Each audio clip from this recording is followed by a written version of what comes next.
In the vast expanse of the Tianxian continent, where celestial beings and demonic entities roam freely, there exists a plethora of cultivators who traverse the skies and delve into the earth, defying the heavens as they endure countless tribulations, standing tall against the cosmos.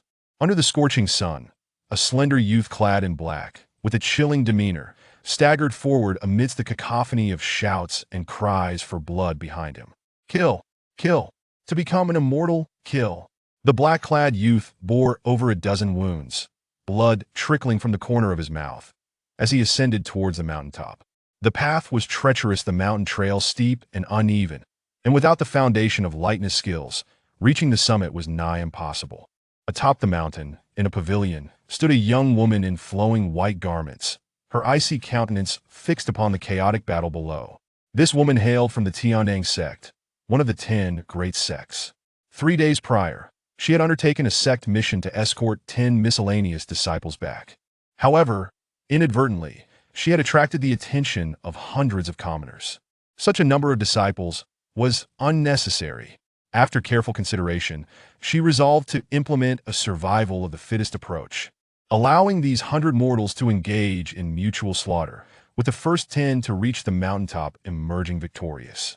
The youth's jet-black eyes were fixed on the summit, a resolute glint shining within them.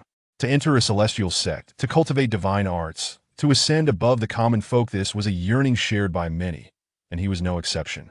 Orphaned from a young age, he was taken in by the beggar's sect. Throughout his life, he had only been accompanied by a jade pendant and an ancient sword, both of which he had carried since birth. The youth, known as Wang Han, was a diligent and intelligent individual, earning the admiration of the beggar's sect's higher-ups, who imparted martial arts to him, enabling him to acquire formidable skills. At this moment, in pursuit of one of the coveted 10 spots to enter the celestial sect, he unleashed his most treasured abilities. 6 zhang. Only 6 zhang remained to the summit.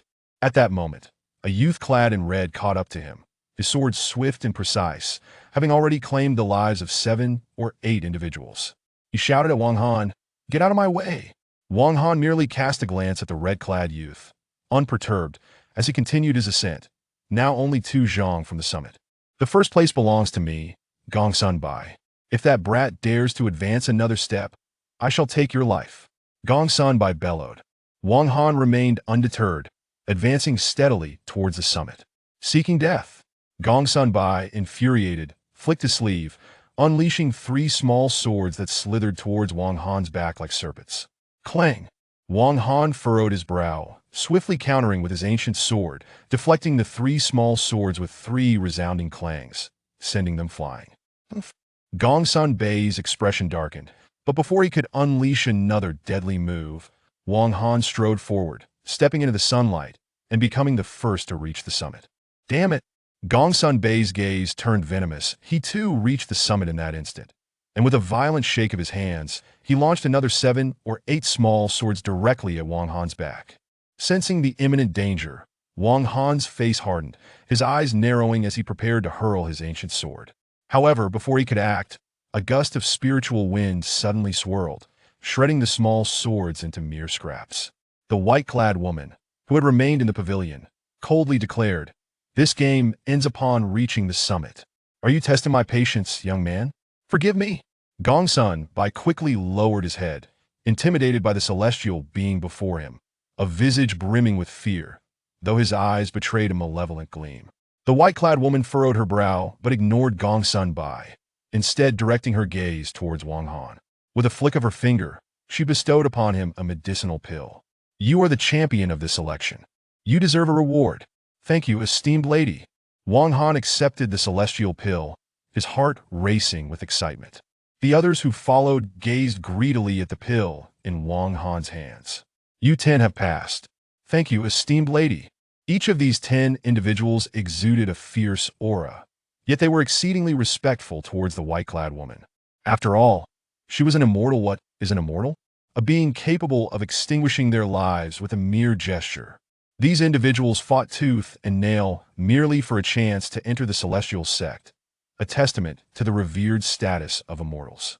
With a wave of her hand, the white-clad woman summoned a Tuzhang wide sail, shimmering with ethereal light, captivating the gazes of the 10, who shifted their greedy attention from Wang Han to the sail.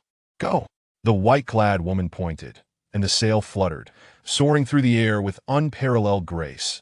Transcending the mere skills of lightness, it was flight, pure flight. Come aboard.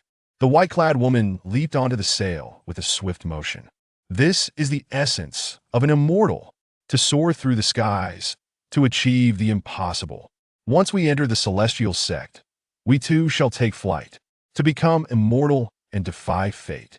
The 10 individuals, invigorated as if by a potent elixir, leaped onto the sail in succession.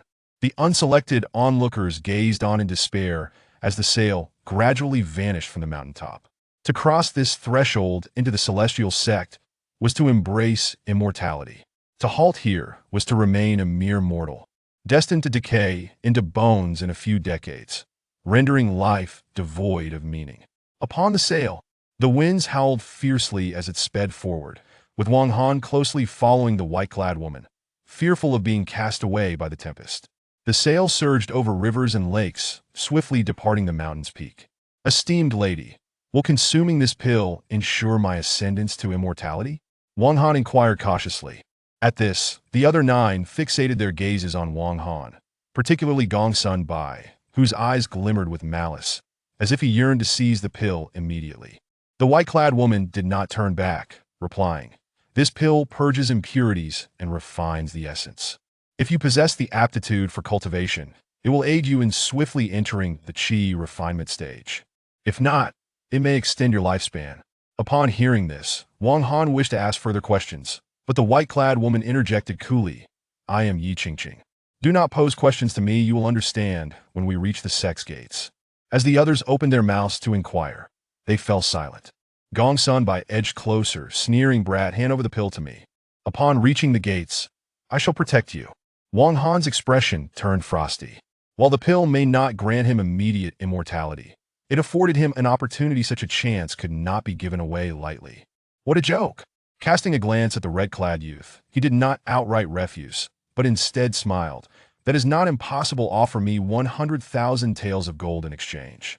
At his first words, Gongsun Bai's face lit up with joy, but at his second, his expression darkened. "Brat, what is your name? I will make sure you regret this." 100,000 taels of gold would require several large houses merely to store. Gongsun Bai was no immortal. How could he possibly carry such a fortune? Moreover, 100,000 taels was no small sum. It was evident Gongsun Bai could not possess that much gold. Such a demand was an intentional provocation. Wang Han chuckled coldly. "My name remains unchanged. I am Wang Han." Chapter 2. The miscellaneous duties. Let us see what fate has in store. My esteemed Gongsun Bai, he spoke ominously. Ever since he embarked on his journey, Gongsun Bai, with his extraordinary talent and unparalleled swordsmanship, had found himself unmatched in combat. Today, having failed to eliminate Wang Han, he was seething with rage. After a considerable time, the sailboat helmed by Yi Qingqing came to a halt amidst the clouds. Gazing downwards over the expanse of 1,000 miles, a sea of mist enveloped the landscape, concealing numerous intricate illusionary formations. Through these veils, one could catch glimpses of majestic mountains, spiritual platforms, and celestial pavilions, each a grand and magnificent tableau. This was the entrance to their sect, the Tianding sect, situated in a realm where both immortals and demons thrived, a land where the immortal path boasted 10 sects and the demonic path 7. Yi Qingqing remarked, her gaze fixed on the layers of white mist. The group of 10 looked on with admiration, their spirits ignited with ambition. Tianding Mountain, stretching across miles of fertile land, was abundant in resources.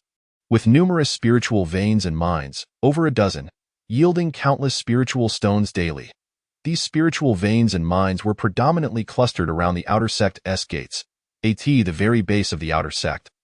There lay a desolate mountain known as the Miscellaneous Duties Station. The extraction of or from the spiritual mines required manpower, and the disciples of the sect would not deign to undertake such labor themselves, necessitating a large number of miscellaneous workers. On the mountain path leading to the outer sect, beneath a maple tree, 3 men sat cross-legged, one clad in white, another in gray. Their auras were distinctly different. The man in gray exuded a deep, profound energy, meditating with an air that discouraged intrusion. The 2 white-clad men, however, were engaged in lively conversation. Suddenly, upon spotting the sailboat above the desolate mountain, they exclaimed, "Sister Yi has returned." With a flourish, Yi Qingqing maneuvered the sailboat in circles above the path before descending gracefully. She cast the 10 individuals onto the ground, declaring, "These 10 are the miscellaneous workers I have brought back." Without waiting for a response from Wang Han and the others, she soared away on her sailboat. The 2 white-clad men exchanged glances, envy etched on their faces. Incredible to be able to soar like a master of the death realm at the Qi refinement stage. One remarked, "Sister Yi is truly blessed. When she first joined the sect, the treasure vault randomly selected this sailboat for her. To have a high-grade flying sword at the Qi refinement stage is already impressive. Yet Sister Ye's sailboat surpasses it by a considerable margin. It is no exaggeration to say she holds the title for the fastest in the outer sect. By the way, Sister Yi has already reached the pinnacle of Qi refinement and is on the cusp of her first breakthrough into the death realm. A step away from becoming an inner sect disciple, a meteoric rise." The gray-clad man opened his eyes, casting a glance in the direction the sailboat had departed, his gaze filled with envy and jealousy. He then turned his attention to Wang Han and the others, ordering, "Take these 10 miscellaneous workers away." "Understood, Brother Liu." The 2 white-clad men nodded, addressing Wang Han and the others, "You 10, follow us." The 10 were left dumbfounded, having expected a path to immortality, only to find that these 3 disciples regarded them with barely concealed disdain, labeling them as miscellaneous workers. "Brothers, as newcomers, we are unfamiliar with the rules. Might you enlighten us on what it means to be a miscellaneous worker?" Wang Han clasped his fists respectfully. Upon hearing this, the other 9 leaned in, listening intently. The white-clad man glanced at Wang Han and replied coolly, "All disciples of our sect begin as miscellaneous workers, chopping wood, fetching water, and mining. However, the sect also provides Qi refinement scrolls. Those who can refine true energy within a year may elevate their status from miscellaneous worker to outer sect disciple. Otherwise, one remains a miscellaneous worker for life. Failing to refine true energy within a year implies a lack of cultivation talent, and at that point, the choice to stay or leave is yours. Until then, you are simply miscellaneous workers. Do you understand?" Cold water was splashed across the heads of the 10, who had anticipated an immediate ascension to the cultivation of immortals, only to discover they must first begin as mere laborers. For Wang Han, who had grown up as a beggar, this was of little consequence. However, for Gongsun Bai, a proud scion of nobility, being relegated to a menial role was utterly intolerable. Yet, within this realm where immortals roamed freely, he had no choice but to bow his head and resign himself to his fate as a miscellaneous worker, vowing to cultivate true energy and ascend to the ranks of outer sect disciples as swiftly as possible. The miscellaneous duty station was a chaotic and harsh place, consisting of over 20 small wooden houses designated for the miscellaneous workers. Each house accommodated 10 workers. The 2 white-clad disciples led the 10 to the 22nd house, tossing down a scroll of miscellaneous tasks, along with a Qi refinement scroll. "Examine these," they instructed. "Complete the tasks as outlined. Failure to do so will result in consequences." The task scroll explicitly detailed the daily quotas, the number of trees to fell, buckets of water to carry, and stones to mine. Completing the tasks ensured meals, while failing to meet the quotas would lead to not only hunger but also severe punishments. Being beaten to near death was a distinct possibility.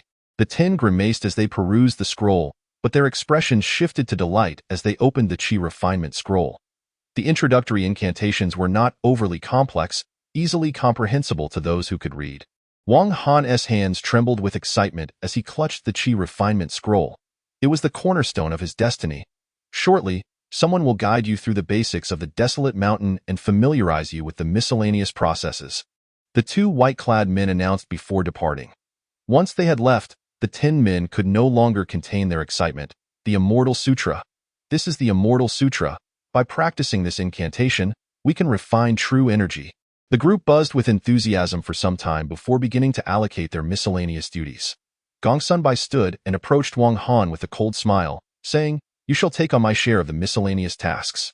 I must devote myself entirely to cultivation." Upon hearing this, the other 8 turned their gazes toward Wang Han. He tucked the Qi refinement scroll away and fixed his gaze on Gongsun Bai. A cold light flickering in his eyes.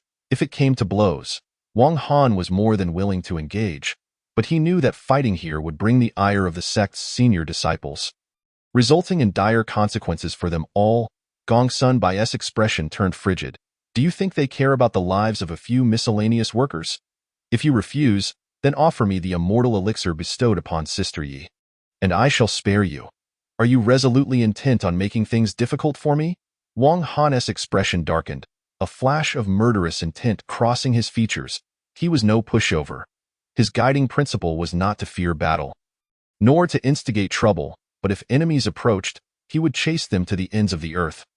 So you wish to bully me? Gongsun Bai chuckled wickedly. Oh, it seems you have never been beaten before. Wang Han's expression turned icy as he struck out, employing a palm technique known as the spirit snake strikes the dog. Gongsun Bai had anticipated Wang Han's move, knowing that should matters escalate, Wang Han would be the one to bear the blame. This arrogant fellow possessed a cunning intellect.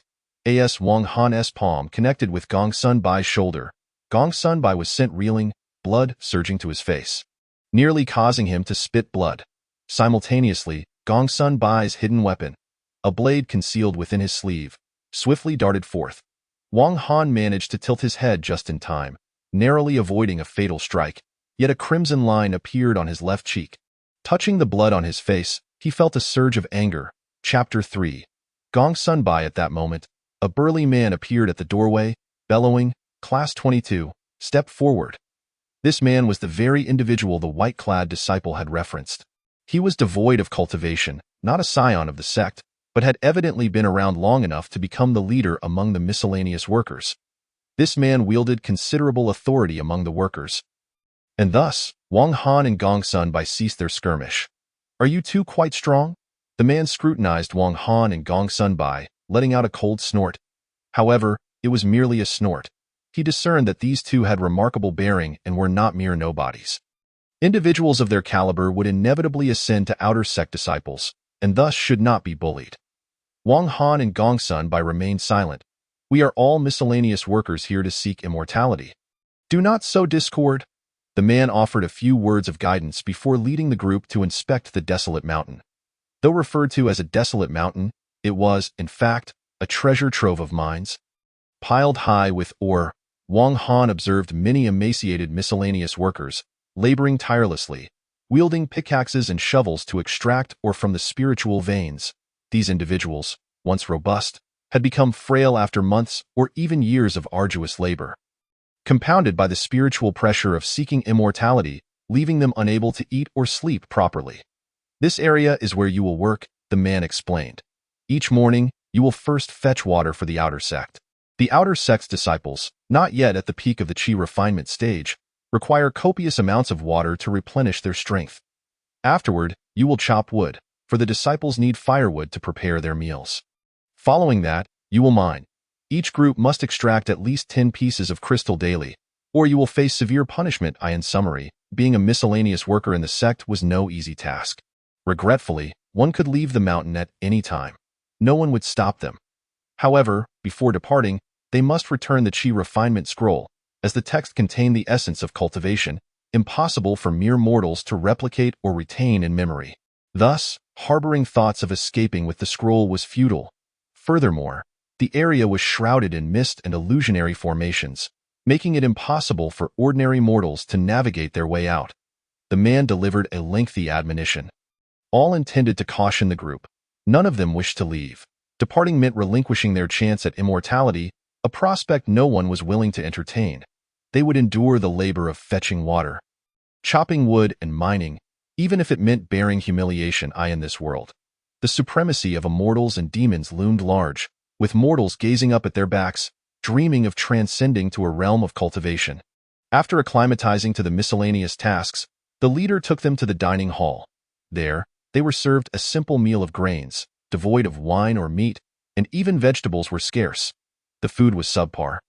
Yet the 10 savored their meal with enthusiasm, none daring to complain, for hope burned bright within their hearts. Upon returning to the wooden house, the 10 sat cross-legged on their beds, poring over the chi refinement scroll. Tiandang, Tiandang, the world is vast, yet I stand unrivaled. The opening lines of the chi refinement scroll were imbued with an aura of dominance that left the 10 in stunned silence. Wang Han's gaze was fixed intently on the qi refining mantra. And for some inexplicable reason, he found himself mastering the art of cultivation without a teacher. This particular mantra posed no challenge to him whatsoever. Before long, he began to perform the hand seals and settled into a meditative state, immersing himself in serene cultivation, achieving tranquility. This marked the initial step of qi refining, where one's mind is devoid of distractions, entering a state of emptiness. Among the 10 individuals in the room, only Wang Han succeeded in entering this state first. Even Gongzi Bai took a good half an incense stick's worth of time before he barely grasped the method to achieve tranquility. Eventually surrendering to the quietude of cultivation, as night fell, with the moonlight as cool as water, Wang Han opened his eyes after 2 hours of practice. He felt his vision sharpened, and a gentle stream of energy coursed through his hands, imparting a most peculiar sensation. This was the efficacy of the qi refining mantra. Yet, this was merely the beginning. To truly reach the advanced realm of channeling qi into the body would require at least a month, or perhaps up to a year. Yes, Sister Ye's elixir could assist me in cleansing my marrow and enhancing my capacity to draw in spiritual energy. Wang Han pondered silently, casting a glance at the others in the room, particularly lingering on Gongzi Bai for a moment. Subsequently, he exited the small wooden cabin and ventured outside, distancing himself from the group, as he intended to consume the elixir. At that very moment, Gongzi Bai, having opened his eyes in the cabin, glanced outside and without further ado, hastened out the door, directly pursuing Wang Han into the woods. "You brat! Hand over the elixir. Otherwise, die." Just as Wang Han prepared to swallow the elixir, he suddenly heard a fierce shout. Gritting his teeth, he resolutely tossed the elixir into his mouth and swallowed it. Gone. Under the pale moonlight, Gongzi Bai arrived at the forest just in time to witness Wang Han consuming the elixir. "You scoundrel!" Gongzi Bai erupted in fury, drawing his long sword, which sliced through the air like a serpent, aimed straight at Wang Han's face with lethal intent. Humph! Wang Han let out a cold snort. His martial prowess was not inferior to that of Gongzi Bai. He swiftly evaded, employing the agile steps of Luo Yanbu, darting left and right, occasionally unleashing the spirit serpent palm technique. Their figures flitted back and forth, during which Wang Han sensed a surge of warmth within him. The elixir was taking effect. He felt lighter, his agility heightened, and his palm technique grew fiercer. With a powerful shout, he forced Gongzi Bai to retreat repeatedly. "Damn it! Gongzi Bai, will surely kill you." Seeing that he could not gain the upper hand, Gongzi Bai leaped away in a bid to escape. Wang Han did not pursue him. Instead, his gaze fixated on the nearby trees, where he noticed 5 or 6 figures lurking stealthily. These individuals were also from the second class, harboring intentions to seize Wang Han's elixir. They had initially planned to wait for both Gongzi Bai and Wang Han to exhaust each other before making their move. However, now that Wang Han had driven Gongzi Bai away and consumed the elixir, they felt their chances were slim.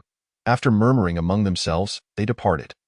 Once Wang Han confirmed that no one was around, he sat down to practice his techniques, continuing until late into the night.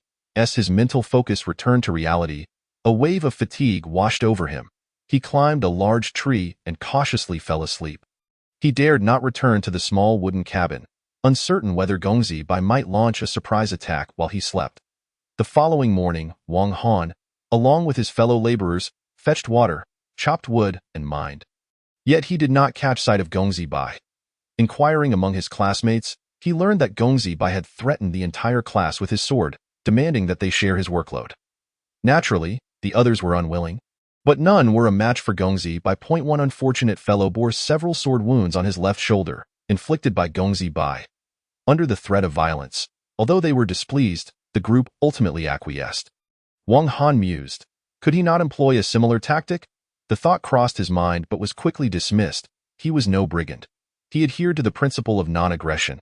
If others did not offend him, neither would he offend them.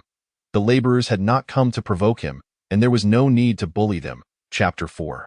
A near amputation. Wow! I found a crystal stone. Suddenly, someone shouted. Curiosity piqued. The crowd gathered around to take a look. The crystal stone resembled a piece of quartz, glimmering with a luster akin to diamonds. It was merely the most basic low-grade crystal stone, yet it was said to aid in cultivation, making it highly coveted among the laborers. though none dared to hoard it. Soon after, the overseer arrived, collected the crystal stone, offered a few words of praise, and then departed. Wang Han watched the overseer leave, pursed his lips, and resumed his mining work. As the sun set and dusk fell, he returned to the dining hall for a meal before heading back into the woods. That day, he had also unearthed 2 low-grade crystal stones, which he studied for a while before handing them over to the overseer. Sitting in the forest, he silently motivated himself, hoping to cultivate genuine qi soon and escape the life of a laborer. Only by becoming a disciple of the outer sect could he utilize crystal stones for cultivation. Only by becoming a disciple of the outer sect could he truly step into the realm of immortality.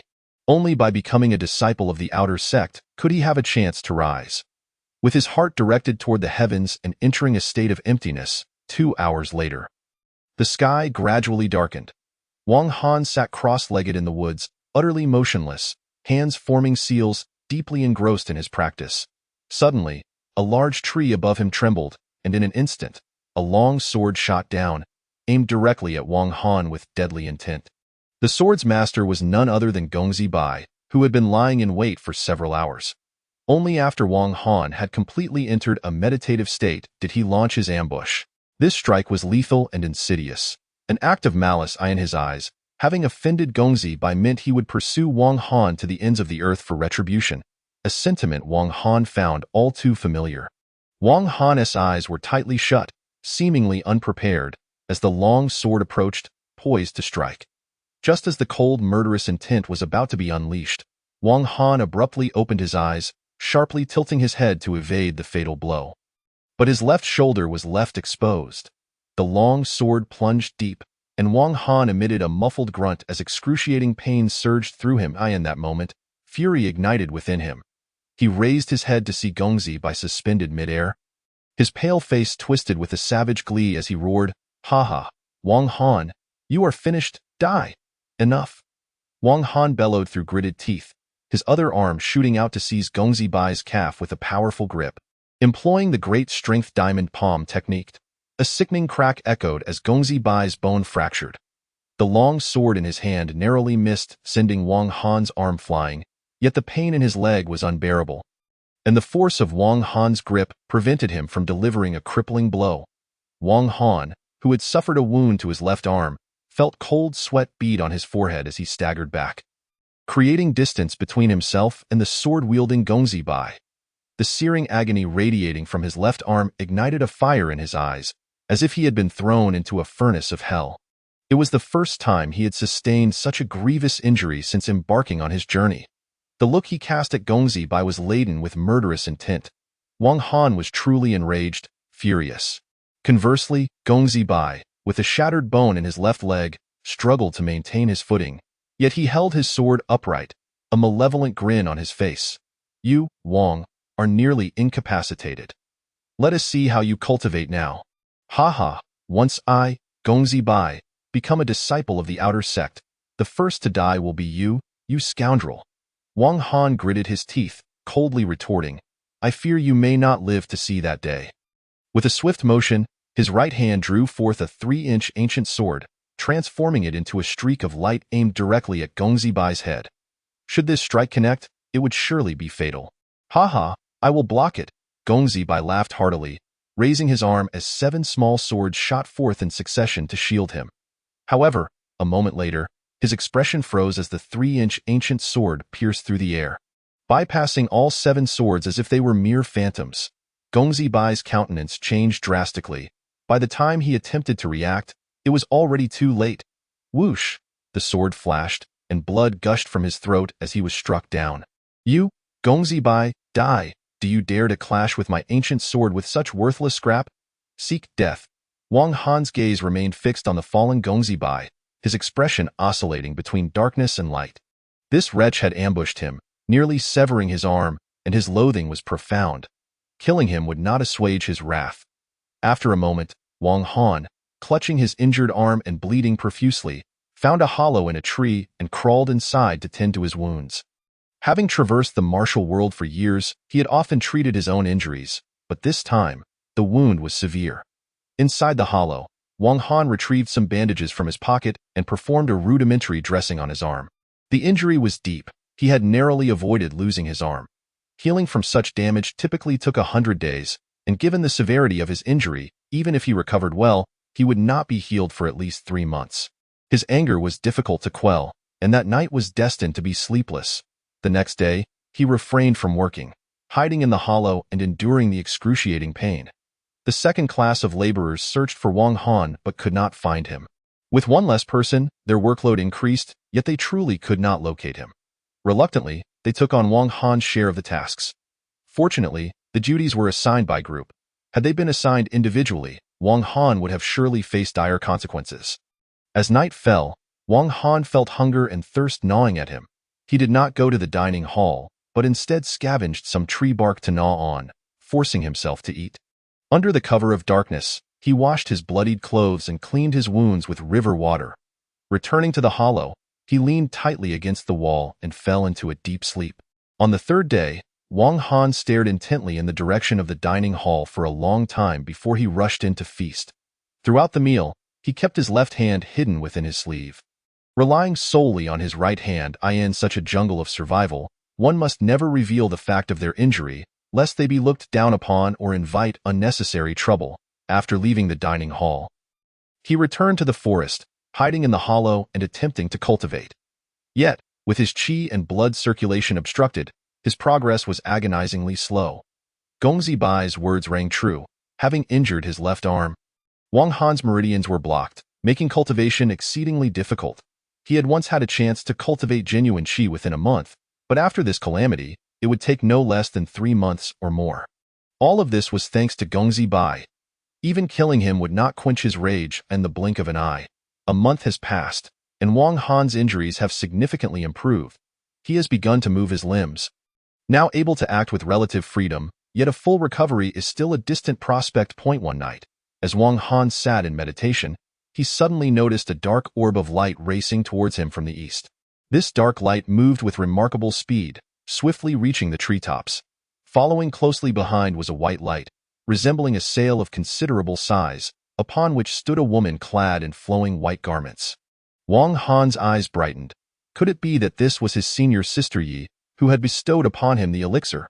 With a whoosh, Yi Qingqing deftly navigated the sail, appearing to be in a great hurry as she sped past. What could be happening? Wang Han's eyes flickered. Though his speed was not exceptional, he nonetheless pursued her. After a short while, Wang Han heard the sounds of battle ahead, having ventured deep into the desolate mountains. Shrouded in thick mist, utilizing the enhanced vision he had developed over the past few days, he managed to discern the scene about 6 paces ahead. Senior Sister Yi was engaged in combat with a dark, monstrous python. The python was an imposing creature, measuring nearly 2 paces in length, with a fearsome visage. It sported wings along its ribs and a single horn upon its head, resembling a fearsome dragon. After merely a glance, Wang Han instinctively distanced himself. A beast of such ferocity could easily annihilate him with a mere breath. Observing Yi, he saw her commanding 3 flying swords, her form shifting gracefully as she unleashed a barrage of lethal strikes. The battle between the human and the beast raged on. Concealed within the underbrush, Wang Han watched intently when suddenly, the python let out a deafening roar and unleashed a torrent of flames. Waves of demonic fire surged forth, incinerating patches of grass and leaving nothing but ash in their wake. Startled, Wang Han quickly retreated, soon losing sight of the combatants. Amidst the flames, Yi remained composed. A flash of spirit light emanated from her hands, conjuring torrents of water that countered the python's inferno with her technique, the water of the sunflower. The collision of fire and water produced a tremendous spectacle, prompting Wang Han to retreat even further. Until he could no longer see the fray, only hear its echoes. Time seemed to stretch as the sounds of battle gradually faded. At that moment, the surrounding area lay charred and desolate, with the monstrous python lying defeated and gasping for breath. No longer a threat. Yi Qingqing stood, albeit precariously. 2 of her 3 flying swords lay shattered before her, yet her expression was one of exhilaration. The demon core of this mutated python was exceedingly rare, brimming with vitality, capable of aiding her in breaking through to a higher realm, its value immeasurable. Suddenly, Yi sensed the presence of another life form. With a sweep of her consciousness, she spotted a cloaked youth 2 miles away. No, aura, a mere attendant. Instantly, she discerned the youth's weak essence. A brief glance sufficed for her to dismiss him, and she turned her focus back to the fallen python to deliver the final blow. Just then, the python reared up, its maw unleashing a vibrant plume of smoke. He, caught off guard, staggered as the poison took effect. Vile beast! Ye's face turned pale, but soon a flush of color replaced her pallor, indicating the onset of the toxin. The python, its eyes gleaming with malice, let out a furious shriek. Senior sister. Wang Han was taken aback by the sight, his heart racing with fear. Was it concern for Yi Qingqing's safety or a reckless impulse that drove him forward? He unleashed his lightness skill and dashed towards her.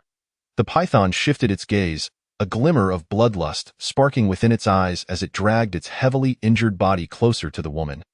A sinister aura radiating from it. Vile beast? Ye's eyes glazed over, her flying swords clattering to the ground. The python's vibrant smoke proved potent, clouding her consciousness and rendering her vision a blur. As the python approached, a figure suddenly interposed itself between it and Yi, a youth in black, none other than Wang Han. The python, sensing the youth's weak essence, deemed him an easy target, poised to strike him down with a casual swipe. In that moment, Wang Han was consumed by anxiety. He had never encountered such a formidable serpent, one that could breathe fire and fly. Under normal circumstances, he would have fled in terror. However, seeing the python bloodied and on the brink of collapse, and knowing Yi was behind him, he steeled himself for action. Whether driven by a sense of chivalry or the desire for fortune, Wang Han resolved to fight back, gripping his 3-inch ancient sword with his right hand, directing it towards the python with a steely gaze. With a thunderous roar, the python's claw shattered the air, sending shockwaves towards Wang Han. Yet, he did not falter. Instead, he surged forward, his right hand slicing through the air. Aiming for the python's vital spot, as the claw descended within 3 feet of him, it suddenly halted. The python let out a pained cry as Wang Han's ancient sword, akin to a piercing nail, plunged into its vital point. The creature had never anticipated that this seemingly weak youth could wield such power, piercing its robust flesh. After all, he had struggled to crack its scales, wielding 3 high-tier flying swords and engaging in 100 exchanges. The ancient sword struck true, and the python, once fierce, now lost its malevolent gleam, letting out a mournful wail before crashing to the ground, lifeless. Wang Han, drenched in sweat, realized that had the claw struck him, he would have met a grim fate. Fortunately, the python's injuries had slowed its movements, allowing him to land the decisive blow first. Standing still for a moment, Wang Han suddenly snapped back to reality, rushing over to retrieve his sword before returning to Yi Qingqing's side. Senior sister? Senior sister? Have you been poisoned? He was momentarily at a loss, having never engaged with a woman in his 16 years. Not even holding hands, now, faced with such a situation, he remained frozen, unsure of how to respond. He was neither a heroic figure nor a nobleman, unwilling to save someone he deemed unrelated, yet the thought of an action weighed heavily on his conscience. After a brief pause, Wang Han settled cross-legged on the ground, forming hand seals as a surge of pure spiritual energy coursed through him, hastening the healing of his left arm's wounds. He believed he would recover completely within a few days. This surge of energy had been granted by Yi Qingqing. Moments earlier, after much inner turmoil, she had sacrificed her own vitality to save him, merging their energies through a rare union, allowing a portion of her spiritual essence to flow into him. For Wang Han, this was an unexpected boon. The flush on Yi Qingqing's face dissipated, returning her to normalcy. Her delicate brows fluttered as if she were on the verge of awakening. Wang Han released his technique.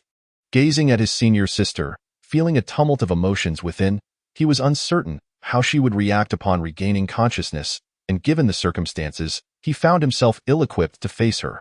Fleeing was not an option. Such matters demanded courage.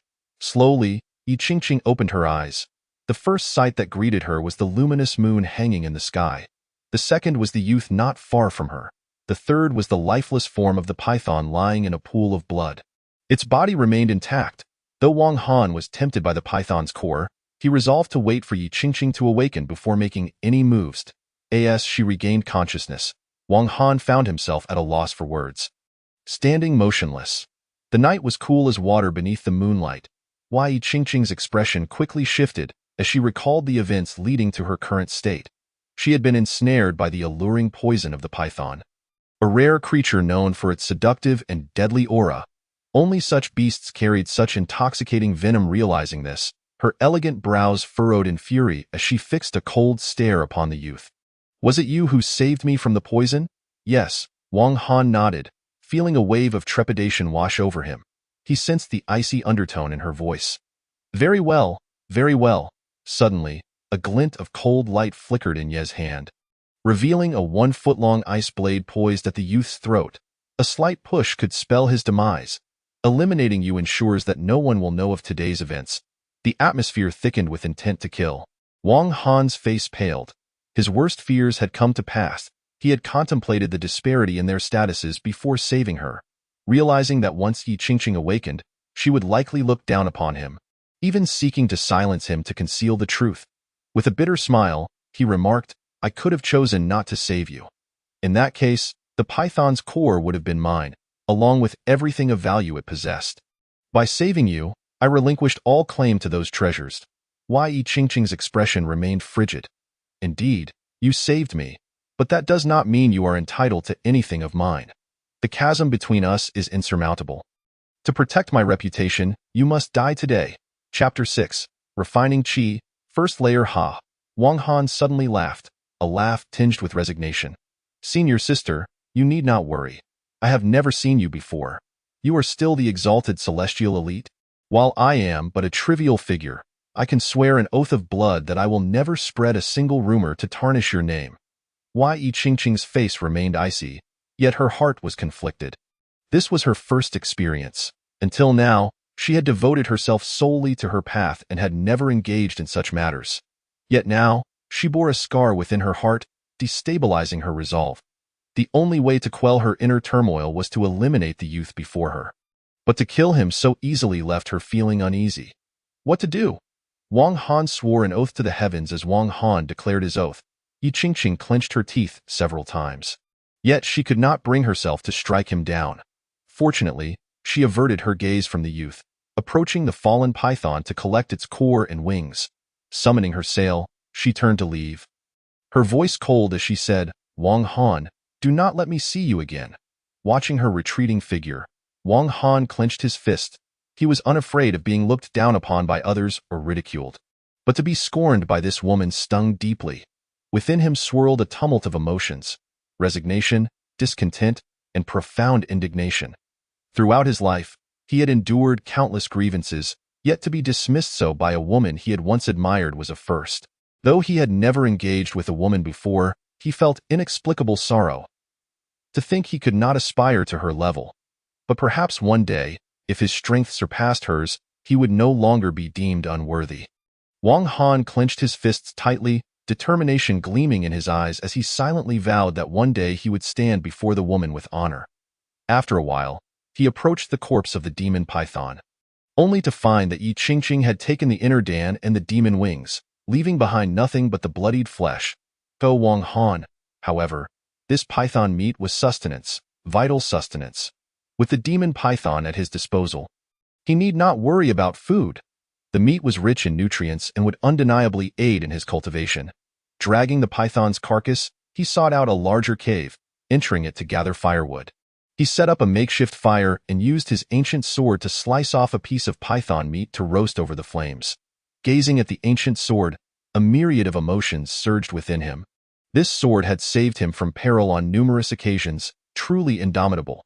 He believed that even Yi Qingqing, if struck by it at close range, would surely meet her end, illuminated by the flickering flames. Wang Han sighed deeply, retrieving a jade pendant that shimmered with a bronze luster. Inscribed with the character for Wang. 16 years ago, the old beggar had discovered him amidst the icy wilderness. Wang was his surname, and in the biting cold, he had adopted the character for Han. Thus, Wang Han's name was born. Adoptive father, I hope you are well fed and warmly clothed in heaven. Your son has successfully entered the immortal sect and obtained the Qi refinement techniques.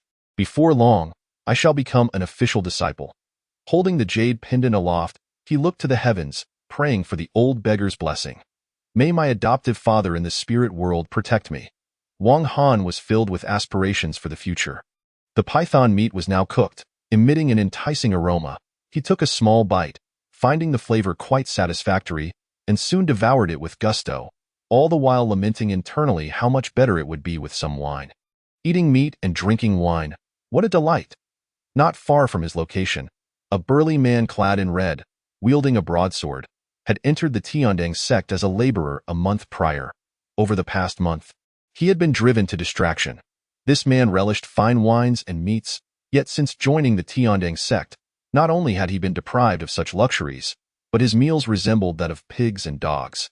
Despite his dissatisfaction, he dared not confront the supervising immortal and thus sneaked out under the cover of night, hoping to find some food in the desolate mountains, even if it meant catching a bird or a snake.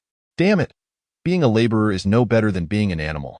Sleeping later than a pig and rising earlier than a dog, and still not getting anything decent to eat, not even scraps fit for swine or dogs. He cursed vehemently, but suddenly, he caught a whiff of a mouth-watering aroma. Where was this scent of meat coming from? It smelled like roasted meat. Following the delectable aroma, he arrived at the entrance of a cave, where flickering firelight could be seen from within.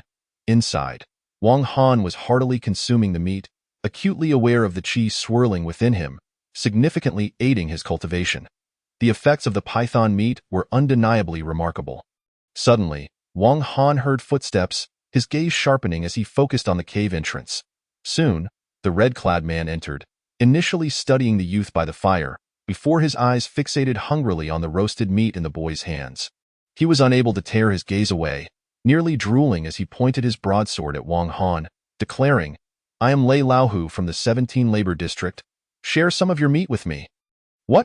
Lei Laohu? Never heard of you." Wang Han retorted, scrutinizing the man. "I am the 13 Protector, Lei Laohu, renowned for my prowess in combat, capable of taking down tigers and leopards alike. Among the laborers, my name is well known." "I see you are also a laborer. How dare you not recognize my esteemed title?" The man continued to rant, stepping closer and grabbing a piece of meat without regard for Wang Han's consent, attempting to shove it into his mouth. "Put that down." Wang Han's expression turned icy as he drew his ancient sword, pressing it against the man's throat. "This is my meat. If you touch it again, it will cost you your life." Lei Laohu swallowed hard, surprised that after boasting about his reputation, the youth still dared to stand firm. For a moment, he was caught off guard as Wang Han's sword pressed against his neck, the boy's murderous intent palpable. It seemed he truly would strike if the meat was not relinquished. "Brother, let us discuss this rationally." Lei Laohu suddenly changed his tone, forcing a grin. "Get lost." Wang Han had no fondness for this man who sought to take advantage of him. I'll leave. I'll leave." Lei Laohu retreated from the cave, his eyes burning with resentment, thinking to himself, "Eating a piece of your meat is a privilege, and you dare point a sword at me. Lei Laohu, unappreciative wretch. Now that the sword is no longer at my throat, I have no reason to fear you.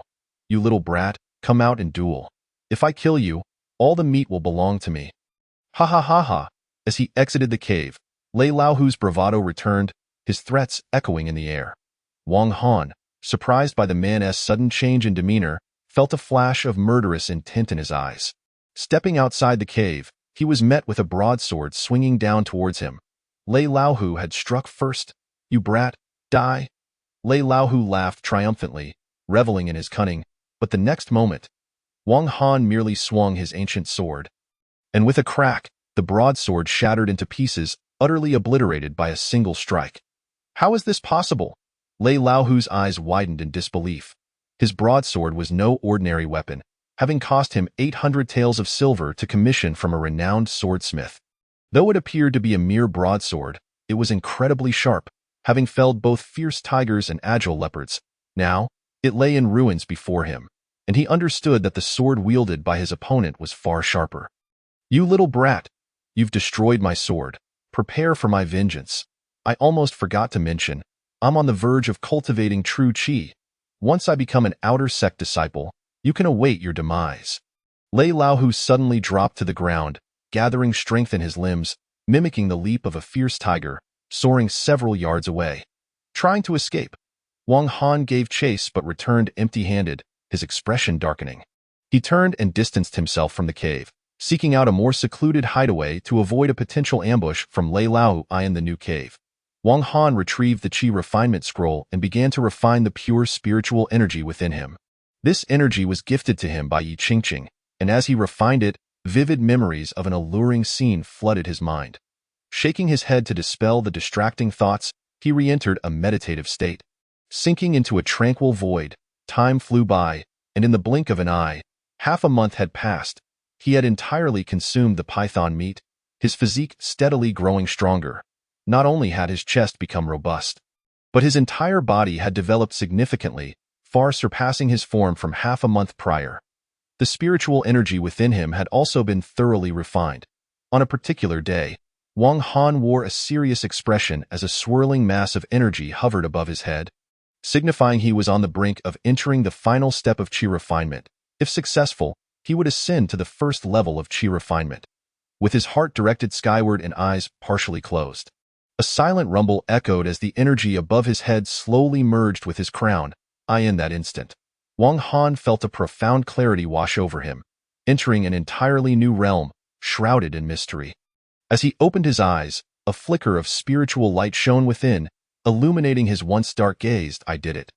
The pure spiritual energy, combined with the effects of the python meat, had significantly accelerated his progress in Qi refinement. He had reached the first level of Qi refinement. His hearing had sharpened, allowing him to perceive distant sounds, while his vision extended further than before. A surge of mental awareness reached out, capturing every rustle of grass and gust of wind within 100 meters. This was the essence of spiritual consciousness. As his cultivation grew, so too would the power of his consciousness. Even Wang Han, typically stoic, couldn't help but feel elated. In the laborers' mountain area, during the evening, many laborers gathered together, enviously eyeing a figure atop the mountain. This figure was robust, like a fierce tiger.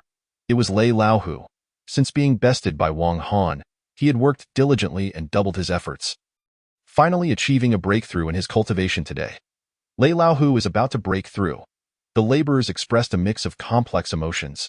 Despite all being laborers, Lei Laohu had managed to surpass them in just 2 months. While they had not even glimpsed true Qi, their feelings were a blend of jealousy, envy, and a hint of respect. In the forest below, a shadow darted out. It was Wang Han returning. He sensed a spiritual energy gradually taking form from the direction of the mountain, who had achieved a breakthrough. The laborers, witnessing the commotion, rushed toward the source. Ids Lei Laohu.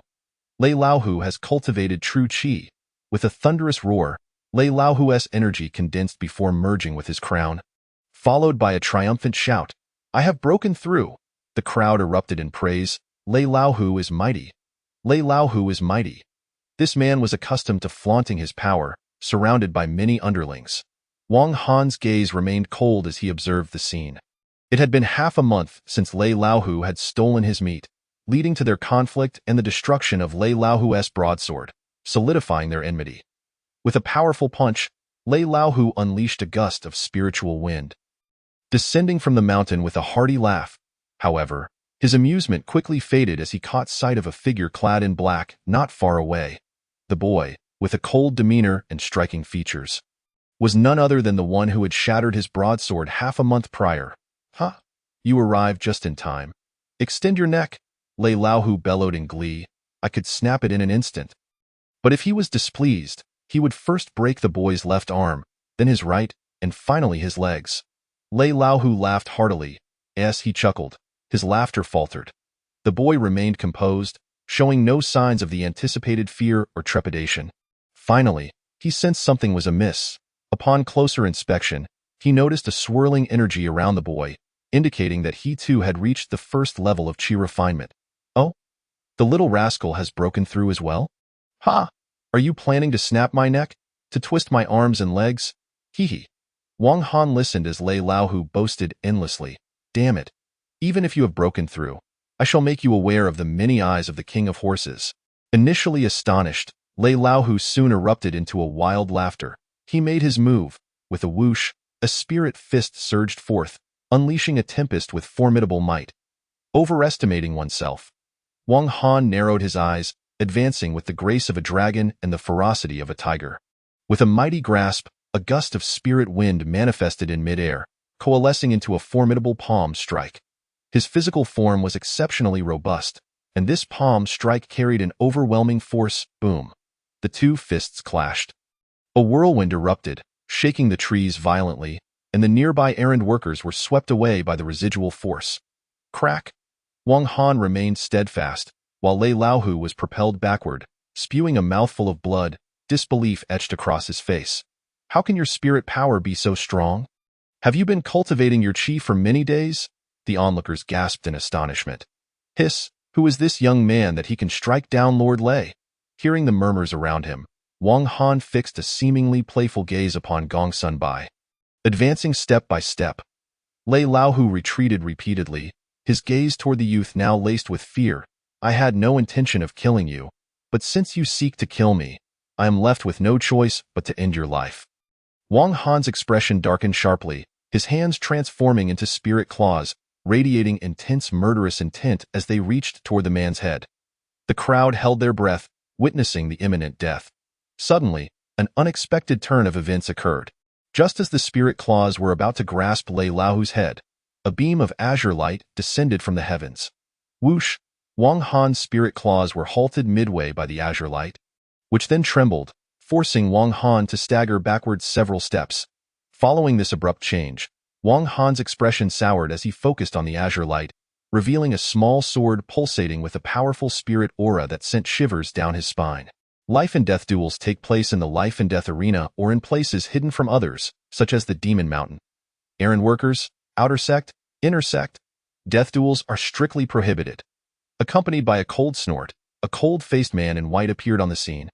This person exuded a formidable spirit aura, creating an invisible pressure. He fixed his gaze on Wang Han and spoke coldly. I am Du Kong, the inspector of the errand worker zone. What are your names? Wang Han, Lei Laohu. The man in white stroked his chin, revealing a register of errand workers, locating their profiles. Wang Han had been in the sect for 17 days, an errand worker under Yi Qingqing. Having cultivated true qi within half a month, surprised, a hint of astonishment crossed his face. Cultivating true qi in half a month is exceedingly rare. Lei Laohu had entered the sect a month and a half ago. An errand worker under Tian Shaojian. He too had cultivated true qi in a month and a half. You both are quite impressive. Follow me. Chapter 8.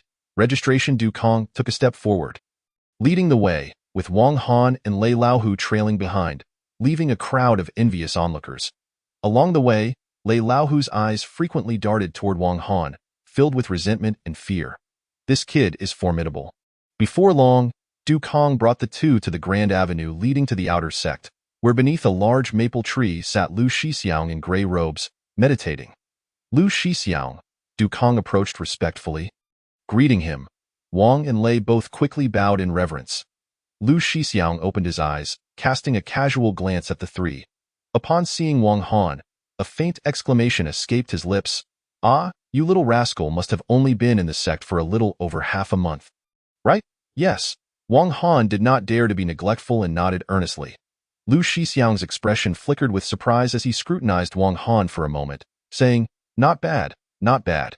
Your cultivation is progressing quite rapidly. Thank you for your kind words, Shixiang. This scene left Lei Laohu increasingly anxious, realizing he had offended a genius. After traversing the avenue, they arrived at the spirit platform, where thick mist rolled ominously ahead, and a grand staircase inclined steeply upward, towering over 10 zhang high. With their feeble senses, Wang and Lei could not discern what lay beyond the spirit platform. Du Kong announced. Above is the treasure pavilion. It is the registration point for outer sect disciples. Additionally, every outer sect disciple has one opportunity to select a treasure. If you choose a good artifact, it signifies your abundant fortune, while choosing a poor one indicates a lack of fortune. Artifacts. Wang Han's mind conjured the image of the sail Yi Qingqing had once wielded, a peculiar expression gracing his face. Good artifacts? Just like Sister Yi Qingqing's sail? Lei Laohu perked up his ears. Sister Ye's sail is a top-tier artifact, with no more than 10 in the entire outer sect. There are over 1,000 outer sect disciples, and only 10 of them possess top-tier artifacts. Not to mention top-tier artifacts, if you too can select a high-grade artifact, consider yourselves fortunate. Most selections are low-grade artifacts, Du Kong boasted. Sister Yi is indeed impressive, Wang Han remarked. Indeed. on the outer sect combat ranking. Sister Yi is the only woman to make the list, while the remaining 9 are all men. Many of the younger female disciples regard Sister Yi as a source of pride. Du Kong licked his lips. Stating, "The outer sect combat ranking?" Wang Han inquired with curiosity. "Why ask so much? You will know in due time," Du Kong replied somewhat impatiently. Wang Han immediately understood and fell silent, that moment. A magnificent tower glimmering with treasure light appeared before them, resplendent and extravagant. This was the registration office for outer sect disciples, as well as the treasure pavilion, containing numerous spirit stones, artifacts, and talismans. At the entrance stood 2 stern-looking men in red robes. Du Kong clasped his fists toward the 2 and said, "Brothers, I bring newcomers for registration." The red-clad men glanced at Wang and Lei, nodding in acknowledgement. "Wait here. I will go inform them." One of the red-clad men turned and entered the treasure pavilion, while the other engaged in conversation with Du Kong. "Brother Du, you must be approaching a breakthrough to the 10th level of Qi refinement. Right? Not quite that. I've only just scratched the surface. I'm far from a breakthrough." "Alas, do not be so modest, junior brother." Brother, you are nearing perfection in Qi refinement, soon to attempt the life and death realm, I presume?" The red-clad man chuckled. "Without proper preparation? How could I dare to challenge the life and death realm? If I fail, attempting a second time would be exceedingly difficult." "That is true. Recently, I heard that Brother Feng attempted to break through to the life and death realm and failed 3 times in succession, leaving him with no chance of ever achieving it. Indeed. One only has 3 opportunities for the life and death trial. 3 failures spell the end. Successfully accomplishing it on the first attempt is remarkable, while the second attempt is slightly less impressive. Affecting future breakthroughs in the Dao Pill realm. As for the third attempt, one has no chance whatsoever. Not to mention failing 3 times, which severely depletes one's lifespan, even less than that of an ordinary mortal." Wang and Lei listened intently to the conversation between the red-clad man and Du Kong, realizing that after Qi refinement comes the life and death trial, followed by the Dao Pill realm. As for what lies beyond, Du Kong and the red-clad man did not mention, as if their highest encounters were limited to the Dao Pill realm. At this moment, the previous red-clad man returned, saying, "You may enter." Du Kong and the 2 clasped their fists. Then entered the treasure pavilion through the grand doors. The pavilion was shaped like a tapering tower, with the lowest level serving as the office for the elders. "Salutations, elders. I bring 2 newcomers for registration." Upon seeing an elderly man with white hair, Du Kong immediately bowed respectfully. Wang and Lei followed suit. This elderly man with white hair was one of the elder attendants. The other elders were preoccupied. Leaving this elder seemingly idle, the elder glanced at Du Kong, then looked at Wang and Lei, exclaiming, "Oh, their vitality is quite robust. They appear to possess commendable talent," Du Kong replied, reporting to the elder. "One is named Wang Han and the other Lei Laohu. Both have cultivated true Qi within 2 months, and their talent is indeed noteworthy." "Not bad, not bad." The elderly man chuckled lightly, producing a register, asking for their names, ages, and birth dates. Wang and Lei provided their details honestly. The elder waved his hand, taking out a pen and scribbling on the register. "You 2 are now outer sect disciples." With another wave of his hand, 2 spirit tokens materialized, appearing before them. "Come, drop your blood to recognize your master. These tokens are your identity tokens and cave-dwelling keys." Wang and Lei did not dare to be negligent, stepping forward to drop their blood onto the tokens. The elderly man formed hand seals, and with 2 incantations, the tokens were imbued with restrictions. Wang and Lei marveled at the wonder of it all as they received their respective tokens. Additionally, they were provided with storage bags and 3 low-grade spirit stones. The storage bags also required blood to recognize their masters. They were controlled by spirit sense, possessing a separate space to store numerous treasures. Spirit stones, talismans, flying swords, and such could all be contained within. As for the 3 low-grade spirit stones, they were a stipend from the sect. For those at the first level of Qi refinement, this was all there was. Should one advance to the second level of Qi refinement, they would receive 10 low-grade spirit stones monthly, and upon reaching the third level, they would also receive medicinal pills. Cultivate diligently, and the benefits will only increase, the elder said while tossing the storage bags and 3 low-grade spirit stones to the 2 youths. Wang and Lei, upon receiving the storage bags, were filled with astonishment. They immediately dripped their blood to claim ownership and probed their consciousness within. To their delight, they discovered an expansive, boundless space, ideal for stashing treasures. The two then attempted to channel their consciousness to store 3 low-grade crystal stones within the bags. "Allow me to escort you in selecting treasures," the white-haired elder announced, leading Wang and Lei to the 3rd floor of the treasure tower. Chapter 9. Selecting treasures. "Allow me to escort you in selecting treasures," the white-haired elder reiterated as he guided Wang and Lei to the 3rd level of the tower. This was a hall for magical artifacts, where countless wondrous orbs floated in mid-air. The hall was filled with artifacts of varying grades, from low to high, with some even at the pinnacle level. For those with profound fortune, acquiring top-tier artifacts was not uncommon, while those of lesser fortune would find themselves with only low-grade items. The elder chuckled knowingly. Wang and Lei exchanged cautious glances, refraining from hastily seizing anything. They were only permitted to take one treasure, necessitating careful consideration. Wang Han stared intently at the myriad of orbs, all identical, shrouded in prohibitive spells that obstructed any probing of their nature. It was a gamble. Whichever orb one grasped would be their fate. Personal fortune plays a significant role. Some individuals, blessed with luck, might find treasures even while seated in a pit, while others might step in dog excrement only to stumble upon a crystal treasure vault. Truly remarkable. This selection process, shrouded in mystery, is designed to test one's personal fortune, the elder explained with a grin. "This one. I choose this," Lei Laohu declared, his hand darting forth to grasp one of the orbs. Instantly, the prohibitive enchantment disintegrated into ash, revealing a shimmering sword of jet black HUIT emanated a fierce aura, accompanied by the sounds of wailing spirits. The elder was momentarily stunned before exclaiming, "A semi-artifact. This surpasses even top-tier artifacts. It is a semi-finished treasure seized from a formidable master of the innate demon sect, recently acquired, and now it has fallen into your hands, young man." "Really? Ha ha, I'm rich," Lei Laohu exclaimed, clutching the black sword and laughing heartily. His earlier frustrations vanishing, Du Kong had mentioned that possessing a top-tier artifact was a significant accomplishment for outer sect disciples. With this semi-artifact, he would be nearly invincible. "Laohu, your luck is extraordinary. You are truly a fortunate one. By the rules, you may select another artifact as a reward," the elder urged with eager eyes. "Another selection?" Lei Laohu beamed, eager to reach for another orb. At that moment, Wang Han could no longer contain himself. He swiftly grasped an orb, and with a humming sound, the prohibition dissipated, revealing a slender feather radiating a soft light, delicately floating in the air. It was indeed just a single feather, about the size of a palm. A feather. Wang Han's eyes widened in disbelief, unable to fathom his misfortune. "Ha ha, a feather.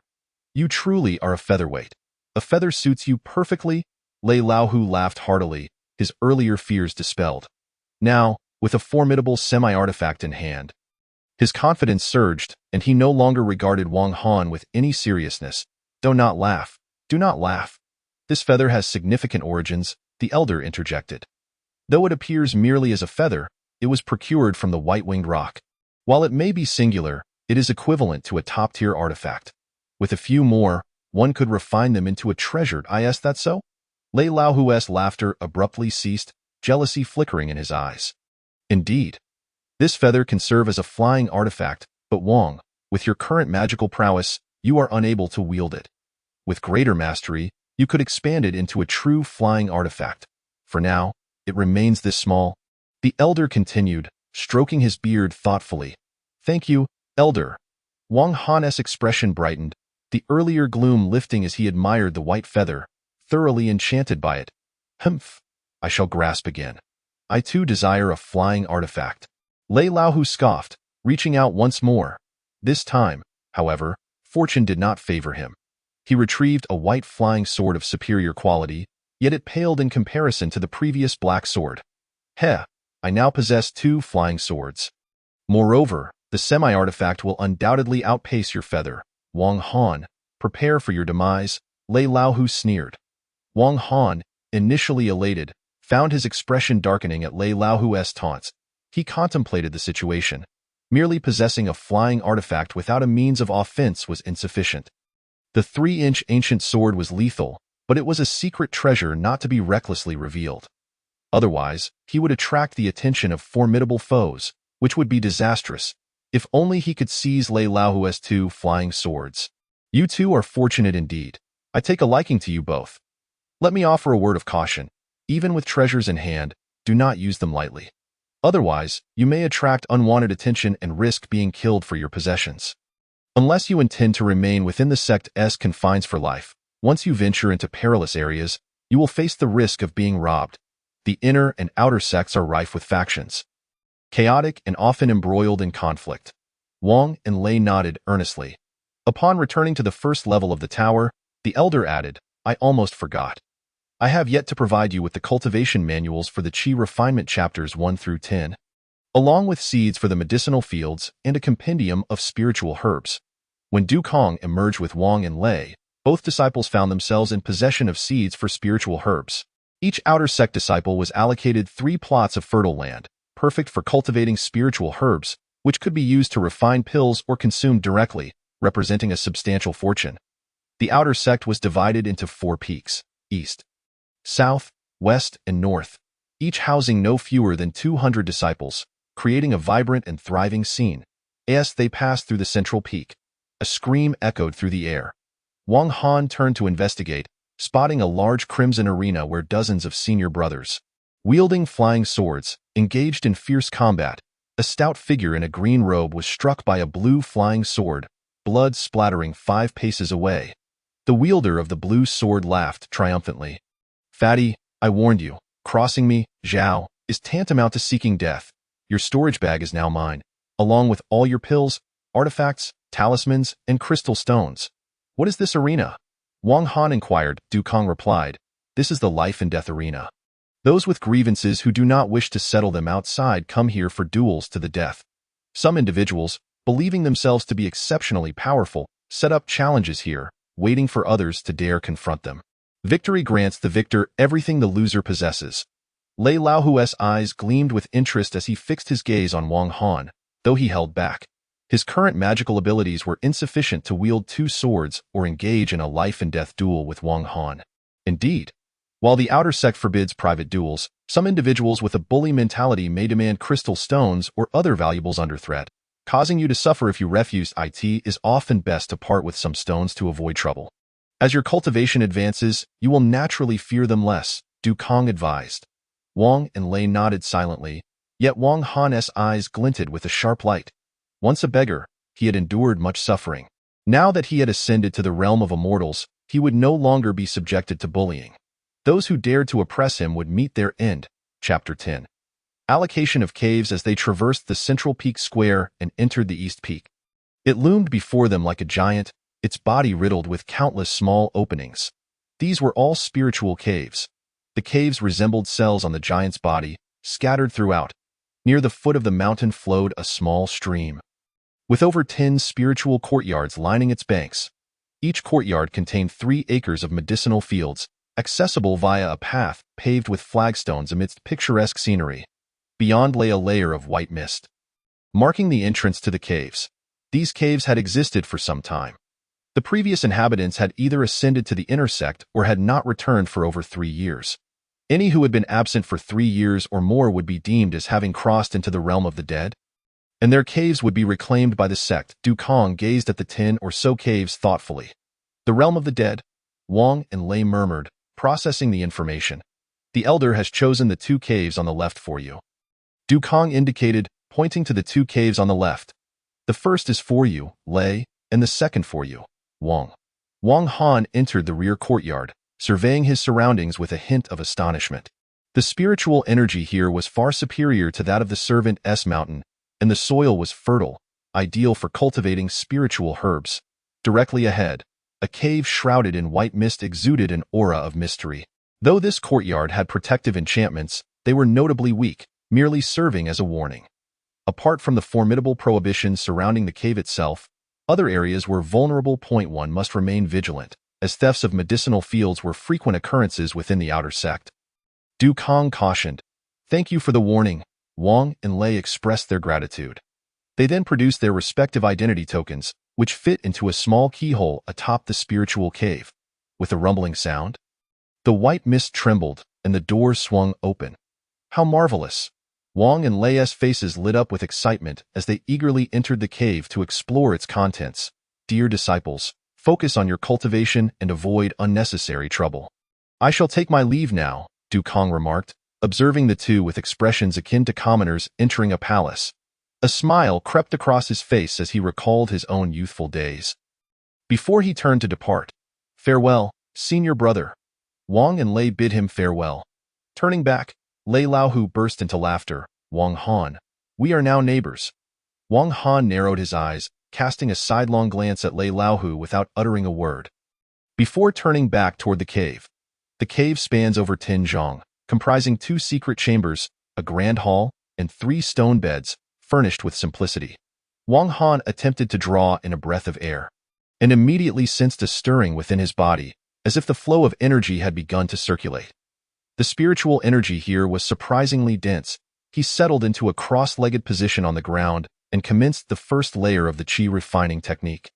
After a while, he flipped his hand, revealing a low-grade crystal stone in his palm, channeling his cultivation method to absorb the celestial energy contained within. 6 hours passed, and as the latter part of the night approached, Wang Han emerged from his meditation. The energy within the crystal stone had diminished by half, yet his own internal spiritual energy had notably increased. If he had access to dozens or even hundreds of such stones, he believed that within 2 months, he could break through to the second layer of qi refining. Regrettably, his monthly stipend amounted to merely 3 low-grade crystal stones. A flicker of determination crossed Wang Han's eyes. Suddenly, a thought struck him. He patted his waist and then his chest, and before him appeared a 3-inch ancient sword along with a hexagonal jade pendant. These 2 items had accompanied him since childhood. Particularly the ancient sword, which had earned him numerous accolades in battle. The jade pendant emitted a peculiar luster, radiating a spiritual light that surpassed even the most profound spiritual auras. This light? Quite extraordinary. With his cultivation having ascended to the first layer of qi refining, Wang Han's perspective had broadened significantly. These items were far more complex than they appeared. Wang Han's gaze sharpened as he attempted to infuse a thread of spiritual energy into the jade pendant. Instantly, the surface of the pendant shimmered several times, resonating with a low hum. The energy flowed through his palm and into his meridians, causing a jolt throughout his body. He felt an inexplicable surge of impulse and grasped the low-grade crystal stone once more. A remarkable scene unfolded. Within mere breaths, the stone disintegrated into dust, its refinement progressing at a pace far exceeding that of his previous practice, and his internal spiritual energy surged even more dramatically. This jade pendant? Wang Han's face lit up with astonishment. He focused on the pendant, which radiated a gentle glow, enveloping his entire being within its luminescence. After a moment, he took out another low-grade crystal stone. Within a few breaths, it too turned to dust, its spiritual energy entirely absorbed. Indeed, this pendant could assist him in rapidly refining crystal stones. Wang Han's eyes narrowed, and he stored the pendant away, attempting to refine the crystal stone once more. This time, after several breaths had passed, the amount of refined energy was minimal. This indicated that without the pendant, his rate of cultivation would significantly slow. With the pendant, he could refine the stones at lightning speed. A treasure, a spirit treasure. Wang Han's face bore a hint of excitement. Although he was unaware of the full extent of the pendant's capabilities, he understood that such a function was far from ordinary. This pendant had been with him for 16 years. How had he failed to notice its significance before? A flicker of doubt crossed Wang Han's eyes, but he quickly reconciled with it. He had once been a mere mortal, with ordinary sight.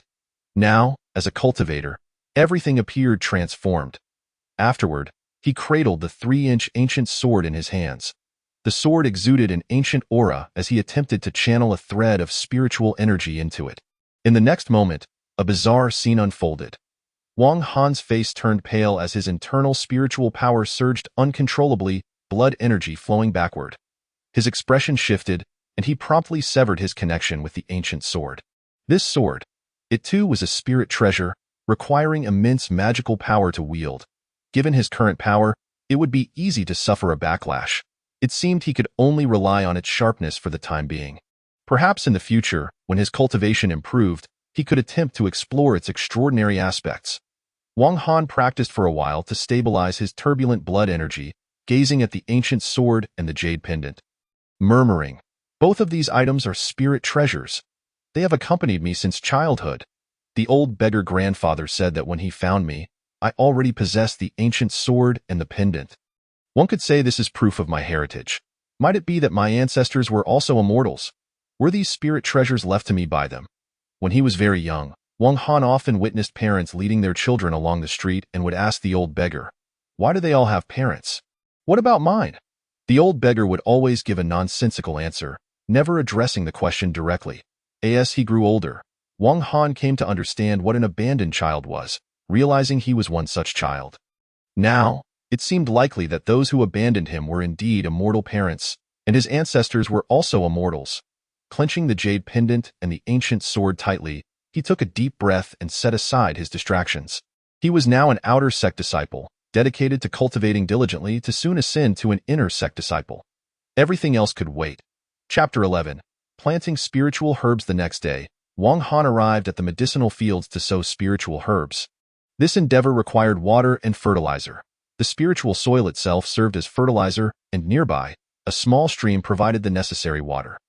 These spiritual herbs were merely the most basic, first-level herbs, which would wither from rooting to sprouting within a decade.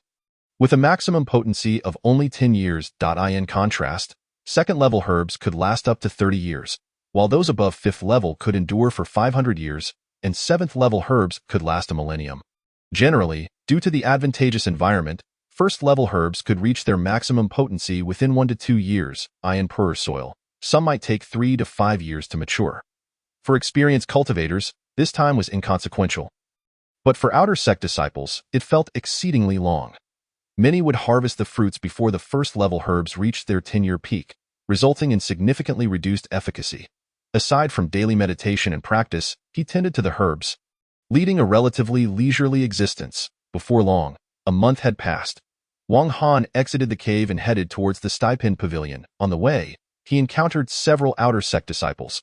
The group cast a cursory glance at Wang Han, noticing he was merely at the first layer of qi refining, and lost interest. Upon reaching the stipend pavilion, he collected 3 low-grade crystal stones. On his return journey, he crossed paths with Lei Laohu.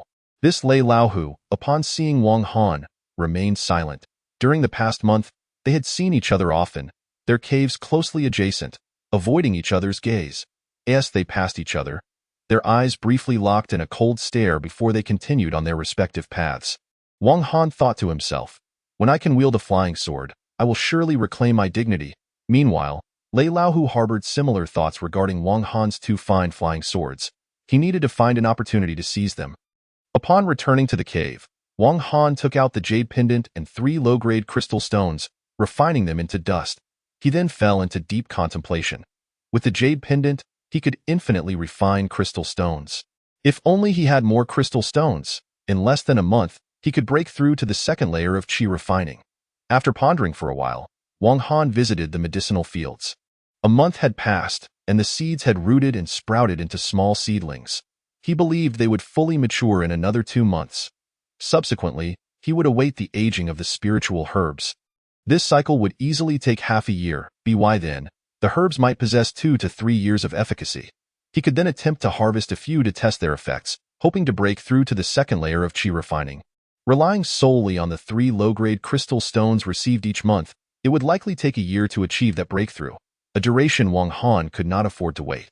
Gazing at the medicinal fields for a while, Wang Han exited the spirit courtyard and made his way to the scripture repository. Without crystal stones, his progress through meditation would be incredibly slow, so he resolved to seize the opportunity to accumulate knowledge. At the entrance of the scripture repository stood 2 men clad in red, their expressions icy, and their spiritual pressure emanating from the 10th layer of qi refining. Disciples pay their respects to the 2 senior brothers. Several junior disciples were already gathered at the entrance. After greeting, the red-clad men cast cold glances at them, stating, "The scripture repository is not open for free. 2 low-grade crystal stones grant you 1 hour of reading time. No crystal stones, no entry for idlers." Among them, a chubby boy produced 2 low-grade crystal stones and offered them to the red-clad men. Each man took 1 stone, their expressions softening slightly as they said, "You may enter." The chubby boy expressed his gratitude and entered the repository. "Senior brother, these are my stones," he said. The red-clad men collected the stones and allowed others to enter. When they reached Wang Han, who had no crystal stones, he stood alongside two others in the same predicament, and the three silently departed. As soon as they stepped outside the repository, the other two grumbled angrily, "What do you mean it's not free? The scripture repository is clearly free. Those two are just lining their pockets. Despicable." Wang Han listened to their complaints but remained silent. He returned to the spirit cave and sat in meditation. Another month passed. Wang Han collected his stipend and was heading back when he collided with a burly man. The man wore a large black robe, and his tiger-like eyes glinted with a chilling light as he blocked Wang Han's path. Grinning maliciously, "Hey there, junior brother. Where are you off to?" "This senior brother. Is there something you need?" Wang Han furrowed his brow. "Heh, I've been a bit short on funds lately, and I just saw you receive 3 low-grade crystal stones. Could you lend them to me?" The burly man chuckled ominously. "Lend?" Wang Han's expression darkened. He had been warned by Du Kong about the frequent incidents of higher-level cultivators bullying their lower-level counterparts in the outer sect. Observing the burly man's fierce demeanor, it was clear this was not a request but rather extortion. Realizing this, Wang Han extended his consciousness to gauge the man's cultivation level, discovering he was 2 small realms above him. At the 3rd layer of qi refining. This realm was at the final stage of the initial qi refining phase. Crossing it would allow him to practice low-grade immortal arts. This burly man was desperate to break through to the 4th layer and had been ruthlessly extracting crystal stones from newcomers. There were many like him, but Wang Han had rarely ventured out, thus avoiding encounters until now. "It's alone. 1 for 2, 3 for 6. The burly man rubbed his hands together. "I'm sorry, but I only have 3 stones. I still need them for my own cultivation." Wang Han shook his head, refusing to engage further. "Hey, I'm asking to borrow because I think highly of you. You're only at the 1st layer of qi refining. The lowest tier in the outer sect. If I tell you to go east, you better not go west." The burly man swiftly stepped in front of Wang Han, a sinister grin on his face. Wang Han maintained an impassive demeanor, disregarding the burly man, as he continued his journey towards the eastern peak. The thoroughfare bustled with numerous figures. The burly man, wary of acting in front of the crowd, squinted his eyes and trailed behind Wang Han, intent on discovering the whereabouts of that young man, believing there would eventually be an opportunity to seize him. Wang Han, sensing the persistent following of the burly man, furrowed his brow even tighter. He turned a corner, heading towards the Demon Mountain. Over the past 2 months, Wang Han had familiarized himself with the terrain of the outer sect. Aside from the life and death arena in the central square and a few other areas beyond the jurisdiction of law enforcement where mortal duels could transpire, the Demon Mountain was one such place.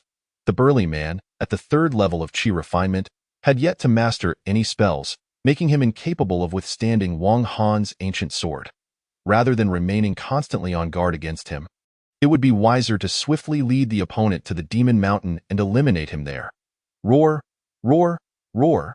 The Demon Mountain, shrouded in swirling black mist, was teeming with demonic energy, and even from a distance, one could hear the resounding roars of beasts.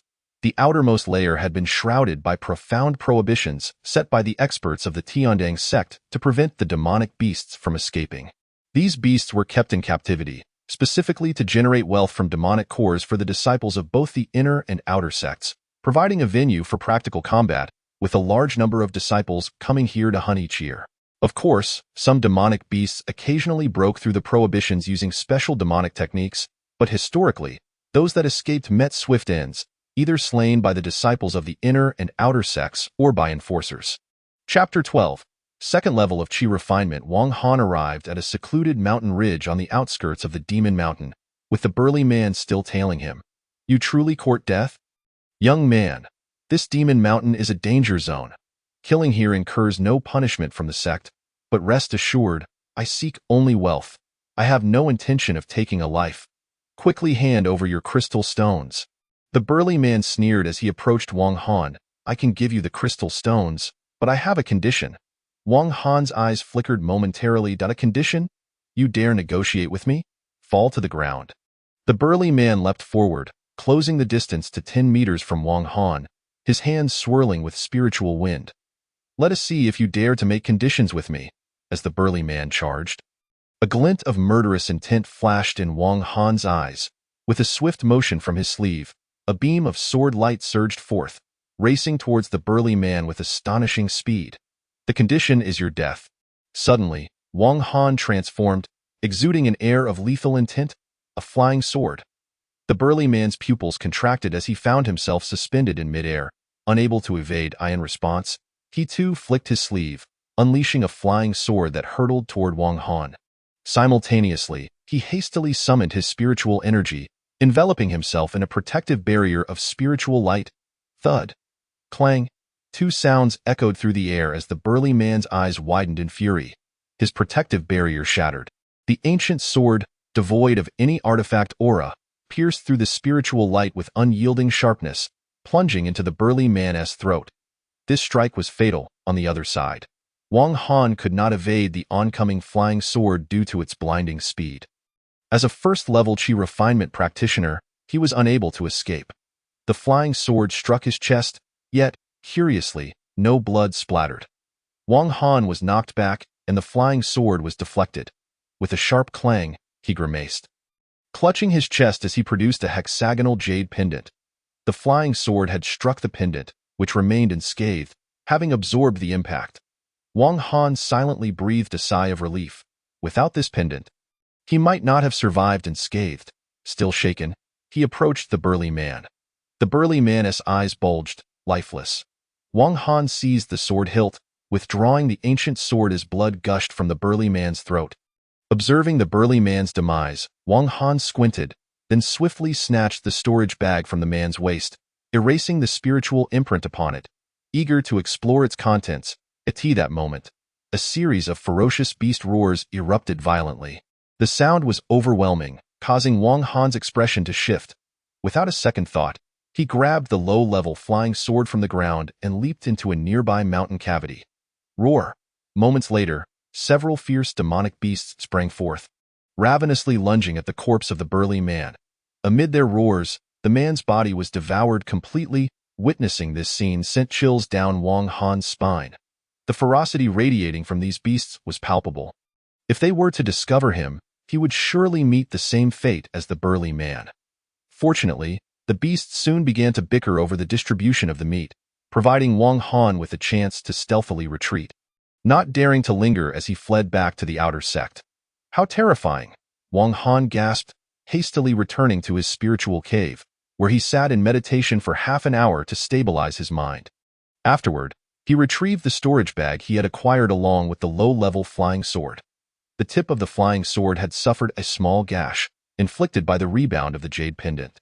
The quality of this sword was exceedingly poor, which explained why the burly man, at the third level of Qi refinement, could manipulate it. Wang Han took out the jade pendant once more, studying it intently. The material of this pendant was astonishing. Just as he was about to put it away, a peculiar phenomenon occurred.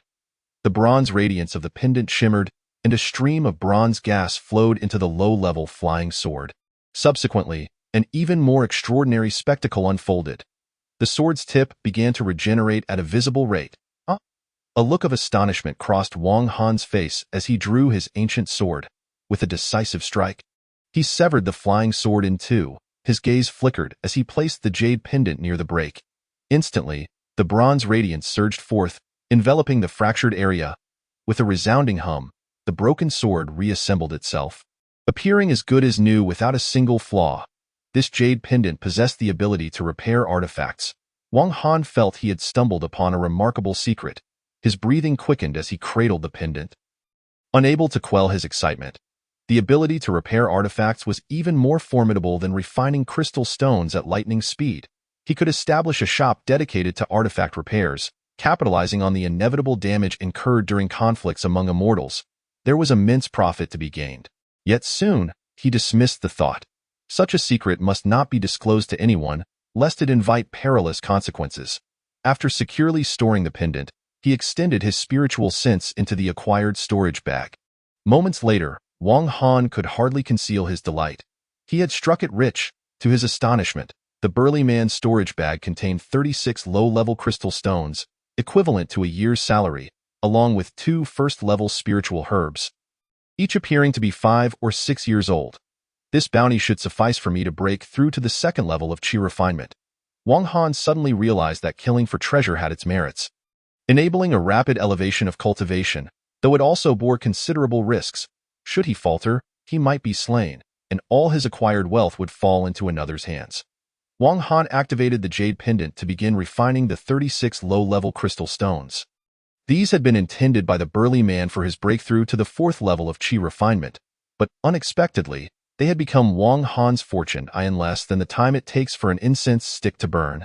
All 36 low-level crystal stones were completely refined, and his inner energy surged significantly. Wang Han exhaled deeply, seizing one of the spiritual herbs and consuming it. The pendant's power activated, and within moments, this herb was also refined. At this point, he was merely a step away from the second level of Qi refinement. Wang Han fixed his gaze on the remaining spiritual herb, swallowing it without hesitation. Gulp! As the herb's effects began to manifest, a series of crackling sounds emanated from within him, and impurities surfaced on his skin, indicative of a cleansing process he had broken through.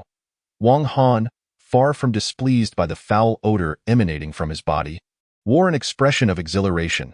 He promptly leaped from his cave and into a nearby stream to cleanse himself of the grime. The potency of the spiritual herb was immense. One single herb equated to the value of 50 low-level crystal stones. Emerging from the stream, Wang Han donned a fresh black robe, a faint smile gracing his face. He returned to his spiritual cave, and soon after, the door of Lei Laohu's cave swung open. Consequently, Lei Laohu emerged and leapt into the stream, washing away his own filth. This fellow had also broken through to the second level of Qi refinement. It remained a mystery what fortunate encounter he had experienced. As he washed, he cast a sidelong glance at Wang Han's cave. Sneering coldly, "I've reached the second level of Qi refinement. Once I break through to the 4th level, I can wield that high-level flying sword. Wang, your time is running out." Unaware of Lei Laohu's breakthrough, Wang Han remained indifferent. Inside the cave, he pondered deeply. Having surpassed the second level of Qi refinement, he now awaited the fruits of the spiritual herbs in the medicinal field, ready for a bountiful harvest that could yield at least a dozen spiritual herbs, propelling his cultivation to the 3rd level of Qi refinement. Chapter 13. Overview of the local conditions during this time. He diligently tended to the spiritual herbs, ensuring all went smoothly. He subsequently visited the salary pavilion, emerging with 10 low-level crystal stones in hand, a testament to his newly elevated salary following his breakthrough to the 2nd level. Wang Han then proceeded to the scripture pavilion, where he encountered the senior brother in charge. Presenting 2 low-level crystal stones, the senior brother nodded and opened the door, allowing Wang Han to enter the scripture pavilion.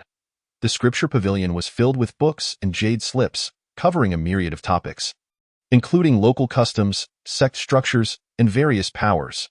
Many disciples gathered here to borrow texts, yet they were absorbed in their readings, their minds adrift in a sea of knowledge, indifferent to one another. The 10 great immortal sects. Wang Han located a tome documenting the immortal Tao of the Central Plains, the Tai Immortal Sect, the Wanbao Immortal Sect, the Chongqing Immortal Sect, the Linglong Immortal Sect, and the Chiming Immortal Sect, the 5 leading sects of the Central Plains.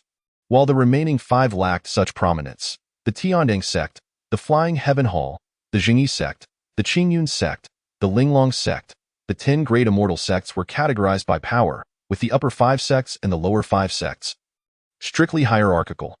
The Tiandang sect occupied a position among the lower 5. However, in recent years, it had developed rapidly, subtly hinting at an ambition to ascend to the ranks of the upper 5. Feiyan Hall, Jingyi sect, Qingyun sect, Linglong sect are all far surpassed by the momentum of Tiandang sect. Among the 5 major upper sects, Tai Immortal sect stands out as the most formidable, boasting 3,000 disciples, a plethora of masters, and undeniably deserving its title as the foremost immortal sect, possessing the largest land and mineral resources. Following closely in second place is Wanbao Immortal sect, which, though powerful, primarily engages in commerce, with little lingering enmity from the martial world, and is renowned for its vast collection of rare treasures. Every disciple under its banner is exceedingly affluent, making it the wealthiest of the immortal sections. Next is Chongqing Immortal sect, the most enigmatic among the 10 immortal sections. Its mountain gate is exceedingly concealed, with no records found in the texts. There is no comprehensive assessment of the disciples' strength within Chongqing Immortal Sect, yet none dare to underestimate its power. Historical accounts reveal that during the emergence of a treasured relic in the last century, a great battle ensued on Tianxian continent, involving the 10 immortal sects, 7 demonic sects, and 5 monster sects, all participating in the fray. Ultimately, that treasured relic fell into the hands of Chongqing Immortal Sect, indicating the sect's unfathomable depth, potentially marking it as a hidden behemoth. As for Linglong Immortal Sect, it was established by a formidable woman, with successive leaders being female, and all disciples under its banner also being women. It is rumored that the current leader of Linglong Sect was originally a member of Linglong Immortal Sect, who later betrayed it and established her own faction. The last of the major sects is Chiming Immortal Sect. Located closest to Tiandang Sect, merely 100,000 mountains away, to the east lies Tiandang Sect, while to the west is Chiming Immortal Sect. Disciples from both sects frequently venture into the 100,000 mountains in search of treasure, often encountering one another, resulting in numerous skirmishes. The relationship between the higher-ups of the two sects is also fraught with animosity. From top to bottom, the two sects are like oil and water. Had it not been for the mediation of the Immortal Alliance, a large-scale conflict would have erupted long ago. All of this is recorded in the texts. Broadening Wang Han's horizons, he realizes that the 10 immortal sects are also divided into the upper 5 and lower 5 sections. His own Tiandang sect is at a crucial juncture to ascend to the upper 5 sects. A single battle against Chiming Immortal Sect could determine their fate. Victory would see Chiming Sect relegated to the lower 5, thus elevating Tiandang Sect to the status of Tiandang Immortal Sect. Joining the ranks of the 5 major upper sections beside him lies another text detailing the 7 demonic sects: Tiansha Demon Palace, Huangquan Demon Palace, Shuedao Demon Palace, Chonghen Demon Palace, Xiantian Demon Sect, Hongqian Demon Sect, and Yinming Demon City. These 7 demonic sects are extraordinarily formidable. The most powerful, Tiansha Demon Palace, rivals Tai Immortal Sect in strength, and its leader is renowned as the foremost master of the Central Plains. Said to be a superlative expert at the 10th level of Daodan, merely a step away from ascension. In second place is Huangquan Demon Palace, which, though fewer in number, boasts masters of great skill. The sect leader, Huangquan Old Ancestor, stands on par with the Tiansha Palace Master, instilling terror across the realm, with countless immortal sect masters perishing beneath the Huangquan map, the Old Ancestor's life-bound artifact, shrouded in mystery and dread. The hierarchy of divine weapons is as follows: magical tools, treasures, Dao artifacts, and immortal artifacts. Magical tools are the lowest tier, with Wang Han's white feather being a top-tier magical tool. Treasures are further divided into low, high, and top tiers, and the same applies to Dao artifacts and immortal artifacts. Despite the Huangquan map's formidable reputation, it is merely a low-tier Dao artifact, yet it remains exceedingly fearsome. The text provides extensive details on Huangquan Old Ancestor, who is known for his penchant for the limelight. Following is Shuedao Demon Palace, whose master, Blood God, is a figure of notorious reputation, infamous for his brutality and bloodlust, hailed as the fiercest of the great wilderness.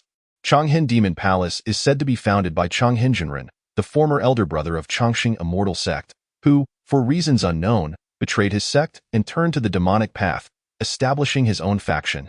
Due to its relatively recent foundation, it has not yet developed significantly, though Chonghen himself is a formidable expert at the 9th level of Daodan, wielding the low-tier Dao artifact, Chonghen Demon Blade, which is truly terrifying.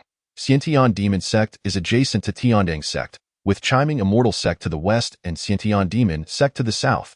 Disciples from this sect frequently enter the 100,000 mountains in search of treasure.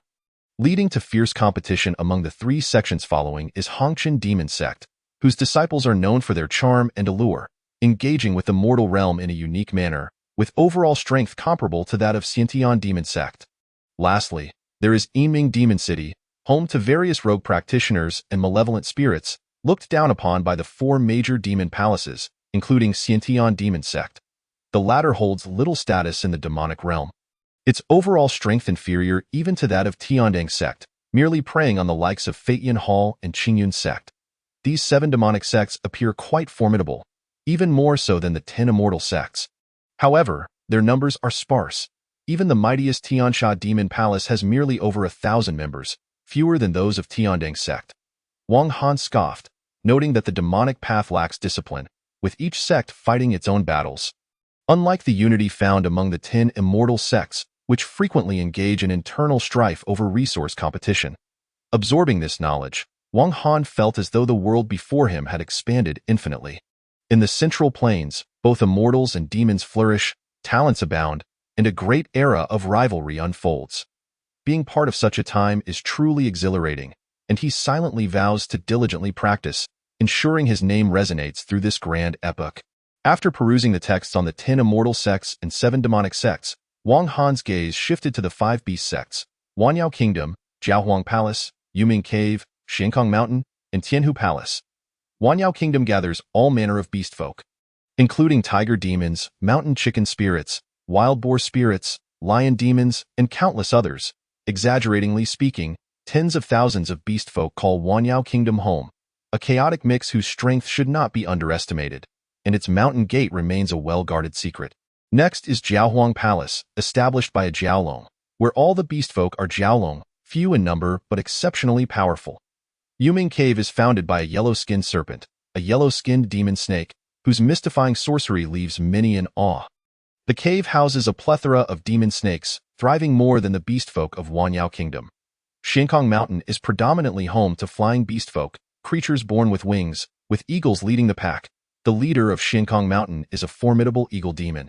Tianhu Palace, established by foxes, is a palace of charm and allure. Wang Han, having absorbed this knowledge, felt a lingering unrest within. After some time, he picked up the book Worlds, which detailed the geography of Tianxian continent, the Central Plains, Southern Wilderness, Eastern Barbarism, Western Desert, Northern Ice River, and the chaotic Demon Sea. Tianxian continent is spherical, and these 6 regions represent its basic outline, though many areas lack detailed descriptions. The Central Plains, Southern Wilderness, and Eastern Barbarism are collectively divided among the 10 immortal sects. 7 demonic sects, and 5 beast sections. The Western Desert is barren, with ancient cultivation sects buried beneath the earth, and modern sects have refrained from establishing themselves there. The Northern Ice River, perpetually shrouded in ice, is inhospitable for large populations, resulting in sparse human settlement. Lastly, the chaotic Demon Sea, dotted with numerous islands, boasts rich marine resources, with no shortage of cultivation sections. Wang Han immersed himself in this sea of knowledge, unaware that 5 hours had slipped away. During this time, he had also contributed 8 low-tier crystal stones. Now, devoid of crystals, he reluctantly exited the scripture pavilion and returned to the spirit cave on the eastern peak. In the following months, Wang Han diligently tended to the medicinal fields. Each month, upon receiving his crystal salary, he would return to the scripture pavilion to read, gaining considerable insight into medicinal herbs, magical tools, cultivation methods, and more, developing a fresh understanding. Medicinal herbs are classified into 10 levels, each with distinct effects. Divine weapons are categorized into magical tools, treasures, Tao artifacts, and immortal artifacts. Cultivation methods are divided into ordinary, superior, and top tier. Of course, Wang Han has yet to encounter advanced cultivation methods, as the Qi refinement scroll in his possession only constitutes foundational practices, not qualifying as cultivation methods. Only upon reaching the life-stealing realm can he hope to access superior cultivation techniques. Time passed swiftly, and 3 months had gone by on this day. Wang Han harvested the medicinal herbs he had meticulously cared for over the past 6 months. With these herbs, he entered seclusion in a flash. A hexagonal jade pendant appeared in his palm, swiftly absorbing the spiritual energy of the herbs. As night fell, a full moon hung in the sky, casting a silvery light through the cool rocks into the cave, illuminating Wang Han's face as a gentle breeze stirred above him. With 3 parts meditation and 7 parts contemplation, he soon felt a surge of energy flow into his crown. Almost there, Wang Han silently urged himself, enhancing his cultivation effort to break through the barrier. With a final push, the energy fully entered his crown, and he exhaled a breath of turbid AI art. As he did so, Wang Han's expression brightened. Feeling invigorated, a spark of wisdom flashing in his eyes, leading to another round of marrow cleansing. This time, it was not as filthy as before. He succeeded. In the blink of an eye, Wang Han had been part of the outer sect for over half a year, having broken through to the 3rd level of Qi refinement. This progress is indeed commendable, significantly faster than his peers.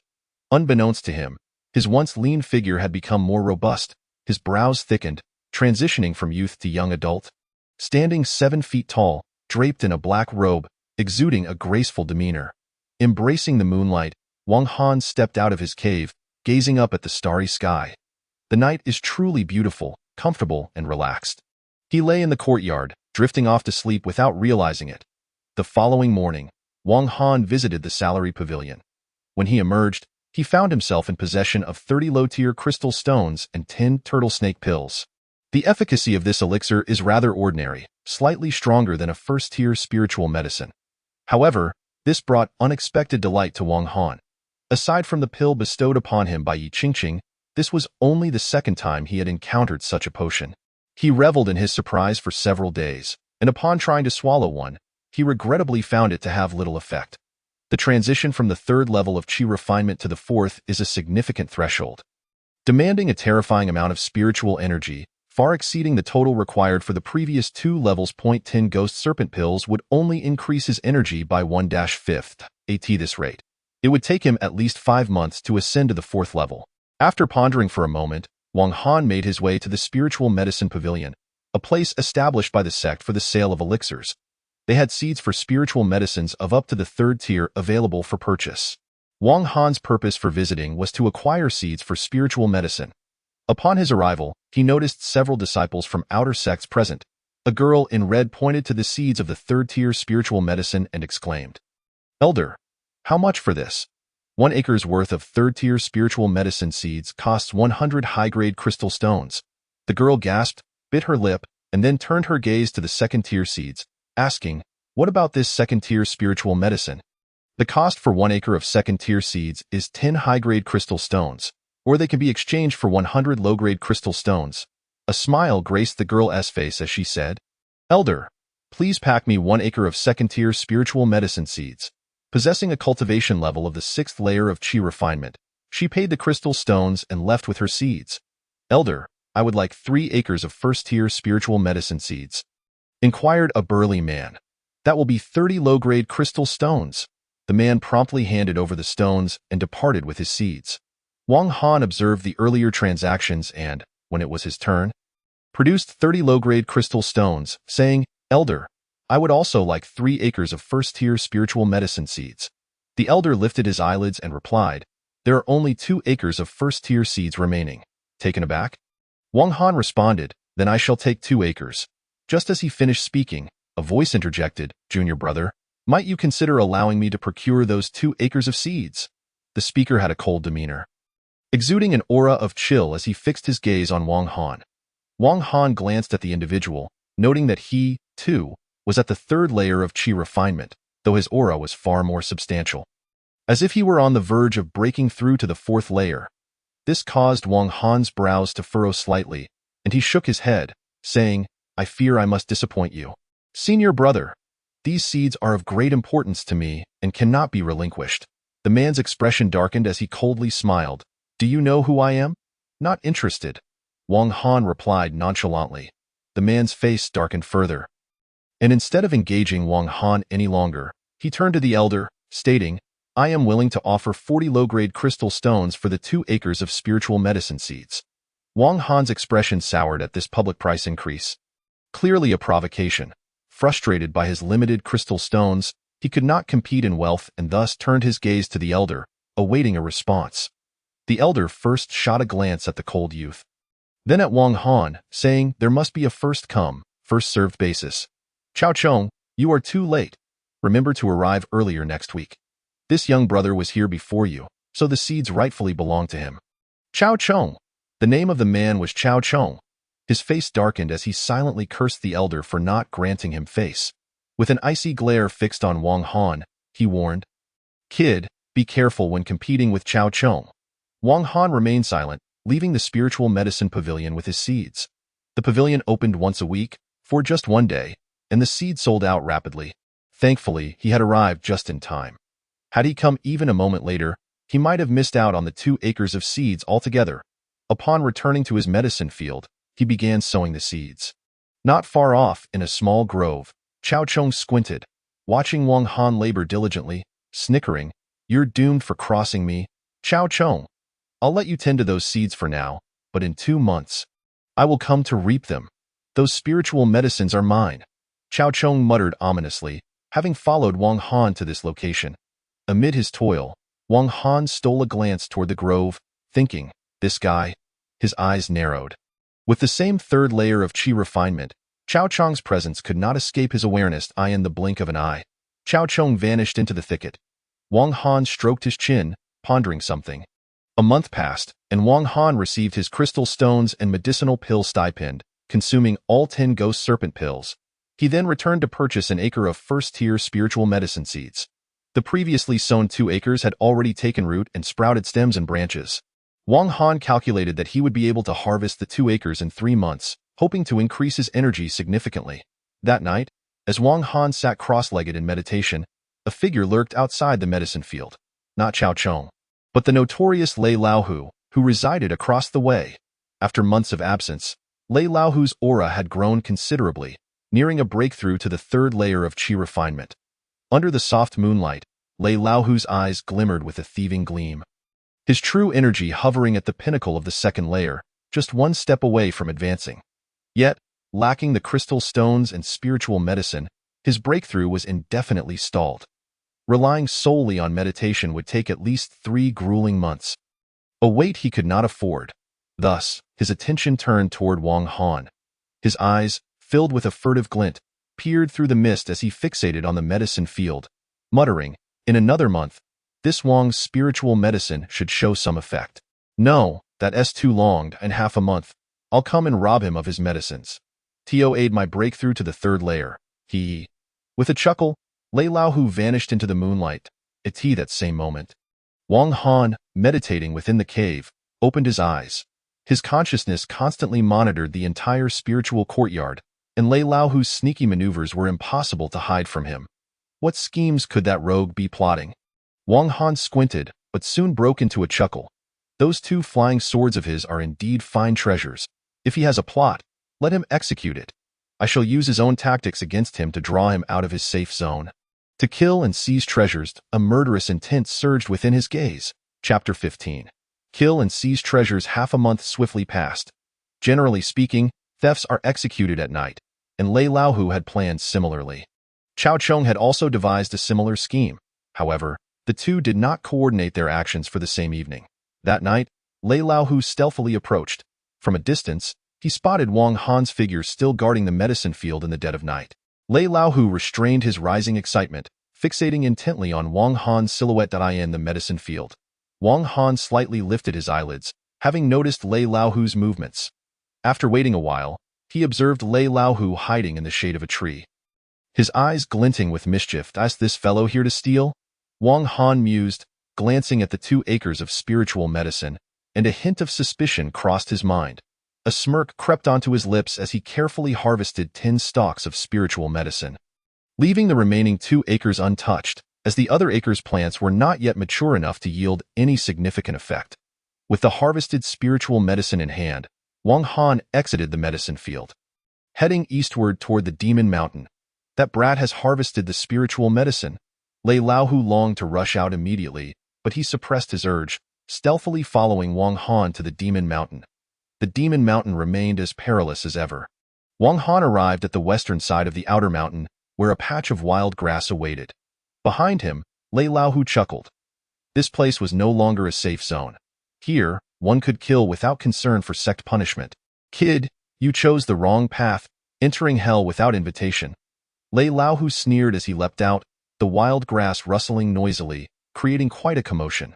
Wang Han scanned his surroundings, finding no signs of monsters or fellow disciples, essentially. No one in sight. This location was indeed ideal for eliminating Lei Laohu. Yet, rather than revealing his intentions, he feigned surprise, exclaiming, Senior Brother Lei, what brings you here? Lei Laohu had not scrutinized Wang Han's cultivation aura closely. His entire focus was on the spiritual medicines Wang Han possessed. Those medicines were crucial for his advancement to the 3rd layer of qi refinement, and he felt he must have them at all costs. Blinded by his greed. Ha ha ha! You ask how I came to be here. I followed you all the way. Hand over the spiritual medicines quickly, Wang. I must break through to the third layer. If you're smart, you'll relinquish the medicines and then kneel to me, bowing 3 times. Perhaps I'll be generous and spare your life." Lei Laohu laughed heartily, and the face of Lei Laohu's arrogant laughter, Wang Han also laughed, genuinely amused, for he had never encountered someone so foolish, brazenly taunting death. This man was a fool. "Brother Lei, I cannot give you these spiritual medicines. If you have the ability, come and take them." Wang Han crossed his arms, smiling nonchalantly. "Huh? Seeking death?" Lei Laohu's eyes widened as he unleashed his full cultivation power at the pinnacle of the second layer of qi refinement. A gust of wind erupted as he shouted, charging at Wang Han with the force of a mountain. "Impressive momentum." Wang Han replied with a faint smile, flicking his finger. A whirlwind surged forth, instantly overpowering Lei Laohu's force. Lei Laohu's figure faltered, and his expression shifted dramatically as he re-evaluated Wang Han, slowly realizing something was amiss. Third layer of qi refinement? Impossible. How could you have cultivated so rapidly? Lei Laohu's eyes widened in disbelief. Boom. Wang Han wasted no time, unleashing a punch imbued with the immense power of the third layer of qi refinement. The air trembled as the blow sent Lei Laohu hurtling back 2 to 3 zhong, nearly causing him to spit blood. He really is at the third layer. Lei Laohu was rendered speechless. After a brief moment of shock, he rolled and scrambled to escape. Trying to flee now, too late. Wang Han stepped forward, his sleeves fluttering, revealing a low-tier flying sword. In a flash, it surged forth with astonishing speed, swiftly catching up to Lei Laohu. Damn it, damn it. Lei Laohu sensed the murderous intent behind him. In a moment of impending crisis, he drew forth a white flying sword, a high-tier artifact he could barely control, only able to harness a fraction of its power. Whoosh! The flying sword wavered as it met the low-tier sword. Clang! In mid-air, the 2 beams of sword light clashed, and almost immediately, the white sword was sent hurtling away. Damn it! I can't control this high-tier sword at all. Lei Laohu bared his large fangs, his face etched with anxiety.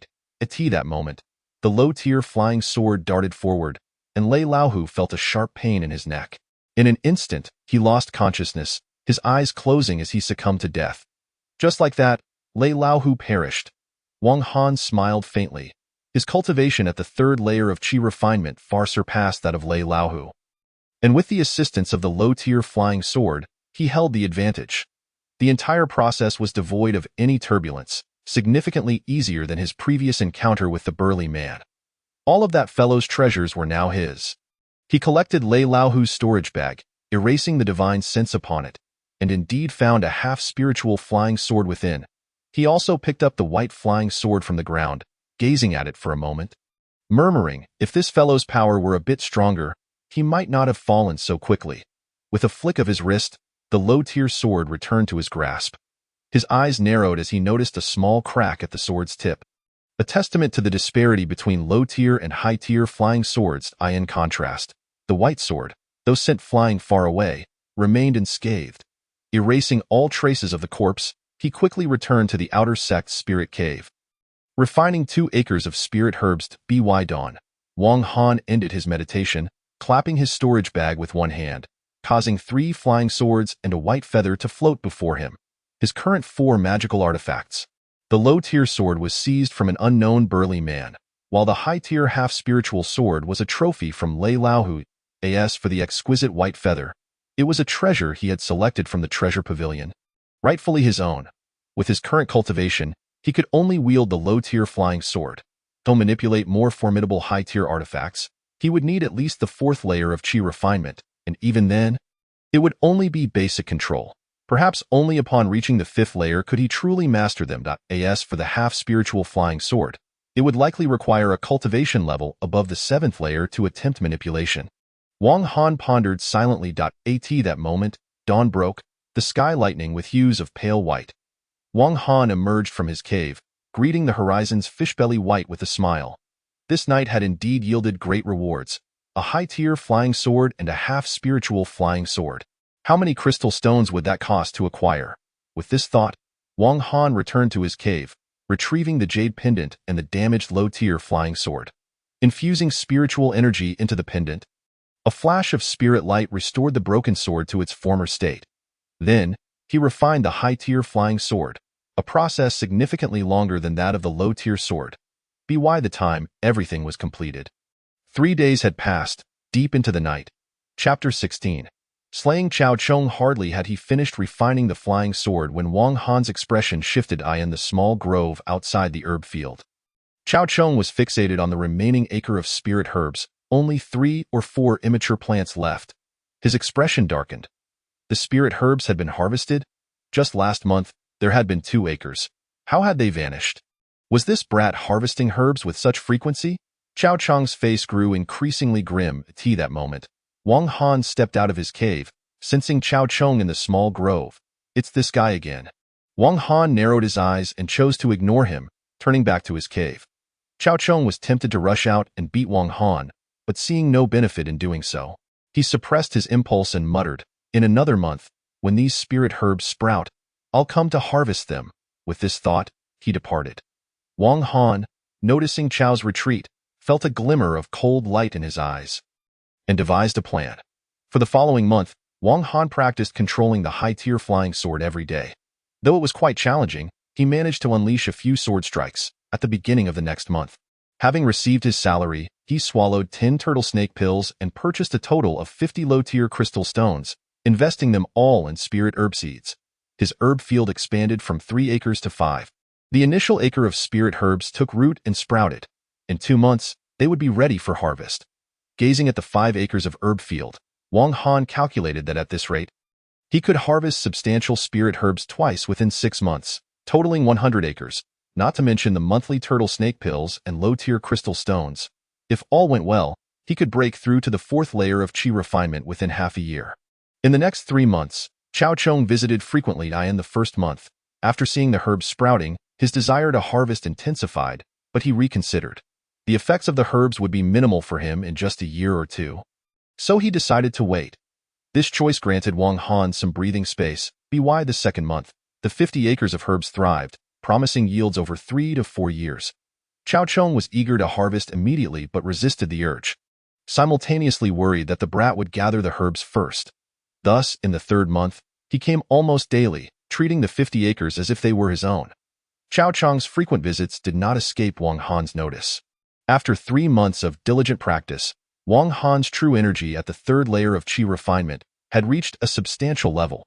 If he were to consume the spirit herbs from those 50 acres, even if he couldn't break through to the 4th layer, he would surely achieve the pinnacle of the 3rd layer. One night, Chao Chong arrived, excitement written all over his face. He had decided to act this night, intending to strip the 50 acres bare. However, before he could make a move, Wang Han stepped out of his cave, carefully gathering the spirit herbs with a magical shovel. Wang Han, too, had resolved to harvest that night. This scene nearly drove Chao Chong to rush out, but he held himself back. "Let you harvest first. Once you're done, I'll knock you out in a single blow, and all the spirit herbs will be mine." Chao Chong secretly gathered his true energy, poised to launch a surprise attack. Though killing or maiming was forbidden in the safe zone, knocking someone unconscious was permissible. Before long, Wang Han completed the gathering of the herbs.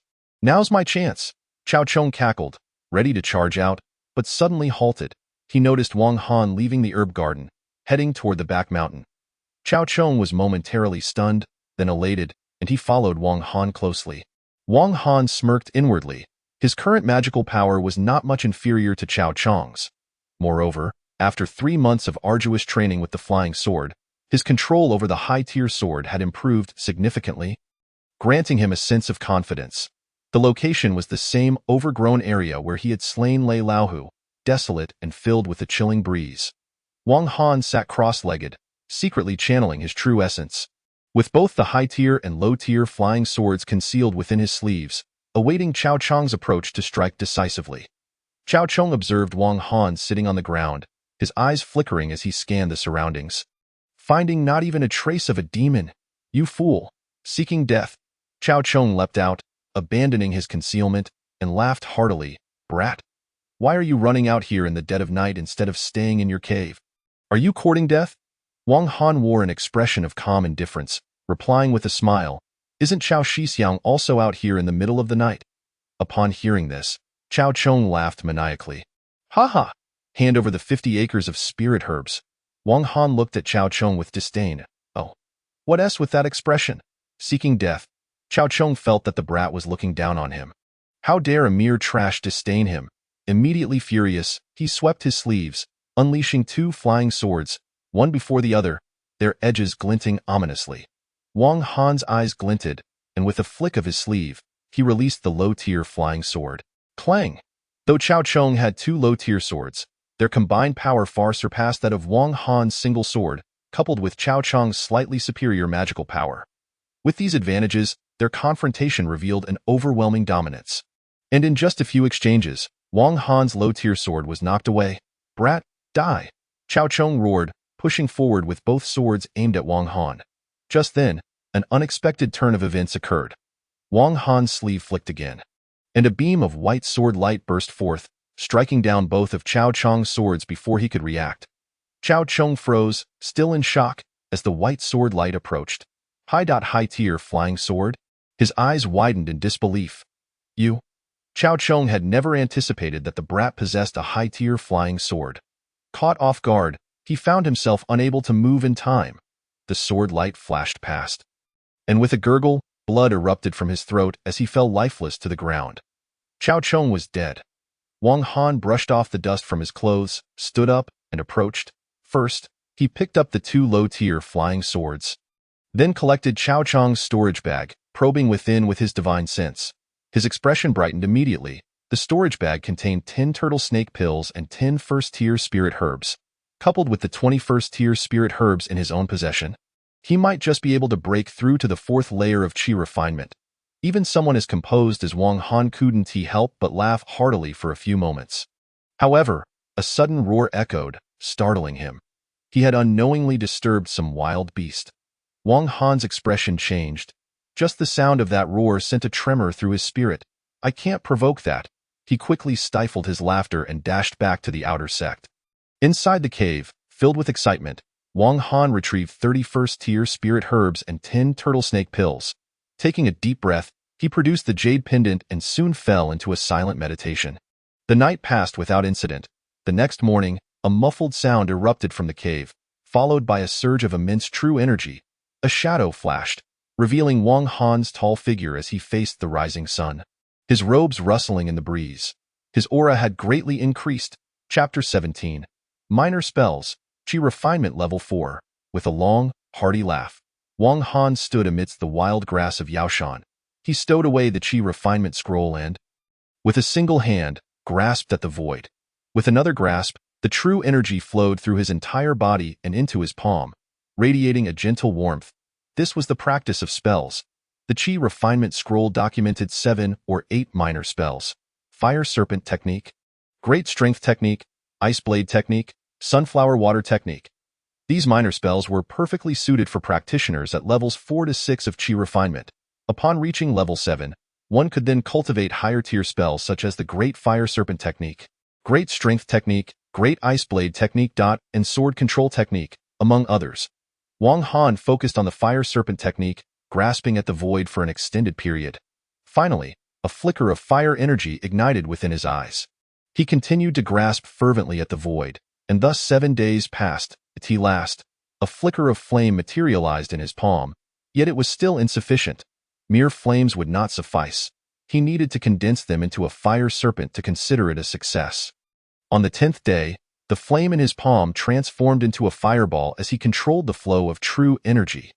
The fireball expanded slightly, taking on the shape of a fire serpent. Finally, a small fire serpent coalesced. With a whoosh, the moisture in the air evaporated completely. Wang Han's face lit up with joy. With a mere thought, he hurled the fire serpent forward, and with a dull thud, a nearby small mountain shattered into rubble. How formidable! Wang Han was taken aback. Its power was comparable to that of a high-tier flying sword. Upon inspecting his internal spiritual energy, he realized he had expended at least 30%. With my current magical power, I could at most unleash this fire serpent technique 3 times. However, my true energy has increased by 10%. The successful cultivation of this technique significantly enhanced his true energy. Realizing this, Wang Han decided against hastily practicing the other spells and returned to the spirit cave on the eastern peak. Over the past half-month, He had exhausted all his crystal stones practicing the fire serpent technique. Cultivating spells was indeed a significant drain on spiritual energy. The only reason he could practice continuously was thanks to the jade pendant, which refined crystal stones at lightning speed to replenish his true energy, keeping his magical power perpetually at its peak. Thus, he managed to cultivate the fire serpent technique in half a month. Had it been an ordinary person, it would have taken them at least a month to achieve such a feat. Without crystal stones to restore his energy, practicing spells would become exceedingly slow. Wang Han pondered that it would be better to wait until he received his crystal stone stipend before practicing further. A few days later, upon exiting the stipend pavilion, he found 3 high-tier crystal stones in his possession. Having reached Qi Refinement Level 4, his stipend crystals had upgraded from low-tier to high-tier. Generally speaking, a single high-tier crystal could be exchanged for 20 to 30 low-tier crystals. However, no one was foolish enough to trade high-tier crystals for low-tier ones. High-tier crystals could purchase items that low-tier crystals could not, while everything obtainable with low-tier crystals could be purchased with high-tier ones, in addition to the fact that high-tier crystals restored magical power swiftly and effectively. The pills had also upgraded from level 1 Ghost Serpent pills to level 2 Heart Returning pills, remaining at a total of 10. Upon returning to the Spirit Cave, Wang Han took out the Jade Pendant and refined 1 Heart Returning pill to test its effects. The results were quite satisfactory. His internal true energy increased slightly, significantly more effective than the Ghost Serpent pill. In the subsequent half-month, Wang Han, clutching the high-tier crystal stones, began practicing the Great Strength technique. Cultivating a single minor spell could increase his magical power by 10%. And with the heart-returning pills enhancing his cultivation, he believed that within half a year, he could break through to Qi Refinement Level 5. Unbeknownst to him, 3 months passed. Wang Han's magical power improved greatly during this time. He successfully cultivated 6 minor spells: Fire Serpent Technique, Great Strength Technique, Ice Blade Technique, Sunflower Water Technique, Wind Control Technique, and Earthwall Technique. The first 3 were offensive spells, while the 4th, Sunflower Water Technique, was a defensive measure against fire-based spells, as water extinguishes fire. The 5th spell, Wind Control Technique, lessened his body weight and increased his running speed, especially important before he practiced Sword Control Technique. The final Earthwall Technique was utilized to enhance defense. These 6 spells were the result of 3 months of arduous effort for Wang Han, a feat made possible by his exceptional talent and the Jade Pendant's rapid refinement of high-tier crystal stones to replenish his energy. It would not be surprising for others to take over half a year to achieve the same. During this period, he expended 7 high-tier crystal stones. With his stipend over these 3 months, he had accumulated a total of 9 high-tier crystal stones, leaving him with only 2 now. The heart-returning pills had all been refined. The gains were substantial. Currently, his internal true energy had reached 80%, and with just 20% more, he could break through to Qi Refinement Level 5. Should I continue practicing spells? Wang Han pondered thoughtfully. 6 minor spells were already ample. Pursuing a 7th spell would yield little benefit beyond increasing his magical power. Instead, it would be more prudent to seize this opportunity to gain practical combat experience, thus enhancing his cultivation through real-world encounters. With this thought in mind, Wang Han's gaze fixated on the dark, ominous demon mountain beyond the wild grass. He had heard that the most formidable beasts at the outskirts of Yaoshan were only level 1, stage 6, equivalent to a human at Qi Refinement Level 6. In other words, if he exercised caution and refrained from provoking the level 1, stage 6 beasts, instead seeking to hunt those at levels 4 or 5, the danger would be significantly reduced. With this in consideration, Wang Han did not immediately set off for the Dark Demon Mountain, but instead returned to the Spirit Cave. 3 months ago, he had specifically purchased 50 acres of level 1 spiritual herbs, which had now matured after 5 or 6 years. It was time to harvest. After gathering the spiritual herbs, he refined them on the spot, increasing his true energy by half a level. So little. Ever since advancing to Qi Refinement Level 4, spiritual herbs under 10 years of age had lost much of their efficacy. Wang Han sighed. In the following half-month, he practiced with the high-tier flying sword. At the beginning of the month, he received his stipend, 3 high-tier crystal stones and 10 heart-returning pills. After refining the 10 pills, he increased his true energy by another half-level, leaving him just 1 level away from Qi Refinement Level 5. With a heart full of ambition, Wang Han set out with 5 high-tier crystal stones, 3 low-tier flying swords, and one high-tier flying sword towards the outskirts of the demon mountain. Roar! As soon as he stepped in, a beastly roar erupted. A level 1, stage 4 bloodthirsty wolf with its sinister eyes blocked Wang Han's path. Perfect. Just the target I needed for a test run. Wang Han displayed no fear. Rather, he radiated excitement. With a single finger pointed, he directed the 3 low-tier flying swords towards the wolf, and with a whoosh, the wolf was sent flying. Following up with a wind control technique, he swiftly closed the distance, conjuring an illusory fire serpent to engulf the wolf. Whoosh! The flames enveloped the wolf, reducing it to ashes. Wang Han approached and sifted through the ashes to find the demon core, which contained spiritual energy. However, being a demon pill, most of the energy within was harmful gas. Wang Han required only a small portion of the pure spiritual energy, which could be transformed into true energy for him to absorb. He extracted the pure spiritual energy from the jade pendant and refined it on the spot, causing his internal true energy to increase by a small half-level. With just 2 more such monsters, I could break through to Chi Refinement level 5. It seems that hunting demon beasts and seizing their cores is indeed a faster path to cultivation. Chapter 18. Hunting demon cores. Wang Han flickered his form and continued searching for level 4 and 5 beasts to hunt. Before long, he encountered another level 1, stage 4 demon creature. Once again, he exerted little effort. With the 3 low-tier flying swords clearing a path, he unleashed a wind control technique followed by a fire serpent technique, effortlessly dispatching the demon. At this rate, within 3 days, I shall break through to Chi Refinement level 5. Just as the words left his lips, a cold light suddenly shot toward him without warning, striking his spine. Wang Han felt a chill run down his back and silently cursed, swiftly clapping his hands together to cast an earthwall technique. A layer of yellow light enveloped his entire body. Puff! The yellow barrier shattered almost instantly, and Wang Han was sent flying 3 zhong, sharp pain surging through his back as he felt the warm trickle of blood. Boom! From the darkness, a claw of cold light emerged, followed by 4 hooves stirring up a black wind, then a dark wolf's head, and finally a pair of menacing red eyes, one of which dripped with blood. Level 1, Stage 6, Wang Han's pupils constricted. Such a beast could threaten his life. He immediately cast a wind control technique, releasing his high-tier flying sword, and with a single hand, he formed a seal, preparing the ice blade technique. This was a gale wolf, its speed far surpassing that of other beasts of the same rank. No prey that fell under its gaze ever escaped. However, at this moment, one of its eyes was bleeding, and its wind was significantly weaker than usual. It was injured. Who could have harmed it? Wang Han was uncertain if he could defeat this beast in a full-on battle. His expression grew grave. He knew that once targeted by such a creature, fleeing would be futile. He could only brace himself for a fierce confrontation. Fortune favors the bold. Kill! Wang Han roared, a fierce light flashing in his eyes, and with the aid of the wind control technique, he leaped into the fray. Roar! The howl of the gale wolf was both furious and urgent as it charged forward, its front claws gleaming with cold light, emanating a powerful aura, and lunged at the approaching human. Ice blade technique? In response to this ferocious assault, Wang Han's eyes glimmered as he unleashed the ice blade technique.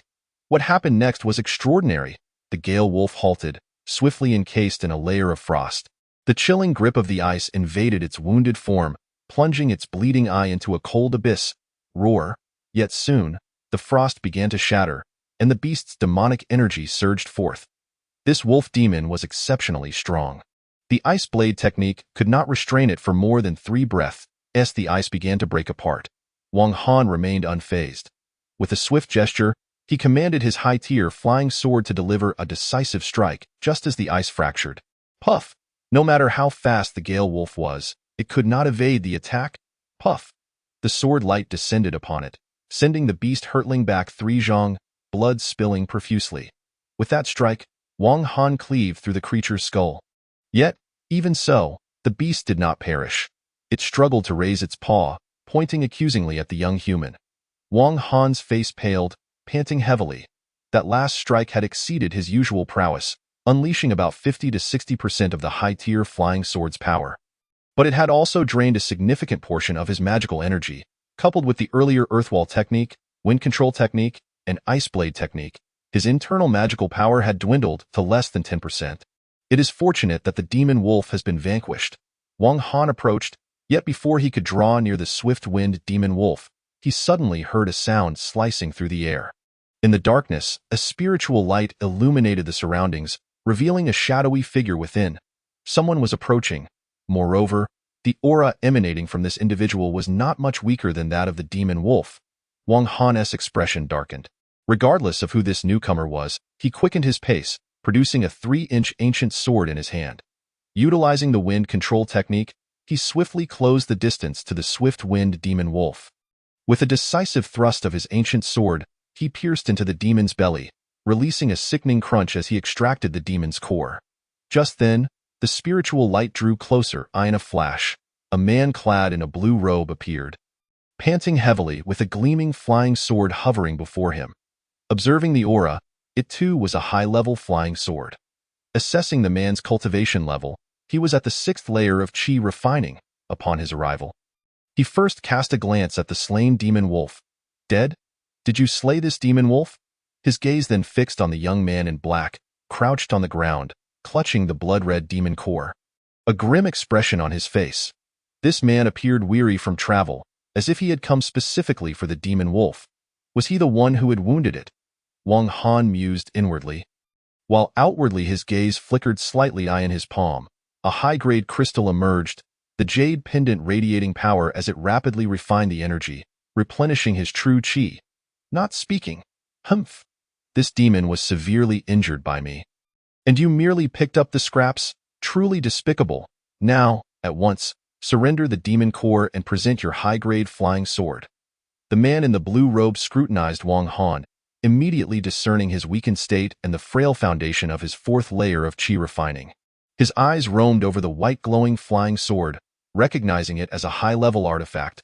Greed ignited within him. The demon was slain by me. The flying sword is mine. With a sinister laugh, Wang Han narrowed his eyes, inhaled deeply, and swallowed the demon core. The jade pendant surged with energy, rapidly refining it, causing his aura to swell. He then executed the wind control technique, the spiritual wind flashing beneath his feet as he retreated. Not bothering to glance at the blue-robed man's reaction, "You seek death. The demon core is mine." The blue-robed man, who had been coldly laughing just a moment before, erupted in fury the next, shouting, "Boy, I will gut you." The full force of his cultivation at the peak of the 6th layer of Qi refining unleashed, he executed the wind control technique, his figure blurring as he quickly closed the gap with Wang Han. With a whoosh, hearing the rush of air behind him, Wang Han's expression darkened further. In terms of speed, he was no match for the man pursuing him, but he could only buy time if he could refine the demon core within him and break through to the 5th layer of Qi refining. Then he could contend with that fellow.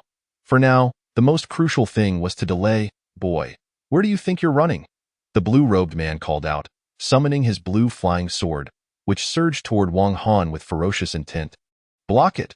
Wang Han expanded his spiritual awareness, constantly attuned to the movements behind him. As he saw the flying sword approaching, he hastily conjured 3 low-tier flying swords to defend against it. However, with a series of thuds, the 3 low-tier flying swords shattered almost instantly, unable to withstand even 3 breaths of time. "Ha ha ha, mere scrap metal." The blue-robed man laughed heartily. At that moment, Wang Han did not look back as he dashed into the forest ahead. He had never hoped that the low-tier flying swords could withstand the high-tier flying sword of his pursuer. Upon entering the forest, layers of black mist swirled around, thick with demonic energy, but he could afford no further hesitation and plunged headlong into it. Nowhere to run. The blue-robed man followed closely, pausing briefly to observe the black mist, then swiftly cast several protective talismans upon himself to guard against any demons that might suddenly emerge from the fog. After preparing his defenses, he continued his pursuit. Within the black mist, a faint blood aura began to rise, and suddenly, a low growl reverberated through the air. A blood-headed tiger emerged, its sharp, blood-red claws glistening, its fur entirely black. Towering and imposing, it moved with the ferocity of a storm, revealing itself to be a blood-headed black tiger. This demon was at the pinnacle of the 6th layer of Qi refining, yet it was a mutated species. its demonic energy saturating the area within a 3-mile radius. It fed on the flesh and blood of humans or other demon kinds. An aura of savagery emanated from it, its crimson eyes flashing with an insatiable ferocity. Its perception was remarkably acute. The intrusion of Wang Han and the blue-robed man did not escape its notice. With its powerful senses, it quickly assessed the strengths and weaknesses of the two humans. 4th layer of Qi refining, peak. 6th layer of Qi refining, peak. The blood-red eyes flickered, revealing rows of menacing teeth. With a leap, it summoned a tempest of black wind, the fierce gusts swirling around it as it unleashed its terrifying presence. In the heart of the forest, Wang Han suddenly halted, narrowing his eyes sharply. He sensed an incredibly potent demonic energy surging toward him. With a swift glance upward, he leapt onto a large tree, the jade pendant in his palm glowing intensely as he hastened to refine the demon core. A gust of spiritual wind surged forth, revealing the silhouette of the blue-robed man, his body surrounded by flashing talismanic light. The aura around him was palpably potent. This man's spiritual awareness expanded, and suddenly, his gaze lifted, locking onto Wang Han perched in the tree. However, he refrained from acting hastily, for an even more formidable presence was approaching. This aura was so fierce it sent a shiver of trepidation through him. Soon, with a thunderous roar, a pair of blood-red claws tore through the black wind, displaying immense power. The blood-headed black tiger. As the black wind surged, the massive form of the blood-headed black tiger became visible. A mutated species, though it possessed only the power of a level 6 demon, its bloodline was exceptionally strong. Even more ferocious than that of a level 7 demon. A look of apprehension crept onto the blue-robed man's face, but he quickly turned his thoughts inward, a cold smirk forming as he fixed his gaze on Wang Han in the tree. Boy, the peril posed by this tiger demon far exceeds that of either of us at present. Our only chance for survival lies in joining forces. Furthermore, should we indeed unite to slay this beast, I shall take the demon core, while all else will belong to you. Our grievances can be resolved in one fell swoop. Wang Han felt a surge of spiritual energy above his head, his aura suddenly intensifying as he completed the refining of the demon core, the formidable energy of the 5th layer of Qi refining radiating outward. He paid no heed to the blue-robed man's proposition, instead positioning his high-grade flying sword before him, coldly staring down at the man and the demon below. Boy, you must consider this carefully. I can escape, but for you, death is the only option. Only by joining forces can we hope to survive. The blue-robed man felt a sinking sensation in his heart as the young man in the tree remained unresponsive. Simultaneously, the blood-headed black tiger cast a glance at the black-clad youth in the tree, its eyes flickering momentarily before shifting its focus to the blue-robed man. The latter's blood aura was more robust, making it a more satisfying prey. The blood-headed black tiger sprang into action, roaring mightily as it lunged toward the blue-robed man. Damn it! The blue-robed man cursed, immediately urging his blue flying sword to counter. However, while the sword was effective against the swift-winged wolf, it proved inadequate against the blood-headed black tiger. With a crash, a swipe of the tiger's claw sent the flying sword hurtling away, charging straight for him. Thud! The symbols on the blue-robed man's body dimmed significantly, nearly half of them shattered by a single claw strike. This demon is formidable. In one exchange, the blue-robed man found himself at a disadvantage. His face contorted in fury, he swiftly recalled his blue flying sword and cast another wind control talisman upon himself. Maneuvering toward Wang Han in the tree, boy, we'll die together. Wang Han narrowed his eyes, leaping away. The blue-robed man missed his target but continued to pursue relentlessly. Roar! The blood-headed black tiger also charged forward. Hearing the sound of its approach, Wang Han's expression darkened. This cursed blue-robed man had lured the blood-headed black tiger to him. He had intended to wait for the two to weaken each other before seizing an opportunity to strike. But it seemed that preserving his own life was now paramount. His cultivation had risen to the 5th layer of Qi refining, granting him a significant boost in speed. Yet he was still far outmatched by the blue-robed man empowered by the wind control technique and the even more terrifying blood-headed black tiger. Continuing like this was not an option. Wang Han squinted, seeking out rugged terrain, occasionally releasing small ice blades to impede his pursuer. Meanwhile, the blue-robed man gritted his teeth, simultaneously defending against the pursuing demon tiger and remaining wary of the treacherous young man ahead. Under normal circumstances, the small ice blades would have been easily shattered, but a moment's carelessness could lead to disaster. The blood-headed black tiger bared its menacing teeth, braving the chilling winds, its speed outstripping both the blue-robed man and Wang Han combined. The trio, one man and one demon, pursued and fled, swiftly bursting from the confines of the Black Wind Forest. Roars echoed ahead, more ferocious than before, and it was not just one dot deeper within lay the heart of the Demon Mountain. The creatures within were far more formidable than the demon tiger trailing behind. Wang Han fixed his gaze on the Demon Mountain ahead, his expression fluctuating between apprehension and resolve. He gripped the 3-inch ancient sword tightly, gritting his teeth, and plunged into the depths.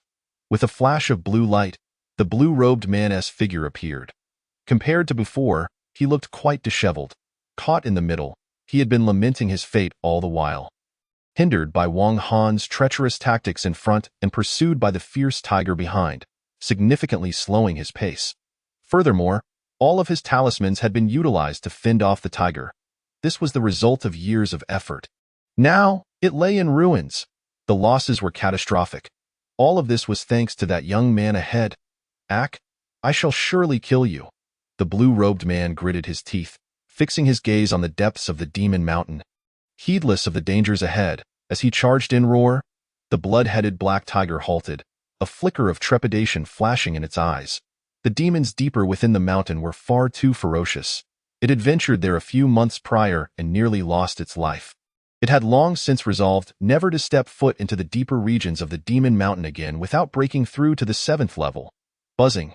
Before long, the blood-headed black tiger retreated to the periphery, choosing not to pursue any further. The blue-robed man charged into the depths of the Demon Mountain, and upon realizing that the blood-headed black tiger was not in pursuit, he felt a surge of unexpected relief. With the threat of the tiger behind him gone, he let out a roar, his speed increasing slightly. Haha, young lad, your fate is sealed. Wang Han was sprinting furiously when he suddenly heard the maniacal laughter of a man behind him. Glancing back, he saw a man in a blue robe rapidly closing the distance. In mere moments, he was nearly upon him. Ahead, the air was thick with malevolent energy, as a massive black python coiled its body, emanating a formidable 8th-tier aura. Hiss! Alongside the 8th-tier python, several 7th-tier serpents hissed incessantly, creating a veritable den of snakes. Wang Han gripped the ancient sword tightly in his hand, turned around, and fixed his gaze on the man in the blue robe. A cold smile playing on his lips. Those who fear not death, follow me. With that declaration, he leaped into the serpent's lair. Under the onslaught of the malevolent energy, a dozen serpent demons swiftly lunged at him. The man in the blue robe caught up, his eyes narrowing. Let us see how you fare against the serpents. With that, he unleashed several protective talismans and stood back with a derisive sneer. Watching the spectacle unfold, Chapter 20, A Brush with Death. In the wake of this scene, Wang Han's eyes flashed with resolve as he suddenly retreated, charging straight at the man in the blue robe. Want to watch a show? In your dreams. With his movement, the demon snakes surged forward as well. The man's pupils constricted, cursing under his breath, and he immediately activated his wind manipulation technique to retreat. Unwilling to perish amidst the throng of demons, however, he had barely stepped back when the serpents closed in around him, leaving Wang Han trapped in their midst, while the strongest 8th-tier serpent pursued the blue-robed man. The situation was dire, a life-or-death struggle. A moment's carelessness could lead to instant demise. Roar! 3 7th-tier serpents lunged at him, their gaping maws twisted in ferocity. Wang Han's expression turned icy, his eyes fixated on the trio of snakes. With a swift motion, he swung his ancient sword, and with a sickening thud, one serpent was struck on the forehead, blood gushing forth as it let out a mournful cry and collapsed. The other 2 serpents, relentless, continued their assault. There was no time to slay them as they approached. In this critical moment, Wang Han conjured an earthen wall with one hand while summoning a small ice blade with the other. One serpent was struck by the ice blade, but it shattered almost instantly. In that fleeting moment, another serpent whipped its tail, striking Wang Han. The earthen wall crumbled, and he spewed a mouthful of blood. His body propelled backward several yards, his chest heaving violently, his face contorted in agony. Gritting his teeth, Wang Han's gaze remained locked on the advancing serpents, his eyes bloodshot. Meanwhile, a scream pierced the air as the man in the blue robe faced the eighth-tier serpent. Within mere breaths, his defenses were breached, and he was on the brink of death. Wang Han merely cast a glance before swiftly averting his gaze. His true enemies were no longer the blue-robed man but the serpents themselves. Roar, roar, roar. The serpents surged forth like a cataclysmic disaster, instilling a profound sense of despair. Yet Wang Han's eyes darted, and with a flick of his sleeve, a burst of white light emerged, a white feather. A celestial wing feather, a top-tier magical artifact. He was unsure if, with his cultivation at the 5th level of Qi refinement, he could harness its power in this moment of crisis. There was no time for hesitation. A mouthful of blood was expelled, and as he altered the spiritual formula in his palm, the white feather expanded to half a yard in size, radiating ethereal light. Witnessing this transformation, Wang Han's eyes gleamed with fervor as he stepped onto the white feather. Roar! A 7th-tier serpent lunged at him, sinking its fangs into the feather's tail, tearing away a tuft of white plumage. Wang Han, standing upon the feather, felt his form lurch violently. Without a second thought, he shouted. And the white light flashed beneath him, propelling him over 10 yards, escaping the serpent's onslaught. Save me! The man in the blue robe was drenched in blood, his left shoulder a gory mess, his arm rendered useless. One hand desperately commanding his flying sword, crying out in despair. Wang Han merely glanced back, refusing to linger, and shouted again, swiftly fleeing deeper into the mountain. Reaching the outskirts, as he ascended above a hill. His complexion paled, and he shuddered. Boom! He plummeted from the sky, and thankfully, his body was far more robust than a year prior.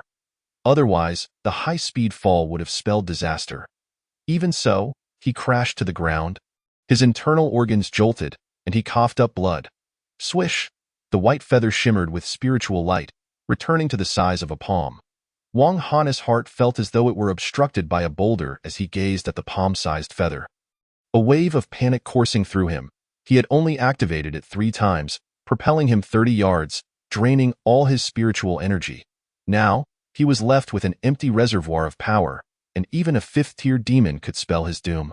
Wang Han struggled to rise, seeking refuge in a shadowy corner, expanding his consciousness to remain vigilant, uncertain whether the serpents would pursue or if other demons would arrive. Simultaneously, a glimmer of spiritual light flashed in his palm, revealing a high-tier crystal, followed by a jade pendant glowing, rapidly refining. Silence.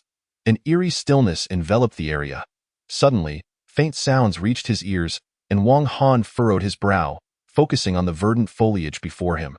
Where the noises originated, in the darkness, 2 blood-red orbs gradually emerged, followed by a pair of glistening claws and a coat of black fur. The blood-forehead black tiger. The serpents had not pursued him. Instead, it was the blood-forehead black tiger that had arrived. This demon had lingered in the black mist forest since returning, and upon hearing the commotion, it rushed over. A faint scent of blood wafted through the air.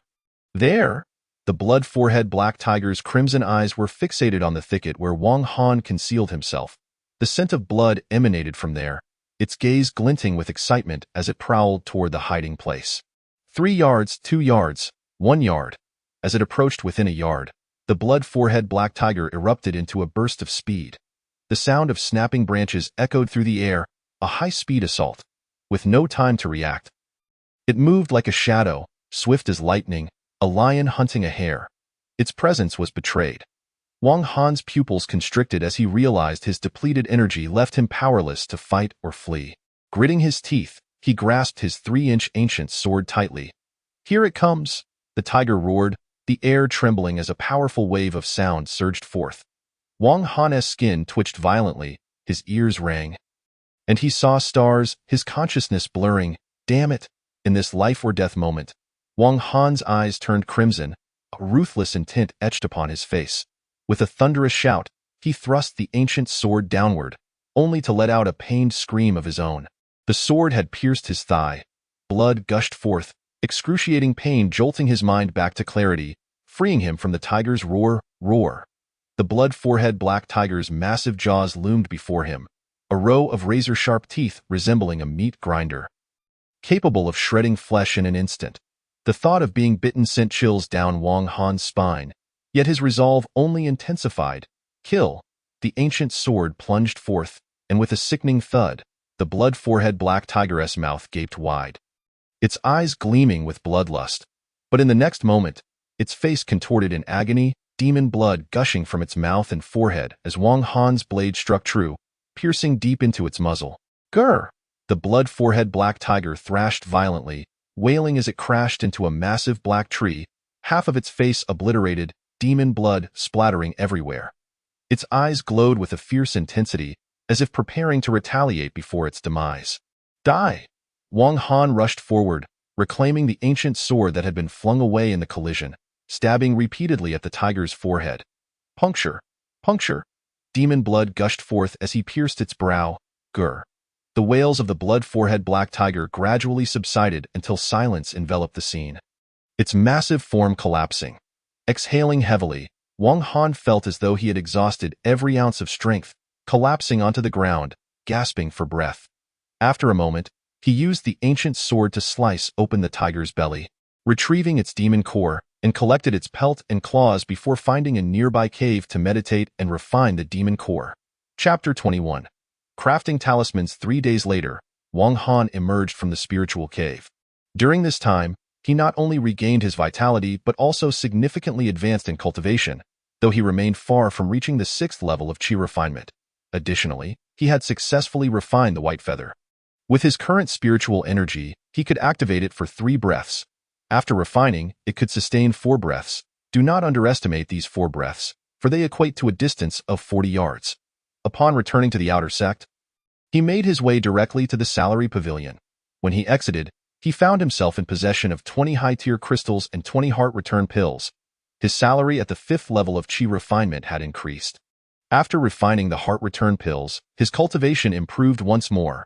While the 20 high-tier crystals could be exchanged for numerous items, he first visited the spiritual herb pavilion, purchasing 50 acres of 2nd-tier spiritual herb seeds for 5 high-tier crystals. Then, he proceeded to the talisman pavilion. Talismans are invaluable. He had observed how the blue-robed man effectively utilized talismans in previous encounters. The talisman pavilion was bustling with activity, even more so than the spiritual herb pavilion. Talismans were categorized into low-tier, mid-tier, and high-tier. After some inquiries, Wang Han learned that the wind manipulation talisman used by the blue-robed man was a mid-tier talisman, while the protective talismans were low-tier. High-tier talismans were beyond his current reach. Elder, I would like 1 wind manipulation talisman. Wang Han inquired about its price. Despite the enhancement from the white feather, he preferred to remain discreet to avoid attracting unwanted attention. At this stage, the wind manipulation technique was his best option, and he noticed many purchasing several wind manipulation talismans. The price was 5 high-tier crystals per talisman. After acquiring one, his gaze shifted to the fire talisman and ice talisman, both low-tier talismans, with a single high-tier crystal able to purchase over 10. While their individual power was akin to the fire snake technique or small ice blade technique, they excelled in quantity, significantly boosting combat efficacy. Wang Han bought 10 of each. Afterward, he spotted the Great Fire Talisman and the Great Frost Talisman on the adjacent counter. These were all mid-tier talismans, and a single high-tier crystal could purchase 3 of them. Wang Han bought a substantial stack of talismans, spending 9 crystals. Just before leaving, he noticed a vermilion talisman brush and a comprehensive guide to talisman crafting. Intrigued, he overheard a few senior brothers nearby discussing. Crafting talismans is quite a hassle, but if one becomes a talisman master, they can produce talismans to sell and earn a tidy profit. However, the initial investment is substantial. Nurturing a high-tier talisman master can take several years, and success is not guaranteed. Crafting talismans is heavily reliant on innate talent, even more so than cultivation. It is better to focus on cultivation. Once I break through to the life-seizing realm, enhancing my vitality, crafting talismans will be a piece of cake. Indeed, crafting talismans is primarily significant at the Qi refinement level. Once one reaches the life-seizing realm, it relies on techniques and magical artifacts. Talismans are merely auxiliary means, though some secret talismans are indeed crucial. After listening to the conversation, Wang Han glanced at the vermilion talisman brush. A high-tier talisman brush costs 3 high-tier crystals, which is not overly expensive. It might be worth a try. Even if it doesn't work out, it's no matter. With this thought, Wang Han purchased the brush and then spent 5 more high-tier crystals on the comprehensive talisman crafting guide, which came with half a gene of high-tier talisman paper and spiritual sand. Consequently, his high-tier crystals were entirely spent. Subsequently, Wang Han headed to the treasure pavilion, where the 4th floor was dedicated to the recycling of various materials. The treasure pavilion was bustling with people.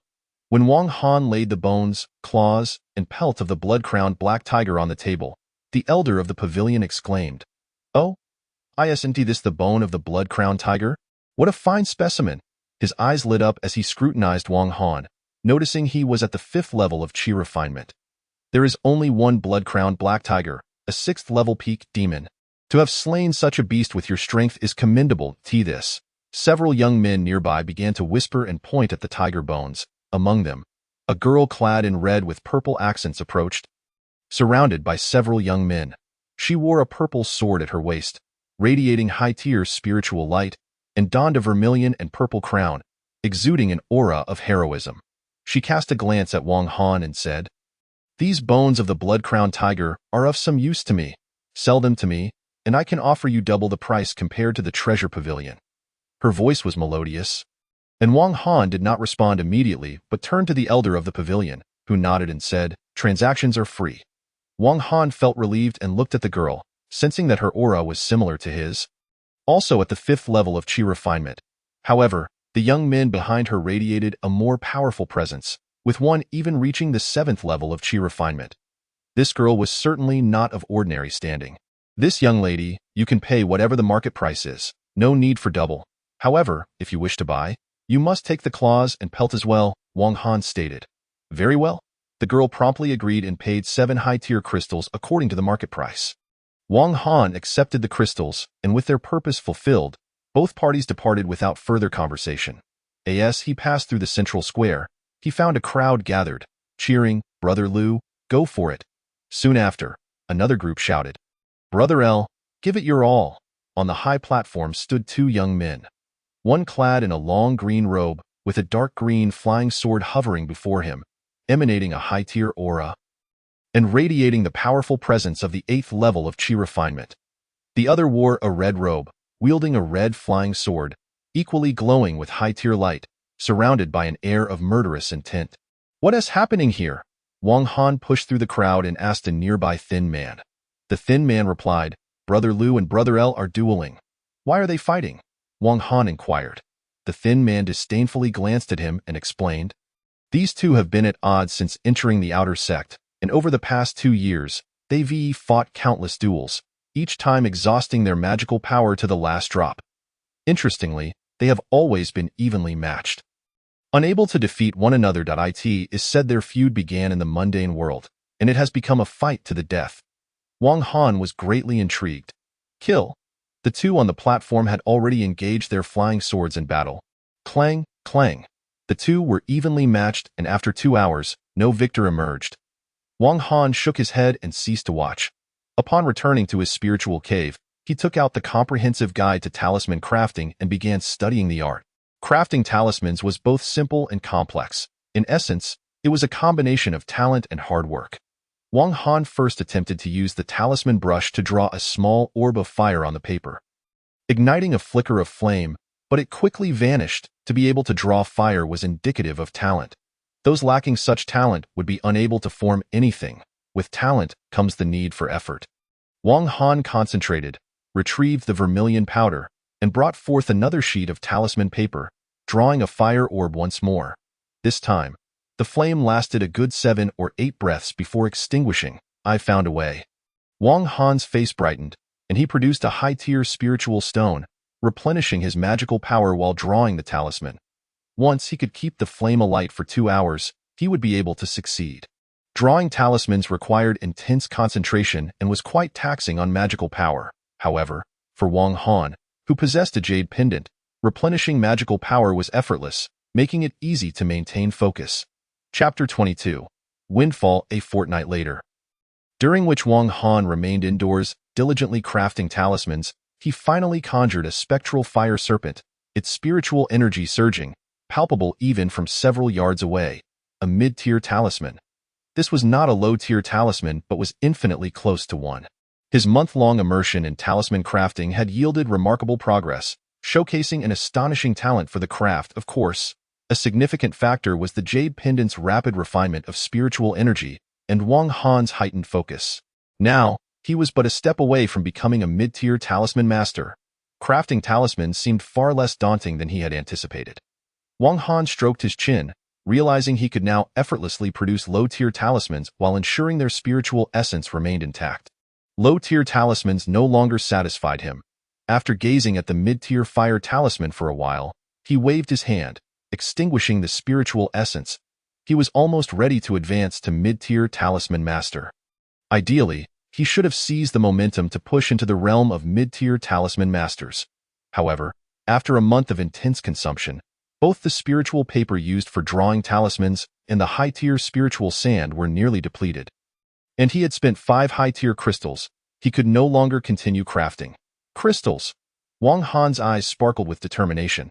His foremost task was to earn money. With substantial crystals, he could procure ample talisman materials. There were still at least 2 weeks until his salary was dispersed. If he ventured to the Demon Mountain for a hunt, slaying a few demons and selling their cores would be a lucrative path. With this thought, Wang Han exited the spiritual cave and headed straight for the Demon Mountain. Bang, bang. To be cautious, Wang Han did not venture too deep into the mountain but lingered on the outskirts. With his high-tier flying sword and the lethal talisman spells, within just half a day, he dispatched 5 first-level, 5th-tier demons and 2 first-level, 6th-tier demons. Wang Han sold the demon cores and materials at the treasure pavilion, exchanging them for over 30 high-tier crystals, equivalent to a month's salary, as demon cores were quite valuable and constituted a significant portion of the profit. He took out 10 high-tier crystals to purchase 10 gene of high-grade spiritual sand and talisman paper. Returning to his spiritual cave, he transformed his spiritual decisions, channeling magical power into the talisman brush, focusing intently as he began crafting the mid-tier fire serpent talisman. Boom, boom. After another half-month, the fire serpent silhouette finally took shape. The fire's spiritual energy rampaging within the talisman paper, a small serpent appearing lifelike. This was a mid-tier talisman. He had succeeded. Wang Han's face beamed with joy as he attempted to infuse a thread of his consciousness into the talisman. With a flash of his spiritual decision, the talisman was poised to unleash its power. Wang Han immediately halted the spiritual decision. It was a consumable item and should not be wasted. Having tested it, the talisman was sound, and he could gauge its power through his consciousness, estimating it to be comparable to that of a high-tier flying sword. This was merely one talisman. If he unleashed 10 mid-tier talismans simultaneously, even a high-tier flying sword would be obliterated. A blueprint formed in his mind. Crafting 100 mid-tier talismans and releasing them all at once would obliterate cultivators at the 8th or 9th level of chi refinement. Moreover, selling these talismans at the same price as the wind control talisman, 3 high-tier crystals each, with a production cost of only 1 crystal, could allow him to open a shop dedicated to talismans and earn a substantial profit. After contemplating this, Wang Han picked up the talisman brush once more and continued drawing talismans. 3 months later, the cave door swung open. Wang Han wore a broad smile as he patted his pocket, which contained over 50 mid-tier talismans, including fire talismans, ice talismans, and wind control talismans. The second-level spiritual herbs in his medicinal field had also matured after 10 years. Wang Han walked through the herb field, gathering all the spiritual herbs before returning to his spiritual cave to refine them.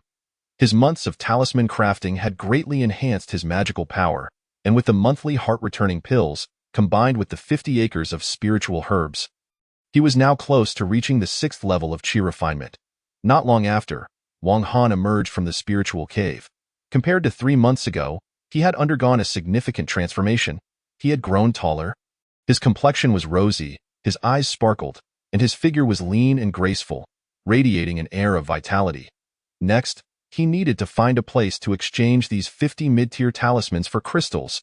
Then he could purchase a bottle of 3rd-level elixirs. Ensuring his breakthrough to the 6th level of chi refinement, selling directly to the treasure pavilion would not yield a high price. It would be better to head to the central square, where people fought daily and were surely in need of talismans. With this thought, Wang Han hurried to the central square. As soon as he stepped in, he heard the clamor of battle. Die! A plump man in a blue robe wielded a high-tier flying sword. Striking fiercely, a gaunt figure stood opposite, clearly no match for his opponent, who immediately spewed blood and was sent flying 3 yards, nearly tumbling off the Grand Crimson Arena. He lay there, gasping for breath like a lifeless dog. "Die!" roared the corpulent figure in blue, his visage contorted with malice, ready to press on and finish off the thin wretch. That moment, Wang Han shouted from the sidelines, "Esteemed senior, I possess a mid-tier fire serpent talisman, and time is of the essence. You are on the brink of death. Purchase my talisman, and you just might escape your fate. You could even vanquish your foe." The frail individual, momentarily taken aback, then bellowed urgently, "I need one." "Very well, 5 high-grade crystal stones," Wang Han declared, having raised the price. The Spirit Talisman Pavilion sold them for merely 3 crystal stones, yet here, it had escalated to 5. What a racket! Are you robbing me? The Spirit Talisman Pavilion offers it for 3 crystal stones, yet you charge 5. The thin man protested. "4, and I'll buy it," he shouted. "For an deal." Wang Han shook his head and strolled towards another life-and-death arena, where a battered youth lay barely clinging to life. Having heard Wang Han's earlier cries, without needing further prompting, he yelled, "5! I need one." Wang Han, unfazed and unrepentant about his exorbitant markup, tossed a mid-tier fire serpent talisman. The young man paid the required crystal stones, laughing maniacally. "Hey, Han, if you dare, come over here. I'll blast you to bits." The other young man named Han wore a look of frustration, for he had been poised to eliminate his adversary. But now, with the talisman in play, the tide had turned, and he was left with little strength. A single mid-tier talisman could indeed alter the entire course of battle, fixating a fierce glare upon Wang Han. He felt a strong urge to abandon his opponent and charge at the seller. "Brother, do not glare at me. I also have a mid-tier fire talisman available for 5 high-grade crystal stones. Would you care to purchase one?" Wang Han said with a smile. "Another one? Don't sell it to him. I'll pay 6 high-grade crystal stones," cried the young man who had previously bought a talisman, desperation evident in his voice. "What a racket! I'll offer 7 stones. The highest bidder wins." After a while, Wang Han returned to the previous arena, pocketing over 50 high-grade crystal stones. Behind him, the 2 youths lay prostrate on the ground, having each purchased 2 mid-tier fire talismans and depleted their entire savings. "Brother, 5 high-grade crystal stones, please. I need another one," the frail man exclaimed, struggling to endure. This individual was at the peak of the 6th layer of chi refinement, while his opponent, the blue-robed fat man, was also at the same level. Both wielded high-grade flying swords, but the fat man had a much larger reserve of talismanic energy. After a grueling battle, the fat man held a distinct advantage. The thin man had reached his limits. With no other options, he had to pay a premium for the talisman to save his life. 5. "Now it's 10. Wang Han chuckled. The thin man nearly spat blood in shock. It had just been 5, and now it was 10. "Damn it. I'll buy it," he exclaimed quickly, producing the crystal stones to acquire a mid-tier fire talisman. Observing this, the fat man bellowed, "Junior brother, do not interfere. Once I slay this wretch, I'll share 30 high-grade crystal stones with you." Wang Han was momentarily taken aback, expecting the fat man to raise the stakes. After all, he was a seller of talismans, not a gambler. He promptly rejected the offer, stating, "Who lives and who dies is of no concern to me. I still have 5 mid-tier fire talismans available." The fat man glared menacingly at Wang Han but remained silent, intensifying his assault with the clear intent to eliminate the thin man in one fell swoop. "Sell me one, junior brother. Sell it to me first." Throughout the afternoon, Wang Han sold over 20 mid-tier talismans, amounting to over 200 high-grade crystal stones. However, this had earned him the ire of several individuals. Such opportunistic behavior in the life-and-death arena often breeds resentment, and a few even threatened to kill Wang Han. To ensure his safety, he resolved to avoid the arena the following day, and the day after that. Instead, he planned to visit the Alchemy Pavilion to purchase a bottle of 3rd-tier elixirs to sample. Chapter 23. Chi Refinement 6th Layer. The Alchemy Pavilion is open 3 days a week, selling 3rd-tier elixirs at 60 high-grade crystal stones per bottle, equivalent to Wang Han's 2-month salary. The sect rules state that after reaching the 7th layer of Chi Refinement, salaries will cease, and one must earn their own resources. Many individuals remain stuck at the peak of the 6th layer of Chi Refinement. Reluctant to advance, hoping to collect a few extra months' worth of 30 second-tier elixirs and 30 high-grade crystal stones. Those who can frequent the alchemy pavilion are generally of some means. And it was evident that Wang Han had joined their ranks. By the time he arrived, there were already a dozen individuals present, all of whom exchanged cold glances. At the counter, Wang Han pointed to a bottle of third-tier Qingyang elixir and said, "Elder, I wish to purchase this." The elder glanced at Wang Han, a hint of surprise crossing his features. Most patrons here possessed at least the 7th layer of qi refinement, making those at the 6th layer quite rare, and those at the 5th layer even scarcer, as their resources were limited. Despite his surprise, the elder produced a bottle of Qingyang elixir, 60 high-grade crystal stones. Wang Han readily paid the required amount, leaving the elder in astonishment as he departed. The other disciples in the pavilion couldn't help but steal a few glances at Wang Han's retreating figure. Upon returning to his spirit cave, Wang Han opened the bottle, releasing a rich aroma of elixir.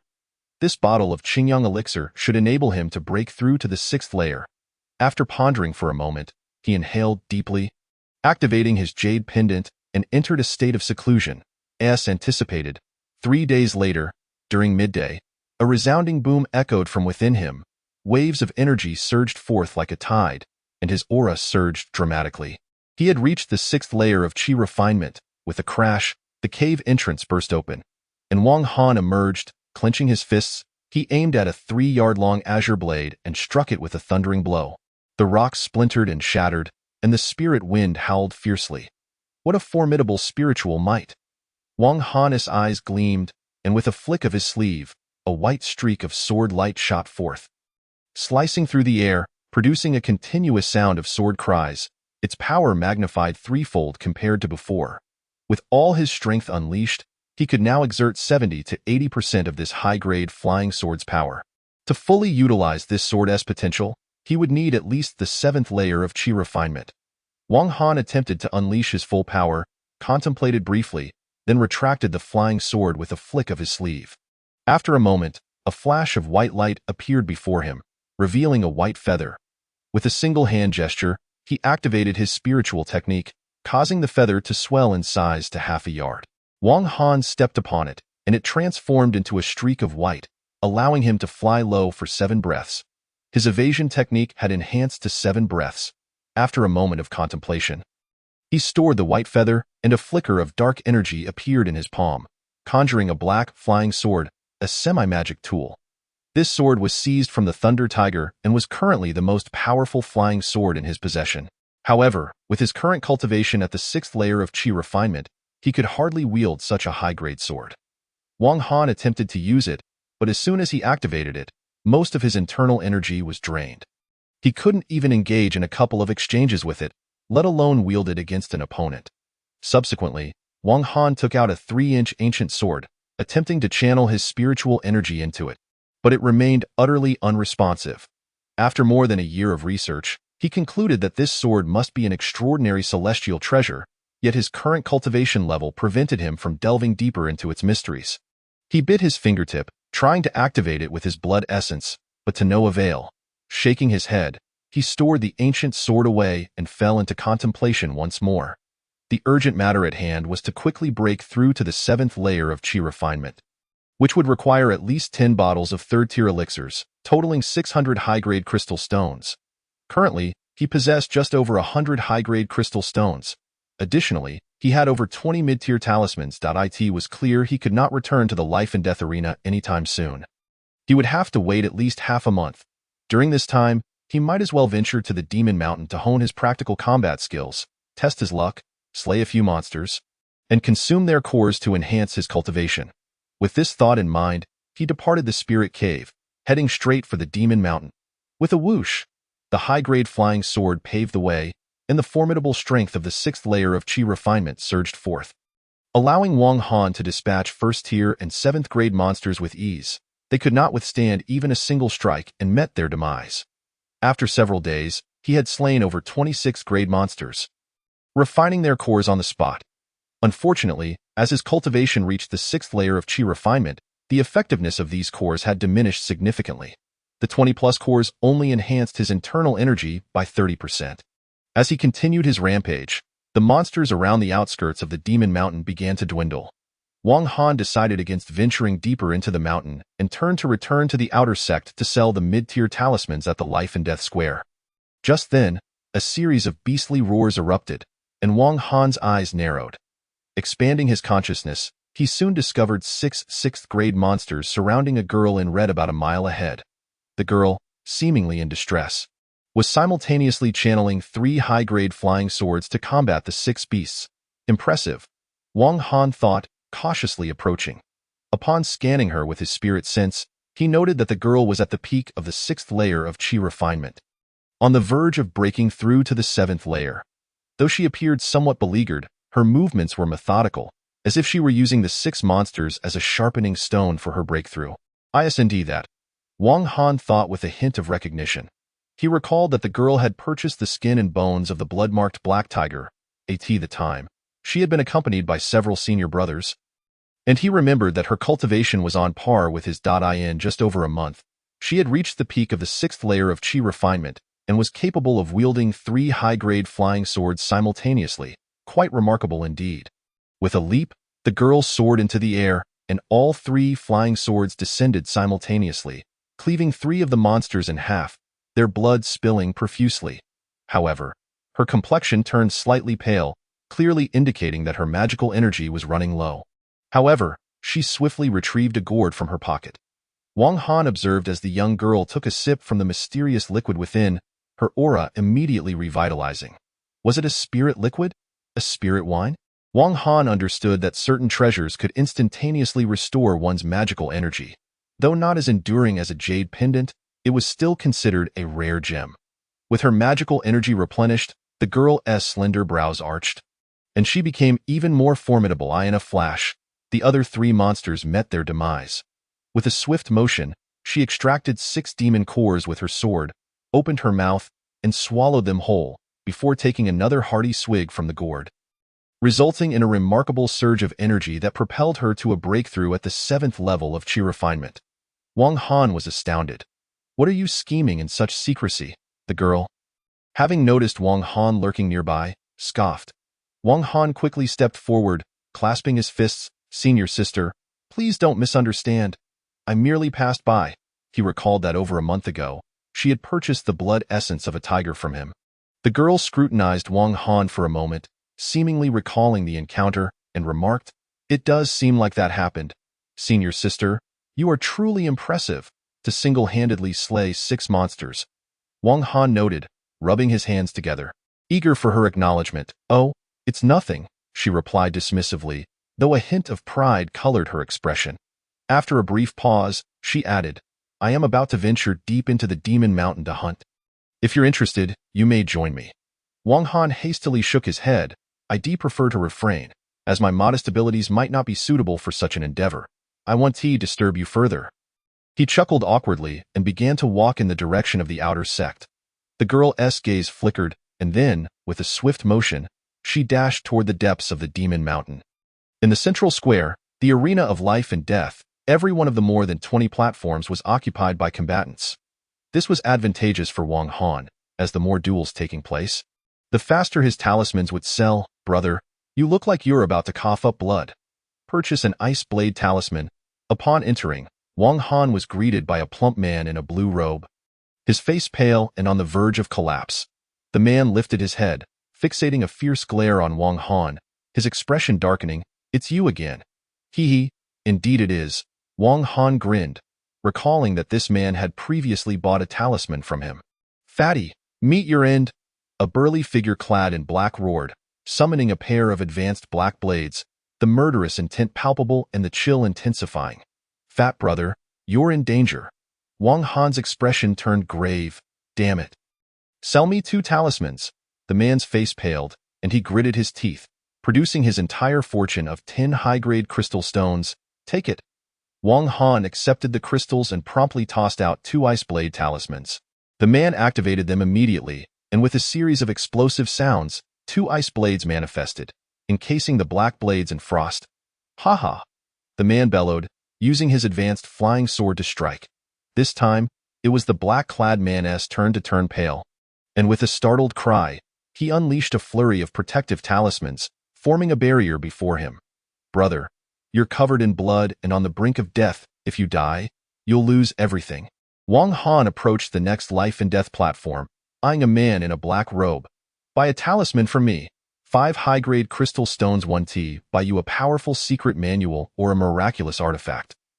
But this talisman will surely aid you in overcoming your adversary, Wang Han proclaimed with excitement.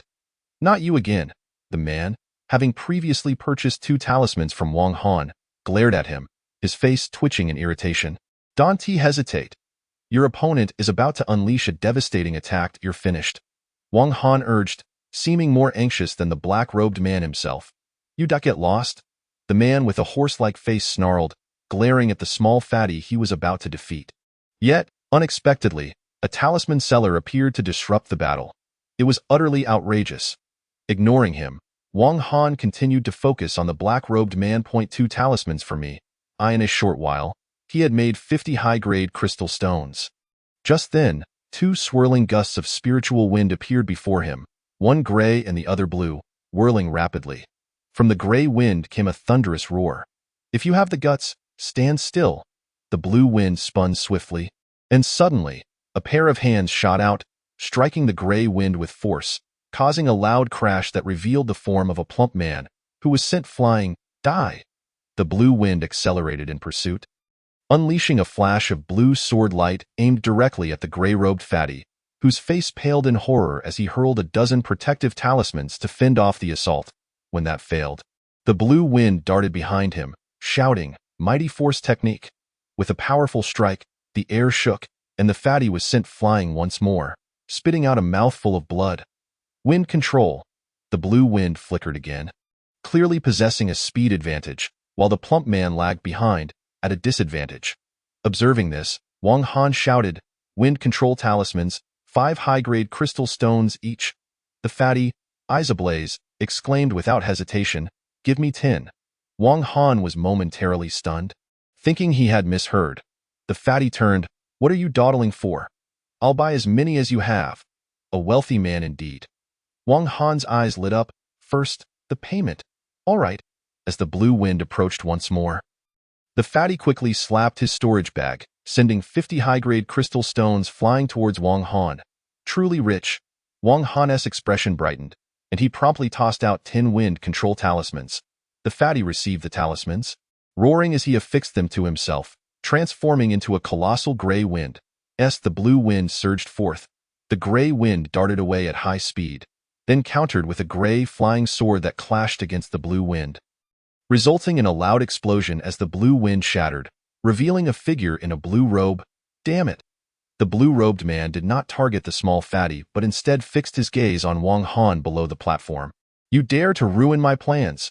Wang Han folded his arms and did not respond, continuing towards the next platform.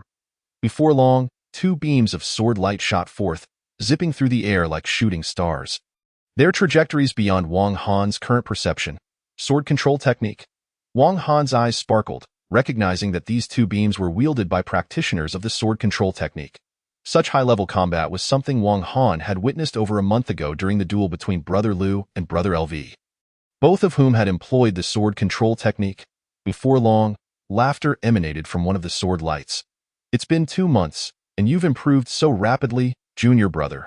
Today, I cannot kill you, nor can you kill me. Let us agree to settle this in 2 months. Humph. I shall take your life then. The other sword light flashed and withdrew from the platform. Wang Han stroked his chin, continuing toward the next platform. After a round, only 6 mid-grade talismans remained in his pocket, 2 each of Fire Serpent, Ice Blade, and Wind Control, reserved for his own use.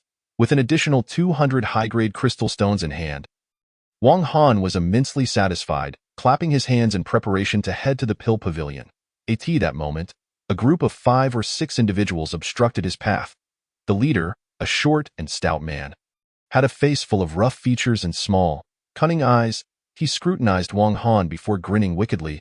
Kid, you have quite a few talismans. Sell me 100.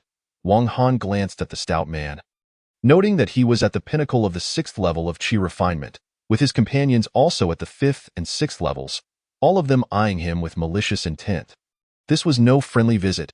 100. Apologies, but I've sold out. Wang Han shrugged. Sold out? I don't believe it. I challenge you. The short, stout man's eyes darted.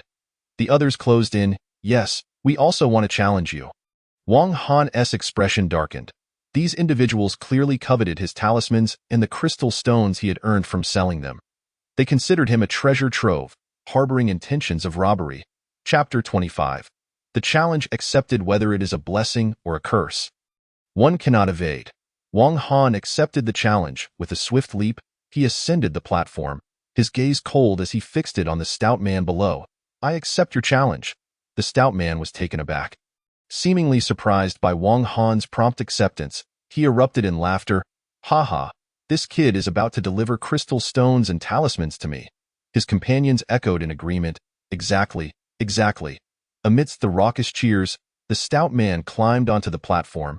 Combatants from other platforms paused their duels to observe.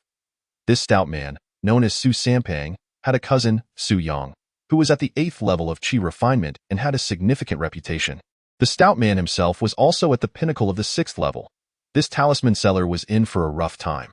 How much hard-earned money has this seller cost us? Mid-grade talismans in the Spirit Talisman Pavilion only cost 2 or 3 high-grade crystal stones. Yet he sells them for 5 or 10. Who would be foolish enough to buy his talismans unless in urgent need? I say, letting Brother Su kill this talisman seller is doing a service by eliminating a nuisance in the central life and death arena. The onlookers murmured, clearly not optimistic about Wang Han's prospects. On the platform, Wang Han narrowed his eyes, listening to their remarks, his gaze turning lethal. He cared not for the stout man's powerful cousin. He intended to dispatch this stout man first. With that thought, he flicked his sleeve, and a white flying sword shot forth. An advanced flying sword. Moreover, it was nearly at the pinnacle of advanced quality. After meticulous refining, this advanced flying sword had significantly improved in quality, becoming a half-top-tier sword. The atmosphere grew grave as the crowd turned their gaze towards Wang Han. Even Su Fatty's eyelids flickered with excitement as he bellowed. This flying sword, its quality is quite remarkable, truly exceptional. I shall accept it. With that, he waved his sleeve, summoning a blue flying sword that radiated a formidable aura, though it paled in comparison to the white flying sword. Humph! Your flying sword may appear somewhat impressive, but my cultivation at the 6th level of Qi refinement is far superior to yours. Prepare to meet your end. Su Sanpang's eyes gleamed with avarice as he pointed the blue flying sword hurtling towards Wang Han. The onlookers gasped, exclaiming, Su Shixiang's flying sword is extraordinary. The seller of talismans is doomed. Yet, Wang Han remained unfazed, producing a hexagonal jade pendant from his palm to enhance his mana, and with a decisive gesture, summoned the white flying sword, which flashed into being. Go. The two swords clashed midair, and instantly, the blue sword was sent reeling backward, clearly outmatched. Impossible. His cultivation cannot be superior to mine. Logically, the gap in mana should compensate for the disparity between our swords. Yet, why does my sword falter against a single strike? Su Sanpang's astonishment grew as he attempted to act, but suddenly, flames erupted nearby, revealing 2 fearsome fire serpents, conjured from mid-tier fire serpent talismans by Wang Han's relentless assault. Damn it! Su Sanpang's pupils constricted as he hastily drew 2 mid-tier fire serpent talismans from his storage pouch, quickly casting a spell to summon 2 menacing fire serpents that charged forth with a roar. Now's my chance. Wang Han's eyes flashed as he affixed 2 wind talismans to himself, vanishing from sight to appear behind Su Sanpang. Puff! The sword light flashed, piercing toward his spine. Su Sanpang's complexion shifted dramatically as he frantically retrieved 2 mid-tier protective talismans, activating them to shield himself. However, with 2 explosive sounds, the protective barriers shattered in an instant, unable to withstand even a fragment of the sword's radiance. This sword light, imbued with a trace of dark energy, was a semi-spiritual flying sword. With Wang Han's current mana, he could only exert a fraction of its power. Yet that fraction was sufficient to obliterate Su Sanpang's defenses. Puff! In a heartbeat, the black sword light penetrated through, causing Su Sanpang to emit a muffled groan, blood spurting from his mouth, his eyes wide with disbelief. Simultaneously, a shadow of death enveloped his mind, sending a chill down his spine, leaving only one thought: to flee. However, Wang Han surged forward, slapping his palm to release another thread of black sword energy. Puff! The sword energy pierced through, extinguishing his vitality. Su Sanpang, in terror, shouted desperately, "My cousin is Su Yang. You cannot kill me!" Puff, puff, puff. As those words escaped his lips, his expression softened considerably. In the past, uttering such a phrase would compel anyone below the 8th level of chi refinement to show him some respect. Yet today, it was an exception, for he faced Wang Han. "Humph! I despise being threatened. Die!" Puff! The sword energy pierced through, snuffing out his life force. Su Sanpang's neck erupted with blood. This sword was aimed at his very life. He struggled to turn, one hand clutching his bleeding throat, the other pointing at Wang Han. "You really dare to kill me? My cousin will not let you off." Since entering the sect, he had relied on his cousin's name to intimidate others. Reaping numerous benefits, he had believed that within 2 months, he would break through to the 7th level of chi refinement, and thereafter ascend to the 8th and 9th levels, even reaching the fabled life-seizing realm. Yet now, all of that seemed utterly impossible. Dead. Wang Han dispatched Su Fatty and seized his storage pouch, also drawing in the blue flying sword. In that moment, a chilling aura radiated from him, his eyes glinting with a cold light that could ensnare the heart.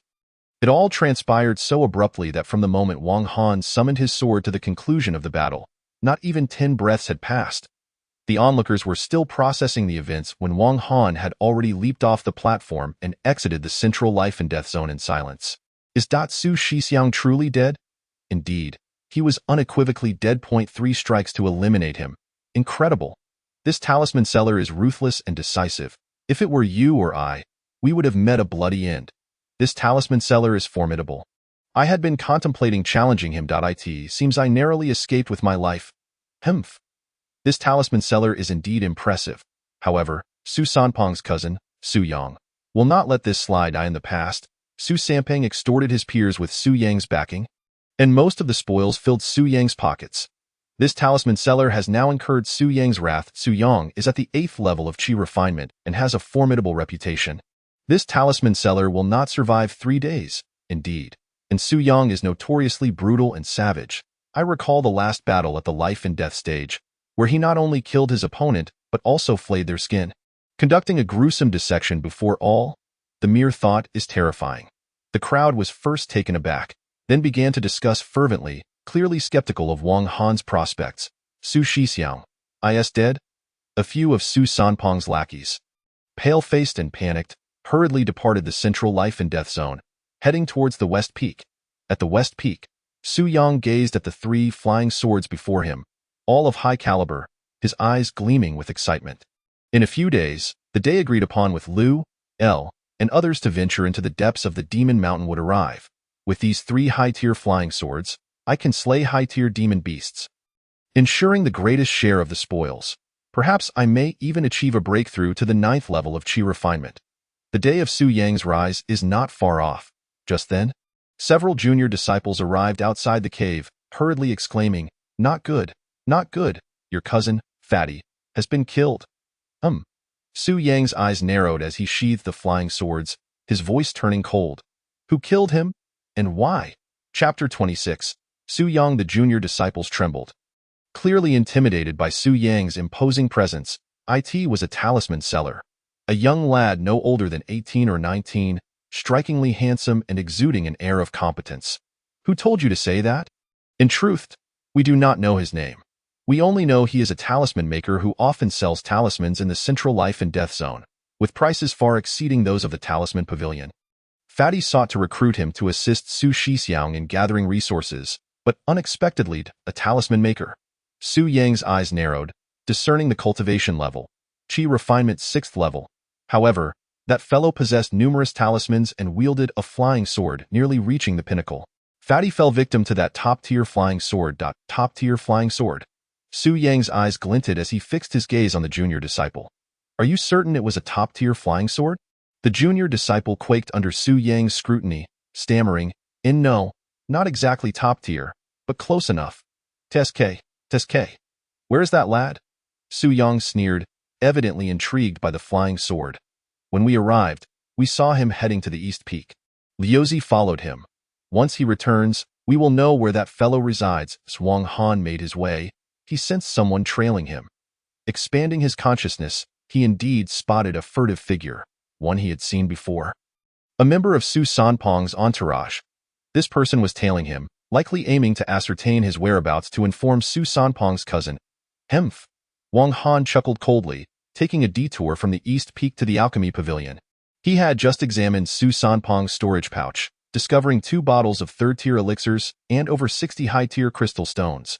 With several hundred high-tier crystal stones in hand, he could procure 5 bottles of elixirs, amassing a total of 7 bottles, significantly enhancing his chances of breaking through to the 7th level of qi refinement. Given Su Sanpong's cousin's cultivation at the 8th level, Wang Han needed to expedite his cultivation to guard against potential retaliation. The sneaky junior disciple was none other than Liuzi, who, seeing Wang Han enter the Alchemy Pavilion, gritted his teeth and followed him inside. Before long, Wang Han emerged once more, now holding 3 bottles of third-tier elixirs. The elixirs were in high demand, and these 3 were the last of the month. To acquire more, he would have to wait until next month. Combined with Su Sanpong's 2 bottles, he would have 5 bottles of elixirs, which might not suffice to break through to the 7th level of qi refinement, but should be adequate for consolidating his position at the pinnacle of the 6th level. Wang Han returned to his cave at the East Peak and immediately entered seclusion. Liuzi took note of the location and hurriedly returned to the West Peak. Originally, Wang Han could have easily shaken off Liuzi, taking a detour around the Demon Mountain to conceal his tracks.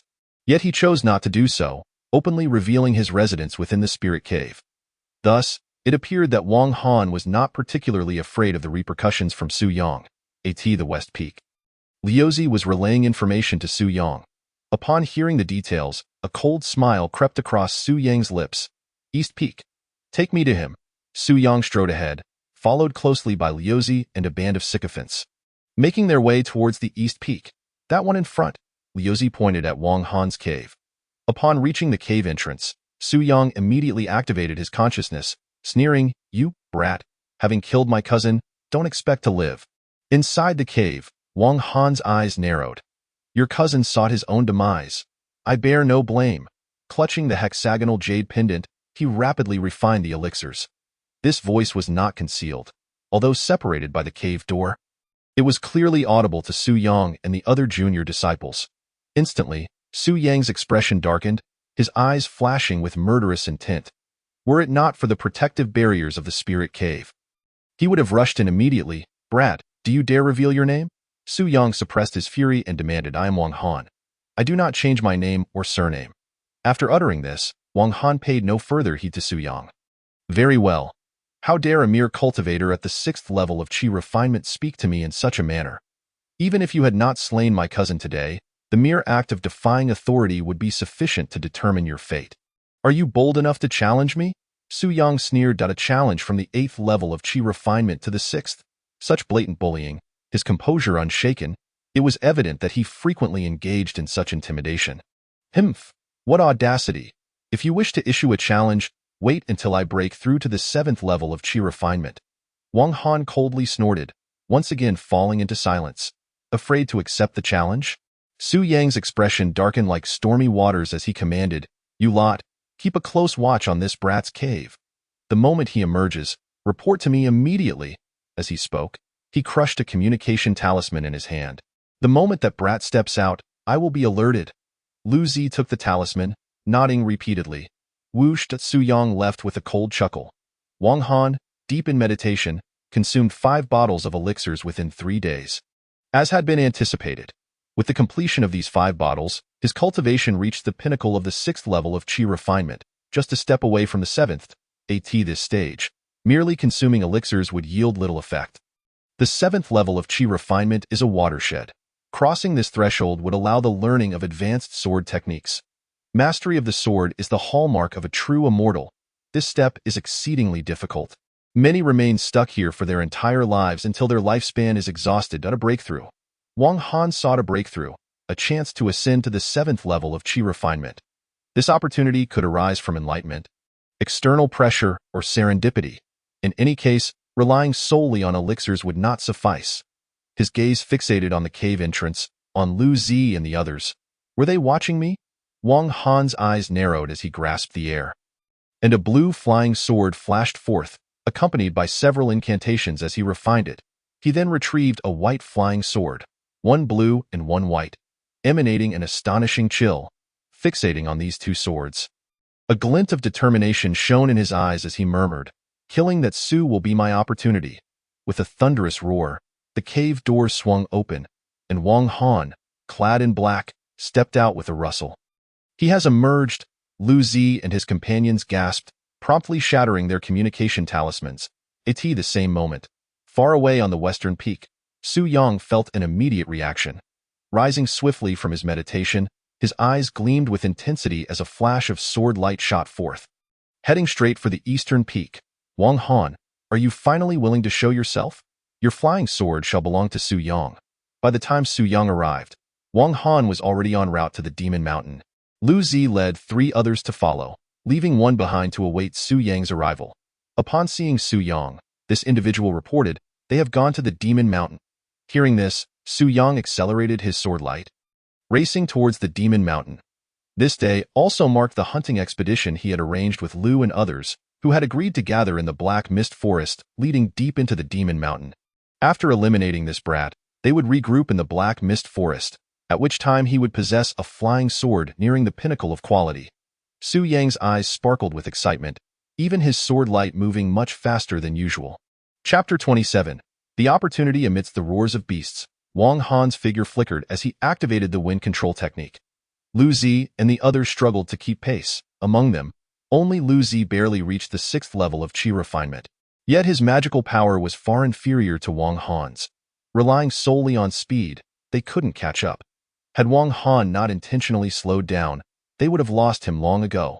Suddenly, Wang Han halted, sensing a formidable wave of energy approaching. Undoubtedly Su Yang. Standing where he was already close to the Black Mist Forest, where he had previously slain the blood-faced tiger demon. Glancing at the rolling black mist of the forest, which could obscure one's presence, Wang Han decided against concealment. This time, he harbored murderous intent, a brazen act of slaughter.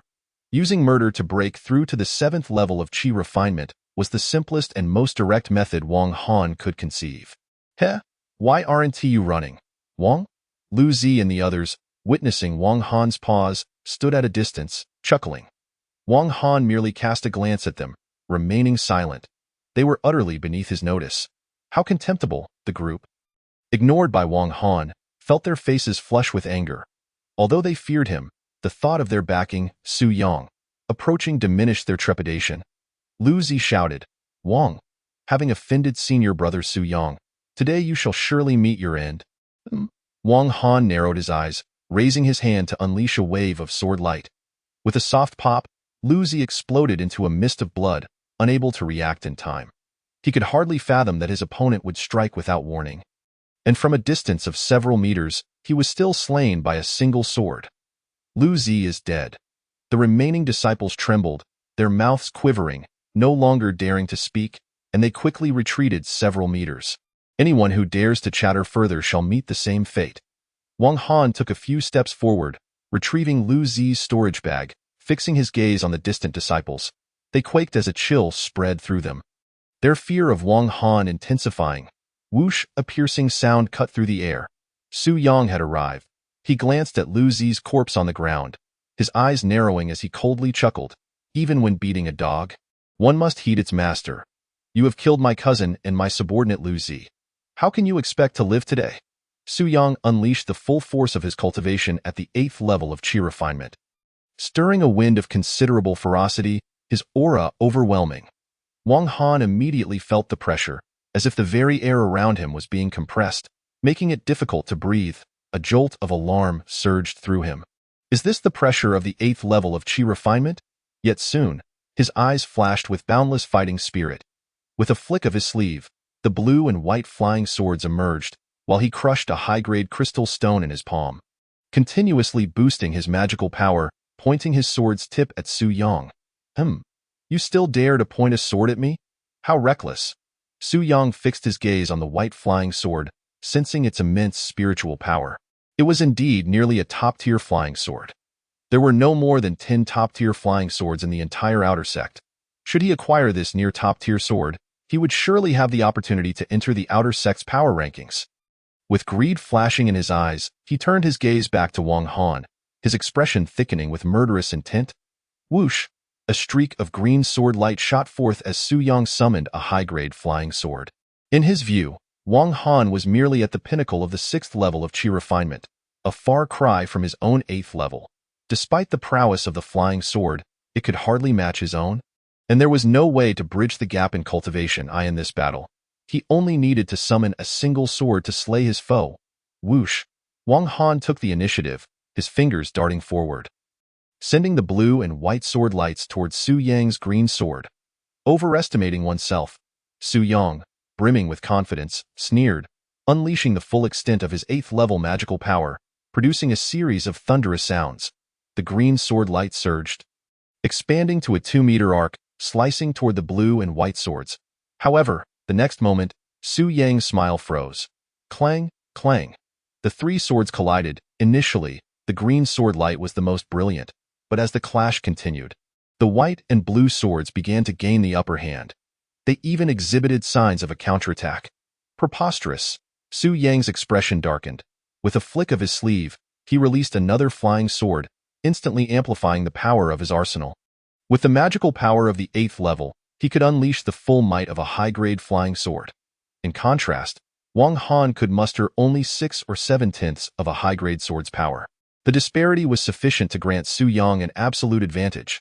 It was merely a moment of underestimation that led him to deploy only 1 flying sword. Now, with 2, he would swiftly gain the upper hand. I knew it. Offending senior brother Su Yang, Wang shall surely perish, damn it. Just a moment ago, he was threatening us. Soon, this fellow will be slain by a flying sword, and I shall go and shatter his bones one by one. Hush! Senior brother Su is adept at human anatomy. Not a bone nor even a piece of flesh will be left intact, let alone you shattering bones. That is true. Listening to the mocking words around him, Wang Han remained calm. Though his flying swords may not secure victory, a swift defeat was not in the cards. Moreover, with a jade pendant secretly restoring his magical power and ample high-grade crystal stones, he had no fears of running out of magical energy. Meanwhile, Su Yang, repeatedly summoning 2 flying swords for a fierce assault, rapidly consumed his magical power, even though he was at the 8th level of Qi refinement. If this continued, he too would eventually exhaust his power, and that would be Wang Han's moment to retaliate. Clang, clang, clang. The 4 flying swords clashed in succession, quickly exchanging hundreds of blows, just as Wang Han had anticipated. Su Yang's magical power had waned from its initial ferocity, and the assault of his 2 flying swords began to weaken, while Wang Han's 2 swords began to exhibit a tendency to counterattack. What is happening? This brat's magical power seems inexhaustible. Su Yang noticed the anomaly, his expression shifting slightly as he scrutinized Wang Han, suddenly realizing that his junior brother harbored a great secret. What grants you this endless flow of magical power? Casting a glance at the high-grade crystal stone in Wang Han's hand, he found nothing extraordinary, yet within 10 breaths, Wang Han produced another high-grade crystal stone. Such rapid refinement speed. Su Yang's eyes sparkled with intensity as he deduced that Wang Han must possess a treasure that facilitated the swift refinement of crystal stones. A treasure? You brat, with such abundant resources, if I slay you, I shall become wealthy. Su Yang's breathing quickened as he hastily withdrew a white jade vial from his storage bag, uncorking it to release a rounded white elixir of extraordinarily high quality. Specifically designed to restore magical power, gulp, he swallowed it whole, and his spiritual power surged, his magical energy rebounding sharply. Prepare to die, brat. Su Yang let out a thunderous roar, once again unleashing a high-grade flying sword. The 3 swords converged into one, buzzing ominously, exuding an immense aura. Chapter 28. Fierce Battle. Pft, pft, pft. Wang Han squinted his eyes, witnessing Su Yang's display of power. He hurriedly patted his storage bag, and with a swish, over a dozen mid-grade fire serpent talismans flew out in quick succession. As he formed hand seals with both hands, he swiftly cast his spell, causing ferocious fire serpents to materialize, transforming into massive fireballs that rained down upon Su Yang's location with reckless abandon. Boom! Just as Su Yang was about to fully activate the 3 flying swords, a dozen fire serpents lunged towards him, He paid them no mind and continued to direct the three swords towards Wang Han's two. As the fire serpents drew near, he suddenly formed a hand seal with one hand, roaring, "Great fire serpent technique!" With a resounding explosion, a menacing fire serpent, 5 or 6 zhang long, surged forth, creating a wave of flames that illuminated a considerable portion of the surrounding demon mountain. In the black mist forest, a few individuals meditated with their eyes closed, but at this moment, they simultaneously opened their eyes, gazing northwest where flames soared into the sky, a clear sign of a high-grade battle. Among them, a man in a blue robe stood up, his gaze flickering, saying, "This commotion signifies a battle at least between the 8th layer of Qi refinement." If Wang Han were present, he would surely recognize this person as Senior Brother Lu from the Life and Death arena. "Humph! Let us go and see for ourselves," said another, a man in red, who was none other than the one who had dueled Senior Brother Lu at the Life and Death arena. Besides these two, there were 5 others. 2 men in black whose appearances were strikingly similar, both exuding the aura of the 7th layer of Qi refinement. There was also a man in white, his expression cold and aloof, emanating an air of unapproachability. The remaining 2 were women. One was stunningly beautiful, clad in a flowing red gown that barely concealed her figure, her skin as fair as snow, her every glance and smile enchanting, with eyes like autumn waters that captivated the soul. The other, however, was extraordinarily plump, with 2 black blades strapped to her waist, squinting her eyes, her face broad and grotesque. All 3 were at the 8th layer of Qi refinement. The group of 7 exchanged glances, their eyes gleaming, and immediately set off towards the site of the battle. Though Su Yang's great fire serpent technique was formidable, Wang Han's dozen mid-grade fire serpent talismans were not to be underestimated. Boom, boom! The fire serpents from both sides collided incessantly, creating a cacophony that sent nearby demons fleeing in all directions. The flames roared, and Su Yang wore a cold expression as he turned back, fully channeling the power of the 3 flying swords. "Kid, this time, you're as good as dead." Su Yang was filled with absolute confidence that with all 3 swords attacking relentlessly, Wang Han's 2 swords would surely fall within 10 exchanges. "Humph! You celebrate too soon." Wang Han's eyes flashed wildly as he unleashed another series of talismans.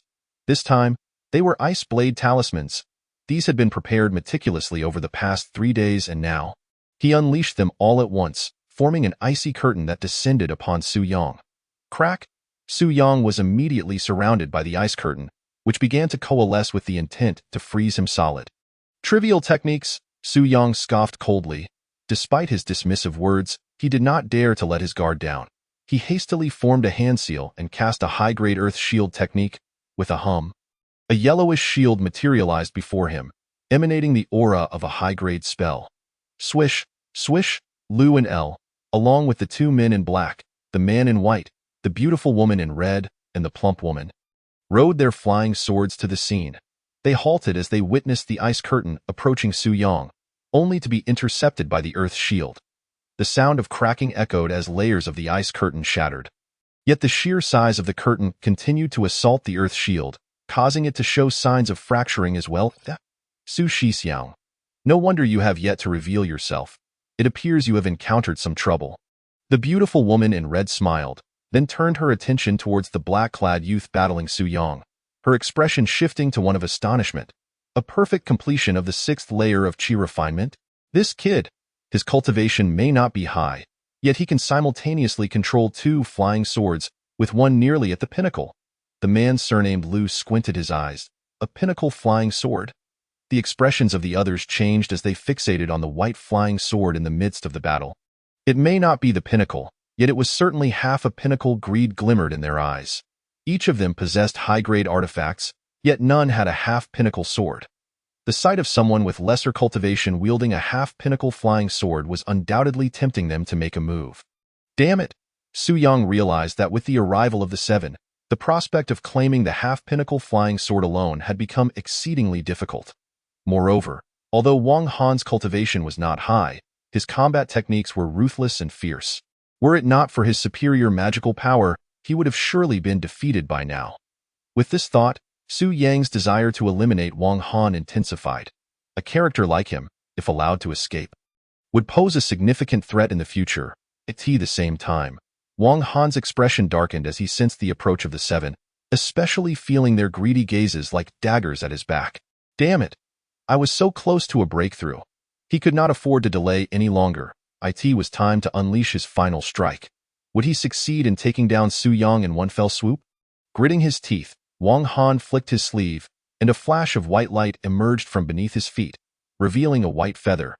He was utilizing the white feather artifact. Meanwhile, Su Yang shattered the last layer of the ice curtain and stepped forward. 3 flying swords hovering before him, resembling a celestial being descending from the heavens. The sword control technique was unleashed at lightning speed, hurtling towards Wang Han's true form. However, just as the swords neared him, a white shadow flickered before him, causing Su Yang to feel a jolt of alarm. The numerous brushes with death had taught him to sense impending danger. An overwhelming threat was upon him. Without uttering a word, he swiftly patted his storage bag, and with a hum, a red scroll emerged, a half-pinnacle artifact, primarily defensive. It could be activated 3 times. This was his first activation. He hastily formed hand seals, and the scroll transformed into a protective barrier surrounding his entire being. A surge of black sword energy shot forth from behind Su Yang, striking towards his spine from a distance. Boom, boom. The red scroll shattered immediately. Su Yang spat out a mouthful of blood, feeling a sharp pain in his back, but it quickly faded. What a pity! The white shadow revealed Wang Han's form. The black sword energy was the attack unleashed by the half-artifact flying sword. Regrettably, with his current magical power, he could only unleash one strike, and at merely 1 or 2/10 of its true might. This resulted in merely shattering the half-pinnacle protective scroll and injuring Su Yang. But failing to achieve a decisive kill, almost simultaneously, pift, pift, pift, 7 beams of sword light descended, as the 7 individuals finally made their move. This kid's artifact is incredibly fast, they thought. At least a pinnacle. The 7 focused on the white feather beneath Wang Han's feet, their eyes alight with fervor. The 7 beams of sword light converged. Even a perfect completion of chi refinement would have to retreat. Wang Han felt his scalp tingle, and without a moment's hesitation, he gathered all his true essence and urged the white feather to take flight.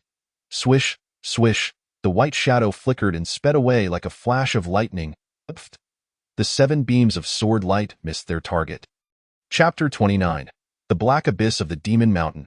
Swish, 10 zhang away, the white shadow darted out, only to vanish swiftly, heading deeper into the Demon Mountain. Chase! The 7 narrowed their eyes, riding their flying swords in hot pursuit. Su Yang also sped forward on his sword, his expression dark and his demeanor disheveled, his heart ablaze with fury. The destruction of the half-pinnacle protective talisman had cost him dearly, having purchased it for hundreds of high-grade crystal stones. Moreover, it was the strongest among all his protective treasures, and to see it destroyed was entirely Wang Han's doing. This feud had grown significantly. Swish! Wang Han clutched a high-grade crystal stone, rapidly refining his magical power. Glancing back occasionally, the white feather artifact may have been fast, but his magical power was limited, allowing him to harness only 2 or 3/10 of its full potential. In contrast, the 8 behind him were fully utilizing their sword control technique, their speed roaring, not lagging behind him by much. He feared that within half a stick of incense, they would catch up to him. Cursed be it. After several breaths, Wang Han broke through the black mist forest and soared above a vast abyss, where the black mist swirled ominously, thick with demonic energy, seemingly bottomless. This place. Wang Han squinted, realizing that running straight ahead would eventually lead to his being overtaken. Yet, this abyss exuded an aura of mystery. Perhaps it could aid his escape. TSK. Kid, you must be running low on magical power. The cold laughter of Su Yang and his companions echoed from behind. Upon hearing this, Wang Han's expression hardened, and he dove down into the abyss. Above the valley, 8 beams of sword light surged forth, revealing the figures of Su Yang and his companions. This abyss, the 8 exclaimed in unison. The man surnamed Lu's eyes flickered. This location was known as the Demon Mountain Rift. It was the most mysterious place in the entire Demon Mountain. It was said that even the experts of their sect could not ascertain the depth of this rift, nor could they know what lay hidden within. Before the sect's experts conducted their investigations, countless disciples had vanished into the black abyss, and even demons entering it were seldom seen again, rendering it exceedingly perilous. This kid likely has no idea of the dangers here. He might go in but one T come out alive, the man surnamed L sighed. The remaining 6 shook their heads, while only Su Yang remained unwilling to concede. Yet, upon recalling Wang Han's extraordinary combat prowess, he felt a tinge of worry. During their earlier battle, Su Yang had come to realize Wang Han's capabilities. At the battle's outset, he had only used a single flying sword. Looking down on Wang Han, but as the fight progressed to 2 and then 3 swords, he had found himself unable to subdue Wang Han and had nearly been gravely injured. All these experiences deepened his grudges, but also tempered his initial arrogance. Weighing the risks and benefits, Su Yang ultimately decided to abandon the pursuit of Wang Han and instead led the group deeper into the Demon Mountain, as previously agreed upon. Within the black mist, Wang Han's forehead was drenched in perspiration. The deeper he descended into the black abyss, the more searing the heat became, as if the depths of this chasm were connected to the infernal furnace of hell. He could descend no further. Wang Han's face flushed with heat. After sinking for about 50 or 60 zhang, he confirmed that Su Yang and his 8 companions had not pursued him, and he halted his descent. The black abyss was elliptical in shape, surrounded by rock walls that glowed a fiery red, reminiscent of anthracite, with hot currents swirling about. Wang Han landed on a section of the rock wall, and immediately, he heard a sizzling sound beneath his feet as corrosive heat surged up towards him. His white feather transformed with a crackle, reverting to its original form. The searing heat rushed upward from his soles, causing Wang Han's expression to change as he hurriedly retrieved an ice blade talisman and affixed it to himself, which provided some relief, albeit temporarily. Before long, the heat would overwhelm the ice blade talisman. Damn it! Struck by the heat, Wang Han attempted to activate the white feather, only to discover it was inoperative. However, a moment later, his eyes flickered with inspiration as he retrieved a jade pendant, waving it toward the white feather, which promptly restored the scorched areas to their pristine state. This jade pendant could repair damaged flying swords, and it could similarly mend the white feather. The perilous nature of this place compelled him to escape.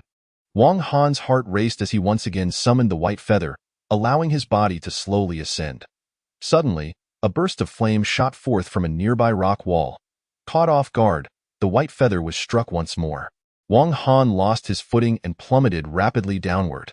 In midair, the skin on his face felt increasingly scorched, as if it were on the verge of turning to ash. This was dire. If this continued, he would surely be burned to death. Wang Han's expression was fraught with anxiety.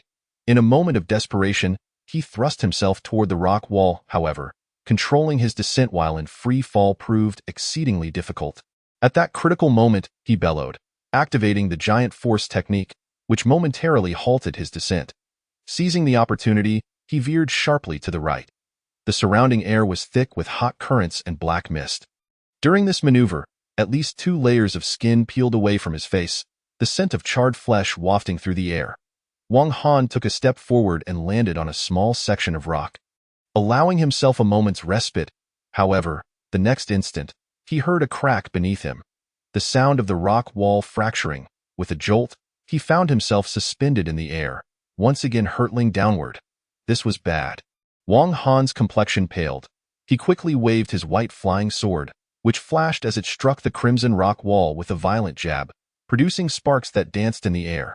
The sword and rock wall ground against each other, creating a shower of sparks that extended 2 zhang long, finally bringing him to a stop. Although Wang Han lacked mastery in sword control, the flying sword lodged itself into the rock wall, securing a point of stability. Utilizing this point, he flipped his body, leaping onto the flying sword. However, the stability of this point was tenuous, and it could shatter at any moment. Wang Han hastily retrieved the jade pendant once more, directing it toward the white feather with a wave. This time, the restoration of the white feather was noticeably slower. The effects of consecutive repairs were significantly diminished. In such a hazardous location, the threat of death loomed constantly, and he could not afford to delay in seeking another path. The rock wall continued to crumble, and the flying sword was perilously unstable, threatening to plummet once more. He could not afford to descend any further. A few more zhang down, and the infernal heat would reduce him to ashes. Wang Han glanced upward. He was at least 100 zhang from the cliff's summit. Crack! The rock wall continued to disintegrate. Wang Han's mind raced as he maneuvered the flying sword to another section of rock, securing another point of stability. He could not afford to sink any deeper. That moment, he noticed that the disintegration of the rock wall revealed a layer of glossy black stone, which slowly manifested as a door-shaped slab, a stone door. Wang Han's eyes brightened. Hidden within this rock wall was indeed a stone door. There must be some secret to it. The surface of the door glistened darkly, emanating the sheen of refined iron, as if forged through countless trials. It was extremely hard. Wang Han took out another flying sword and secured a point of stability. Then, he directed the white flying sword toward the stone door and struck it. Clang! With a sharp sound, the stone door remained completely unyielding, while the flying sword lost a small fragment from its edge. It was as hard as a century-old black iron. No, a millennium-old black iron. Chapter 30. The relics of Zilua. Wang Han was taken aback. The stone door was astonishingly solid, having chipped a blade from his top-tier flying sword. With a swish, he waved the jade pendant, restoring the white flying sword. Fixing his gaze on the stone door, his mind raced. Suddenly, a 3-inch ancient sword appeared in his hand, the most lethal treasure he possessed. If this ancient sword could not breach the stone door, then he would have no choice but to turn back. Bang! Wang Han thrust the ancient sword forcefully, and with a dull thud, a small hole immediately appeared on the surface of the stone door. Puff! So fearsome! Even the hardness of the stone door could not withstand the sharpness of the ancient sword. Wang Han's expression brightened. Peering through the small hole, he saw a narrow path beyond, shrouded in uncertainty, leading to an area that glimmered with light. Where there is light, there is a way out. Bang, bang, bang. Wang Han, wielding the ancient sword, struck the stone door with fervor, and soon, a gap large enough for half his body to fit through materialized. Wang Han crouched down and entered the narrow path. Upon stepping inside, the oppressive heat diminished. In contrast, a chill permeated the art. As he ventured further, however, he encountered a wave of searing heat, a paradox of ice and fire. Wang Han's eyes darted about, further confirming that this place was steeped in mystery. Time passed. How long, he could not tell, until he arrived at a stone cavern emanating light, the surface of which radiated a soft glow. The light he had seen earlier emanated from this very cavern. Upon entering, he found a space within a space, where yet another stone door awaited him. This stone door, crafted from refined iron, appeared even sturdier than the previous one. Yet, regardless of its formidable nature, it paled in comparison to the sharpness of the 3-inch ancient sword. Bang, bang, bang. After a series of muffled thuds, the stone door was pierced. Wang Han stepped inside, and immediately, the contrasting elements of ice and fire assaulted him. He shivered from the cold, only to be engulfed by a sudden wave of heat, his complexion alternating between ashen and flushed, as if he were ensnared in a fevered trance. Behind the door lay a cavern approximately 10 zhang wide. At its center floated a block of multicolored profound ice, within which a golden flame flickered, a breathtaking phenomenon of ice and fire. This was the first time Wang Han had encountered such a spectacle, and he could not help but gaze in a w. As his eyes moved beyond the ice and fire marvel, he beheld a platform adorned with lotus flowers, where an elderly man clad in white robes sat. Upon seeing this elder, Wang Han's pupils constricted and shocked. I am Wang Han, a junior, with no intention of causing offense. Wang Han's heart raced as he hurriedly bowed. He had heard that some ancient beings were highly averse to being disturbed during their secluded meditation. The white-robed elder sat upon the platform, eyes closed, clearly deep in meditation, and exuded an aura of mastery. To intrude upon such a revered figure's tranquil cultivation was a grave transgression. However, after a prolonged wait, the white-robed elder showed no sign of stirring. Wang Han's gaze shifted, and he suddenly rose, fixing his eyes on the elder for a moment before breaking into an astonished smile. It was merely a corpse. The elder had long since lost his life force. How foolish of him to have bowed for so long. Indeed, this elder had long passed, and what sat there was merely an empty shell devoid of its spirit. Realizing this, Wang Han hastened toward the elder, quickly spotting several jade slips beneath him. Among them, one bore traces of blood. Indeed, it was a blood letter. Wang Han picked up the blood letter and read its contents. I am the true monarch of Xiang. The true monarch of Xiang? Wang Han was unfamiliar with this name, so he continued reading. In the past, I obtained a sacred artifact, the Sacred Fire Order. It contains the records of the Sacred Fire divine art and the divine skill I cultivated. The Xiang True Fire is also a form of Sacred Fire divine art.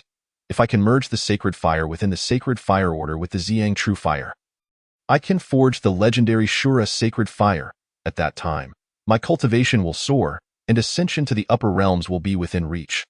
Alas, the Sacred Fire Order is exceedingly tyrannical. During the fusion process, it backfired against me. In a moment of peril, I summoned the multicolored profound ice to suppress the Sacred Fire Order, yet I still could not extinguish it, ultimately leading to the shattering of my spirit. I have cultivated for over 300 years, achieving the 10th heavenly pill. I was but a step away from ascension, but now I have fallen, my heart filled with regret, leaving behind my teachings for a destined individual to seek. In the future, when one attains great powers, they shall merge the Sacred Fire Order with the Xiang True Fire, and I shall find peace in the underworld. Wang Han's expression shifted from curiosity to profound delight. Turning back, he fixed his gaze upon the multicolored profound ice and the golden flame. This multicolored profound ice must be the very ice that the true monarch of Xiang used to suppress the Sacred Fire Order. The golden flame within it is the Sacred Fire Order itself. Such is a treasure of immense value, yet it is fraught with danger. Even someone as formidable as the true monarch of Xiang was consumed by its backlash. How could I, with my current cultivation, hope to subdue it? Wang Han's gaze flickered. He remained grounded, not letting the allure of the treasure cloud his judgment. With his current level of cultivation, he could not even breach the multicolored profound ice, let alone reclaim the Sacred Fire Order. Turning back, he scanned the other jade slips. Xiang Divine Art, Xiang Palace Chronicle. The Xiang Divine Art is a top-tier technique, consisting of 9 levels, with the most formidable technique being the Xiang True Fire.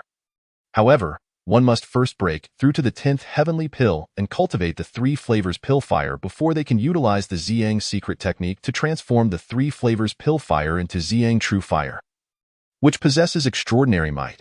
The Xiang Palace Chronicle details a superpower known as the Xiang Palace. The jade slip indicates that the main headquarters of the Xiang Palace is atop the North Sea of the chaotic Demon Sea. Within the palace, in addition to the palace master, the true monarch of Xiang, there are 2 protectors, 6 elders, all of whom are 10th pill level experts, as well as 3 young masters, who are also 10th pill experts. Upon reaching this point, Wang Han could not help but wonder, why did the true monarch of Xiang, whose stronghold was in the chaotic Demon Sea, come to this Tiandang sect's Demon Mountain Black Abyss to refine the Sacred Fire Order? The subsequent jade slips address this very question. Xiang Palace is rife with internal strife, with factions at odds. Not only do the 2 great protectors and 6 esteemed elders defy the authority of Xiang Zhenjuan, but even the 3 disciples of the Zhenjuan harbor ulterior motives, having long coveted the Holy Fire Order. In a bid to refine the Holy Fire Order, Zhenjuan chose to distance himself from the lair of the Chaos Demon Sea, relocating instead to the Central Plains. After 6 years of exploration, he ultimately established a dark abyss at the Tiandang Demon Mountain a decade ago. Unexpectedly, having evaded numerous hazards, he met his demise due to the backlash of the Holy Fire Order. Xiang Zhenjuan passed away with lingering resentment. Wang Han marveled at the serendipity of such fortune falling upon him. He promptly unfurled Xiang Zhenjuan's robe and discovered a storage pouch. This was a pouch belonging to a superlative master. With a gasp, Wang Han's breath quickened, and his hands trembled. He ventured inside. Given that Xiang Zhenjuan had been deceased for some time, the sole imprint left on the pouch had ceased to pose any threat, allowing Wang Han's spiritual sense to easily dismantle the imprint. Chapter 31. Serendipity. Xiang Zhenjuan, a master at the 10th level of Dao Dan, must have amassed astonishing treasures. Indeed, this was the case, a cascade of artifacts. Talismans, swords, texts, elixirs, techniques, crystals, and an array of bizarre materials lay within. Wealth had come to him.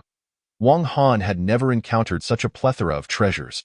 As the brilliance of the treasures flickered, a purple seal emerged, emanating an overwhelming pressure, its surface shimmering with purple light, revealing a myriad of ethereal images, enigmatic and unfathomable.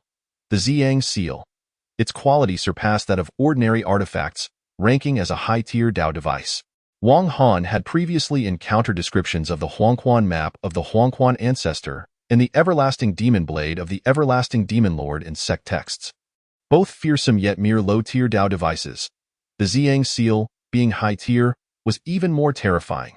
Though he could not yet harness its power with his current cultivation, once he advanced to Dao Dan, he would wield this treasure to command respect in the realms.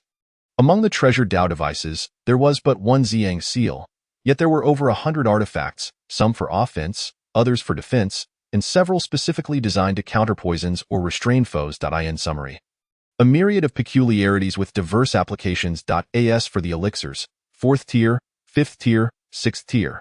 The most abundant were these three categories, totaling over 1,000, akin to a veritable treasury of elixirs.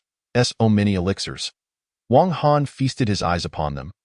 Yet with his current cultivation, he could only consume 3rd-tier elixirs at most. However, he reassured himself that the day he could ingest 4th-tier elixirs was not far off. His gaze then fell upon the crystals, high-tier, top-tier crystals, by the handful. A cursory glance revealed over 1,000 high-tier crystals and more than 300 top-tier crystals. Such dense energy. Wang Han cradled a top-tier crystal, feeling the immense energy within. It would not be an exaggeration to say that one alone could elevate his cultivation to the 8th layer of qi refinement, provided he first broke through the 7th layer. With excitement coursing through him, he turned his attention to the various talismans and swords. These secret talismans possessed formidable lethality. A single one could slay a master of the life-seizing realm, and there were over 100 here. A simultaneous activation would compel even masters of the 1st or 2nd layer of Dao Dan to retreat. Moreover, activating these talismans required little cultivation, merely a flicker of spiritual sense to ignite them against foes. In his earlier ventures, Ziyang Zhenjuan had infiltrated an ancient talisman array and discovered these secret talismans, a fact unknown to Wang Han. He only understood that possessing these talismans equated to having the means to slay life-seizing realm masters. The texts numbered in the thousands, predominantly concerning profound techniques, covering both the life-seizing and Dao Dan realms, with the most formidable being the Ziyang divine art. Besides techniques, the texts extensively documented perilous locations, ruins, and Ziyang Zhenjuan's many travels to ancient sites of great danger. After extensive perusal, Wang Han's gaze settled upon a purple-black token. This was the emblem of leadership passed down through generations of Zhenjuans. The Ziyang token. Within it was sealed a small amount of Ziyang true fire, which could be utilized prematurely once he cultivated the Ziyang divine art, even before reaching the Dao Dan realm. Furthermore, Wang Han stumbled upon a peculiar object, a withered beast hide, adorned with the image of a monstrous creature, neither dog nor wolf. This entity was known as the Tiango, experimenting with his spiritual energy. The hide remained unresponsive. Wang Han's curiosity piqued. He then used his fire and water blades to strike the hide, yet it still showed no reaction. The more it resisted, the more intrigued he became. While he could comprehend the nature of other treasures, this hide remained an enigma. Staring at it for a while, Wang Han produced an ancient sword from his robes. Let us see what marvels you hold. As the ancient sword lunged towards the hide, a layer of golden fire erupted from its surface, accompanied by a roar of fury, as if a peerless beast lay dormant within the hide. The moment the beast stirred, Wang Han felt a thunderous resonance in his mind, nearly succumbing to dizziness, hastily retracting the ancient sword, daring not to provoke the hide further. This item is perilous. Cautiously stowing the hide away, he resolved not to meddle with it again until he possessed sufficient strength.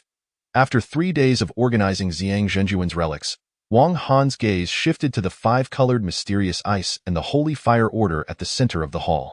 With a swift motion, he summoned a 5-colored flower basket from his storage pouch. This was a high-tier artifact, primarily designed to collect spiritual treasures. The 5-colored mysterious ice could not be directly stored in his pouch, but could be contained within this basket. Once he refined the Ziyang true fire, he could melt the 5-colored mysterious ice using the holy fire order from within and without, allowing him to retrieve the holy fire order. The demise of Ziyang Zhenjuan was tied to this holy fire order, which Wang Han regarded as far more precious than the high-tier Dao device, the Ziyang seal. With a flicker, the 5-colored flower basket absorbed the 5-colored mysterious ice, requiring little spiritual energy to activate, allowing Wang Han, with his meager power, to control it. With another hand gesture, the artifact was returned to his storage pouch. Having completed these tasks, Wang Han sat cross-legged. This serendipitous encounter not only rendered him wealthy overnight, but also presented an opportunity to break through to the 7th layer of Qi refinement. With his heart directed towards the heavens, he entered a meditative state. A day later, Wang Han opened his eyes, a flicker of spiritual light illuminating within, his aura significantly enhanced. He had indeed broken through to the 7th layer of Qi refinement. With this advancement, he could now learn sword techniques, breath-concealing techniques, and other high-tier spells. Wang Han's gaze gleamed with ambition. He was not yet satisfied. He retrieved a top-tier crystal once more. The immense energy within this crystal was beyond what could be refined by a 7th-layer Qi refiner. But with the jade pendant, he could refine anything. Let us see just how formidable this top-tier crystal truly is. Grasping the crystal, the jade pendant radiated spiritual light as he commenced the refinement. Days and nights passed, and in the blink of an eye, 5 days had elapsed. The top-tier crystal was reduced to powder, elevating Wang Han's aura to the peak of the 7th layer, just one step away from breaking through to the 8th layer. At this juncture, he encountered yet another bottleneck. Relying solely on elixirs and crystals would not suffice for a breakthrough. Wang Han pondered for a moment before bowing deeply to the remains of Xiang Zhenjuan. Offering 8 reverent bows, "Allow me to call you master." Upon uttering these words, he waved his hand, summoning a coffin from his storage pouch, and carefully placed Xiang Zhenjuan's remains within. With another gesture, he stowed the coffin back into the pouch. "Rest assured, master, once I master the divine art, I shall bring you to Xiang Palace, at that time. Your remains shall be laid to rest alongside those of the past palace masters." Having accomplished this, he waved his hand, and a white light flickered beneath his feet, revealing a white feather artifact. He then vanished, reappearing outside the path leading to the dark abyss, soaring upward until he materialized above the misty forest en route to the depths of the Demon Mountain. Chapter 32. The Demonic Serpent's Tribulation. After spending at least 7 days in the dark abyss, Wang Han's nerves remained in a state of heightened alertness.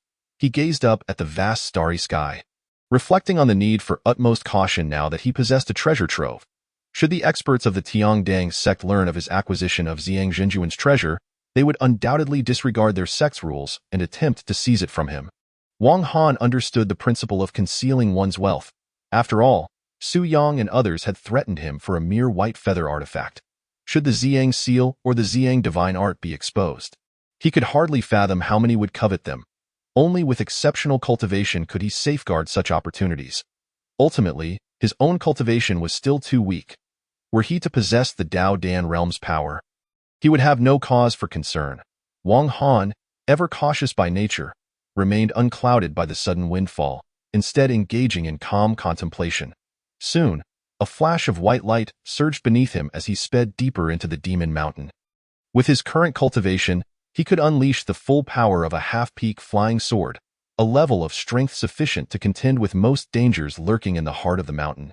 His primary objective was to seek powerful demons, engaging in life and death trials to discover the opportunity to break through to the 8th layer of Qi refinement. Afterward, he would refine the top-tier crystals, elevating his cultivation to the peak of the 8th layer, and then seek a way to transcend the 9th layer. Following this path, he believed that within 2 months, he would achieve consummation in Qi refinement and challenge the life-seizing realm. Suddenly, a beastly roar reverberated beneath him, a thunderous sound. Scanning with his spiritual sense, he discerned a valley below, suffused with blood. A blood-colored lion was crouched low, gnawing on a corpse, while nearby lay a broken flying sword. Not far off stood a pale-faced girl of about 15 or 16, her expression one of sheer terror. The 6th layer of Qi refinement? Wang Han immediately recognized the girl's cultivation. "Do not come closer. Do not come closer," she cried, fleeing and weeping, her gaze locked in dread upon the blood lion. It was evident that she was utterly terrified. Roar. With a few swift motions, the lion devoured the corpse, leaping towards the young girl with a bloodthirsty expression and ferocious eyes. A 9th-tier demon? A flicker of surprise crossed Wang Han's gaze. This lion's demonic power was indeed at the 9th tier, surpassing the girl by a full 3 minor realms. However, such details were not of primary concern.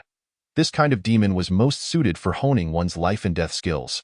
Wang Han's eyes glinted as he dove downwards, and in an instant, 2 flying swords shot forth, howling through the air as they aimed directly at the lion's spine, in midair. The sword blades surged with immense spiritual might. Bang! The swords wreaked havoc. And the blood lion immediately sensed the danger, extending its sharp claws that gleamed with a chilling light, swatting both flying swords aside. Turned to fixate on the black-clad youth suspended in the air.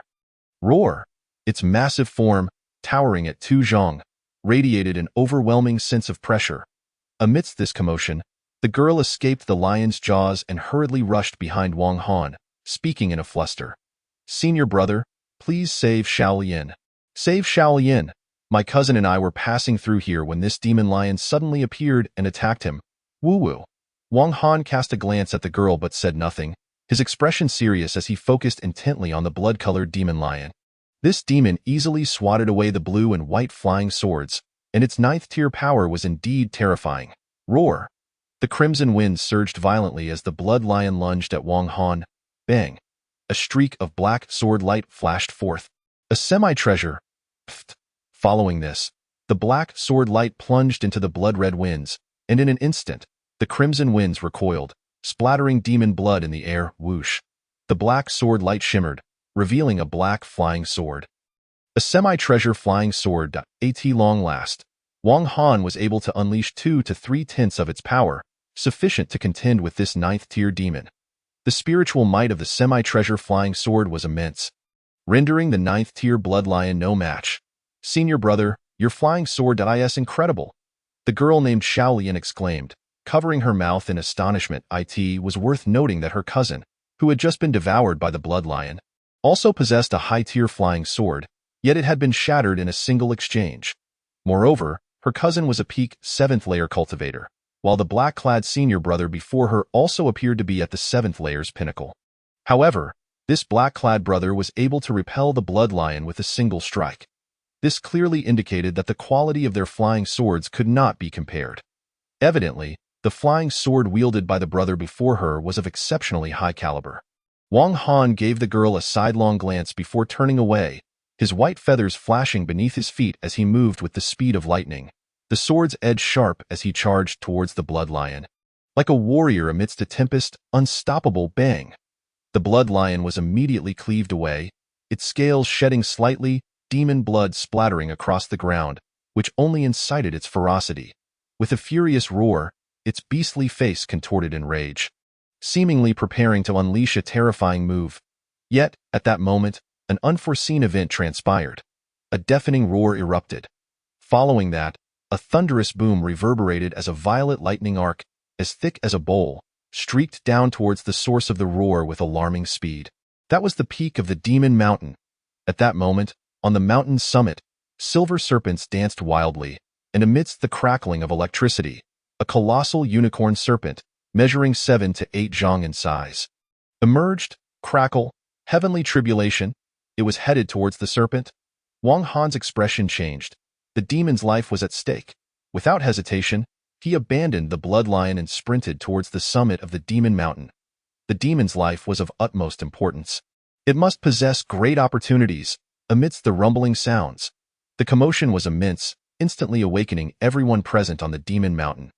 Not far from the summit, 8 streaks of sword light burst forth, revealing Su Yang, a man of the Lu surname, a man of the LV surname, 2 black-clad youths, a white-clad man, a red-clad beauty, and a plump woman. All 8 wore expressions of shock as they gazed towards the mountain's peak. Heavenly tribulation. This unicorn serpent was breaking through to the realm of life-taking. Quick, we must stop it. We cannot allow it to succeed.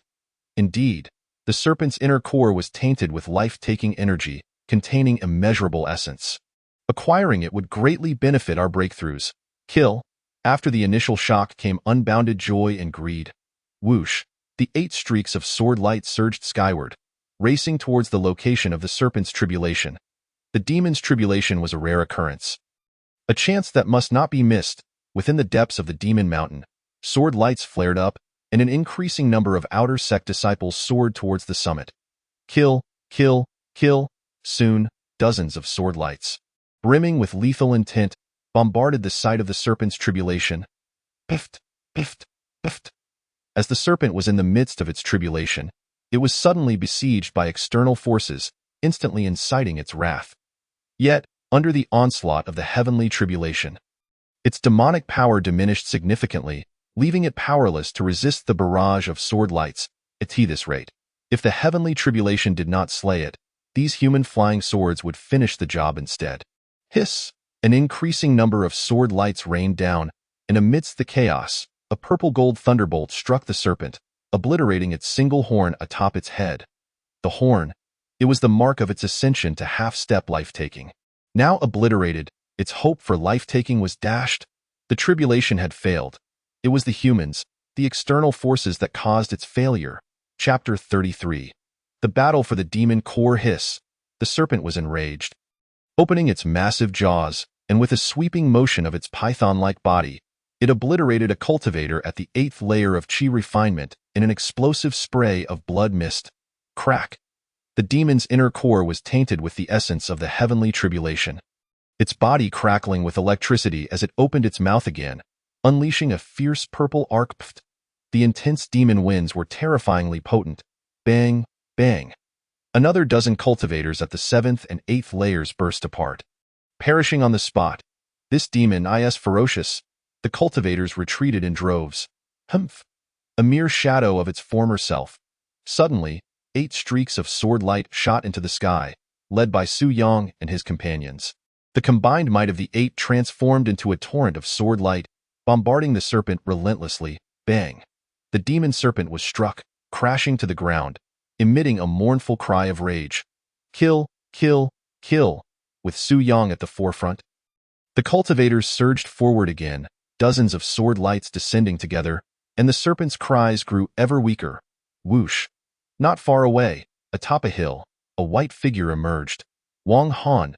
He observed the fierce battle at the summit, quickly identifying the 8 who were demonstrating the most valor. Hemph! Wang Han snorted coldly. These 8 had attempted to seize his white feather artifact 7 days prior, especially Su Yang, who had once hunted him down. A grudge had been formed, and against enemies, one must never show mercy. A glint of killing intent flashed in Wang Han's eyes as he fixated on the leaping figures of the 8. Then turned his gaze to the azure lightning serpent. The demon's inner core was of great value for breaking through, a potential key to advancing to the 8th layer of chi refinement. They sought to kill, and they also sought the inner core. Rumbling, the azure lightning serpent's blood gushed forth, its cries increasingly mournful, its body erupting in multiple places, its beastly eyes filled with hatred. Humans had disrupted its tribulation, and now they sought to take its life. Infuriatingly despicable. Roar! With an unwilling roar, it swept its body, exuding a fierce aura that pressed down on the pft, pft, pft. Cultivators below the 8th layer of chi refinement retreated in haste, while those above the 8th layer barely endured the pressure. Suddenly, a sword light far surpassing that of the previous cultivators flashed forth. A master at the 9th layer of chi refinement had made their move. Pft. The powerful sword energy surged towards the serpent's abdomen, and with a single strike, it severed half of its serpentine body. The demon serpent was slain. The sword's wielder was a young man clad in red, whose strike was lethal, utterly terrifying. Shixiang Shangguan has made his move. Look, it's Shixiang Shangguan. His flying sword is a top-tier one, and he is ranked 8th on the Outer Sect's combat leaderboard. Shangguan Shixiang is extraordinarily gifted. He entered the sect at 13 and, at just 16, has become a master at the 9th layer of chi refinement in merely 3 years. Shangguan Shixiang is formidable. With a single sword, he has slain the demon serpent. With him present, no one else dares to lay claim to the demon core. Shangguan Fei, the 8th-ranked combatant on the Outer Sect leaderboard, the only one to break into the top 10 with the cultivation of the 9th layer of chi refinement. He bore an almost otherworldly visage, radiating an aura of brilliance with every movement. With his appearance, the expressions of Su Yang and the others changed dramatically. The name Shangguan Fei echoed in their minds like thunder. A figure of immense renown, he was the most dazzling genius of this generation's Outer Sect combat leaderboard. Only 16 years old, at the 9th layer of chi refinement, wielding a top-tier flying sword. Yet, the coveted life-taking inner core lay before them, a treasure within reach that none wished to relinquish, especially Su Yang, at the peak of the 8th layer of chi refinement. Seizing this core would guarantee his ascent to the 9th layer. However, he hesitated, for none present could match Shang Wanfei in a one-on-one confrontation, himself included. Only with the combined strength of Lu, LV, could they possibly repel Shang Wanfei. In that moment, Su Yang glanced at the other 7. Lu and LV exchanged cold glances, nodding in agreement. The 2 black-clad men hesitated, stepping back, choosing not to participate in this battle for the demon core. Shang Wanfei, they could not afford to offend him. The white-clad man's expression turned icy, his eyes filled with murderous intent, yet he showed no fear of Shang Wanfei's for the red-clad beauty. She chuckled softly, positioning herself behind the white-clad man, indicating her intent to join the fray. The last, a plump woman wielding 2 black blades, hesitated before withdrawing from the fray. 3 withdrew, leaving 5. Bang, bang. Shang Wanfei was on the verge of seizing the demon core. But at that moment, 5 streaks of sword light surged forth, led by Su Yang and his companions, immediately repelling Shang Wanfei's top-tier flying sword. Shang Wanfei, proud and arrogant, looked down upon Su Yang and his 4 companions. And now, these 5 dared to obstruct his claim to the demon core while the others had retreated. They were courting death: Su Yang, Lu Ping, LV Tao, Tang Jie, Qianlong. You 5 are seeking your own demise. Shang Wanfei's cold eyes flashed as he waved his hand, summoning yet another top-tier flying sword, producing 2 in total. Bift, bift. The 2 sword lights flashed again, forcing Su Yang and his companions to retreat once more. With a grim expression, Su Yang cursed, "Damn it, there are actually 2 top-tier flying swords." However, he quickly bellowed, "This ruthless brat will not spare us. We should take this opportunity to unite and eliminate him." He knew that if they did not strike now, once he obtained the demon core and broke through his cultivation, the 5 of them would undoubtedly perish. Lu, L, Tang, and the man with the surname Qian exchanged glances, and a hint of retreat flickered in their eyes. Just a single top-tier flying sword would pose a significant challenge for all 5 of them. But with Shang Wanfei suddenly unleashing 2 top-tier flying swords, the situation had escalated beyond a simple addition of strength. There was a real possibility that all 5 of them could die here. As the fierce battle raged among the 6, the onlooking cultivators saw a glimmer of hope and rushed to seize the demon core. The most conspicuous among them were 2 men in black and a plump woman, who had previously been part of Su Yang's group but were now fighting independently. They were the closest to the demon core, frantically vying for it. "Ha ha, I've got the demon core," the plump woman exclaimed triumphantly, seizing it with one hand. However, her laughter was abruptly cut short. A black sword beam, imbued with a terrifying killing intent, descended with ferocity. With a sickening sound, the plump woman was cleaved in 2, meeting her demise on the spot. This sudden turn of events left everyone stunned. Hiss, that sword energy is ruthless and domineering. Who could kill a master at the 8th level of Qi refinement with a single blow? At the end of the black sword energy, a white figure emerged, its robes rustling, revealing that it was Wang Han who had made his move. With an imposing presence, he had slain a master with a single sword strike, standing there like a god of death descending upon the earth. "The demon core is mine," he declared, grasping it firmly. Meanwhile, the 2 men in black rushed forward, swords drawn, intent on claiming the demon core. Wang Han didn't even glance at them. He simply raised his hand, unleashing the black sword energy, fully displaying his cultivation at the peak of the 7th level of Qi refinement. Boom! The powerful spiritual pressure descended, causing the 2 men in black to change color dramatically. They had assumed that the plump woman had been caught off guard, allowing Wang Han to kill her in one strike. However, facing him directly now, the terrifying black sword energy sent shivers down their spines. In a moment of crisis, they erected their defenses, but the sword light flashed, and with a sickening sound, blood splattered everywhere. The 2 men met the same fate as the woman, slain in an instant. After the slaughter, Wang Han felt clarity within, a vortex of spiritual energy appearing above him, an omen that he was on the verge of breaking through to the 8th level of Qi refinement. One more kill and he would ascend. His gaze sharpened as he fixed his attention on Su Yang and his companions. Who is this person? They wondered. He has consecutively slain 3 masters. I've seen him before. His surname is Wang, and he often sells spiritual talismans in the death zone. Not long ago, he killed Su Sampang. The surrounding cultivators buzzed with discussion, none daring to approach for the demon core any longer. The allure of the core paled in comparison to the value of their lives. Shang Wanfei withdrew his two flying swords attacking Su Yang's group, fixing his gaze on Wang Han. Su Yang and his companions also halted, staring at Wang Han in astonishment. Wang Han, you actually emerged alive from the Black Abyss. Chapter 34, 8th level of Qi refinement. Ha. Didn't he expect this? Did you? Wang Han held the demon core tightly, his eyes icy as he glared at the five of them. Today, none of you shall leave alive. Before Su Yang and the others could react, Wang Han stepped forward, a surge of killing intent enveloping him as the black sword energy surged violently. What? I must be hearing things.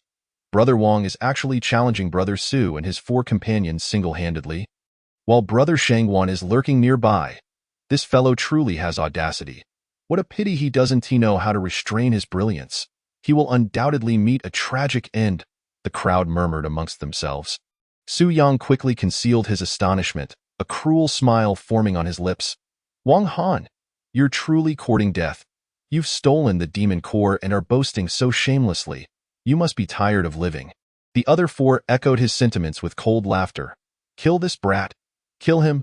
Kill him. Beside them, Shang Wanfei squinted, irritated that these people were making a scene, disregarding his presence. Suddenly, he struck.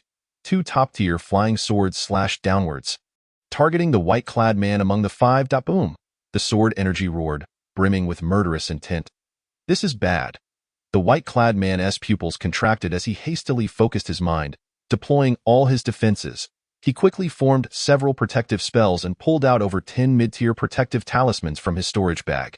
However, as the sword energy bore down, those defenses shattered in an instant. Bang! His body was torn apart, blood staining the sky. Dead? Shang Wanfei laughed triumphantly. This is the fate of those who oppose me. Qian Shidi. Su Yang and the others' expressions changed drastically. Shang Wanfei had acted too swiftly for them to intervene. Point one had fallen. Wang Han's eyes gleamed as he charged forth, wielding black sword energy with the intent to kill, heading straight for the woman surnamed Tang, the weakest among the group. The situation was dire, with Wang Han in front and Shang Wanfei behind. The four were perilously close to death, especially the woman in red. Her face drained of color as she screamed, "Save me!" She was engulfed in terror, crying out desperately. "Save me!" Swoosh! A sword descended, and in midair, 7 sword lights appeared simultaneously. Su Yang and his two companions had unleashed all their flying swords. Swoosh! The black sword energy surged into the 7 sword lights, causing a series of explosive sounds. What powerful sword energy! In this battle, Brother Wang had made a name for himself. Such prowess was rare in the outer sect. Moreover, have you noticed? Brother Wang is only at the 7th level of Qi refinement. If he were at Brother Shangwan's level, he would undoubtedly be even more formidable. Thus, Brother Wang is truly the strongest here. Why had no one mentioned this Brother Wang before? Today, it seems we have encountered another unparalleled genius. Terrifying? Swoosh! The sword energy unleashed by Brother Wang was exceedingly fierce, even surpassing the 2 top-tier flying swords released by Brother Shangwan. Not to mention, Wang Han was elusive and unpredictable. The crowd's attitude shifted dramatically, their eyes wide with shock. Swoosh! The white figure flickered.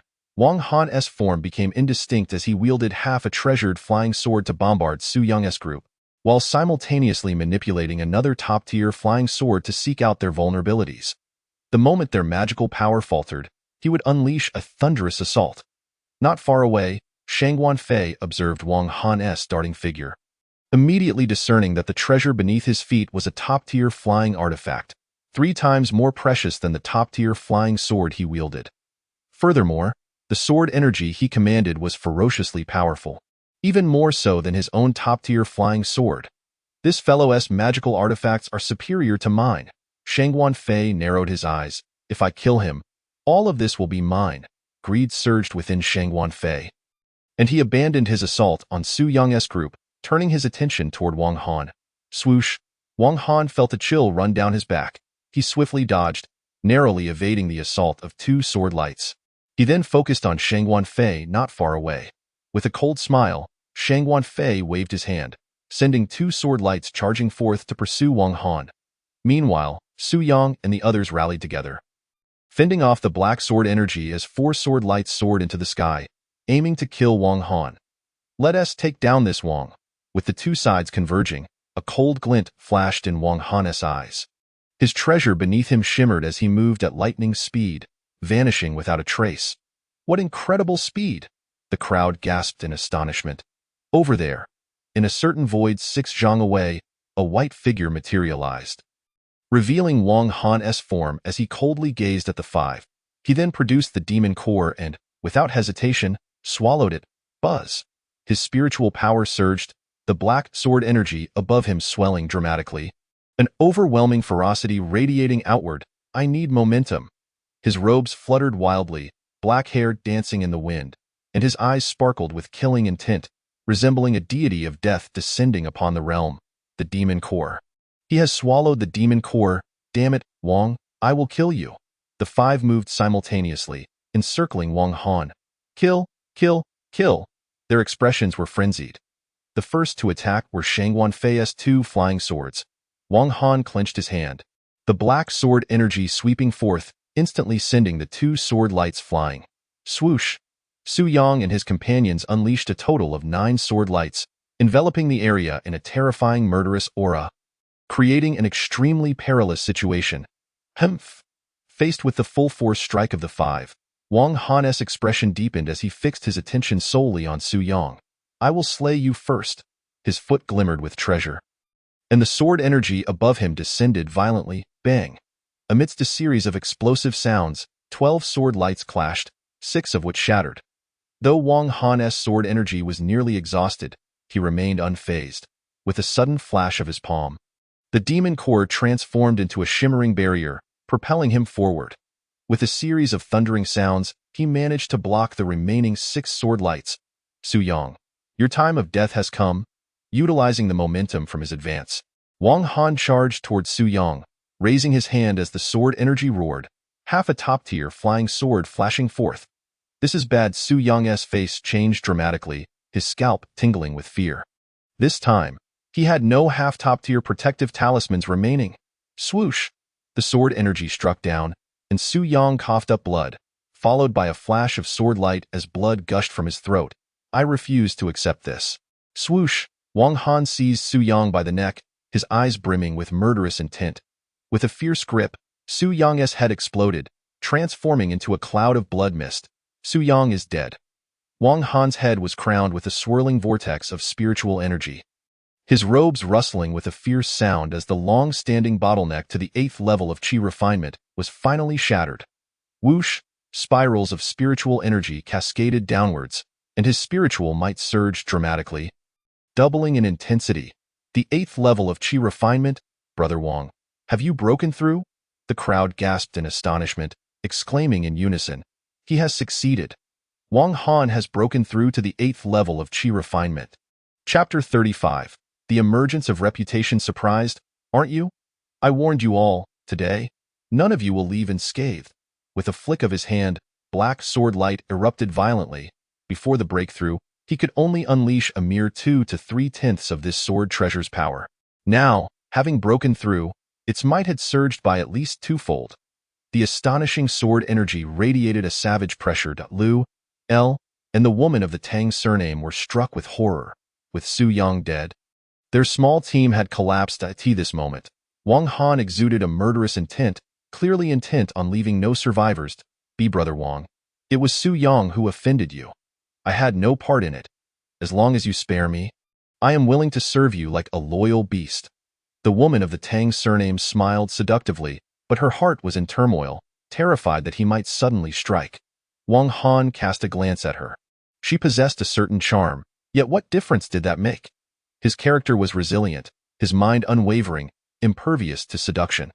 However, at this instant, a cold-faced woman appeared in his mind. Yi Qingqing. Wang Han had long since vowed that one day he would stand before her with dignity, proving that he was worthy of her. I have no need for servants. A flash of murderous intent flickered in Wang Han's eyes as he raised his hand, sword energy howling. The smile on the Tang woman's face froze. She did not wish to die. She possessed good looks and decent talent. Given time, she could surely thrive. In this moment of crisis, She spotted Shangguan Fei, as if seizing a lifeline, desperately running towards him. "Brother Shangguan, save me, die in this place." He was the only one capable of contending with Wang Han. Shangguan Fei, upon seeing Tang Jia rushing towards him, showed no sign of wavering. His gaze remained fixed on Wang Han. Whoosh! The black sword energy flashed, and the Tang woman was cleaved in twain, dead. Truly ruthless. The death of the Tang woman was an inevitable outcome, and this scene caused Lu and L's pupils to constrict to the size of pinholes. After this exchange, they had determined. Wang Han's true strength surpassed that of Shangguan Fei. Of the original 8, 6 had already perished at Wang Han's hands. Lu and L trembled uncontrollably, their hands shaking violently, the shadow of death looming over their minds. When Wang Han's murderous gaze turned towards them, their faces paled, and they hastily spoke. Brother Wang, previously, we were misled by Su Yang's slander. We now realize our mistakes. From now on, we shall follow your lead, Brother Wang." They bowed deeply, their hands still trembling, their hearts filled with dread. Whoosh! When the black sword energy was a mere 10 feet from their heads, it paused momentarily. Wang Han scrutinized them, his gaze flickering slightly. He bore no deep-seated grudge against these two. With Su Yang dead, the significance of killing them diminished greatly. He thought this, but said nothing, instead turning his attention to Shangguan Fei. Shangguan Fei's expression was grim. He still had his trump card yet to be unleashed. Once it was, the one named Wang would surely perish, however. This trump card was an exceedingly precious item. Once employed, it would undoubtedly attract the covetous eyes of others. He was unafraid of these insignificant fish, but if word reached the sect, powerful figures would undoubtedly take notice. Today, the stakes were the demon core. And now that it lay in Wang Han's possession, this game had been won by him. Since Shangguan Fei's debut, he had never faced defeat. The humiliation of today would surely be washed away with your blood in the future. Shangguan Fei glared at Wang Han with malevolent eyes. Having spoken, he unleashed 2 beams of sword light, soaring towards the demon mountain. Trying to flee, a flash of murderous intent sparked in Wang Han's eyes as he charged forth. Sword energy howling. Half a stick of incense later, at the eastern peak of the outer sect, Wang Han stood with hands clasped behind him. Not far away, Lu and L were bowing in respect. Shangguan Fei had indeed escaped. Half a stick of incense prior, Wang Han had pursued Shangguan Fei. Though Shangguan Fei was no match for him, he could still flee for his life. Defeating Shangguan Fei was easy, but killing him posed a challenge, especially within the confines of Tiandeng sect. Once within the safety zone, no life-and-death battles were permitted. Outside, with some effort, it might be possible to kill Shangguan Fei. Regardless, Shangguan Fei had evaded him and harbored a grudge against Wang Han. "I will not let you off, Wang." This scoundrel returned to his cave dwelling and plunged into a life-and-death seclusion, vowing not to emerge until he reached the pinnacle of qi refinement, after which he would engage in a life-and-death duel with Wang Han. Wang Han knew little of Shangguan Fei, but he did not take it to heart. With his numerous hidden means, he could easily crush not just Shangguan Fei but even experts of the demise realm. What he needed to do now was to elevate his cultivation swiftly, striving for demise. Brother Wang had made Shangguan Fei jump through hoops. That fellow had ranked 8th on the battle list. And now that position had been claimed by Brother Wang. The man of the Lu surname congratulated. The battle list? Wang Han was not well versed in the battle list. The battle list, it is the ranking of the top 30 experts in the outer sect. Shangguan Fei ranked 8th, and with Brother Wang defeating him, that 8th place naturally belongs to you now, El Tao praised. 8th. Wang Han's eyes flickered. What position does Yi Qingqing hold? He could not forget Yi Qingqing. Sister Yi? She successfully achieved demise over a year ago. She is now an inner sect sister. They exchanged a glance, somewhat perplexed by Wang Han's inquiry. Wang Han paused for a moment before stating, "Sister Yi is my guiding light. Without her, I would not be who I am today." Upon hearing this, the two displayed expressions of understanding. The scene shifted. Wang Han returned to his cave and pondered for a while before circulating his true energy. The effects of the demon core he had consumed still lingered, yet to be fully refined. This residual energy could significantly enhance his magical power by at least 50 to 60%. Within half a day, his magical power at the 8th level of qi refinement surged by that same proportion. Subsequently, Wang Han retrieved a high-grade crystal stone and entered seclusion once more. Yi Qingqing. The day we meet again is not far off. 3 days later, Wang Han absorbed a piece of high-grade crystal stone, and as planned, his cultivation soared to the pinnacle of the 8th level of Qi refinement. The bottleneck, 3 days ago, his breakthrough had relied on opportunity and slaughter. This time, Wang Han would not resort to killing but instead focus on the art of talisman crafting. His talisman crafting had stagnated at the intermediate level for some time. If he could achieve a breakthrough to high-level talisman master, he would surely surpass the bottleneck. Wang Han exited his cave, preparing to purchase materials for talisman crafting at the Spirit Talisman Pavilion. At that moment, Lu Ping and El Tao approached, followed by a dozen junior disciples. Since the battle at the Demon Mountain 3 days prior, Wang Han's name had spread from a small circle to the entire outer sect. Now, everyone knew that Shangguan Fei's 8th position on the battle list had been seized by Wang Han. The 8th position on the battle list. This was not merely fame but also prestige. Such prestige could be leveraged to recruit followers, establish factions, amass wealth, and more. Brother Wang, these disciples heard of your renown and have come to pledge their allegiance, Lu and El reported. Greetings, Brother Wang. The junior disciples stole glances at the newly minted battle list expert. Wang Han glanced at them, and immediately, the disciples' faces revealed expressions of respect as they presented crystal stones and medicinal pills, eager to pay their respects to Wang Han. Wang Han waved his hand dismissively. Addressing Lu and El, this trivial matter need not trouble me. You may handle it as you see fit. With that, Wang Han turned to leave. Lu and El were momentarily stunned, then their expressions brightened. Recruiting followers, establishing factions, and amassing wealth. There were ample opportunities for profit here. We bid you farewell, brother. Chapter 36. Talisman Master at the Spirit Talisman Pavilion. A crowd gathered around the talisman crafting table, chattering excitedly. In the center stood a handsome young man clad in a blue robe, gracefully wielding a vermilion talisman brush as he crafted talismans. This individual was a talisman master, highly skilled in the art of talisman crafting. Having reached the pinnacle of the intermediate level, just a step away from breaking through to the high level, he was known throughout the outer sect by the illustrious name of Master Fong.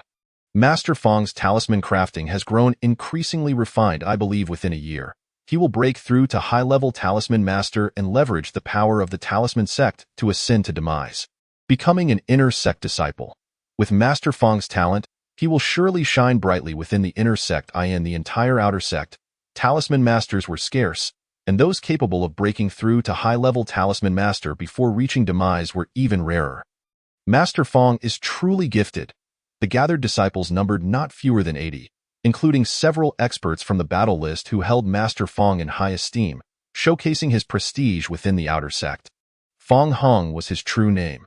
His fingers danced as he crafted talismans, a subtle smile gracing his lips.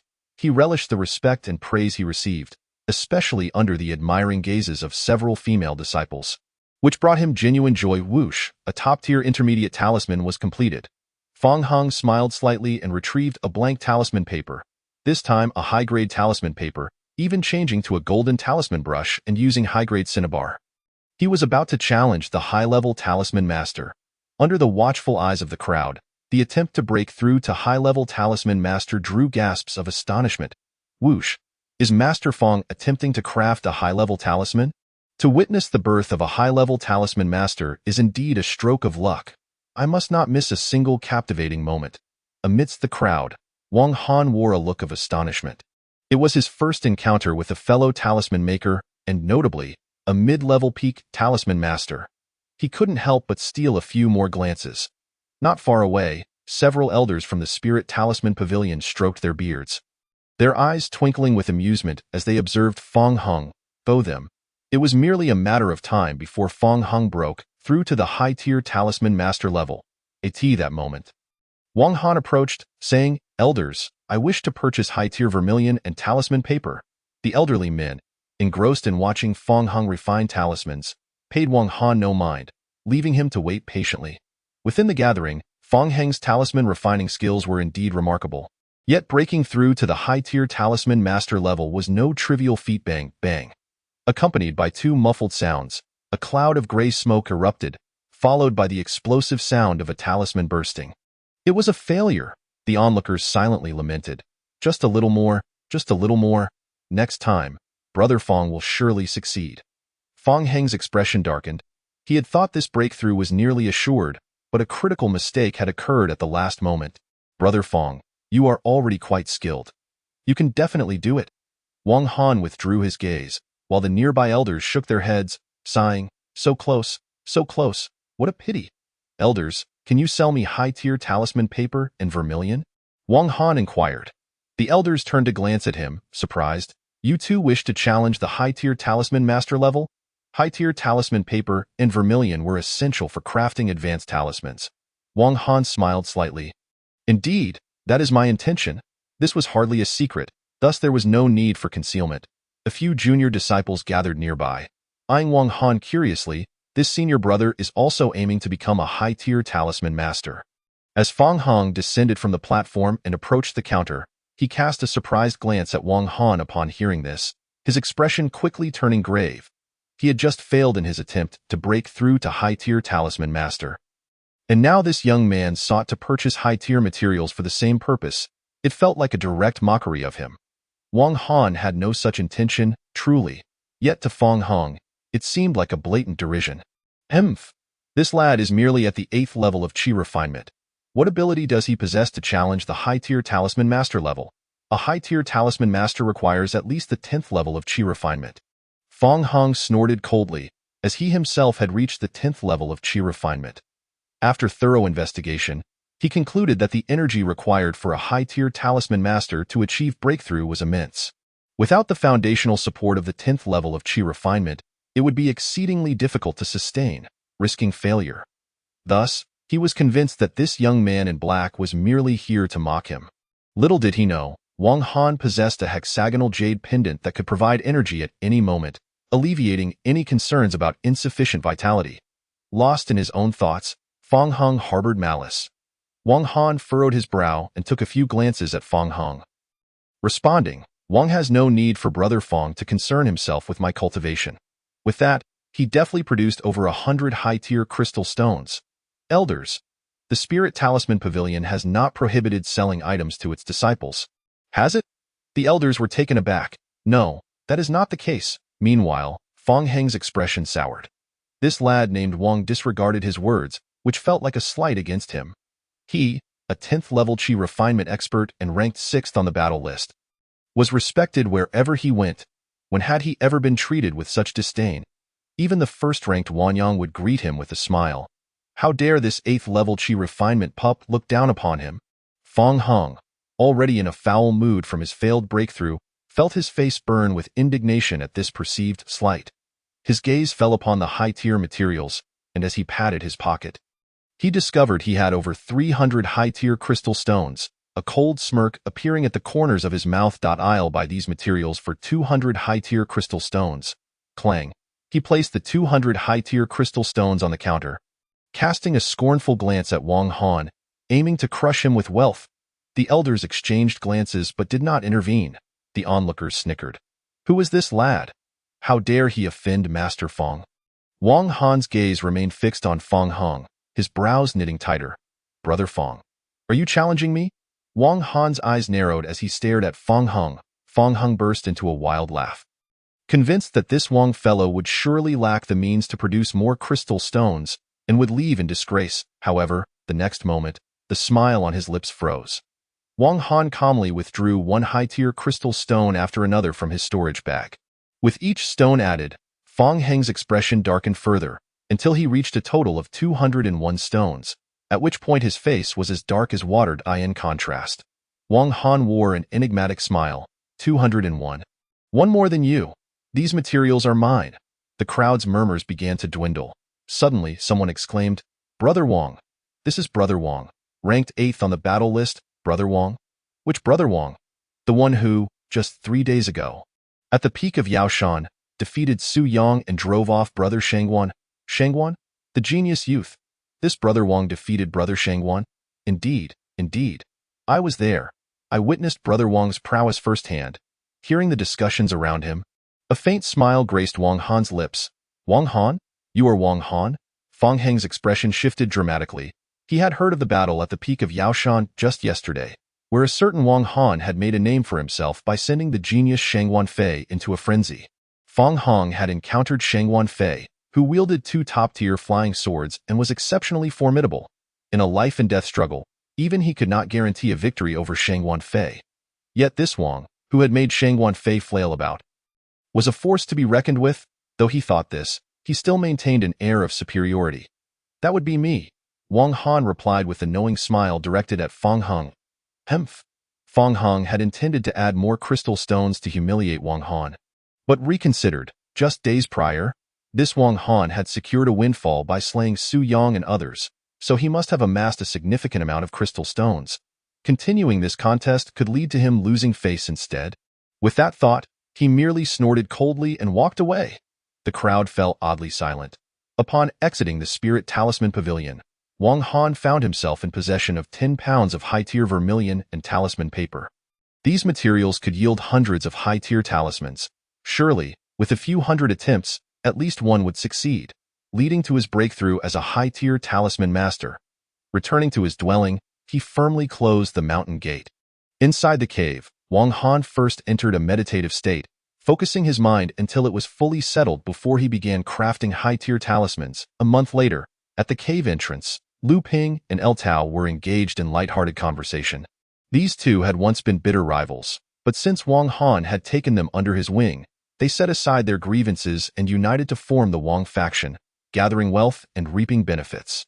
Now, both had reached the peak of the 8th level and were on the verge of breaking through to the 9th level. Before the cave door, Lu Ping remarked, "In recent days, it seems that spiritual energy has been leaking from Brother Wang's dwelling, as if signaling a breakthrough." El Tao nodded in agreement. Just then, with a resounding boom, the cave door swung open.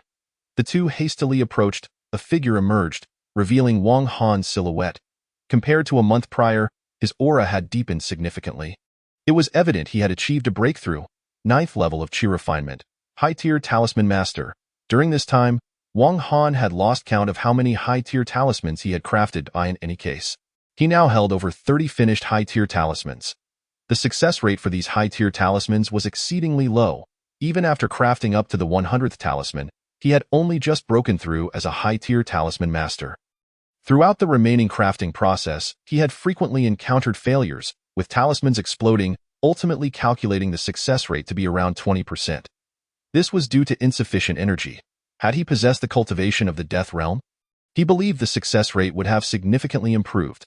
Wang Han was acutely aware of this fact. Now that the talisman materials were exhausted, his period of seclusion had come to an end.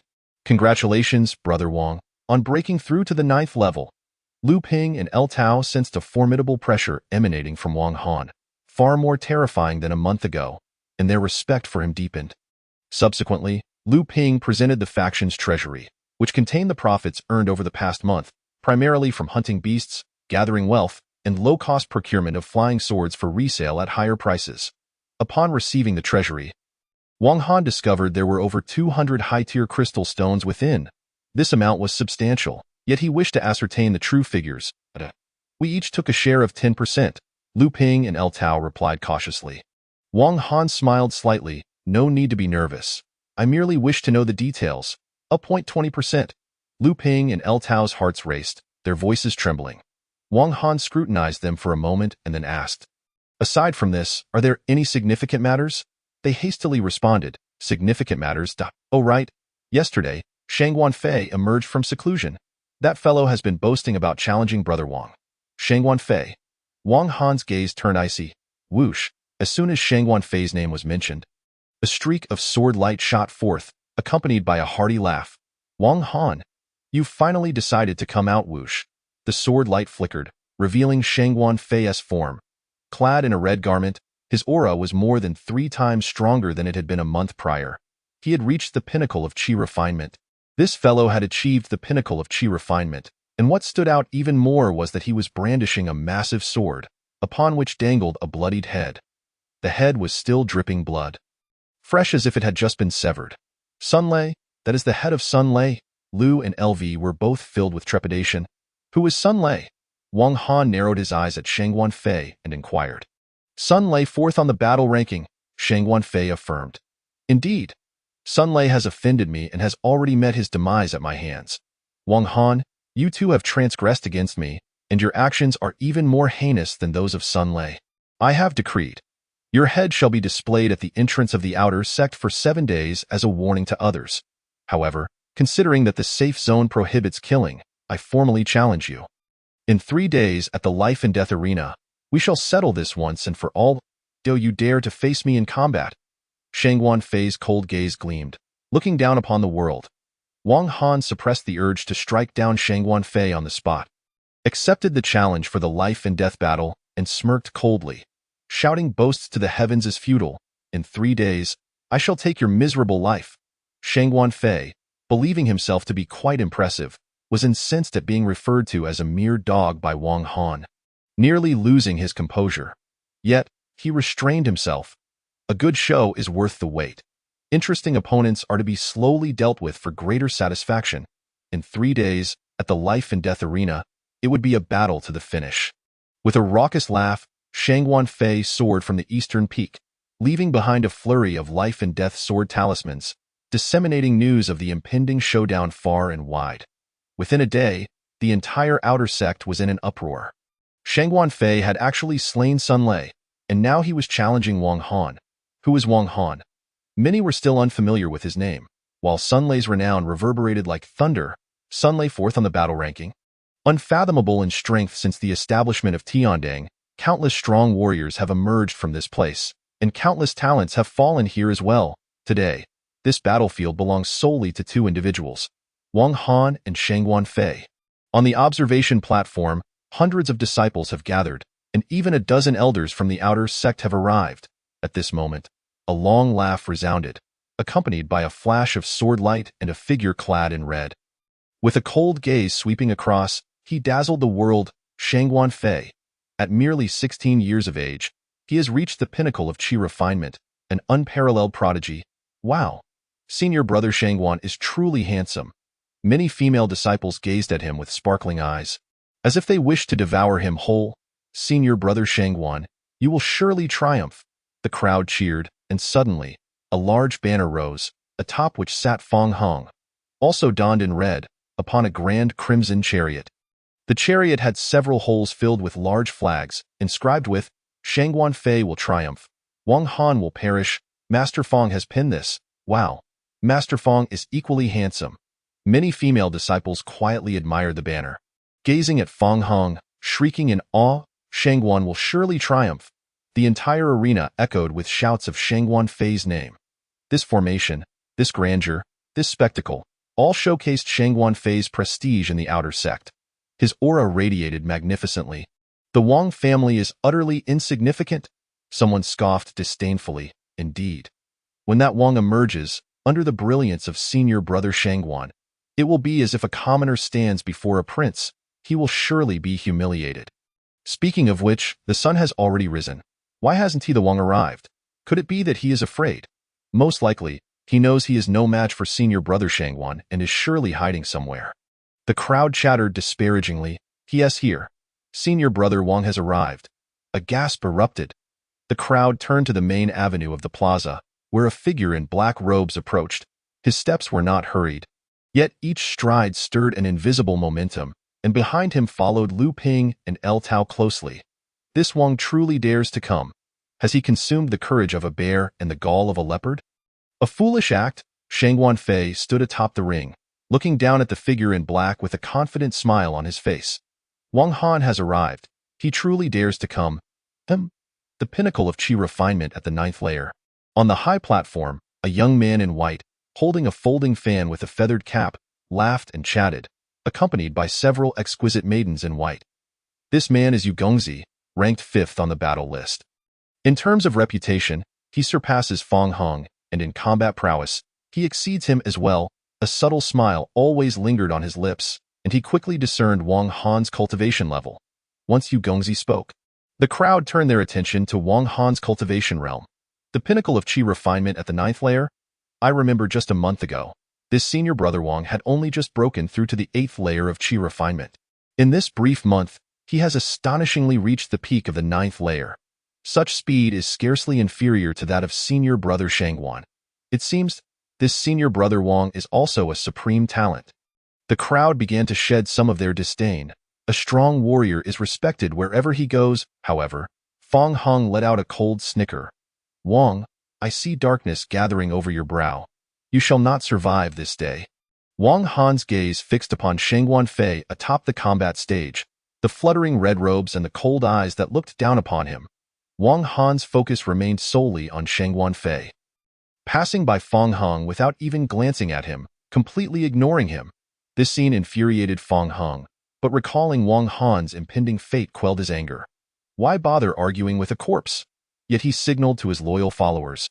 And immediately, the great flag was raised and a dozen disciples from Feng's faction shouted, Senior brother Shangguan will surely triumph.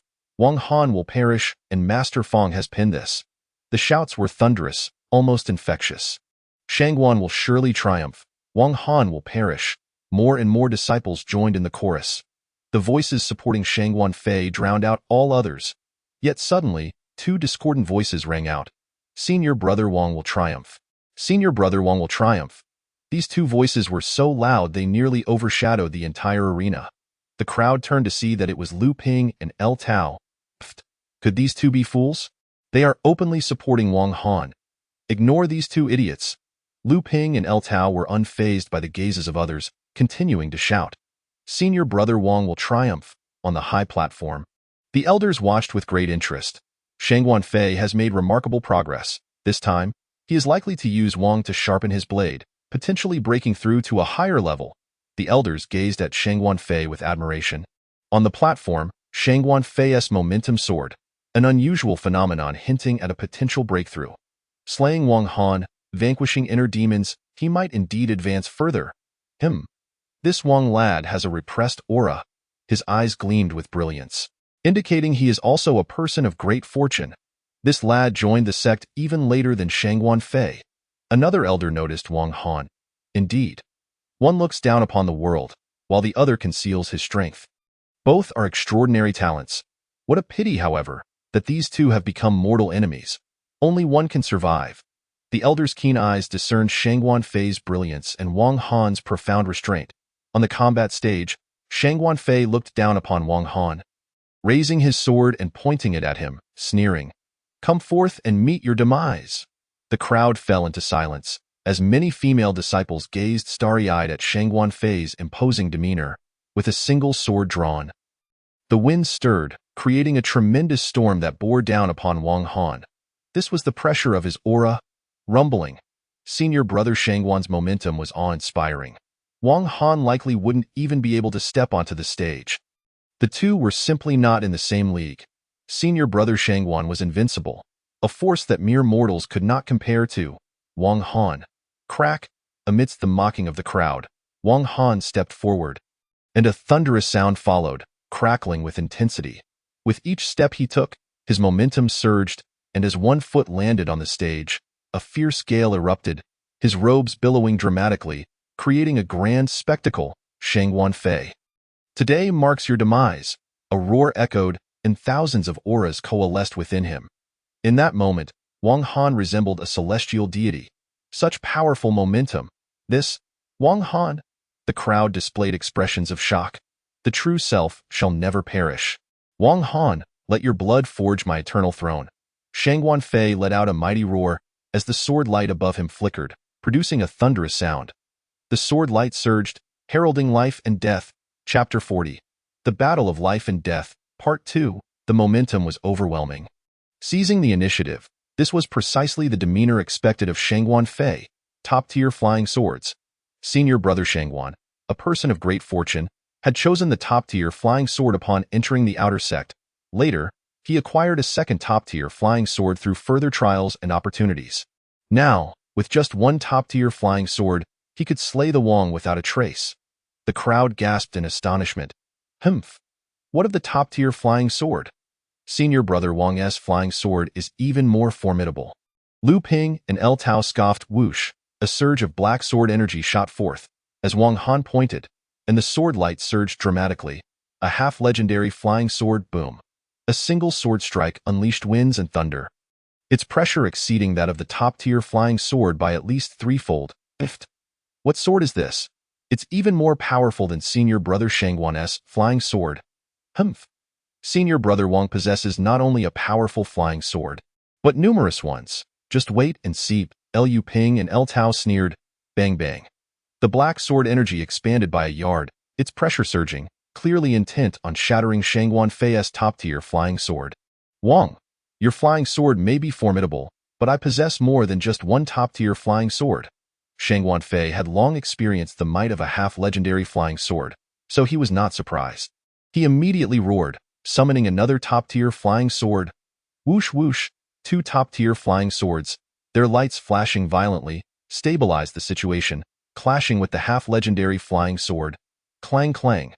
The crisp sounds of clashing echoed as the three sword lights intertwined in fierce combat. Senior brother Shangguan unleashed two top-tier flying swords, unmatched and invincible.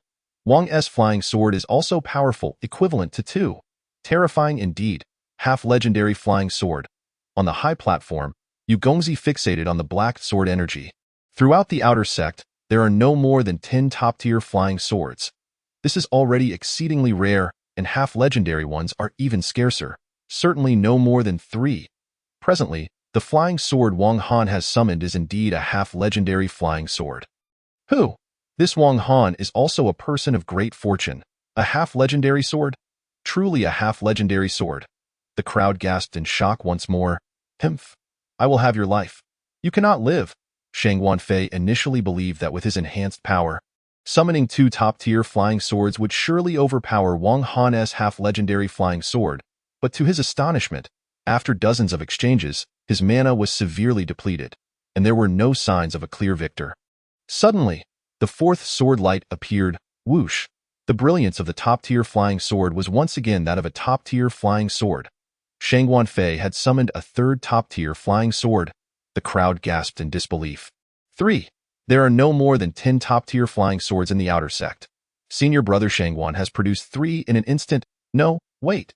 This third flying sword should belong to Sun Lei. Senior brother Shangguan must have killed Sun Lei and seized a top-tier flying sword. It must be so. 3 top-tier flying swords. This is unprecedented in the history of the outer sect. Senior brother Shangguan, how formidable you are. To summon 3 supreme flying swords at once requires an extraordinarily profound mastery of magical power and divine consciousness. Otherwise, it would lead to a backlash. The fact that Shangguan Fei can achieve this indicates that his innate magical power and divine consciousness far exceed the pinnacle of qi refinement. He may well be on the brink of reaching the half-step death realm. Upon the high platform, the elders exhibited expressions of excitement. Half-step death. It is indeed the half-step death. This young man has limitless potential. Behold, as the 3 supreme flying swords emerge, they immediately suppress Wang Xiaoji's semi-treasure flying sword. Below, Fang Heng shouted loudly, Wang Han, I see the dark aura gathering at your brow. Today, you shall surely perish. Shangguan Fei summoned 3 supreme flying swords simultaneously, instantly igniting the atmosphere. Such a feat has never been witnessed in the history of the outer sect. Only those who have reached the death realm can rely on their exceptional divine consciousness and magical power to wield 3 supreme flying swords, while the pinnacle of qi refinement can only manage 2. Yet at this moment, Shangguan Fei has accomplished it. Ha ha, Wang Han, should I slay you, that semi-treasure flying sword will belong to me. Shangguan Fei's robes rustled as he laughed boisterously. The one named Wang is doomed. The crowd once again leaned towards Shangguan Fei, but 2 discordant voices still rose. Senior brother Wang shall triumph. Senior brother Wang shall triumph. Lu Ping and El Tao, their eyes reddened, shouted passionately. The tumultuous sword light surged forth, and the semi-treasure flying sword was immediately pushed back. Yet Wang Han remained unfazed, a cold smile creeping onto his lips. With a flick of his sleeve, whoosh, a high-grade flying sword flashed into existence.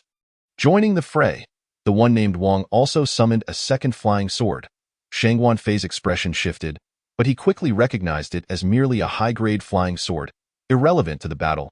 However, his countenance soon turned peculiar as he watched Wang Han again flick his sleeve, this time revealing 2 more beams of sword light, summoning a total of 3 high-grade flying swords, led by the semi-treasure flying sword, charging towards the 3 supreme flying swords. Boom. The 3 high-grade flying swords, under the command of the semi-treasure flying sword, plunged both sides back into intense combat. Listening to the discussions around him, Wang Han smirked. He possessed far more than just 3 high-grade flying swords. The reason he had not unleashed them all at once was due to the limitations of his divine consciousness. Had the situation allowed, he would have released a dozen flying swords in one go to obliterate Shangguan Fei. However, should he be pushed to desperation, he would unleash all his flying swords, creating a rain of blades to annihilate his foe. Clang clang. 7 beams of sword light clashed back and forth, indistinguishable in superiority. This young man possesses divine consciousness that far surpasses his own body, and after battling for over 100 exchanges, neither of their magical powers showed signs of waning. On the battle platform, Wang Han held 2 high-grade crystal stones, ready to recover his magical power. In contrast, Shangguan Fei held a jade vial, taking sips of its spiritual liquid during large-scale offensives to maintain his formidable magical power. Both were fiercely competitive, engaging in hundreds of exchanges without yielding ground. Suddenly, junior brother Shangguan unleashed the talismans. Crush this Wang, Fang Heng shouted from below. Just as Shangguan Fei was about to employ other tactics, he recalled the over 200 mid-grade talismans he had stored in his pocket. Talismans appear. With a forceful slap to his storage bag, a torrent of over 200 mid-grade talismans flew out, forming a stunning sea of symbols, exuding a dense killing intent. Boom. How many talismans are these? The crowd was left in awe. Boom. With so many talismans, they could surely crush the one named Wang. Senior brother Shangguan shall prevail. Wang Han shall perish. Master Fang is ready, shouted the younger disciples of the Fang faction. Wang Han maintained a faint smile. He too possessed talismans, and those were high-grade talismans. Even though the opposing side had a numerical advantage in talismans, the disparity in quality between mid-grade and high-grade was monumental. He was confident that these 200 mid-grade talismans could not possibly contend with 50 high-grade ones. Talismans? I possess them too. Boom boom. With a single hand gesture, Wang Han unleashed 6 talismans, which were fire serpent talismans, possessing tremendous destructive power. The flames erupted as 6 massive fire serpents coalesced, emitting a deafening roar that summoned colossal waves of fire. High-grade talismans, someone recognized them, exclaiming in astonishment, boom. The 6 fire serpents surged into the sea of talismans, instantly obliterating a significant portion of the mid-grade 1.6. He only has 6.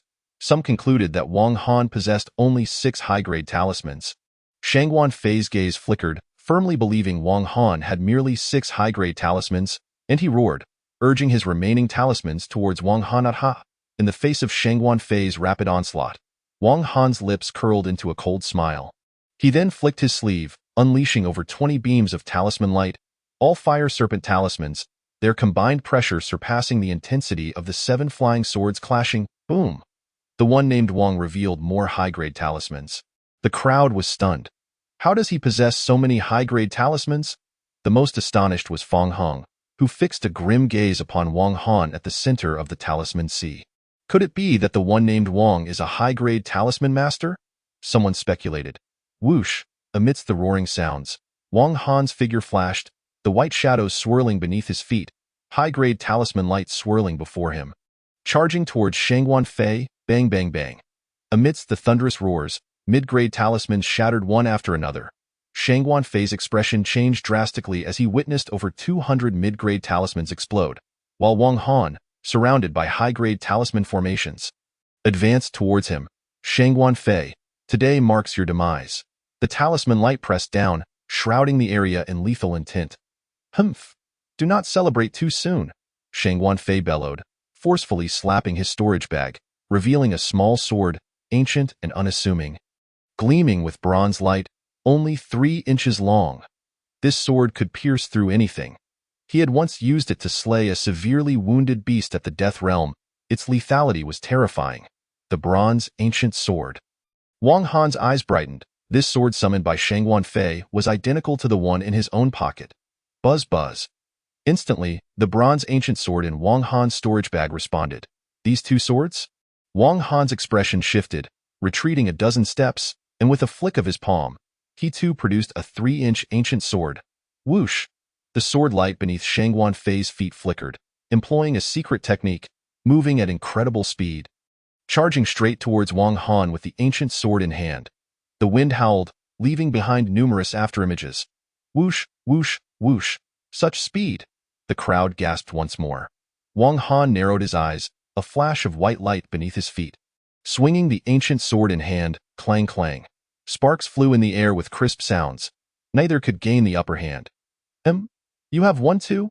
Shang Wanfei stared incredulously at Wang Han's ancient sword. Wang Han remained silent, seizing the opportunity to slap his palm again, instantly unleashing 3 beams of sword light. 3 more high-grade flying swords, charging forth. Buzz buzzed, a resounding boom echoed, and the backlash from the divine consciousness struck Wang Han, who inwardly cursed, yet he pressed on with reckless abandon. Boom! Shang Wanfei, caught off guard, was struck in the left shoulder by a flying sword, blood spraying forth, his spiritual power leaking out. I will kill you.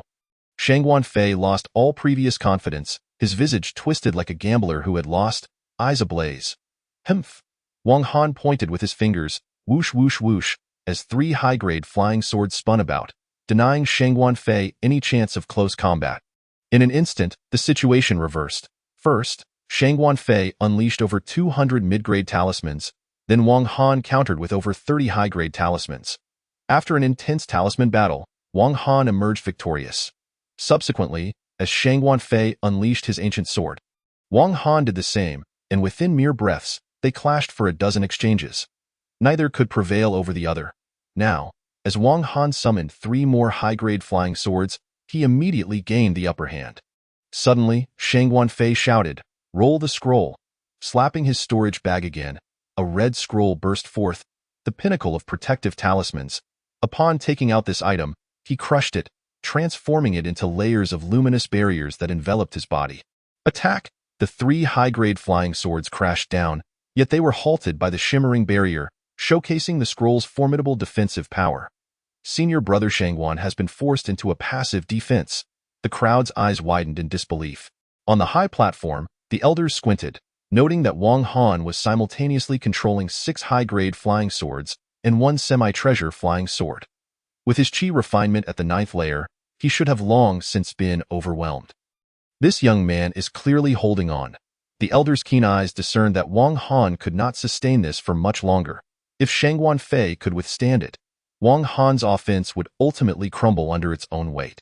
Below, Fang Heng's expression darkened. Even the grand banner was no longer raised. The younger disciples who had previously supported Shang Wanfei fell silent. Suddenly, Shang Wanfei let out a long laugh. Wang Han, your forced activation of 7 flying swords has left you with no strength left. Prepare to die. Is that so?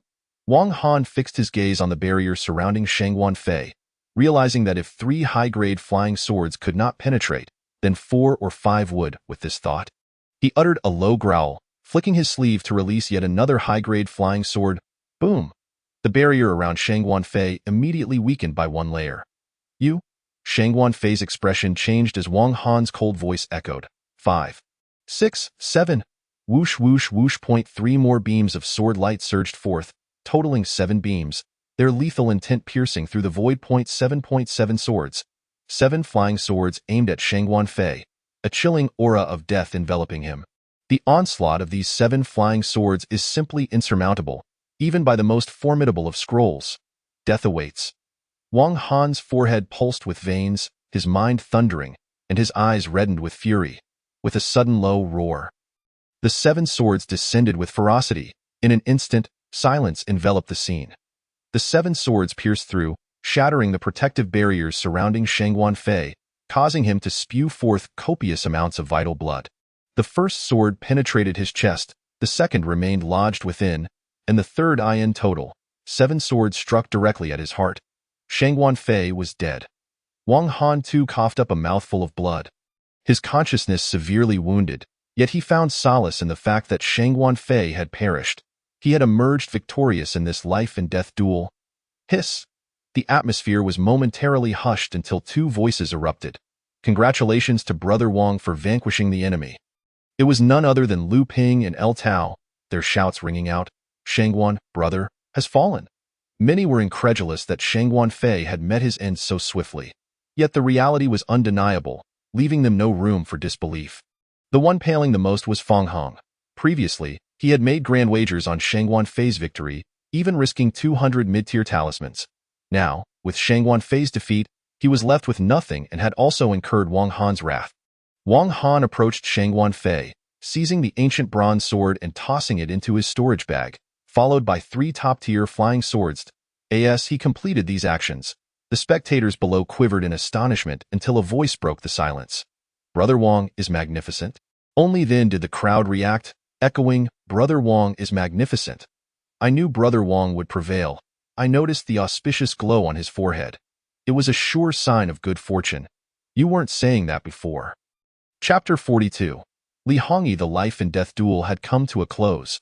Standing tall was Wang Han, with all previous dissenting voices now silenced. Praise flowed forth for the victor, no matter how formidable Shangguan Fei had been or how grand his reputation. It ultimately served to elevate Wang Han. The most exhilarated were Lu Ping and El Tao, for with Wang Han's triumph, the Wang faction would undoubtedly flourish. Shangguan had slain Sun Lei, placing 4th on the battle rankings. Now that Brother Wang had defeated Shangguan, he would claim that 4th position. With Brother Wang's talents, it was only a matter of time before he ascended to the realm of death. I dare say even the 3rd-ranked Zhang Ziqiang and the 2nd-ranked Gongzi Xiaogong would not stand a chance against Brother Wang, leaving only the 1st-ranked Wan Shixiang as a potential match. Following this battle, Wang Han's reputation soared within the outer sect, even rivaling the 1st-ranked Wan Yang. Brother Wang is strikingly handsome, with sharp features and an impressive demeanor. Undeniably appealing. Many female disciples stole glances at Wang Han. In light of the contrasting attitudes, Wang Han merely smiled in response. A month had swiftly passed. During this time, Wang Han had refined 3 top-tier flying swords, and in the process, his cultivation had broken through to the 10th level of Qi refinement. As for Shangguan Fei's assets, while he possessed few magical artifacts or flying swords, he had an abundance of sword techniques and even a martial art. The Qinglian sword technique. This martial art was of above-average caliber. While it paled in comparison to the Ziluoshan technique, it would be immensely beneficial for cultivating in the realm of death. Had he not perished, Shangguan Fei would undoubtedly have practiced the Qinglian sword technique until reaching the 10th level of death, but with his life extinguished, such aspirations became mere fantasies. This, however, provided Wang Han with an additional option, though these considerations were for post-death matters and could be set aside for now. Presently, Wang Han's foremost objective was to seek an opportunity to undergo the transformation into death. Yet, within the outer sect, he faced no formidable foes and thus lacked motivation. Wang Han sensed that to break through to death, he needed to venture outside, to step beyond the Tiandeng sect and seek adventure. The top 3 on the battle rankings, Wan Yang and his companions, had all set out, rumored to be training in the 10,000 Great Mountains. After a moment of contemplation, Wang Han waved his hand, revealing 2 3-inch ancient swords with a flash of bronze light. One was his lifelong companion, while the other had been seized from Shangguan Fei. The reason for Shangguan Fei possessing a similar sword puzzled Wang Han, but he chose not to dwell on it. Just then, a voice echoed from outside. "Brother Wang, Sister Li requests an audience." Sister Li? Which Sister Li? A look of surprise flickered across Wang Han's face. His interactions with women were few, and he knew even fewer. Aside from Yi Qingqing, there seemed to be no one else. Who could this Sister Li be? Boom. The cave door swung open, revealing 3 figures outside. Among them were Lu Ping and El Tao, both appearing radiant, having evidently broken through to the 9th level of Qi refinement, a feat accomplished thanks to the rapid expansion of the Wang faction over the past month. In front of them stood a young woman clad in red, her bright eyes sparkling, with a purple jade sword at her waist, exuding an air of elegance and strength, entirely devoid of the frailty one might expect from a girl, rather resembling a warrior. Wang Han recognized her from previous encounters. She was the girl who had purchased the blood and bone talisman from him. Half a year ago, they had crossed paths in the Demon Mountain, where she, at the peak of the 6th level of Qi refinement, single-handedly battled 6 beasts, commanding 3 high-tier flying swords to secure a decisive victory. Wang Han vividly recalled that moment. "Little sister Li Hongyi, I am honored to meet Brother Wang," the young woman proclaimed, her eyes gleaming with vitality as she boldly regarded Wang Han. "So, she is Sister Li." Wang Han quickly discerned her level of cultivation. She had achieved the pinnacle of Qi refinement. In just half a year since their last meeting, she had surpassed him by a small realm. Considering Wang Han's rapid progress during this period, It was evident that her innate talent and fortuitous circumstances were exceptional in just half a year. Brother Wang has established such a remarkable reputation. I am truly impressed. Li Hongyi smiled sweetly. You flatter me, sister. It is you who has made astonishing progress, deserving of my admiration. Wang Han replied with a smile. Brother is too humble. That day, I witnessed your unparalleled might as you vanquished Shangguan the Younger.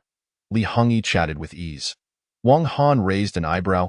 Brother, this red-clad sister is ranked 7th on the battle rankings. Moreover, it is said that her elder brother is in the inner sect and is quite a formidable figure. Liu Ping and El Tao interjected. Oh?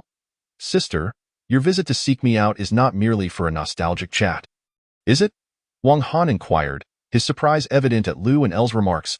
Haha, of course not. Would brother kindly invite me inside for a seat?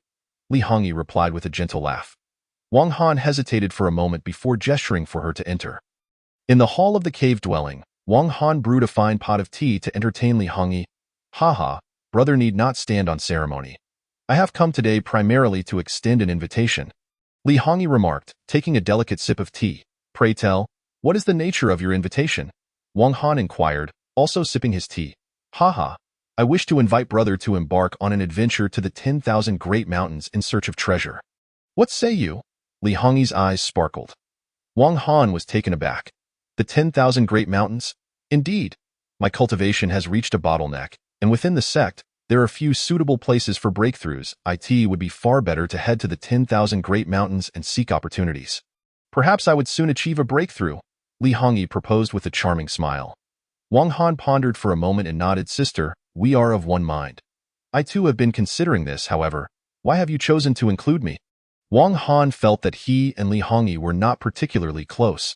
It seemed somewhat abrupt to partner with her on such a perilous expedition. The 10,000 great mountains were teeming with ferocious beasts and ancient dangers, posing myriad threats. Furthermore, disciples from the 3 sects often hunted there, leading to constant strife. Having an additional companion would enhance safety. Sister seeks my assistance, does she not? Li Hongyi replied.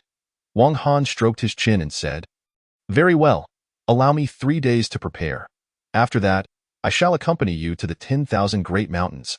With Wang Han's assurance, Li Hongyi felt reassured. On the morning 3 days hence, at the gates of the outer sect, Li Hongyi set down her teacup and said, I shall see you at the gates. After bidding farewell to Li Hongyi, Wang Han contemplated for a moment, then summoned Liu Ping and El Tao to relay his instructions. Following that, he entered a state of seclusion, aiming to break through to the pinnacle of qi refinement within the 3 days allotted. The 10,000 great mountains posed a far greater peril than the Demon Mountain. Every additional level of cultivation would enhance his ability to safeguard himself. Chapter 43. The 10,000 Great Mountains. 3 days later, the first rays of dawn illuminated the horizon, and the air was infused with a vibrant energy. The morning sun was at its most invigorating. At the outer sect's gates, Li Hongyi, clad in red, wore a gentle smile. Beside her stood 2 men, one in a blue robe and the other draped in feathered garments. These were Fang Hong, ranked 6th, and Yu Gongzi, ranked 5th on the battle rankings. Just then, a figure clad in black approached from the outer sect, his deep-set eyes betraying an air of mystery. It was Wang Han. Brother Wang has arrived, Li Hongyi exclaimed with a light laugh. Fang Heng's expression turned slightly uneasy. Having previously clashed with Wang Han and backed Shangguan Fei during the life and death duel, he had lost considerable face when Shangguan was defeated. Over the past month, as the Wang faction expanded rapidly, Fang Heng had kept a low profile, wary of any potential retribution from them. Upon seeing Wang Han again, he lowered his head significantly. Brother Wang, Yu Gongzi, fan in hand, wore a calm smile. Wang Han's surprise flickered momentarily. Li Hongyi had not mentioned that Fang Heng and Yu Gongzi would be part of the adventure team. Though surprised, he did not dwell on it too much. Sister Li, Brother Yu, Brother Fang. Wang Han greeted each of them in turn. Wang Han's demeanor was affable, which helped ease Fang Heng's tension. He had genuinely feared that Wang Han might seize the opportunity to humiliate him, which would have left him utterly humiliated. The 4 were not particularly familiar with one another, and after exchanging pleasantries, their gazes naturally gravitated towards Li Hongyi. Oh, not be hasty, for another sister has yet to arrive. Li Hongyi exclaimed as her words faded. A figure emerged under the morning sun, clad in a delicate green outfit and matching shoes. with faintly colored brows that traced the outline of a green lotus, exuding an ethereal aura akin to that of a celestial being. This young lady was none other than Qing Luo, ranked 8th on the battle list. Originally, she was positioned after Shang Wanfei, but when Wang Han seized the 8th position from him, she naturally took her place behind Wang Han. Subsequently, as Shang Wanfei killed Sun Lei to claim the 4th rank, and Wang Han followed suit by defeating Shang Wanfei for the same rank, the 8th position became vacant, allowing her to seamlessly fill it. With all ranks from 4 to 8 now present, the atmosphere was charged with anticipation. Qing Luo, my sister, Li Hongyi greeted her, as if they were long-lost siblings. You clever little one, Qing Luo replied with a smile that radiated an otherworldly charm. Fang Heng and Yu Gongzi exchanged glances, their eyes lighting up with intrigue. They were not well acquainted with Qing Luo, and information about her was scarce within the outer sect. They only knew that she had a close relationship with a certain adept from the inner sect, and that she hailed from an ancient family of cultivators with immense power. This is Fang Heng, brother Fang. This is Yu Gongzi, brother Yu. And this is Wang Han, brother Wang. Li Hongyi introduced them one by one, having joined the sect for less than a year and rarely venturing outside. Qing Luo was not very familiar with the experts on the battle list. She merely offered a polite smile to the three before lapsing into silence. Why Yu Gongzi, lifting his folding fan, declared, Sister Qing Luo, you resemble a celestial maiden from a painting. As I excel in the art of brush and ink, I shall create a portrait of you that captures your extraordinary essence, surely a masterpiece. Qing Luo smiled quietly, refraining from further comment. Let us depart, Li Hongyi announced, retrieving a top-tier flying sword that transformed into a streak of light. Qing Luo, with a graceful flick of her jade sleeve, produced a small, palm-sized leaf of vibrant green. With a single hand gesture, the leaf expanded to a size of 10 feet, upon which she elegantly stepped, a top-tier flying artifact. Fang Heng and Yu Gongzi gazed at her with a hint of envy. Their own swords, while excellent, paled in comparison to her artifact. Wang Han also drew forth his own top-tier flying sword, opting not to use his white feather artifact for this journey. The five swiftly soared beyond the mountain gates of the outer sect, exchanging pleasantries with the elders guarding the grand formation before the elders lifted the restrictions, allowing them to burst forth from the array into the open air, gazing down at the densely packed illusionary arrays and spirit caves below. 2 years have passed in the blink of an eye, Wang Han reflected, his gaze fixed on the misty peaks of the Cloud Mist Celestial Sect. He had been in the sect for 2 years, rising from a mere errand boy to 4th on the battle list, with his cultivation just a step away from reaching the pinnacle of qi refinement. Each step of this journey had been fraught with peril. Yet, Wang Han understood that this was merely the beginning. The path ahead would be even more treacherous, requiring him to maintain a calm and composed demeanor at all times. The five lingered for a moment, gazing at the mountain gates, their expressions revealing untold stories. Let us go. Finally, Li Hongyi turned and flew westward, towards the direction of the 10,000 Great Mountains. Qing Luo followed closely behind, with Wang Han and the others trailing in their wake. On the way, Yu Gongzi remarked, the 10,000 Great Mountains are teeming with myriad mountain spirits and monsters, alongside numerous mercenary bands established by rogue cultivators and disciples of the 3 sections. It is an exceedingly chaotic place. We must exercise extreme caution upon our arrival. Fang Heng concurred. Indeed, it is said that even monsters of the Dao Dan realm reside there. With our current strength, we can only afford to wander around the outskirts. Wang Han had only encountered Dao Dan monsters in texts. He had never faced one in person, Li Hongyi added. The 10,000 Great Mountains are rife with conflict, with disciples of the 3 sects engaged in constant skirmishes. We must be wary not only of the monsters, but also of the experts from the Chiming Celestial Sect and the Innate Demon Sect, who view our Tiandang sect as a thorn in their side. Qing Luo remained unusually quiet, offering no response. Wang Han listened intently. The journey from Tiandang sect to the 10,000 Great Mountains spanned a vast distance of 10,000 miles. With their speed, the 5 could reach their destination in 5 days. In contrast, a death-defying expert could cover the distance in 2 or 3 days, a Dao Dan expert in a single day, and a top-tier Dao Dan expert could potentially traverse it in mere hours. With the aid of certain spatial artifacts, one could even cross vast distances in an instant. The skies above the 10,000 Great Mountains were shrouded in a crimson hue, with monstrous auras billowing below. the terrain incredibly complex, comprising mountains, marshes, dense forests, and basins. Viewed from above, the 10,000 Great Mountains could be divided into 4 regions, each ruled by one of the 4 great demon kings, all of whom were at the Daodan level, possessing immense demonic power. However, these demon kings rarely made their presence known. It was the death-defying demon generals and cheer-refining demon soldiers who were more active. Within the mountains, beasts roamed freely, with mountain spirits and monsters claiming dominion over the land. Yet, monsters were still monsters, governed by the law of the jungle, their hierarchy chaotic, with even the 4 demon kings sometimes turning against each other in territorial disputes. On the evening of the 5th day, 5 figures materialized on the falling Phoenix Slope: Wang Han and his companions. This high platform in a small town provided a panoramic view of the 10,000 Great Mountains. Here lay a stronghold established by the Tiandang sect, guarded by Dao Dan experts and surrounded by a bustling marketplace. Many disciples and mercenaries would bring the pelts and cores of slain beasts to trade for crystals, pills, and artifacts. As they strolled through the town streets, they observed the throngs of people, some from the Tiandang sect, others mercenaries.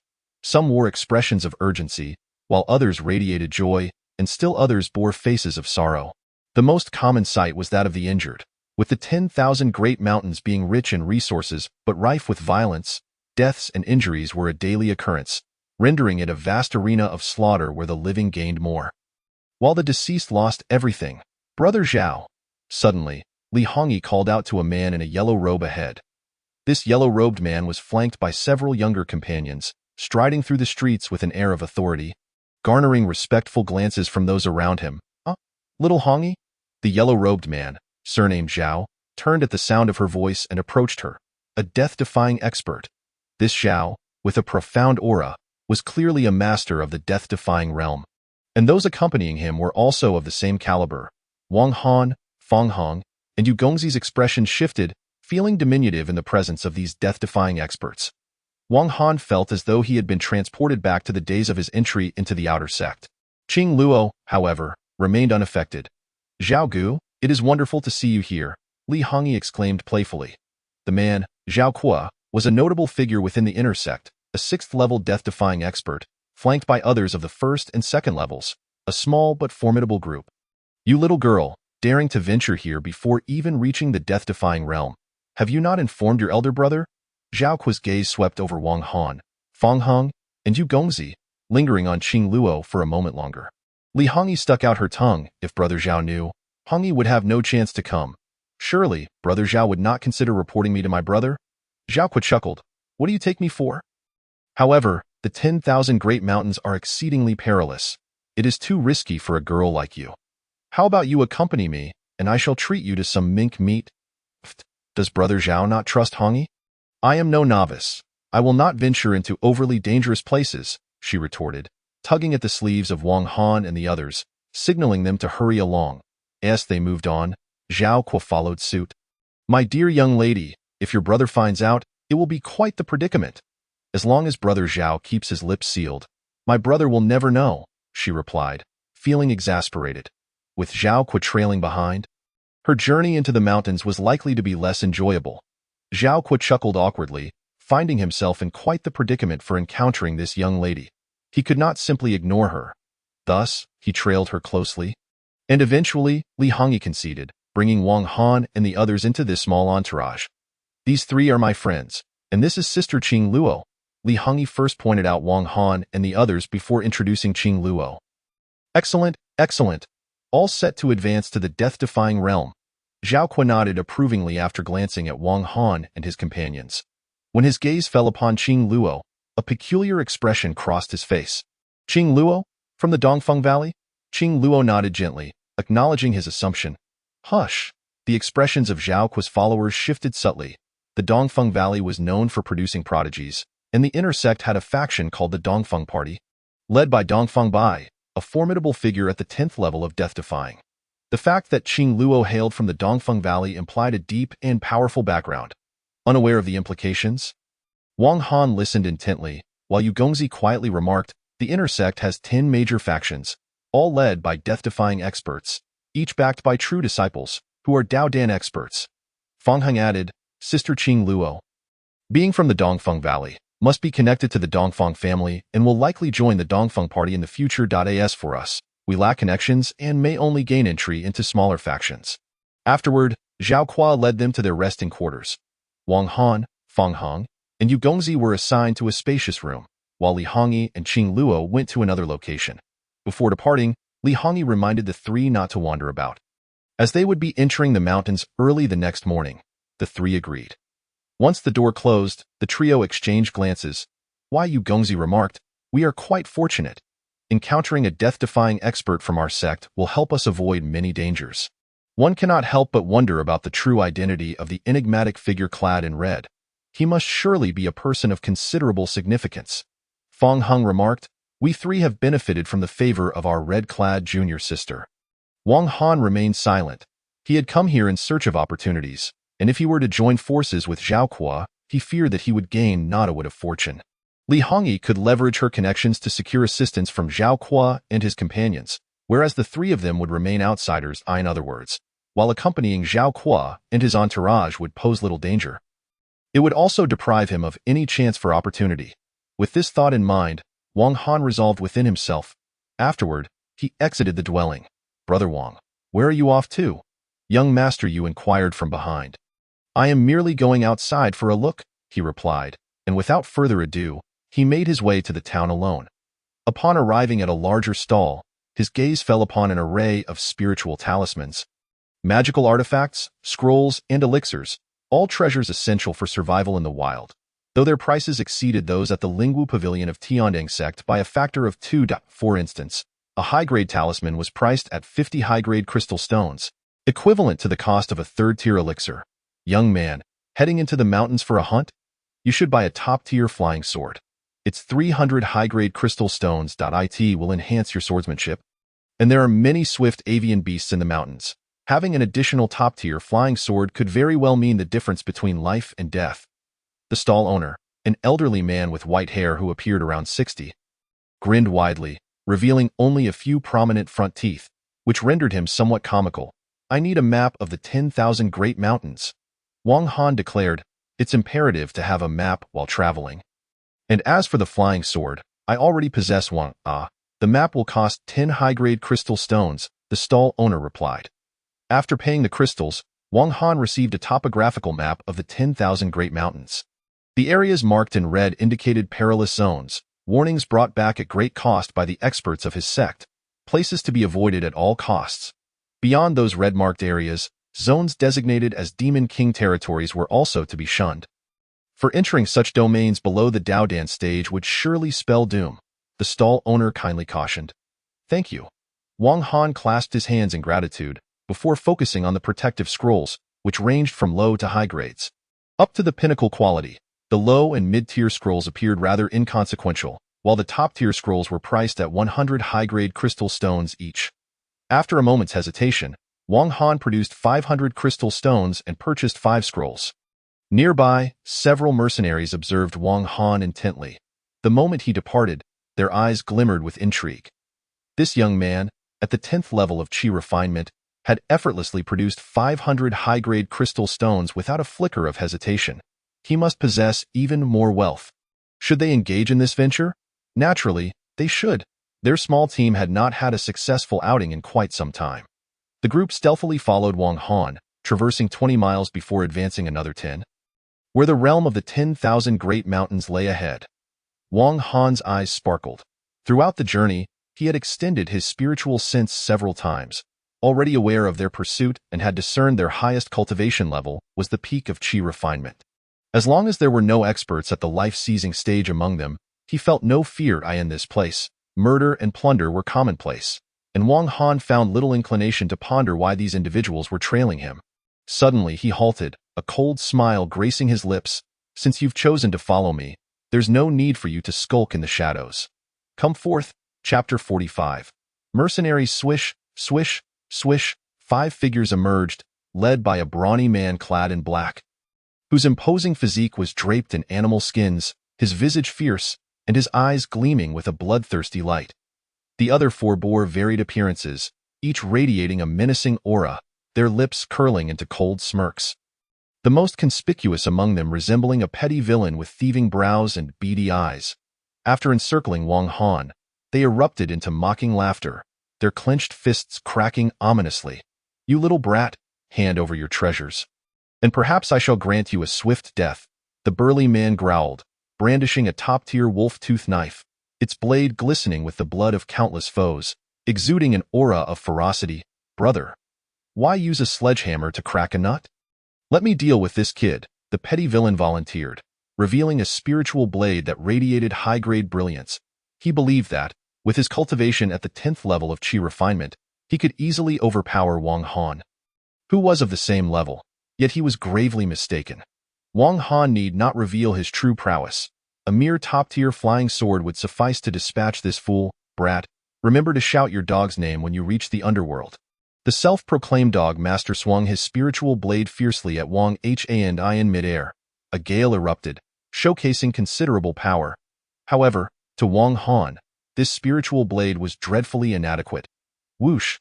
Wang Han pointed, and a flash of sword light zipped forth. With a clang, the self-styled dog master found his vision blur, and upon glancing down, discovered his spiritual blade had shattered into two. Kill! With a flicker of sword light, a head rolled to the ground. He was dead. For Wang Han, eliminating an ordinary practitioner at the 10th level of Qi refinement was a trivial task. Upon the demise of Dogmaster, the remaining 4 mercenaries immediately changed their expressions. The black-clad leader spoke in a grave tone. "Brat, I underestimated you. Brothers, let us attack together and finish this kid." These men, accustomed to the treacherous mountains, were seasoned killers, their hands stained with blood. The fallen Dogmaster had been an anomaly, the least competent among them.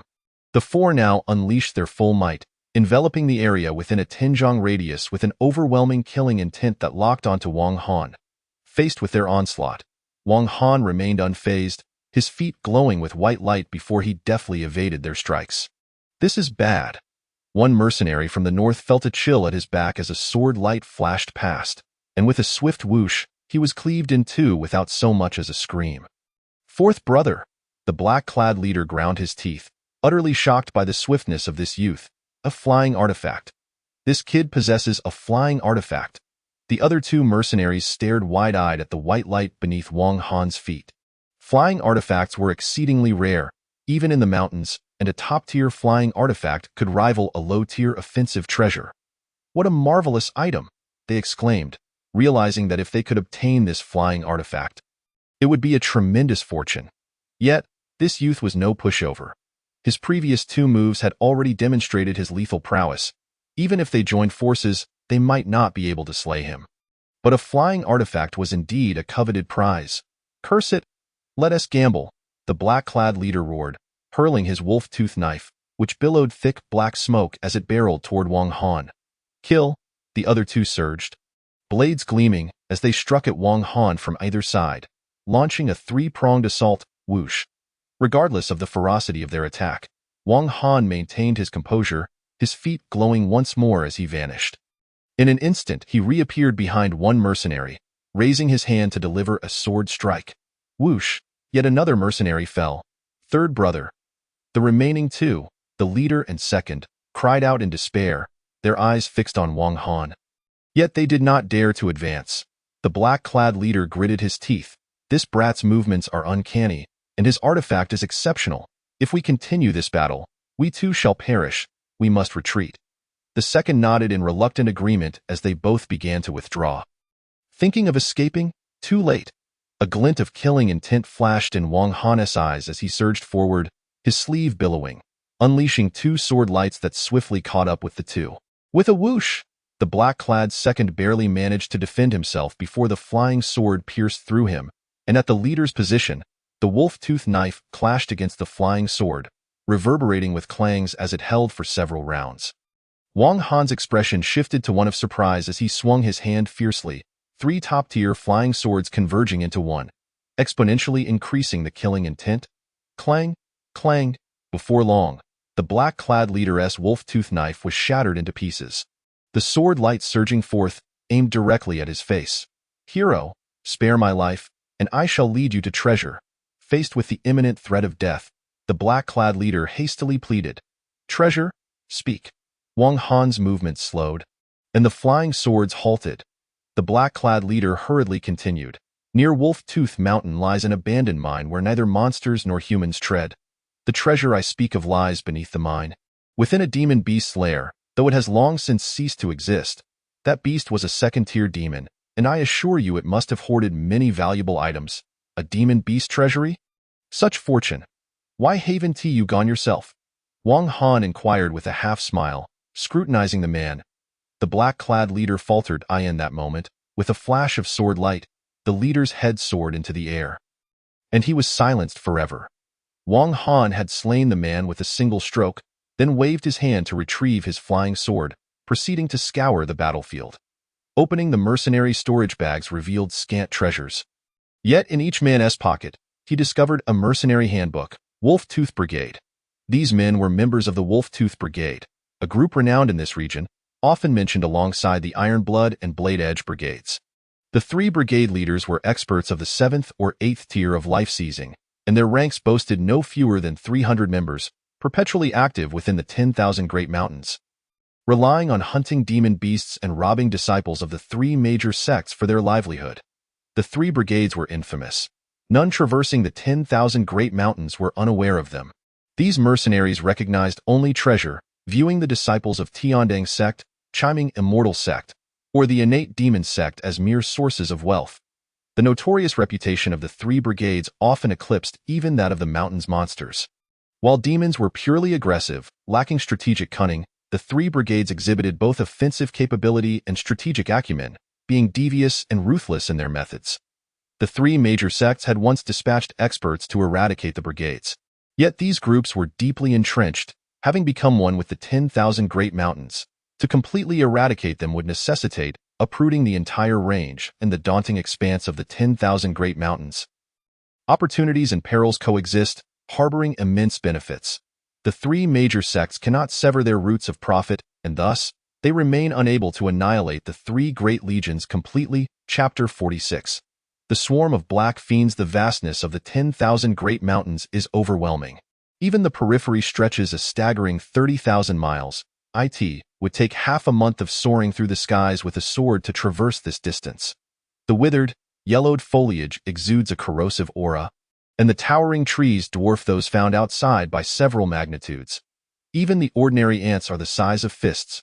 Wang Han's eyes widened in wonder as he flew for the better part of the day. During this time, he encountered several waves of monsters, but fortunately, they were not formidable foes, and he found little inclination to engage them, often merely soaring past. At this moment, he retrieved a map, scrutinizing the terrain of the outskirts. Most of his gaze fell upon canyons, dense forests, and thickets. Suddenly, his eyes narrowed as he spotted a location marked on the map. Wolf Tooth Mountain. This was the treasure site spoken of by a mercenary before his demise. With no particular destination in mind, it seemed prudent to investigate Wolf Tooth Mountain. Determined, he sped forth as twilight descended. He approached a vast expanse of thick forest and decided to pause momentarily to rest before continuing his journey. Just as he drew near the thicket, faint cries began to resonate. Initially, the sounds were as insignificant as those made by mosquitoes, but they quickly escalated into a deafening buzz. Wang Han's expression shifted. He extended his senses but detected nothing unusual, yet the noise continued to intensify. Ahead, Wang Han's countenance changed as the buzzing emanated from within the thicket. Run, run! Before Wang Han could react, a voice burst forth from the underbrush. A diminutive figure, dark-skinned and slight of build, raced towards him, riding a half-broken flying sword, its quality akin to a semi-spiritual artifact, moving at incredible speed, closing the distance to Wang Han in an instant. Brother, there's a swarm of black fiends behind us. Hurry, flee, black fiends. These creatures typically dwell in swarms. Generally, the young possess the strength of the 5th or 6th level of Qi refinement, while adults can reach the pinnacle of Qi refinement. Wang Han had encountered descriptions of these insects in certain texts. As the small man barreled towards him, Wang Han could discern a dark mass trailing behind him, at least 100 black fiends in pursuit. Such a scale could easily give even experts at the 1st or 2nd levels of life and death a headache. Without a moment's hesitation, Wang Han activated his speed, flashing away in the opposite direction. Brother, Wait for me. The small man, witnessing Wang Han's swift escape, hurried after him, the swarm of black fiends in hot pursuit. Despite wielding only a half-broken flying sword, the speed of this individual was astonishing, nearly matching Wang Han's own. While a typical half-spiritual sword would struggle to keep up with Wang Han, this fellow seemed to possess secret techniques that allowed him to match Wang Han's pace. The black fiends, however, were even faster, and it was merely a matter of time before they caught up. Damn it, this fellow has drawn the swarm here. Wang Han glanced back, noticing the small man drawing closer. Along with the encroaching swarm of black fiends, brother, help me fend off the swarm. If I perish, they will not spare you either. The small man cried desperately. Wang Han's feet barely slowed as he reached a mountain's belly, where a large cavern loomed, albeit with a small entrance. Fixating on the cave's mouth, an idea struck him. This location would serve perfectly to fend off the swarm. If he could seal the entrance, the insects would be unable to breach it. With a swift motion, Wang Han darted into the cavern. Upon entering, he immediately formed hand seals, casting 2 top-tier talismans and 3 exceptional flying swords. His strategy was simple. Use the talismans to seal the entrance and then unleash the swords from within to slay the black fiends. With a whoosh, the top-tier talismans transformed into 2 layers of luminous barriers that began to seal the entrance. Just then, the small man rushed in, exclaiming, "Brother, let me in. You brought the swarm here. It is your fault that I must now face them with you. You shall pay." Wang Han glared at the diminutive figure, his heart seething with anger. If it were not for this man, the black fiends would never have pursued him. "Brother, you are mistaken. Black fiends thrive on bloodshed, particularly human blood, which arouses their instincts. You were nearby the thicket, and they must have sensed your blood long ago. Did you think they would spare you?" The small man argued frantically. Wang Han remained silent. "On your own, you cannot hope to withstand the onslaught of the black fiends. It would be wiser to allow me to enter, and together, we can fend off the swarm. This way, we stand a chance of survival." The small man glanced nervously back at the approaching horde, now merely 10 yards away. Wang Han's gaze flickered as thoughts raced through his mind. Furrowing his brow, he waved his hand, retracting the protective talismans. "Thank you, brother." The small man's face lit up with joy as he dashed into the cave. Just as the dark mass of insects surged forward, their monstrous aura sending shivers down one's spine. With a swift motion, Wang Han closed the protective talismans, forming an elliptical barrier that firmly sealed the entrance. The dark swarm crashed against the barrier with a thunderous roar, the oppressive aura overwhelming, causing the barrier to tremble violently. It would not hold for long. This cavern was sealed, possessing only a single entrance. For the moment, the black fiends were kept at bay, but it would not be long before the protective barrier faltered. "Brother, quickly release the flying swords and slay the leader." Among the swarm, there had to be a king, typically hidden within the depths, issuing orders. Yet in this case, the king charged at the forefront. Its entire body was pitch black, sporting a pair of ominous claws and twin wings, emanating a suffocating aura, a half-step to death.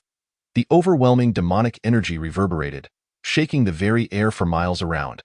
Wang Han's eyes narrowed as he focused on the insect king. Thinking to capture the leader first, he summoned 3 top-tier flying swords.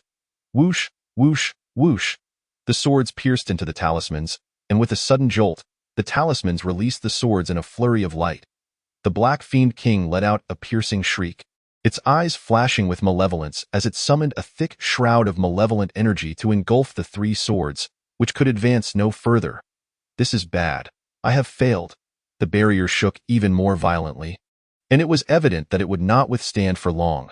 Faced with imminent collapse, Wang Han was left with 2 choices: either to unleash the talismans once more in a desperate attempt to hold the line, or to make a break for it at the last moment and confront the swarm head-on. "Brother, this is futile," the small man shouted in desperation. Suddenly, he smacked his forehead. "Brother, give me 30 breaths of time. I will unleash a secret technique that can surely slay the Black Fiend King. Once it falls, the rest will scatter like loose sand." Wang Han's eyes narrowed, and without a word, he raised his hand, summoning several high-tier defensive talismans. Soon, a small formation took shape to repel the swarm. "Brother, hold on." The small man's eyes brightened, and he bit his fingertip, drawing ancient symbols in his palm while chanting strange incantations that Wang Han could not comprehend. Chapter 47. Wang Xiaobao Boom. The assault of the Black Fiend swarm intensified, and the talisman formation began to falter. Time ticked away, 3 breaths, 10 breaths, 15 breaths, 20 breaths, 25. How much longer do you need to finish those incantations? Wang Han strained to maintain the formation for 30 breaths, only to turn and see the small man still immersed in his ritual. Frustration boiled within him, and he nearly unleashed the purple lotus sword to eradicate the swarm, then capture this small man for a thorough beating. Almost there. Almost there, the small man assured, and with a flourish, he completed his incantation. A golden light erupted from his palm, morphing into successive ethereal forms, coalescing into a golden-bodied Buddha exuding overwhelming power. Brother, you have truly toiled. Just watch. With hands pressed together, the aura of half-step to death surged dramatically, escalating to the first level of death. This secret technique. Wang Han stared in astonishment, swiftly dodging to the side. Boom! With a deafening roar, the Black Fiend swarm shattered the talisman formation, surging forth as the leading Black Fiend King emitted a horrific shriek. Its wings beat fiercely, conjuring a tempest, its beastly eyes, glowing with bloodlust, fixated on the two within the cave. Abomination! The small man swelled with power, the golden-bodied Buddha stirring, resonating with a menacing intent, as if transformed into a deity of battle. In an instant, the air was thick with murderous intent. Suddenly, the small man bellowed. Kill! Instantly, layers of golden light transformed into blades of light, infused with terrifying killing intent, erupting with explosive sounds. What a powerful sonic wave! Wang Han's ears rang, and his face paled as he nearly collapsed. Having never witnessed a sound wave-based attack before, boom! The dark mass exploded into a crimson mist, and the foremost Black Fiend King recoiled in fear. Radiant celestial sound. The small man's face shone with reverence. Yet he wasted no time as his half-broken sword flickered, ignoring whether the Black Fiend King had perished, swiftly racing out of the cavern amidst the chaotic swarm. Don't run! Wang Han exclaimed as he witnessed the small man fleeing with incredible speed, prompting him to follow suit. Wang Han closely followed behind the diminutive man, only to discover that the fellow's aura was gradually weakening, diminishing from a near-fatal state to half a step away from death, and then further dwindling to the peak of chi refinement. It appeared that the use of this secret technique, the celestial sound, had severely depleted his source of power, buzzing. Shortly after the two emerged from the cave, the Black Sha Insect King stumbled out, its blood-red eyes glaring, and its aura feeble, clearly injured by the celestial sound, emitting low growls from its mouth. The remaining swarm of Sha insects quickly gathered around, joining in the low, ominous chorus. They then frantically searched the surrounding 10 miles, yet ultimately failed to detect the presence of the two humans. 20 miles away, in a concealed cavern within the mountains. 2 beams of sword light descended, revealing the figures of Wang Han and the small man. Wang Han's complexion was pale, while the diminutive man's face was flushed, his blood surging as soon as he materialized. He retrieved a vial of spiritual liquid from his pocket, took a sip, and then cast a glance at Wang Han. Raising his hand, 2 top-tier protective talismans appeared, swiftly forming a protective barrier around him. Wang Han landed a short distance away, glaring at the diminutive man. This fellow had clearly summoned the swarm of Sha insects, nearly costing him his life. Had it not been for his exceptional skills, he would have surely fallen victim to this man's treachery. As he fixed his gaze upon the small man, a murderous intent began to brew within Wang Han. The small man chuckled, "Brother, I truly appreciate your help just now. Here, I have a bottle of superior spiritual liquid as a token of gratitude." With that, he tossed the vial towards Wang Han. Wang Han caught the vial, yet his murderous intent did not wane. "You deliberately led the swarm of Sha insects to me, nearly causing my demise. Do you think a mere vial of spiritual liquid can settle this matter? Such a trivial compensation is hardly sufficient." The small man felt a surge of trepidation. "Brother, you witnessed the situation back then. I was also forced into that position. Moreover, had I not activated the celestial sound technique, we would both have met our end in that cave. Now that we are both unharmed, isn't that what truly matters?" "Humph.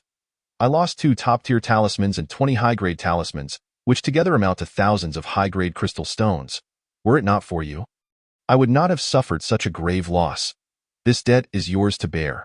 Wang Han pointed, summoning 3 top-tier flying swords, his murderous aura rising as he locked onto the diminutive man. Wait, brother. Hear me out.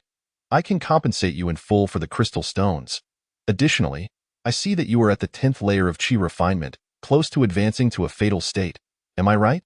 I know of a place abundant in fatal demon cores, right within this 100-mile radius. If I guide you there, I assure you that you will ascend to the fatal realm. I was pursued by the Black Sha insects precisely because I was after the demon cores. But fear not. Having learned from this experience, I am confident I can enter the depths of the Black Sha forest without alarming the swarm. The demon cores lie hidden deep within. The small man spoke hastily. Demon cores? A flicker of surprise crossed Wang Han's eyes as he lessened some of his murderous intent, though the 3 flying swords remained trained on the small man. Indeed, if you and I join forces to delve into the depths of the Black Sha forest and locate the fatal demon tree that bears the cores, we can enhance our fortunes and undoubtedly elevate ourselves to the fatal realm. Most are unaware that the Black Sha forest harbors such opportunities. Today, I share this secret with you, considering you as one of my own. Is what you say truly credible? Wang Han inquired, skepticism evident on his face. Absolutely, I assure you. Not a word of deceit. The small man insisted earnestly. But please, brother, think twice. Should you slay me, you will never find the fatal demon tree. Wang Han scrutinized the small man, pondering. This fellow likely lacks the confidence to infiltrate the Black Sha forest alone and seeks to drag me along. Yet, if there truly lies an opportunity in the depths of the forest, it may be worth taking a risk. If it comes to worst, I can always reveal my trump card and unleash a massacre. With this thought, Wang Han coldly inquired, was that sound wave technique you used derived from the Qiming Immortal sect? Seeing Wang Han's murderous aura dissipate, the small man relaxed slightly and replied, I am Wang Xiaobao, hailing from the Qiming Immortal sect. The sound wave technique is indeed one of our sect's secrets, but my cultivation is insufficient to fully utilize it. I merely displayed a fraction of its potential. May I ask where you are from? Ah, indeed from the Qiming Immortal sect. How amusing. I am from the Tiandang sect. Wang Han smirked slightly.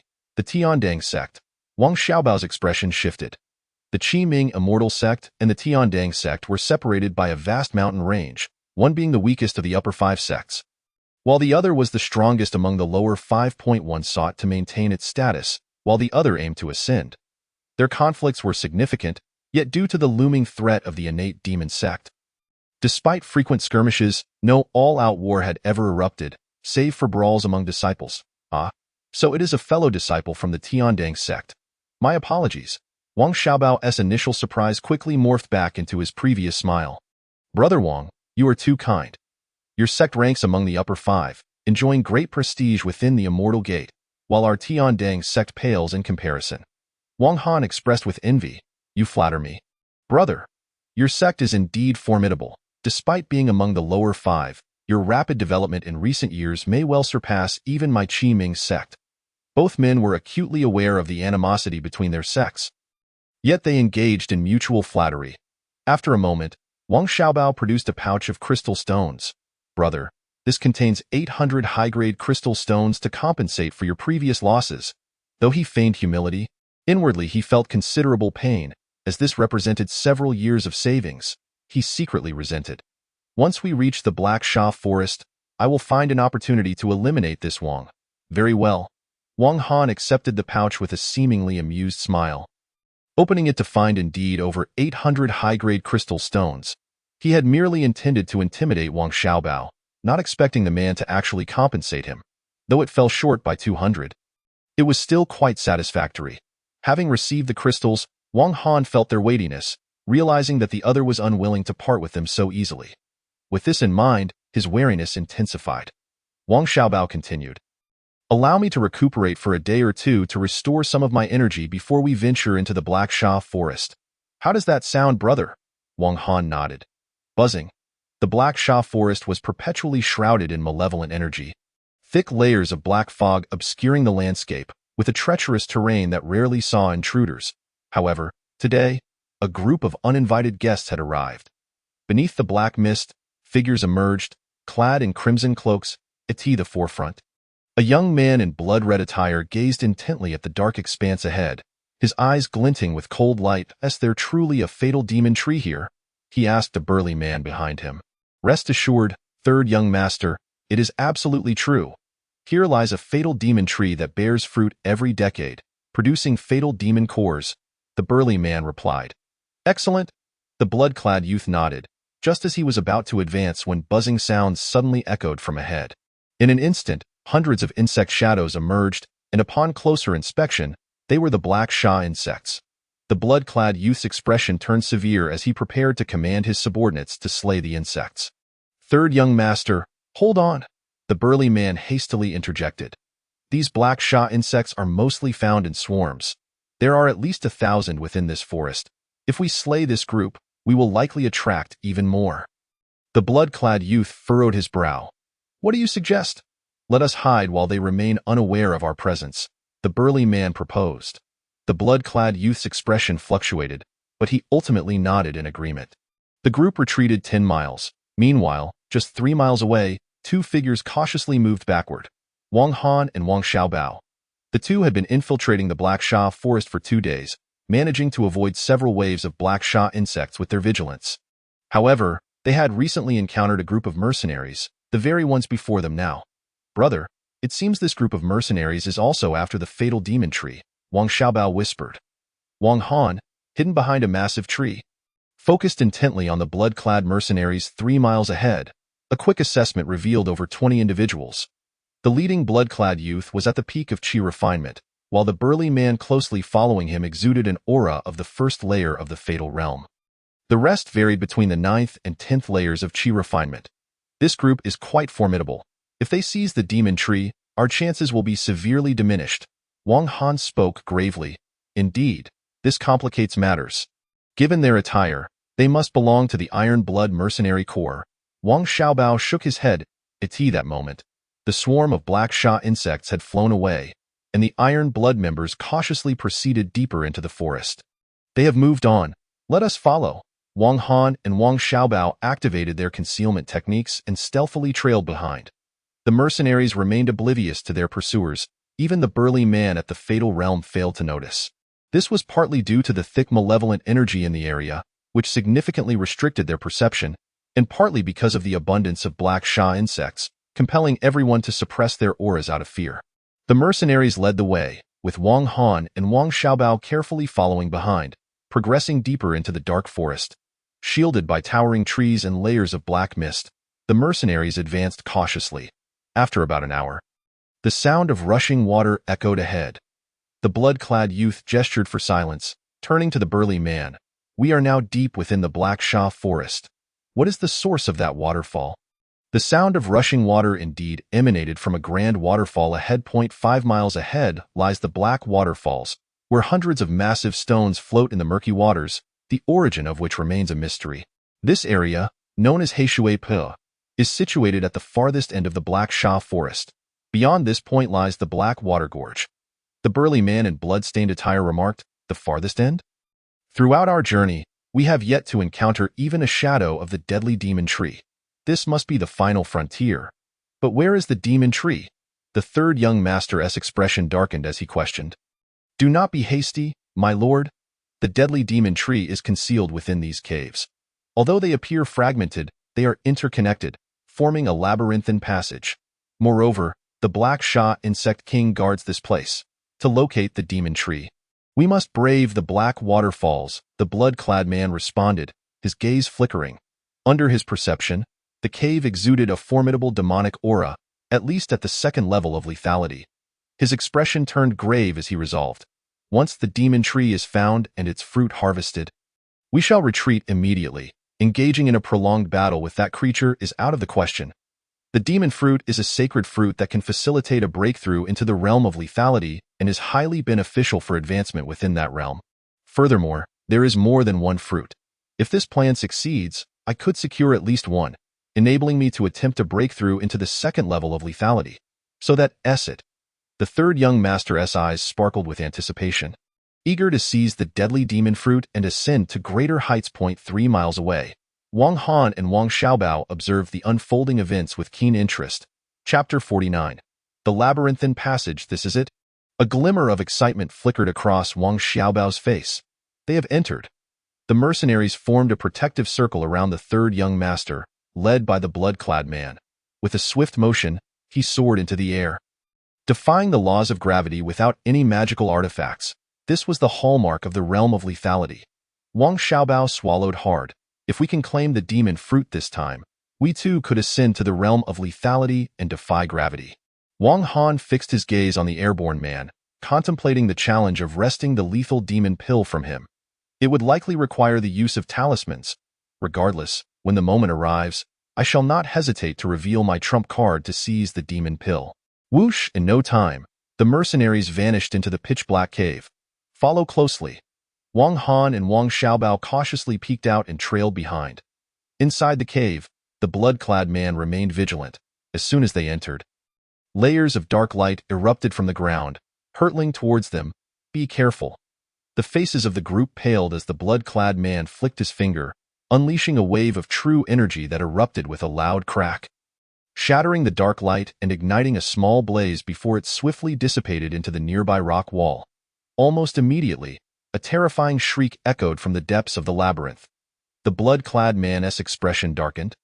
We have been discovered. The Black Sha Demon King is on high alert. Quickly, split up and search for the demon tree. The group accelerated their pace, soon encountering 9 corridors. This was the labyrinthine passage. Each entrance concealed numerous smaller openings, creating an intricate maze, making the search for the demon tree anything but simple. The third young master gazed at the 9 corridors and commanded, divide into 9 teams. If anyone catches sight of the demon tree, activate the communication talisman immediately. Understood. With a rustle, the mercenaries dispersed. The blood-clad man stayed close behind the third young master, accompanied by 2 middle-aged men at the 10th level of chi refinement flanking him. A team of 4 chose the 5th corridor and swiftly vanished into the dark insect lair. Whoosh! Shortly thereafter, 2 beams of sword light emerged, revealing Wang Han and Wang Xiaobao. The duo scrutinized the 9 entrances ahead, their expressions contemplative. With so many entrances, which one leads to the demon tree? They exchanged glances, their eyes shimmering with a hint of mischief, and then darted into the 5th corridor. The same path the third young master and the blood-clad man had taken. As long as they followed these 2, finding the demon tree would not be a worry, for the mercenaries would relay any discoveries to them. Of course, one could not discount the possibility that some mercenaries might seize the opportunity to claim the demon tree for themselves. At that very moment, within a dark lair, 2 beams of blood-colored light flashed, followed by a cacophony of shrieks. Subsequently, the surrounding rock walls erupted with dark light, and hundreds of Black Sha demon insects emerged, each radiating the aura of perfected chi refinement. A flash of blood light revealed the largest of the insects, its crimson pupils glinting and revealing sharp black fangs. After issuing a series of shrieks, it communicated in beast language. This was the Black Sha Demon King, a formidable creature at the 2nd level of lethality, commanding its swarm. Buzzing, the small insects scurried into the 9 corridors, transforming into layers of demonic energy. Vanishing from sight, the Black Sha Demon King circled the area twice before landing atop a tree radiating blood-colored demonic light. This tree stood only as high as a person, yet was remarkably sturdy. Its branches laden with over 10 blood-colored fruits, each the size of a longan, exuding a potent vitality. The demon fruit. This is the fabled demon fruit. Buzzing, the Black Sha demon insects opened their jaws, ensnaring a demon fruit with dark tendrils, slowly absorbing its life force. Amidst the pitch-black walls, numerous cavities resembled a labyrinth. In the 1st corridor, 3 mercenaries stood on high alert. Suddenly, a black light flickered ahead, and the trio's expressions changed as they immediately launched an attack, 3 streams of energy hurtling towards the black light. Whoosh! The black light darted aside, evading the energy assault, and a thick cloud of dark smoke surged from the rock walls, enveloping the 3 mercenaries in an instant. Accompanied by 3 screams, the 3 men became mere piles of bones, their flesh and blood eroded, their demise tragic. Whoosh, whoosh, whoosh. The black light flickered, revealing over 10 Black Sha demon insects, their bloodthirsty eyes glinting with malevolence, their fangs dripping with fresh blood. With a roll of their bodies, Their malevolent energy surged, and then they vanished into the first corridor. A similar scene unfolded in various corridors. This iron-blooded team of mercenaries faced near total annihilation, proving no match for the black-shot demon insects. However, most of this mercenary band was ruthless, and many chose to self-detonate in their final moments, taking down several black-shot demon insects with them. In the fifth corridor, a rippling motion was felt in the rock wall, followed by a dozen black lights shooting forth, aimed directly at the four in the corridor's center, namely, the third young master, the blood-clad man, and the two middle-aged men at the 10th level of chi refinement. Whoosh! The black light revealed sharp fangs, seemingly about to pounce on the blood-clad man. That moment, he let out a cold snort, and a wave of golden light erupted, instantly dispersing the black light into a crimson mist, with the 10 or so black-shot demon insects either killed or wounded within. Buzzing, the few that managed to escape were swiftly dispatched by the third young master's sword. Humph! A mere handful of black-shot insects dares to act so brazenly, the third young master scoffed. After eliminating the swarm, they continued onward. Whoosh! Not long after, the figures of Wang Han and Wang Xiaobao flickered into view, their expressions growing serious as they surveyed the corpses of the black-shot insects on the ground. They had now entered the central region of the labyrinth, and this squad of black-shot demon insects must have been sent by the Insect King to scout ahead. The dangers that lay ahead would be even greater. The two remained on high alert, stealthily trailing the four ahead as they ventured deeper. At the junction of the 9 corridors lay a beast den, where the black-shot Insect King resided. And the demon tree also took root. Suddenly, a shriek echoed within the tranquil cave, and the Insect King sensed the loss of some of its minions. Buzzing, it issued commands in beast language, ordering all the insects to retreat to the den. Faced with the formidable human cultivators, the value of these insects diminished. It was better to withdraw them all to avoid unnecessary sacrifice. One must acknowledge that the black-shot Insect King had developed intelligence far beyond that of ordinary demons. Buzzing, the insects responded to the command, swiftly merging into the rock walls as they surged toward the den. Simultaneously, the blood-clad man's eyes flickered. Streams of demonic energy were converging in one direction. The third young master noted, his gaze sharpening, it must be the Insect King's lair. The demon tree is surely hidden there. Follow closely. The blood-clad man complied immediately, trailing the gathering demonic energy. Chapter 50. The Black-Shot Demon King. The demonic energy is in flux. Wang Han and Wang Xiaobao exchanged glances, immediately pursuing the trail. Buzzing, as they advanced through the 9 corridors, the swirling vortex intensified, drawing them closer to its center, while the demonic energy trembled with increasing potency. I can sense the presence of the demon tree. The blood-clad man at the forefront expressed excitement, but it was quickly overshadowed by a cacophony of shrieks. A dense, dark cloud filled one corridor, sealing off the labyrinthine passage and unleashing a thunderous chorus of cries. Boom! The terrifying sound waves reverberated outward. If it were a single sound wave, the iron-blooded team's 4 members would surely dismiss it. But with hundreds of sound waves crashing down, it bore the weight of a second-level lethality's roar, truly horrifying. Even the blood-clad man, at the first level of lethality, changed color, immediately activating his protective technique as layers of golden light enveloped him, blocking all external sounds. Bang! The 2 men guarding the third young master clutched their heads, veins bulging on their foreheads, and soon, they exploded in a chorus of screams. They could not withstand the overwhelming pressure of the demonic sound waves, leading to their gruesome demise, a testament to the sound's terror. Hiss! The scent of blood filled the air, further invigorating the horde of insects, as hundreds of jaws opened wide, their cries growing even more ferocious. The third young master suddenly struck his storage bag, causing 6 scrolls to burst forth, each one crumpled and transformed into layers of luminous barriers. Boom! The sinister sounds of the demon attacked, and the barriers immediately faltered, collapsing in layers. Kill! As the third young master defended himself, he unleashed a black light sword that radiated the brilliance of a semi-treasure. Charge in, swish! The semi-treasure forged a path, plunging into the swarm of insects, instantly unleashing a tempest of blood and carnage. The blood-clad man's palm flickered, revealing a blood spear that also emanated the glow of a semi-treasure. With a resonating thrum, he struck fiercely, causing over 10 black death insects ahead to explode into a mist of blood. This man, wielding a deadly aura, summoned the semi-treasure with remarkable incisiveness, far surpassing the ferocity of the third young master's assault. He positioned himself before the third young master, advancing towards the depths of the beast cavern, the very locus of the most potent demonic energy and lethal vitality. Not far behind the two beams of sword light flickered. Wang Han and Wang Xiaobao had also drawn the attention of the black death insect swarm. Ensnared within the oppressive cloud of insects, the shadows of the insects thickened, obstructing the vision of both the blood-clad man and the third young master, who still remained oblivious to the whereabouts of Wang Han and Wang Xiaobao. The dark clouds obscured everything, and the two also lost sight of the third young master and the blood-clad man. Yet, regardless, all four were advancing towards the same destination, the depths of the beast cavern. Suddenly, amidst the black clouds, a surge of blood light erupted, enormous wings unfurling, emanating a terrifying pressure. Below, the life-threatening demon tree flickered, its blood-red fruits exuding an eerie glow. Humans, abruptly, the Black Death Demon King let out a piercing roar.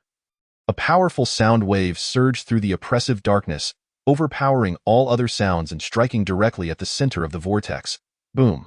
The terrifying sound wave swept forth, and the four at the vortex's center felt a deafening roar. Their eardrums nearly shattered. The Black Death Demon King was making its move.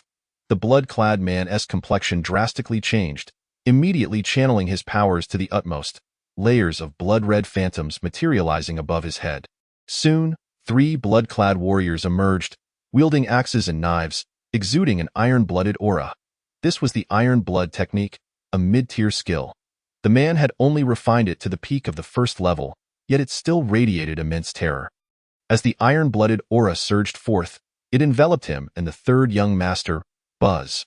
When that fierce howl echoed, the 3 blood-clad warriors let out a thunderous roar, as if 1,000 troops had appeared from thin air. In no time, the two opposing forces collided. Boom! A tremendous explosion resonated deep within the maze. The air erupted in successive blasts, and the oppressive cloud of insects began to fall in droves. Not far behind, Wang Han and Wang Xiaobao's faces paled, and they immediately maximized their defenses. After that deafening roar, the thick black clouds burst into a mist of blood, revealing a bloody path before them. The murderous aura reflected upon their faces, casting their pallid visages into stark relief, while their defenses crumbled one after another. With a splutter, both spat out mouthfuls of vital blood, their internal organs shaken, nearly endangering their lives. How terrifying! Though haunted by fear, they surged forward. It was evident that a fierce battle had erupted ahead, likely indicating that the Iron Blood mercenaries had found the life-threatening demon tree. They needed to act swiftly to head. The 3 blood-clad warriors hovering above the blood-clad man began to disintegrate, his complexion turning ghostly pale, his chest heaving violently. This clash had inflicted significant internal injuries. Immediately, he struck his storage bag, retrieving a healing elixir, which he swallowed. Most of the pressure had been borne by him, and the third young master merely felt a slight turbulence in his vital energy before quickly recovering. His gaze fixed on the depths of the beast cavern, where the formidable form of the Black Death Demon King emerged, its blood-red pupils emanating an overwhelming ferocity, instilling a sense of dread. As if a mountain loomed before them, the life-threatening demon tree. Beneath the black death insects lay a vibrant blood-red fruit tree, adorned with over 10 blood-red fruits. The life-threatening demon fruit. The third young master's breath quickened. He quickly summoned 6 scrolls from his storage bag, shattering them into luminous barriers that shielded him. The black flying sword darted downward towards the beast cavern, while, mid-air, a blood-colored armor materialized, another semi-treasure. With this treasure enhancing his defenses, his protection surged multiple times. He shouted, "Hold back the Black Death Demon King. I shall seize the life-threatening demon fruit." This was, of course, directed at the blood-clad man. Good. The blood-clad man's expression hardened. He promptly pulled out a blood god pill from his storage bag. Upon consumption, it would greatly enhance his powers for a brief period, albeit followed by a prolonged weakness. He could not afford to hesitate any longer. He swallowed it whole, letting out a bellow as his aura surged dramatically, spreading the oppressive force of the life-threatening second heaven. Kill! As the technique unfolded, blood shadows surged, conjuring 6 blood-clad warriors, each wielding weapons. Charging towards the Black Death Demon King. Hiss! The Black Death Demon King's beastly eyes glinted with derision as its wings trembled. A fierce wind howled, and the malevolent aura intensified, stirring up sand and stones. The black wind raging. The battle commenced, swished at the same time. Wang Han and Wang Xiaobao's figures emerged above the cavern, and they quickly spotted the fierce battle below, as well as the life-infused, life-threatening demon tree. To them, it appeared as if the blood-clad man was engaging in a miraculous battle against the Black Death Demon King, while the blood-clad youth sought an opportunity to seize the life-threatening demon fruit. However, he had not succeeded. Each time, he was forced back by the overwhelming malevolence radiating from the Black Death Demon King. Chapter 51. The Contest for Life, Part 1. Almost simultaneously, the Black Death Demon King, locked in battle with the blood-clad man, trembled, its blood-red pupils firing forth 2 beams of lethal light, fixating on the two with a roar. Whoosh! Within 100 feet, the malevolent aura surged violently, abruptly shooting forth 2 spheres of malice straight towards Wang Han and Wang Xiaobao's position.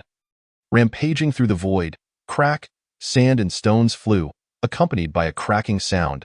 As the space began to collapse, the cutting force immensely formidable. This is bad.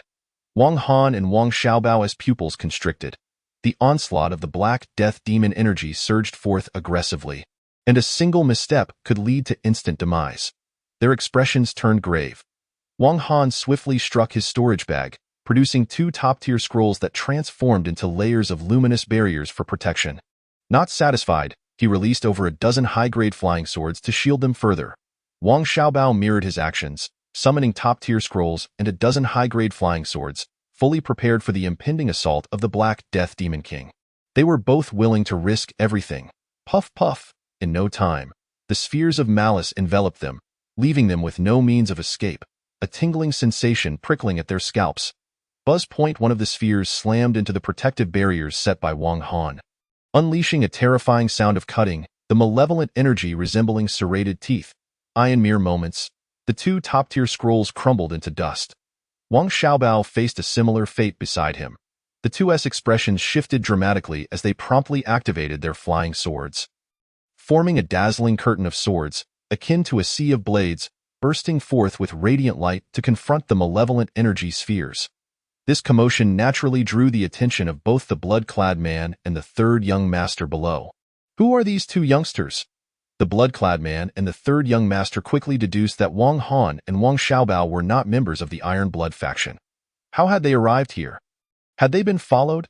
At that moment, the cacophony of over 20 sword lights forming a sea of blades resonated, and soon, the surrounding space began to collapse. Within the center of the sword light, Wang Han and Wang Xiaobao gritted their teeth, facing the relentless onslaught of the malevolent energy, which continued to roar towards them. Boom!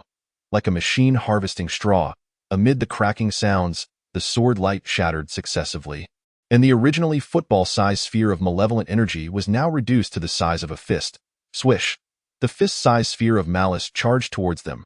Wang Han's final layer of defense shattered, and he was sent flying, spewing a mouthful of vital blood mid-air, his complexion ashen. Truly formidable, a life-threatening level demon. Wang Han crashed against the rock wall, his expression fluctuating as he felt a surge of purple light in his palm. Summoning the life-threatening talisman sword. Should the Black Death Demon King dare to attack again, he would not hesitate to unleash the talisman sword. After all, the malevolent energy was too terrifying. His top-tier flying swords and semi-treasure swords could hardly withstand a few strikes. And for the sake of survival, he had no choice but to draw the talisman sword. Bang! Nearby, Wang Xiaobao fell to the ground, his situation no better than Wang Han's. He swiftly formed hand seals. Summoning a golden Buddha statue above his head, it was unclear what secret technique he had employed, but he appeared equally terrified of the Black Death Demon King, adopting a desperate stance. Did they manage to block it? The blood-clad man and the 3rd young master observed this scene, their hearts filled with anger. 2 more individuals meant 2 more mouths to feed. It was evident that they had come for the life-threatening demon fruit. How precious was the life-threatening demon fruit? It was insufficient to share. In an instant, the blood-clad man and the third young master locked their murderous gazes onto Wang Han and Wang Xiaobao. Yet, considering the looming threat of the Black Death Demon King, they dared not act recklessly, merely casting them a menacing glance before turning their attention back to the Black Death Demon King. Simultaneously, the blood-clad man sneered. "If you don't wish to be slain by the life-threatening malevolence, hurry and assist me in slaying this demon." His words contained 7 parts mockery and 3 parts threat, as if to say that if Wang Han and Wang Xiaobao did not come to help, he would intentionally lure the Black Death Demon King closer to them. Wang Han clenched the talisman sword in his palm, a flicker of killing intent flashing in his eyes. He despised being threatened more than anything. Swish. Wang Han's figure flickered, and another semi-treasure flying sword appeared before him. 3 top-tier weapons, 1.5 magical artifacts, and 4 flying swords surged with radiant light. Yet, the dazzling blades did not target the blood-clad giant, nor did they attempt to thwart the Black Fiend Demon King. Instead, they veered towards the blood-clad young master, who was perilously close to the deadly demon tree. Swish! Wang Xiaobao also pursued, and their actions made it abundantly clear they felt no threat. "You little brat, seeking death," the blood-clad giant roared in fury, about to divert a strike or two against the two, when the Black Fiend Demon King lunged from behind, forcing him to retreat immediately. 2 streaks of sword light burst forth behind third young master, revealing Wang Han and Wang Xiaobao, as the two sought to seize the opportunity to enter the deadly tree's hollow. Faced with these unexpected challengers, third young master was infuriated. However, in this perilous place, he had to remain vigilant against attacks from the Black Fiend Demon King and could not afford to split his focus. Reluctantly, he allowed the two to follow. At this moment, the distance to the deadly demon tree was less than 10 zhang. The blood-clad giant and the Black Fiend Demon King were embroiled in intense combat. Despite this, the Black Fiend Demon King managed to fight on 2 fronts, occasionally unleashing black fiendish orbs to bombard the three. Third young master had almost breached the tree's hollow several times before, but had been repelled by the black orbs. Now, however, he was no longer alone, with Wang Han and Wang Xiaobao joining him. The situation changed dramatically. Swish, swish, swish. The 3 figures danced and swayed, seeking an opportunity to rush into the hollow of the deadly tree. Previously, it had been solely third young master attempting to press forward. But now, with 3 of them, the pressure on the Black Fiend Demon King intensified. Yet it was no mere beast. With a shriek, the surrounding rock walls writhed, and soon, a torrent of black mist surged forth, followed by the emergence of over 100 black fiendish insects. The moment these insects appeared, they charged toward Wang Han and the others, with several leading ones having blood-red pupils, exuding a fierce aura reminiscent of approaching death. Each of the 3 reacted differently to the onslaught of insects. Third young master, clad in half a magical artifact, believed himself impervious to their harm. He laughed heartily and surged into the swarm, heading towards the deadly demon tree, immediately leaving Wang Han and Wang Xiaobao behind. Wang Han and Wang Xiaobao exchanged glances and quickly joined forces, wielding 2 half-magical artifacts and 6 top-tier flying swords, creating a tempest of blood and fury as they pressed forward with fervor. Swish! Third young master glanced back, seeing Wang Han and Wang Xiaobao in hot pursuit. His expression darkened, and the light beneath his feet intensified as he quickened his pace. Chapter 52. The Contest for Death, Part 2. Suddenly, 6 streaks of blood light flared up, as 6 half-death fiendish insects blocked third young master's path. Kill! Third young master's face hardened, his half-magical artifact flying sword flashing as his armor emanated a strange blood hue, and he lunged forward. But soon, his form was engulfed by the cascading blood light, with the sounds of hisses and roars as he faced 6 insects alone. The scene exceedingly perilous. Swish, swish. Wang Han and Wang Xiaobao materialized not far away, observing the fierce battle before them, showing no intention of intervening. It would be best if third young master perished. If he survived, he would be significantly drained, benefiting the two. Third young master shot a glare at the two, snorting coldly. "You think I'll pave the way for you? Dream on." He ceased his advance and instead retreated wildly towards Wang Han and Wang Xiaobao. Buzz! The 6 fiendish insects pursued him, followed by over 20 other insects, forming a small cloud of blood-hued creatures, pressing forward with formidable force. Wang Han and Wang Xiaobao's expressions darkened. Evasion was impossible. So they had no choice but to summon their flying swords to meet the oncoming threat. The three battled against 6 fiends, the clamor of their clash echoing. Meanwhile, the battle between the blood-clad giant and the black fiend demon king reached a fever pitch. The blood-clad giant's face turned ashen, clearly struggling as the effects of the blood god pill began to wane. He cast a glance towards third young master's situation and saw the three engaged in combat with 6 fiends. Causing his expression to darken considerably to him, the two newcomers were no less formidable than his young master. Even if he managed to hold the black fiend demon king at bay until the three entered the hollow of the deadly tree, the ultimate fate of the demon fruit became uncertain. However, regardless of the outcome, as long as the deadly demon tree emerged from the demon hollow and escaped the black fiend demon king's grasp, he could seize it no matter whose hands it fell into. If it landed in third young master's possession, all the better. If it fell to the other two, he could still attempt to snatch it. What mattered most now was to obtain the deadly demon core. With this in mind, he bellowed, and 6 blood-clad warriors above him swung their axes and swords toward the black fiend demon king. The 6 half-death fiendish insects screeched incessantly. Wang Han, Wang Xiaobao, and third young master dispersed, each confronting 2 half-death fiendish insects. Whoosh, facing the 2 large fiendish insects and 7 or 8 smaller ones. Wang Han's expression turned icy. Suddenly, his sword energy erupted explosively, and his half-magical artifact flying sword flashed, producing a deafening sound. Buzz. But quickly, a shadow flickered, and a fiendish orb emerged, slamming into the flying sword. With a bang and a plume of smoke, the half-magical artifact sword came to a halt. Simultaneously, the void ahead trembled violently, and a black claw, imbued with a fierce aura, reached out toward Wang Han, surging with malevolent energy. Not good. Wang Han's expression changed dramatically, and he raised his hand, merging 3 top-tier flying swords into a radiant barrier before him. Boom. The black claw trembled violently, and the 3 flying swords were sent hurtling back, sparks flying, clearly suffering significant damage from the clash. Hiss! Not far away, the black-winged form of a half-death fiendish insect emerged, its bloodthirsty eyes fixated on the young man clad in black beneath the ominous clouds. That claw had indeed been its doing. Hiss! Another piercing shriek followed, and instantly, 7 or 8 black fiendish insects coalesced, stirring up a tempest of black wind thick with malevolence, resembling rain as it enveloped Wang Han's vicinity. Meanwhile, the half-magical artifact flying sword continued its relentless battle with another large fiendish insect. The clamor of their struggle echoing, obscuring the outcome. Boom. The rain of malevolent energy descended like a hailstorm, imbued with terrifying lethal intent. Positioned within the heart of the malevolence, Wang Han squinted. He could manage to slay 1 half-death black fiendish insect, and could barely cope with 2, but with the addition of 7 or 8 fully formed chi refinement insects, his set of flying swords was becoming increasingly inadequate.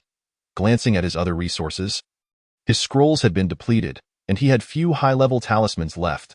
Throughout this journey, he had nearly exhausted all chi refinement grade treasures. As the malevolence surged forth, Wang Han narrowed his eyes. He had no choice but to resort to the death-grade talisman sword. Gritting his teeth, he summoned a surge of radiant energy into his palm, shattering it forcefully. Then, with a single hand, he hurled a purple sword light skyward, resembling a shooting star. Whoosh! This talisman sword appeared unremarkable, akin to an ordinary high-level talisman, yet its power was unexpectedly formidable. Crash! As the malevolent energy bore down, the purple sword light met it head-on, producing a sound akin to a bursting balloon. Whoosh! It truly shattered through. The malevolence crumbling in succession, utterly extinguished by the purple sword energy. Wang Han distinctly sensed that the talisman sword had unleashed merely a fraction of its power, yet it had annihilated the fiendish ambush set by the insects. Were he to unleash his full strength, he could undoubtedly slay the black fiend demon king with a single strike. Hiss! Hiss! As the black fiendish net collapsed, the insects howled in terror. Whoosh! Without a moment's hesitation, Wang Han swept his consciousness, directing the talisman sword to strike at several fiends. With a plop, fiendish blood splattered as a single sword severed them, including the half-death fiendish insects, which burst into a mist of blood. The deadly talisman sword proved indeed formidable. These insects were utterly no match. Wang Han felt a surge of confidence, his gaze flickering as he focused on the half-death fiendish insect locked in a fierce battle with the half-magical artifact flying sword. Without another word, he raised his hand, and the talisman sword flashed, swiftly causing this large fiendish insect to explode into a mist of blood. All transpired in the blink of an eye, within 10 breaths. On the other side, Third Young Master and Wang Xiaobao were still engaged in a relentless battle with the half-death fiendish insects. Third Young Master, relying on his superior equipment, charged forward, easily overcoming the half-death fiendish insects. With the path to their escape nearly clear, meanwhile, Wang Xiaobao, with a golden Buddha statue hovering above him, radiated a lethal glow. With a mighty shout, a colossal hand descended from the heavens, slamming down with a thunderous crash, obliterating the black fiendish insects before him. Huh? Half-death. Wang Han was astonished to discern that Wang Xiaobao's aura at this moment was that of half-death, far surpassing his previous strength. What was going on? Had this fellow been concealing his true power all along? Ha ha ha, the deadly demon tree is mine. After slaying 2 large fiendish insects, Wang Xiaobao laughed maniacally, finding his path unobstructed, as the black fiend demon king was momentarily hindered by the enraged blood-clad giant. This was the perfect moment to enter the hollow of the deadly tree. However, just then, a figure suddenly dashed ahead of him. It was Wang Han. Wang Han. Wang Xiaobao's laughter abruptly ceased, for he realized that Wang Han had also cleared the path of insects and, seizing the moment of his triumph, charged toward the hollow of the deadly tree. Damn it! The demon core is mine. Wang Xiaobao bellowed, his feet radiating golden light as he surged forward in pursuit. Whoosh, whoosh! Third Young Master activated his black flying sword and blood-clad armor, witnessing Wang Han and Wang Xiaobao racing past him. His confidence faltered, and panic set in. With a furious swing of his sword, he finally cleared the obstacles ahead and followed closely behind Wang Xiaobao as they raced toward the hollow of the deadly tree. The contest for death had begun. Chapter 53. The Contest for Death, Part 2. Hiss. Hiss, hiss. The Black Shaman King roared in fury as it beheld the 3 young intruders rushing into the deadly tree hollow. Its entire demonic form trembled violently, and a crimson flame flickered within its pupils. It was enraged, truly enraged.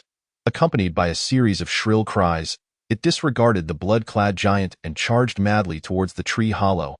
Abominable creature, your opponent is me.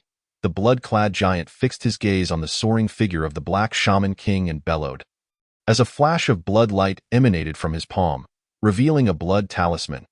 Swiftly, he executed a hand sign, and instantly, a ball of blood-red flame surged forth, scorching the void and causing it to fracture. A testament to the talisman's formidable power. This was a secret talisman capable of unleashing the might of the 2nd level of the deadly realm, one he had painstakingly acquired over many years.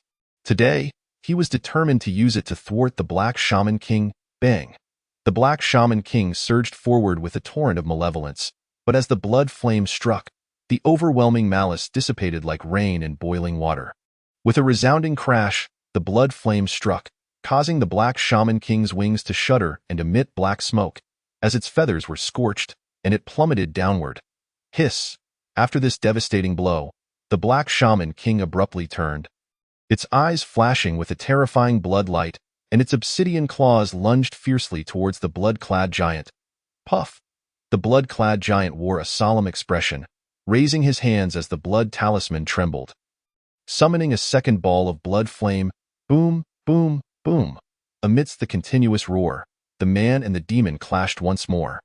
The tree hollow, approximately 10 zhang wide, was adorned with a demon tree bearing 10 blood-red fruits. Its robust tendrils burrowing into the earth like writhing worms, exuding vibrant life force.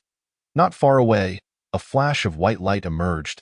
It was Wang Han, treading upon white feathers as he entered. Upon arrival, he was captivated by the alluring deadly demon tree. 1, 2, 3. Wang Han counted, a total of 12 deadly demon fruits. If he were to obtain them all, would he not directly ascend to the 3rd level of the deadly realm?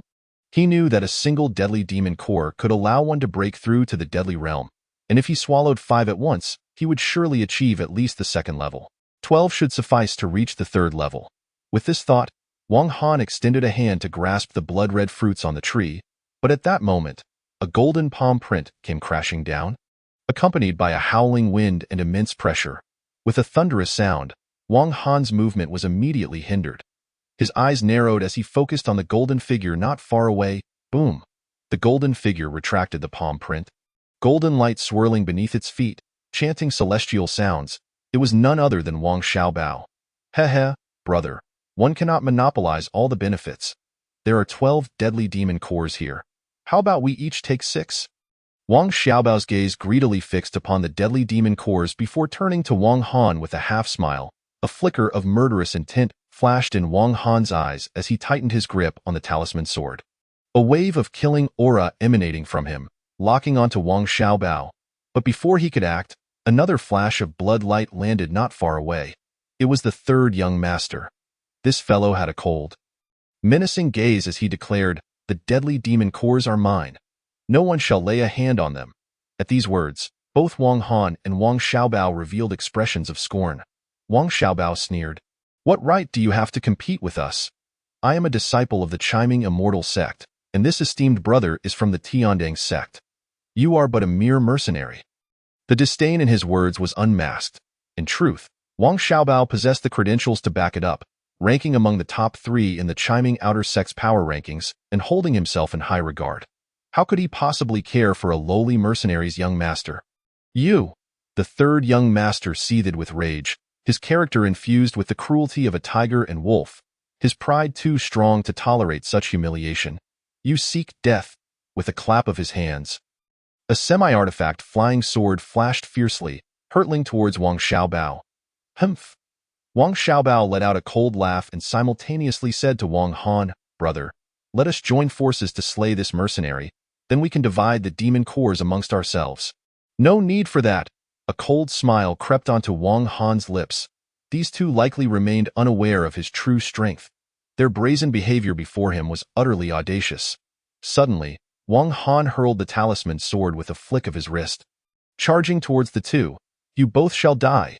In an instant, Wang Han's murderous intent surged as he unleashed his power against the two. What? Wang Xiaobao thought he had misheard, but by the time he realized the situation, the purple talisman sword was already upon him. With a crazed laugh, he exclaimed, "Brother, this is your own doing. You shall pay with your life for your arrogance. Die." The third young master, first humiliated by Wang Xiaobao and then again by Wang Han, felt his pride severely wounded.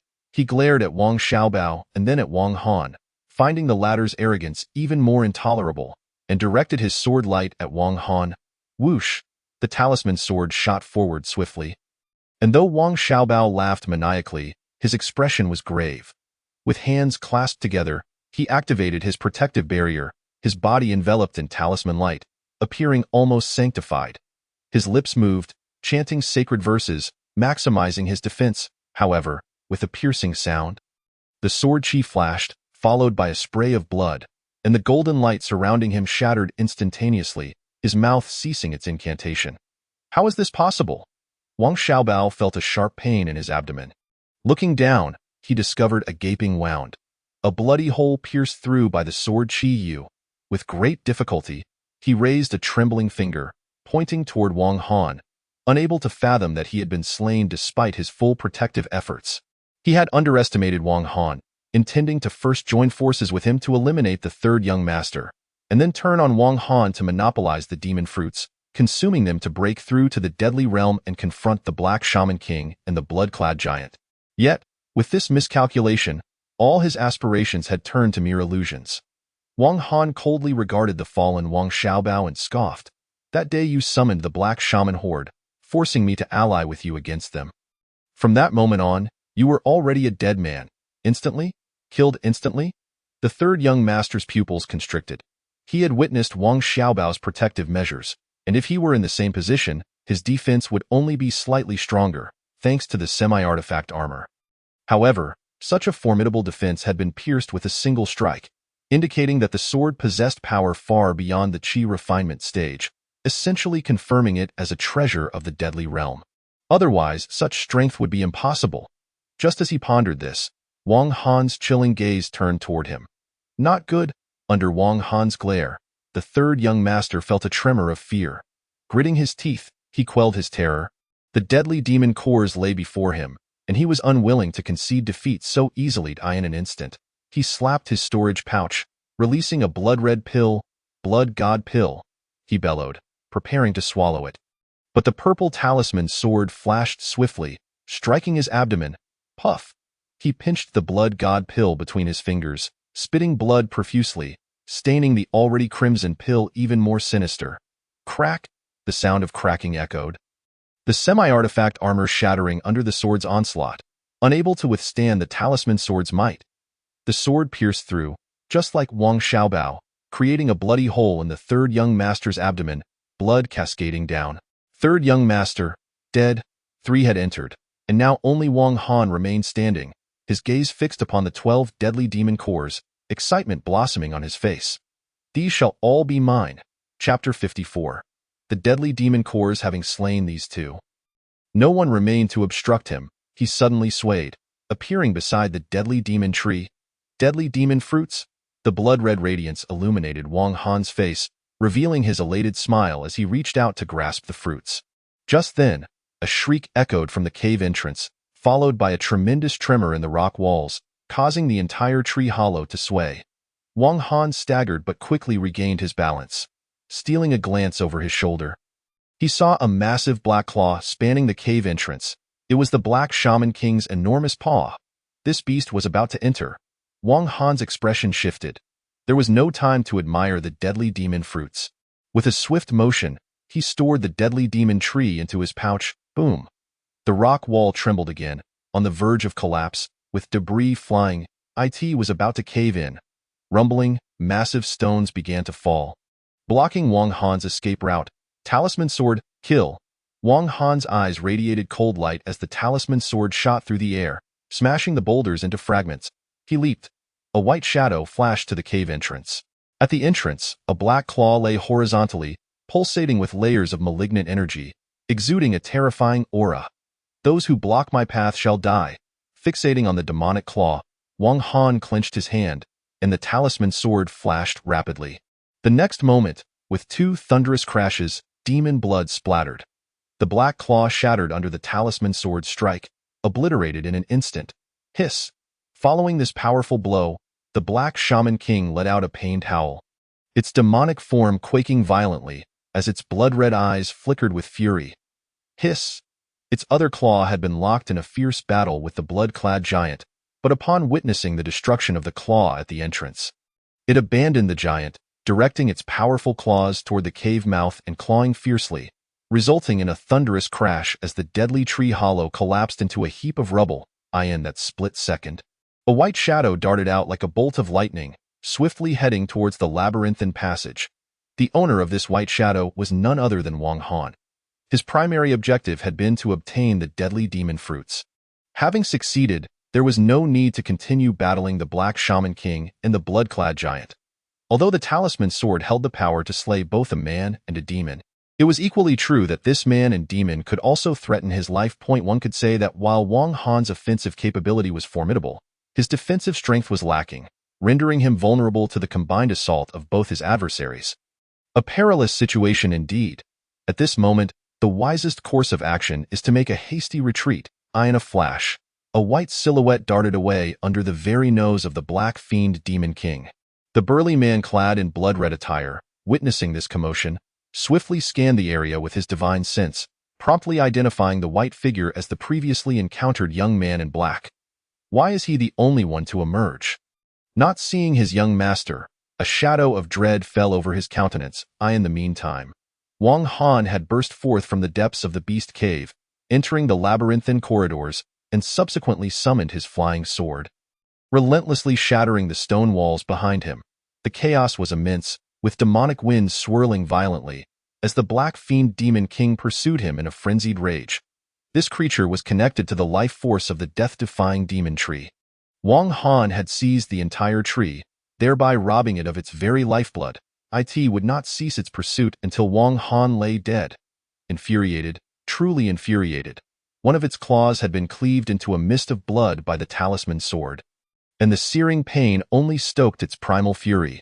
With a series of ferocious roars, malevolent energy surged forth, shattering rocks that offered no hindrance whatsoever. He fixated intently on the white figure ahead, relentlessly chasing after it behind. A flash of blood light revealed the blood-clad man, his face as grim as a stormy sea, seething with rage. Just moments ago, he had struck down the collapsed tree hollow, discovering the lifeless body of the third young master. The third young master was not only his young master, but also the third son of the mercenary group leader. With the leader's son dead, fury would undoubtedly ensue. As the bodyguard, he bore immense responsibility for failing to protect his charge. It was easy to foresee that the leader would not let him off lightly. His only chance now lay in seizing the death-defying demon pill from the young man in black. Enhancing his own power, and then fleeing, he had already deduced that the death-defying demon pill was in the hands of the black-clad youth. This was not difficult to ascertain. 3 individuals had entered the death-defying tree hollow, and with the demise of the third young master and Wang Xiaobao, only the young man in black remained. It was clear that the death-defying demon tree must now be in the possession of the black-clad youth. Thus unfolded the scene. Wang Han, treading upon white feathers, raced ahead, pursued closely by the black fiend demon king, with the blood-clad man, eyes aflame with fury, trailing behind in a desperate chase. Among them, the black fiend demon king was the swiftest, its dark wings propelling it at a speed rivaling the third layer of the death-defying. Had Wang Han not been continuously shattering the stone cave to create obstacles, he would have long been caught by this beast. Following closely was the blood-clad man, who, traversing the void with the aid of a semi-precious blood spear, was only slightly slower than the black fiend demon king. Finally, there was Wang Han. Despite his 10th level of chi refinement, even with the assistance of the white feathers, he was still outpaced by the speed of the death-defying realm. Moreover, both man and beast had been driven to a frenzy, and it was only a matter of time before they caught up with him. The man and the beast, their eyes glinting with murderous intent, pursued relentlessly. In no time at all, Wang Han had flown out of the labyrinth and into the air above the black waterfalls. As he broke free, his eyes flashed, and he fixed on a direction, racing forward. Ahead, mist billowed, reeking of foul odors. This was the black water ditch, which led directly to the perilous black water marsh. Boom! Just as Wang Han surged ahead, a thunderous roar erupted behind him, followed by the relentless surge of the black fiend demon king, water splashing violently as dark winds howled. Shortly thereafter, a flash of blood light signaled the emergence of the blood-clad man. Hearing the shrieks and cries behind him, Wang Han's heart raced. While in the stone cave, he could shatter the walls to create barriers, but now, in the black water ditch, the terrain was flat and predominantly waterway, leaving no cover. Without any obstructions, he would surely be caught within 10 breaths. Was escape impossible? Wang Han plunged into the black water ditch, the air thick with foul odors, stirring up a layer of murky vapor that painted a hazy scene as dusk fell. If escape was futile, then he would fight. Suddenly, Wang Han ceased his flight, his eyes gleaming with cold light, his fighting spirit surging. Talisman sword, manifest. With a sharp command, he struck his storage pouch, producing 2 glowing talisman swords in a single motion. Hiss! The massive form of the black fiend demon king began to materialize through the murky vapor, its blood-red eyes narrowing as they fixed intently on the black-clad youth not far away. Simultaneously, the blood-clad man emerged, his eyes bloodshot and his complexion ashen.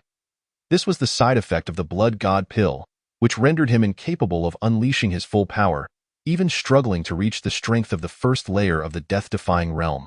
Yet this did not deter his desperate desire to seize the demon pill. Boy, hand over the death-defying demon pill, and I shall join you in combating this abomination. Otherwise, you cannot escape death, the blood-clad man sneered coldly. Upon hearing this, Wang Han narrowed his eyes. At present, the only way out was to eliminate both the man and the beast. Observing the fluctuating aura of the man, unstable and eager for blood, it was evident he was desperate. Moreover, the fact that he had openly invited Wang Han to ally with him further indicated his lack of confidence. In contrast, the Black Fiend Demon King, despite having lost a claw, was not weakened but rather enraged, more ferocious than ever, poised to strike with lethal force at any moment. Such an attack could very well cost Wang Han his life. It was wiser to eliminate the Black Fiend Demon King first. Yet, trust in the blood-clad man was tenuous. Who could guarantee that the man would not flee with the death-defying demon pill once he obtained it? As these thoughts raced through his mind, Wang Han smirked coldly. Very well. You hold off this abomination, and let me see your sincerity. With these words, he launched the two talisman swords, prepared to strike mercilessly should either the Black Fiend Demon King or the blood-clad man make a move. The man, hearing this, responded with a chilling smile. All right. His eyes glinted with malice as he transformed his spear into a towering stream of bloodlight, striking at the Black Fiend Demon King, yet in midair. An unexpected change occurred as he suddenly redirected his attack towards Wang Han. Boy, I shall kill you first. This cunning man had turned the spearhead upon Wang Han. His intentions were straightforward. Eliminate Wang Han. Seize the demon pill and flee at once. Faced with this predicament, Wang Han's pupils constricted. Before he could react, a fierce roar echoed in his ears. Buzz! The Black Fiend Demon King, entwined in a maelstrom of malevolent energy, bore down upon him. Both man and beast approached with lethal intent. Wang Han's expression darkened as he swiftly flicked his fingers, sending the two talisman swords soaring to meet the Black Fiend Demon King. He then struck his storage pouch once more, unleashing a flurry of high-tier talismans that formed layers of protective barriers around him. Having done this, Wang Han's face was tense. He was gambling, betting that the two talisman swords could slay the Black Fiend Demon King in one strike, while also wagering that the blood-clad man's spear would not pierce him fatally. In truth, he could have activated 3 talisman swords at once, but doing so would have cost him the time needed to activate his protective talismans, leaving his defenses vulnerable and making it easy for the blood spear to kill him.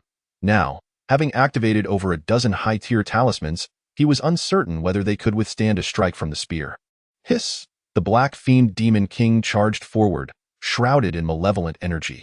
Suddenly, 2 beams of light pierced through the black winds, racing toward its beastly eyes with terrifying speed. Akin to lightning, it sought to evade. But it was already too late. Whoosh whoosh.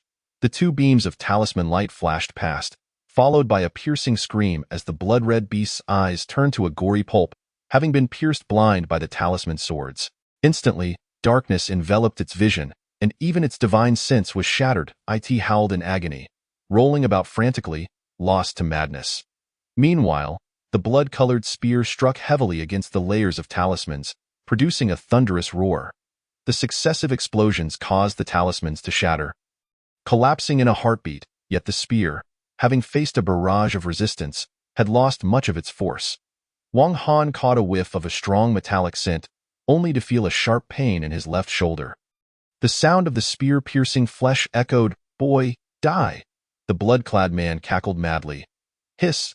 Wang Han inhaled sharply, his eyes widening in shock. Yet he did not utter a sound. With a swift motion, he unleashed another talisman sword, aiming straight for the man who was laughing maniacally. Thud!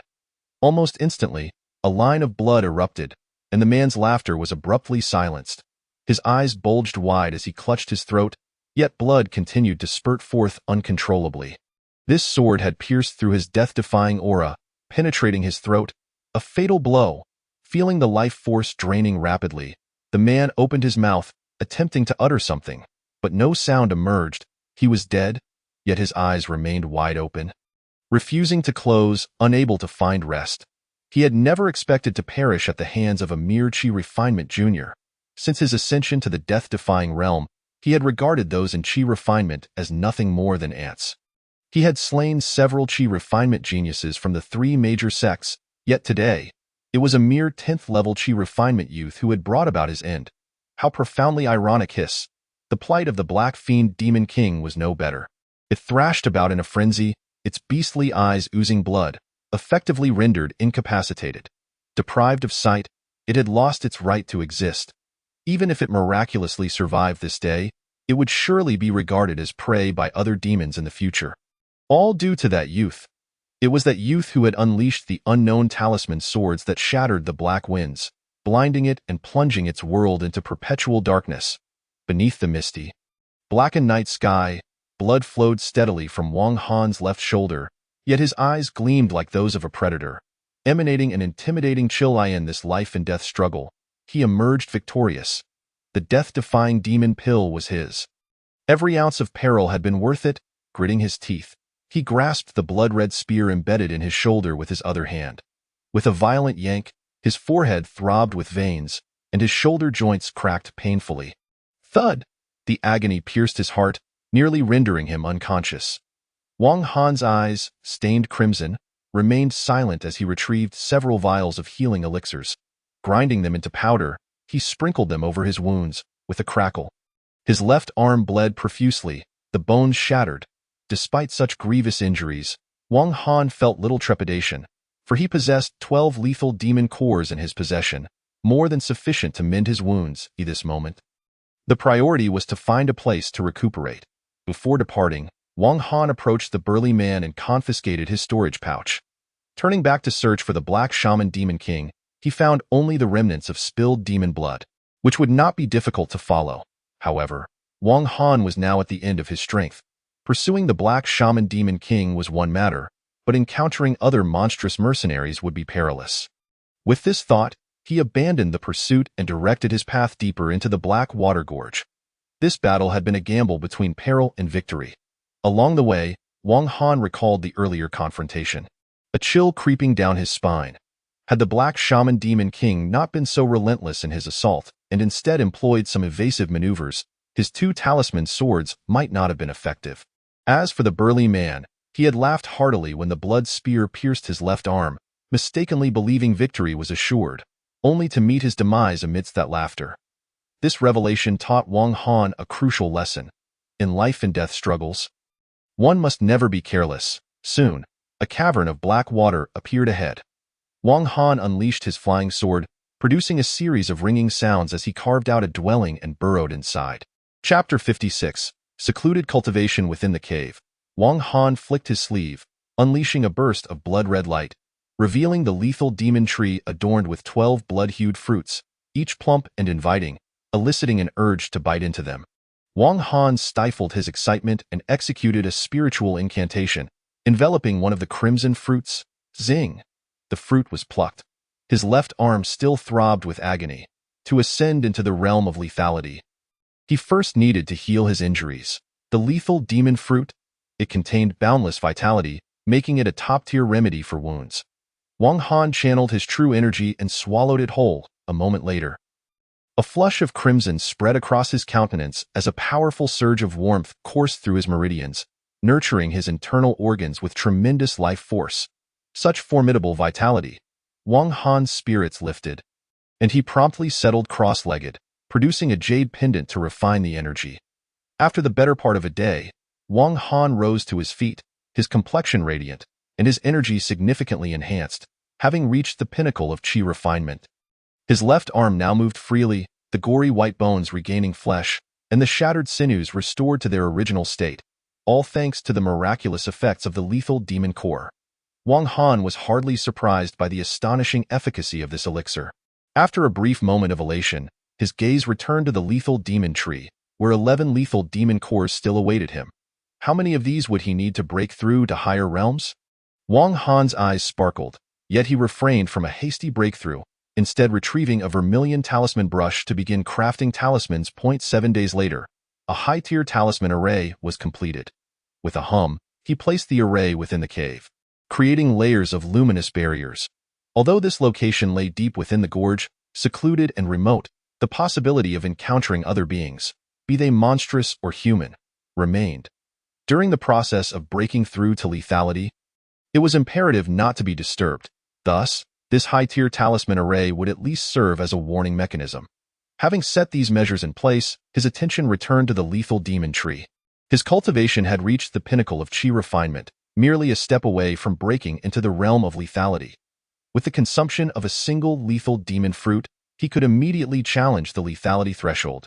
This day had been long awaited by Wang Han. At this moment, his gaze deepened profoundly, and the radiant figure of a woman flashed through his mind. Sister Yi, a year ago, you broke through to lethality and ascended as an inner sect disciple.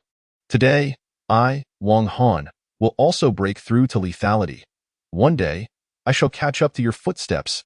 That day, he had hesitated to rescue her, making one of the most conflicted choices of his life. That day, he had nearly perished at her hands due to that choice.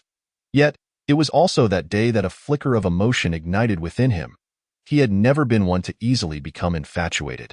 But once he did, he would never let go, even if they were separated by vast distances. He would endeavor to pursue her relentlessly. With a gulp, he swallowed the fiery red fruit. Instantly, his brows were stained crimson, and the heat within him surged to a boiling point. Who? Ha! Wang Han bellowed, exerting all his energy to break through to lethality. In a mire leading to the black water marsh, a flicker of black light suddenly appeared. And soon after, a small fox emerged. This fox, except for its strikingly distinct black and white eyes, was entirely cloaked in darkness, its fur darker than the night yet exuding an astonishing aura. Should an alchemist encounter this black fox, they would surely seek to capture it, for it was exceedingly rare and immensely valuable. Its inner core had always been the envy of cultivators, equivalent to a grade 6 spiritual pill in its youth, and a grade 7 spiritual pill upon maturity. Furthermore, its demon blood was more precious than most celestial blood, serving as both a healing agent and a catalyst for cultivation. Should this black fox fall into the hands of dark practitioners, it would be even more coveted, as its blood greatly benefited the cultivation of sinister demon techniques. Not only humans, but even demons regarded this black fox as a repository of celestial essence. Thus, wherever the black fox tribe roamed, they became objects of contention. The small black fox's eyes shimmered with an otherworldly light, capable of piercing illusions and executing them with uncanny skill. Moreover, this fox possessed knowledge of yin and yang, as well as spatial awareness, capable of executing spatial teleportation techniques that even eluded the most accomplished alchemists. However, this particular young fox, despite its potent aura, was still in its juvenile stage and could only employ spatial abilities upon reaching maturity. Observing its aura, it was at the second or third level of lethality. Although it could not teleport, its speed was astonishing. Even a practitioner at the 5th or 6th level of lethality wielding low-tier magical artifacts would struggle to match this creature's swiftness. Suddenly, a massive cloud of blood mist converged, initially no larger than a palm, but within the blink of an eye, it expanded to several yards, stealthily descending upon the little black fox. The little black fox blinked its bright eyes, seemingly unaware of the impending danger, but in the next moment, its body darted, vanishing into the thick, dark mist. Buzz! As the blood mist descended, it had already lost all trace of the small black fox. Damn it! It escaped again. A voice filled with curses emerged from the blood mist, followed by the appearance of a burly man with a red beard. His beard bore an eerie hue, and his black attire was adorned with a carving of a blood skull, the insignia of the innate demon sect, marking him as an inner sect disciple. This burly man was indeed a lethality realm expert of the innate demon sect, possessing the 5th level of lethality. Beneath him, a cloud of blood shrank rapidly, transforming into a blood-colored flying sword, its surface marked with blood crow insignias, exuding a potent aura.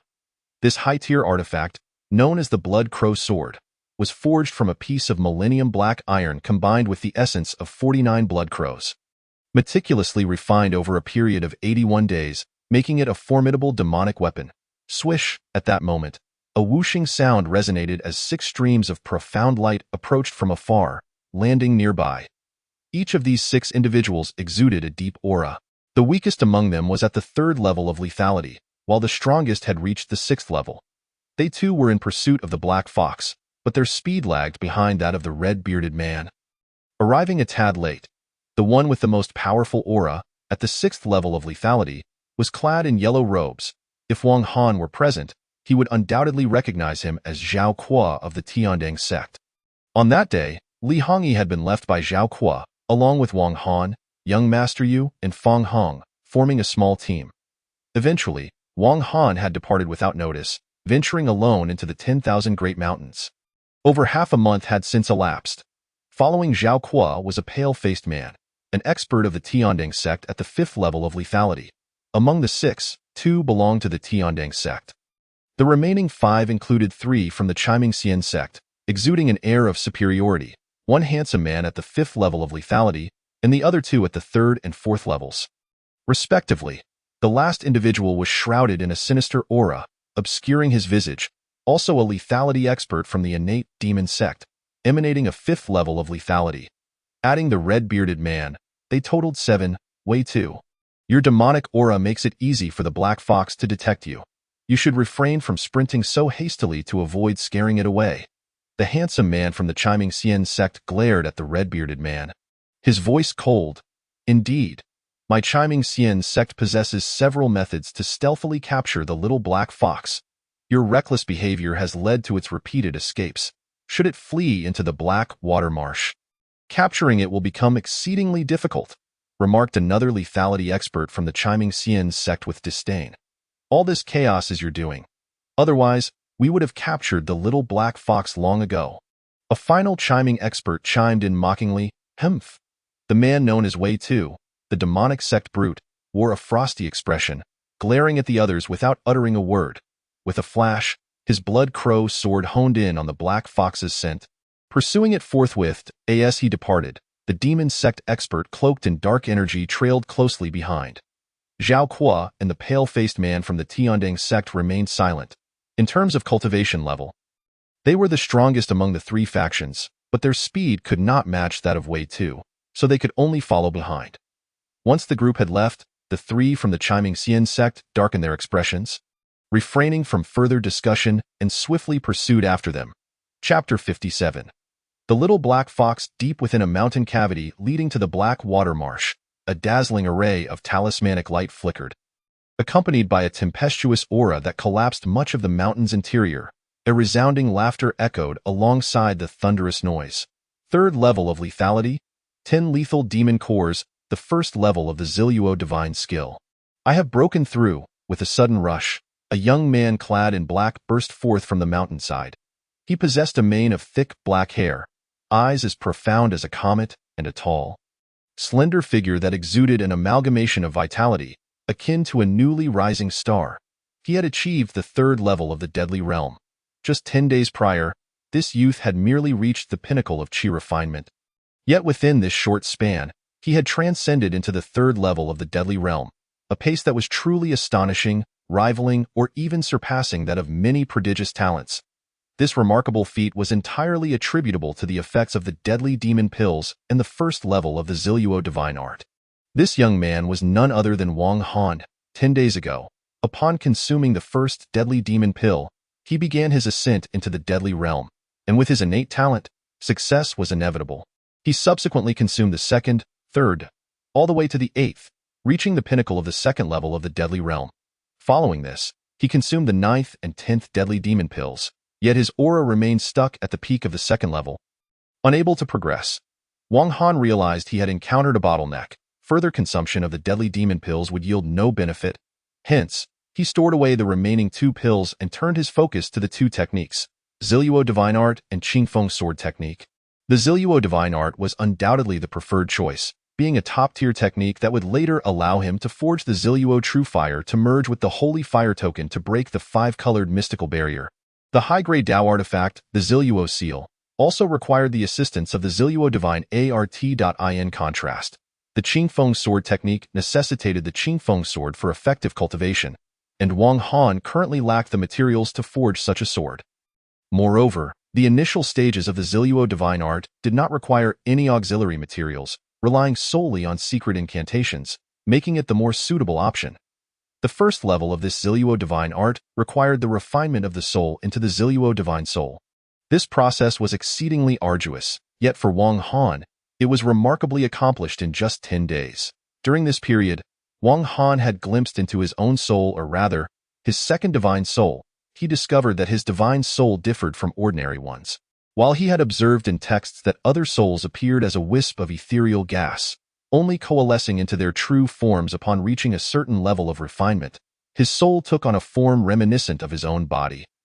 Imbued with an aura of celestial spirit, it was this celestial essence that facilitated the seamless transition of his second divine soul into the Ziluo Divine Soul. This revelation filled Wang Han with astonishment and a sense of curiosity regarding his own soul.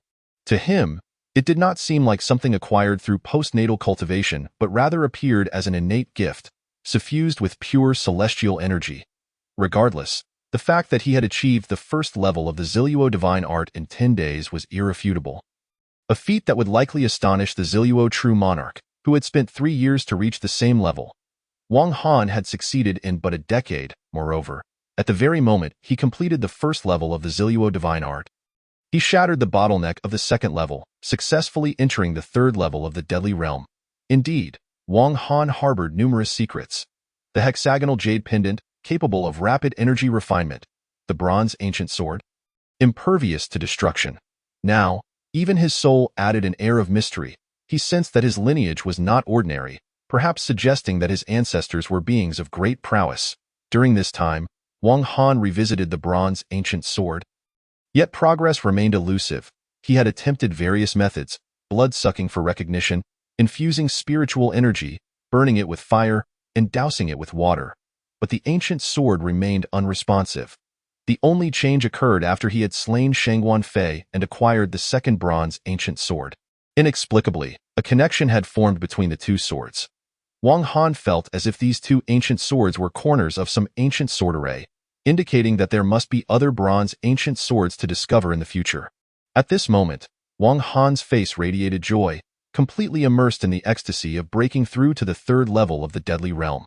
His body floated in the air, unaided by any external force, exemplifying the art of aerial flight, a hallmark of the deadly realm. Upon reaching this stage, his spiritual awareness expanded to a radius of 100 miles, and both his magical power and physical form experienced tremendous enhancement, rendering him several times more formidable than at the chi refinement stage. He was brimming with strength, eager to find someone to spar with, to test his current capabilities, especially the first level of the Ziluo divine art. Suspended in midair, he flipped his hand, revealing 2 deadly demon pills. Having consumed 1 for healing and 9 more to break through his cultivation, only these 2 remained, however, with the elevation of his elemental power. The efficacy of these deadly demon pills had diminished considerably. Consuming these 2 pills would at most augment his power by half to 1 full measure. It would be wiser to retain them for the potential crafting of higher-tier elixirs in the future. With this thought, Wang Han's palm shimmered as he prepared to store the remaining 2 deadly demon pills. Just then, an unexpected turn of events occurred. A flash of black light surged forth. Wang Han sensed an unusual surge of energy beneath him, and upon glancing down, he saw a streak of black light hurtling towards the deadly demon pills in his grasp. Despite Wang Han's already formidable spiritual awareness, he failed to detect the trajectory of this black light.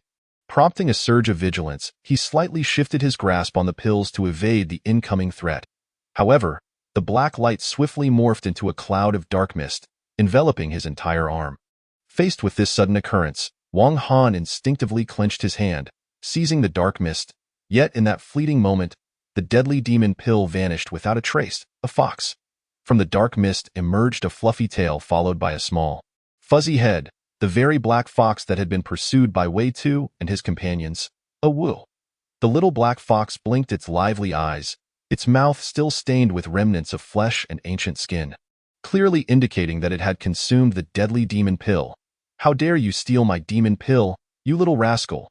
Wang Han furrowed his brow, fixating on the creature. A wool. A wool. The little black fox chirped cheerfully, nuzzling against Wang Han's arm with its furry head, eliciting a wave of comfort that washed over him. Wang Han's expression grew peculiar. While he contemplated punishing the little creature, he found himself hesitating. For reasons unknown, he felt an inexplicable sense of familiarity with this little fox. Wang Han was filled with curiosity about this strange sentiment. A wool. A wool. The little black fox wore a smile, sensing a comforting aura emanating from the man before it. Were it not for this, it would never dare to approach a human so closely.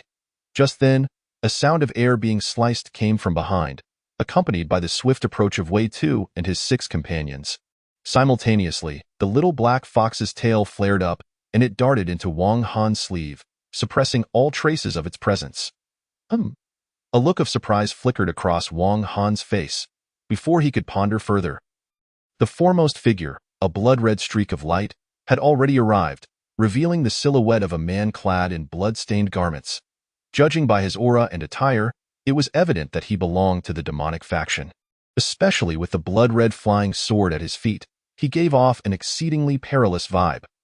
This man was none other than Wei Tu, whose aura emanated from the 5th level of the deadly realm. 2 levels above Wang Han. As he halted, a glimmer of suspicion appeared in his eyes. Strange, why did the aura of the black fox vanish upon reaching this point? Soon after, he spotted Wang Han a short distance away. With a sweep of his spiritual awareness, he discerned Wang Han's 3rd level of the deadly realm. Such a level was of little concern to him, and with a cold snort, he inquired, "Boy, have you seen a streak of black light pass through here?" The black light? Could he be referring to the little fox?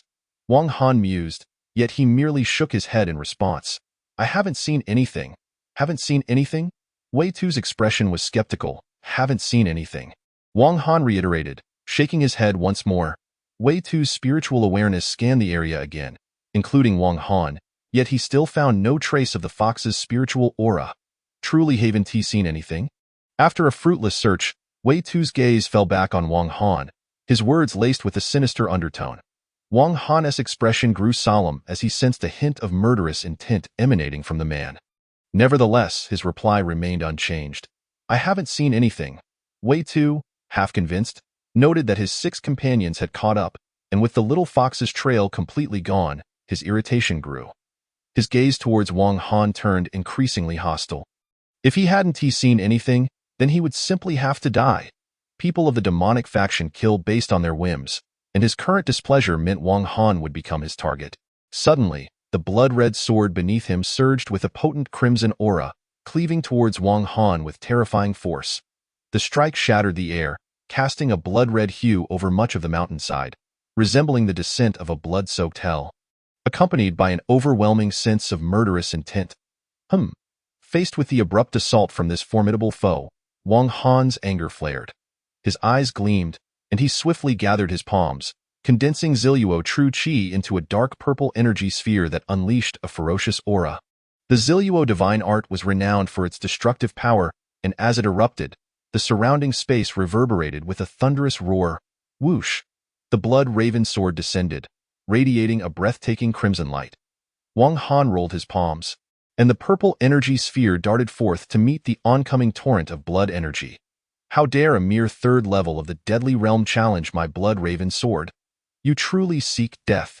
Wei Tu's expression twisted into a cold smirk, yet, in the next moment, his smile froze. With a deafening boom, the Ziluo sphere erupted, sending the blood energy of the sword flying backward, diminishing its ferocity. This clash revealed the superiority of the Ziluo sphere, which, after repelling the sword energy, reformed and radiated a faint purple glow. What kind of technique is this? As the situation shifted, Wei Tu's eyes narrowed, and a grave expression settled on his face. With his 5th level of the deadly realm and the high-tier artifact Blood-Raven Sword, he could contend with even ordinary 6th-level experts. At this moment, unexpectedly, he was repelled by a lethal triple strike from the opposing party, indicating the extraordinary prowess of their martial arts. It is noteworthy that there exists a significant gap of 2 minor realms between the two, and the Blood Crow sword wielded by Wei Tuxiu is indeed a high-tier magical treasure. The disparity in strength is not trivial. Under normal circumstances, it would be impossible to challenge one's superior realm. Yet, Wang Han accomplished this feat, which stands as a testament to the formidable might of the Purple Luo Divine. In response to the questions posed by the burly man, Wang Han remained silent, his gaze warily fixed on him. This young lad, despite his tender years, has already attained such cultivation. At his age, I was merely at the 1st level of the lethal realm, and the martial arts he practices possess tremendous power. This fellow is not to be underestimated. The techniques he employs are cloaked in mystery, making it difficult to discern their origins. Wei Tu squinted, scrutinizing his opponent's background, while a hint of greed flickered in his eyes. Acquiring such profound martial arts would undoubtedly be of immense benefit in the future. Contemplating this, a glint of murderous intent flashed in his gaze, and he was poised to strike once more. Just then, a rush of air sliced through the surroundings, accompanied by the flickering of 4 mystical lights. Leading the charge was a golden haze, revealing Zhao Kuo, followed closely by a swirling mass of black mist, belonging to another lethal expert from the innate demon sect. Next came a handsome young man from the Red Ming Celestial sect, followed by a blue-faced man from the Heavenly Dandong sect.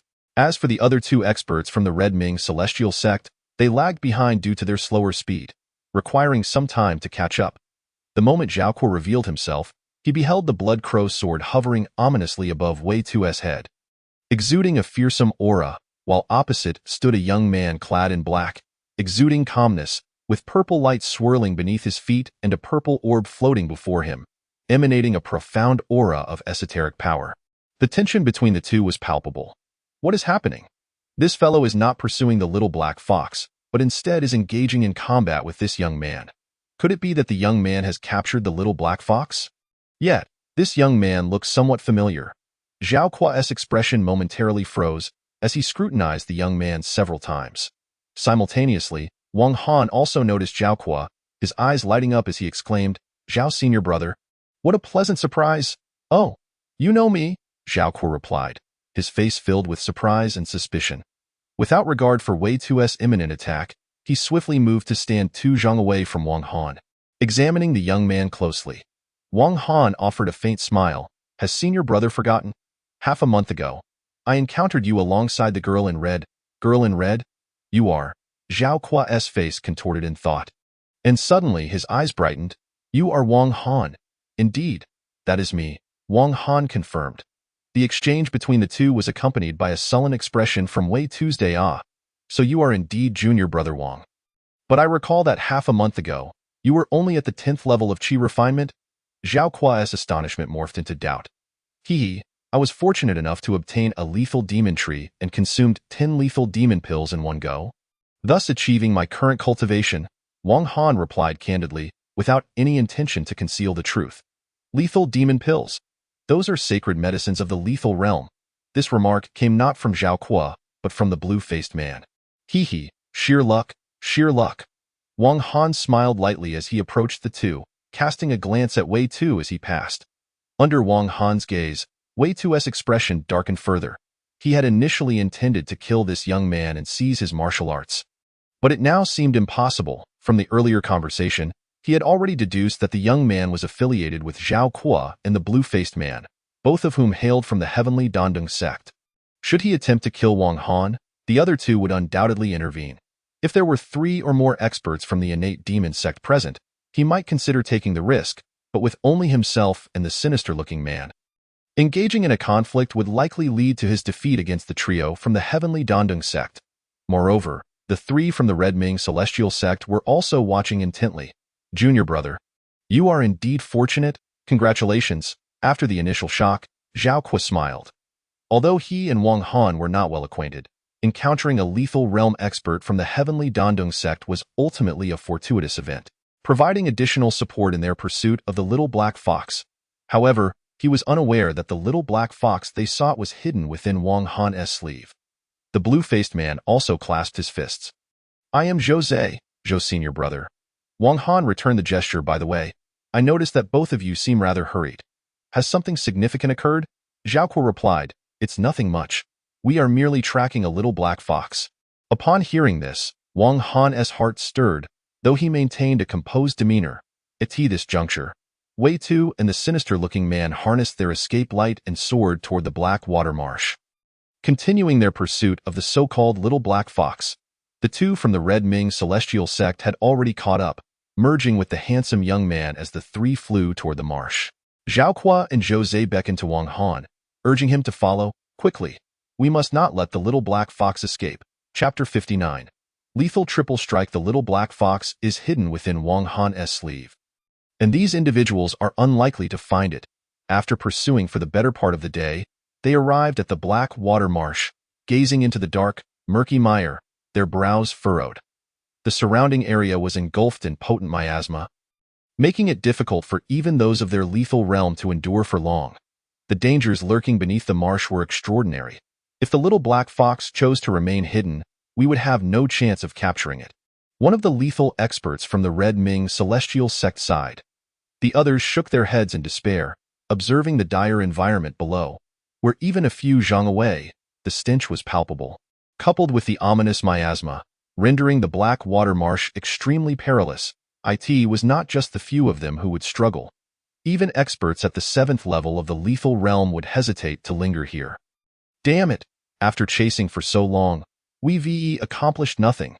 The most frustrated of all was Wei Tuo, who had been the first to discover the black spirit fox, leading the way and nearly capturing it several times, only to be thwarted by various misfortunes.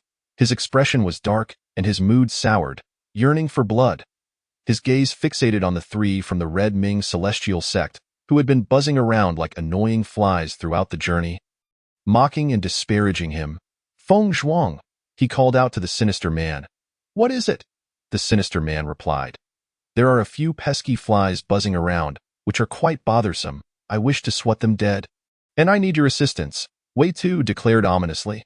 The man named Feng Zhuang's eyes flickered as he scanned the trio from the heavenly Dandong sect, then turned his attention to the three from the Red Ming celestial sect.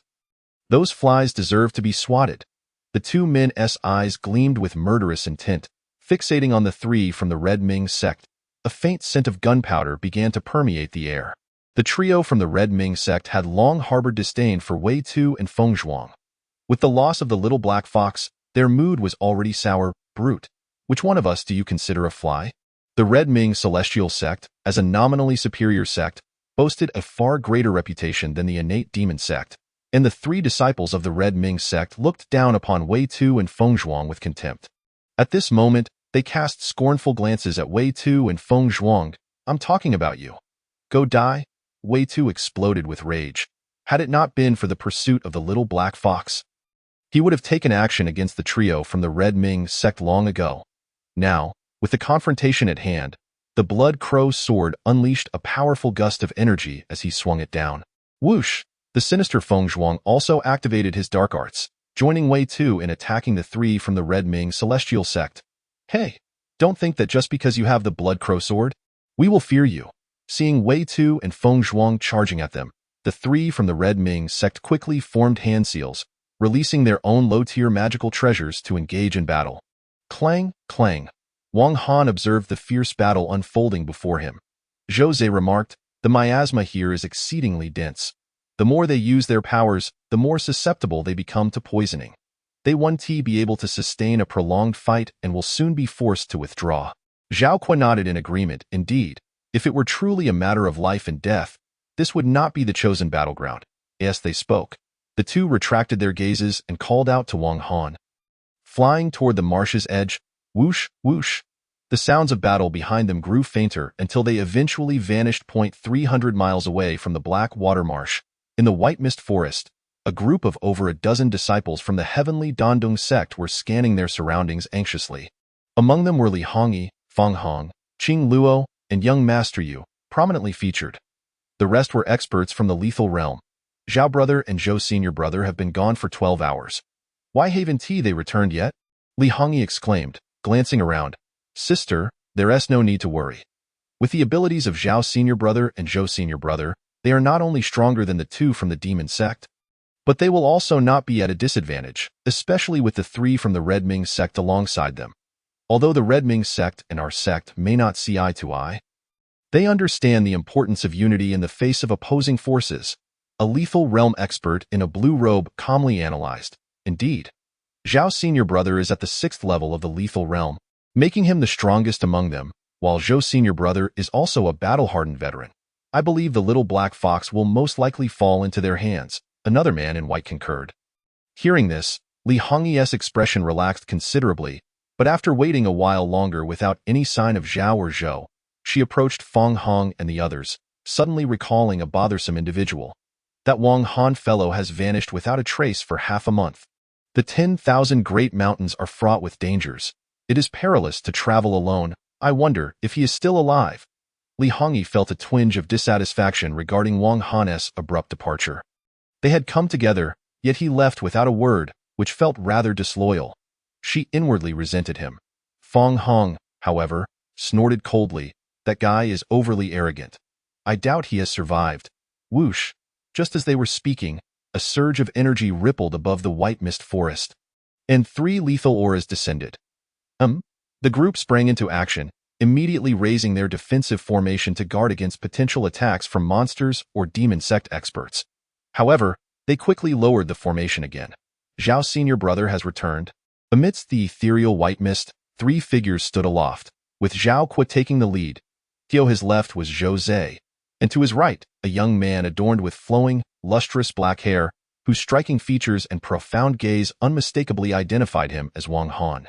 At this moment, he gazed down with a cheerful countenance at the individuals below. Who is this senior brother? The onlookers recognized Zhao Kuo and Zhou Zhe but remained unfamiliar with Wang Han. Although Li Hongyi and her companions felt a sense of familiarity with Wang Han, they hesitated to make any presumptuous claims. Suddenly, Zhao Kuo dispelled his light of evasion and descended into the forest, followed closely by Zhou Zhe and Wang Han. "Brother Zhao," Li Hongyi exclaimed, rushing forward with a radiant smile. However, her attention quickly shifted to Wang Han, her mouth agape in astonishment. Such a close distance. Wang Han's visage bore little change compared to a fortnight ago, yet the aura he exuded had undergone a dramatic transformation. "Wang Han, is it truly you? Have you broken through to the second level of mortal obliteration?" Li Hongyi scrutinized Wang Han with keen eyes before exclaiming in delight. Upon hearing her words, Yu Gongzi and Qing Luo turned their gazes toward Wang Han, and the others followed suit. Fang Heng's expression shifted to one of disbelief. Just moments ago, he had declared that Wang Han could not survive, yet here he stood, living and breathing before them. A palpable slap to his face, marking the third time Wang Han had done so. Yet, considering the distance at which Fang Heng had spoken, he believed Wang Han could not have heard him. Wang Han offered a faint smile, but before he could speak, Zhao Kuo interjected. "Earlier, my brother Zhou and I were pursuing a little black fox when we fortuitously encountered Wang Shidi." Upon these words, the crowd's expressions varied. Aside from Li Hongyi and her companions, the others had only the faintest impression of Wang Han, if any at all. However, with Zhao Kuo's mention, they began to scrutinize Wang Han's aura. "Is that the second level of mortal obliteration?" "No, wait. It seems to be the third level." The onlookers exchanged uncertain glances. "Indeed, our brother Wang possesses exceptional fortune, having fortuitously acquired a mortal obliteration demon tree. He consumed 10 mortal obliteration demon pills, propelling him to the third level," Zhao Kuo remarked with evident envy, scratching his nose. The crowd erupted in admiration, marveling at Wang Han's acquisition of the mortal obliteration demon tree and the audacity to consume 10 demon pills, which explained his rapid advancement in power. However, the risk of consuming 10 demon pills was immense. The group regarded Wang Han anew, particularly Li Hongyi, Yu Gongzi, Qing Luo, and Fang Heng, whose expressions were complex. In the mere span of half a month, Wang Han had transformed into a formidable third-level expert, a change that rendered the four of them mere junior disciples in his presence. Simultaneously, they felt immense regret. Had they accompanied Wang Han, they too might have attained mortal obliteration demon pills and broken through to that realm. Fang Heng, in particular, was engulfed in frustration, recalling their first encounter when Wang Han was merely at the 7th or 8th level of qi refinement. Their minor conflict over talismans had left him resentful, and during the battle between Shangguan Fei and Wang Han, he had belittled Wang Han publicly, only to now witness Wang Han's ascension to the third level of mortal obliteration, while he remained at the pinnacle of qi refinement. In an instant, the gazes directed at Wang Han transformed into expressions of respect. Among them, aside from Zhao Kuo and Zhou Zhe, the strongest was at the second level of mortal obliteration. Thus, Wang Han had evidently become the third most significant figure in their midst.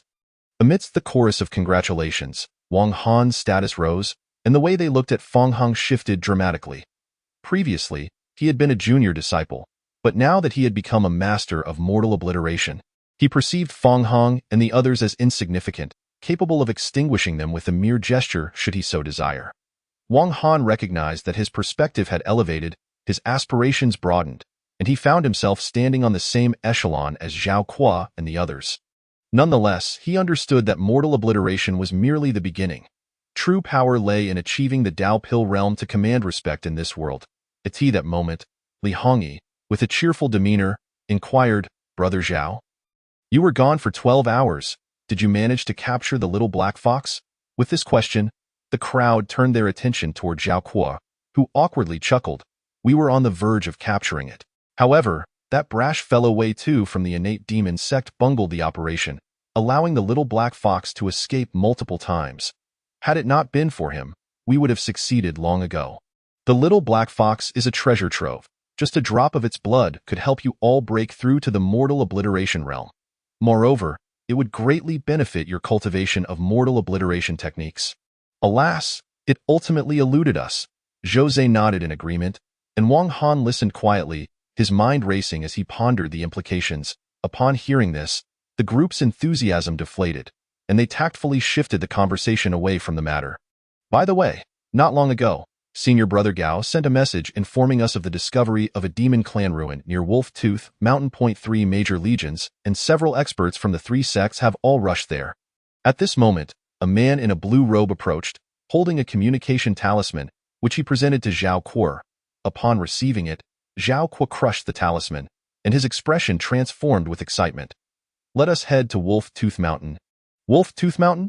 Wang Han's expression shifted, recalling the ambush he had faced upon entering the Great Mountain, where a band of Wolf Tooth soldiers had attacked him. He had subsequently slain them, and one had begged for mercy, invoking the secret of the Wolf Tooth treasure before he was silenced. Wang Han had intended to investigate Wolf Tooth Mountain, but his path had been diverted by the struggles of mortal obliteration. Now, he was once again embarking on a journey to Wolf Tooth Mountain. Curious about Zhao Kuo's knowledge of the area, he inquired, Brother Zhao, what is the significance of Wolf Tooth Mountain? As Wang Han posed this question, the others perked up their ears, eager to hear the response. Zhao Kuo began. The tale of Wolf Tooth Mountain extends back several years. It is said that 20 years ago, a ferocious wolf-toothed demon wolf emerged from the mountains. Its teeth sharper than magical artifacts, having shattered countless treasures and bones of powerful experts alike in no time. The demon wolf gained notoriety, establishing a fearsome reputation. However, its reign of terror was short-lived. 16 years ago, our sect's expert Yu Wenhao, in collaboration with Qi Ming Lu Qinyang and another expert from the innate demon sect, managed to slay the wolf-toothed demon wolf, putting an end to its menace. In the aftermath, the 3 great experts searched for the treasures left behind by the demon wolf, which had amassed countless riches during its reign of terror. Yet, despite their efforts, they could not uncover the wolf-tooth treasure. Nevertheless, whispers have circulated that the treasure lies hidden within the heart of Wolf Tooth Mountain, but for years, no one has dared to excavate it. The veracity of this latest information remains uncertain. Hearing Zhao Kuo's words, the crowd's interest surged. Regardless of the truth of the rumor, it promised excitement. With a whoosh, they departed from the White Mist Forest, embarking on the lengthy journey to Wolf Tooth Mountain, which lay 1,000 miles distant.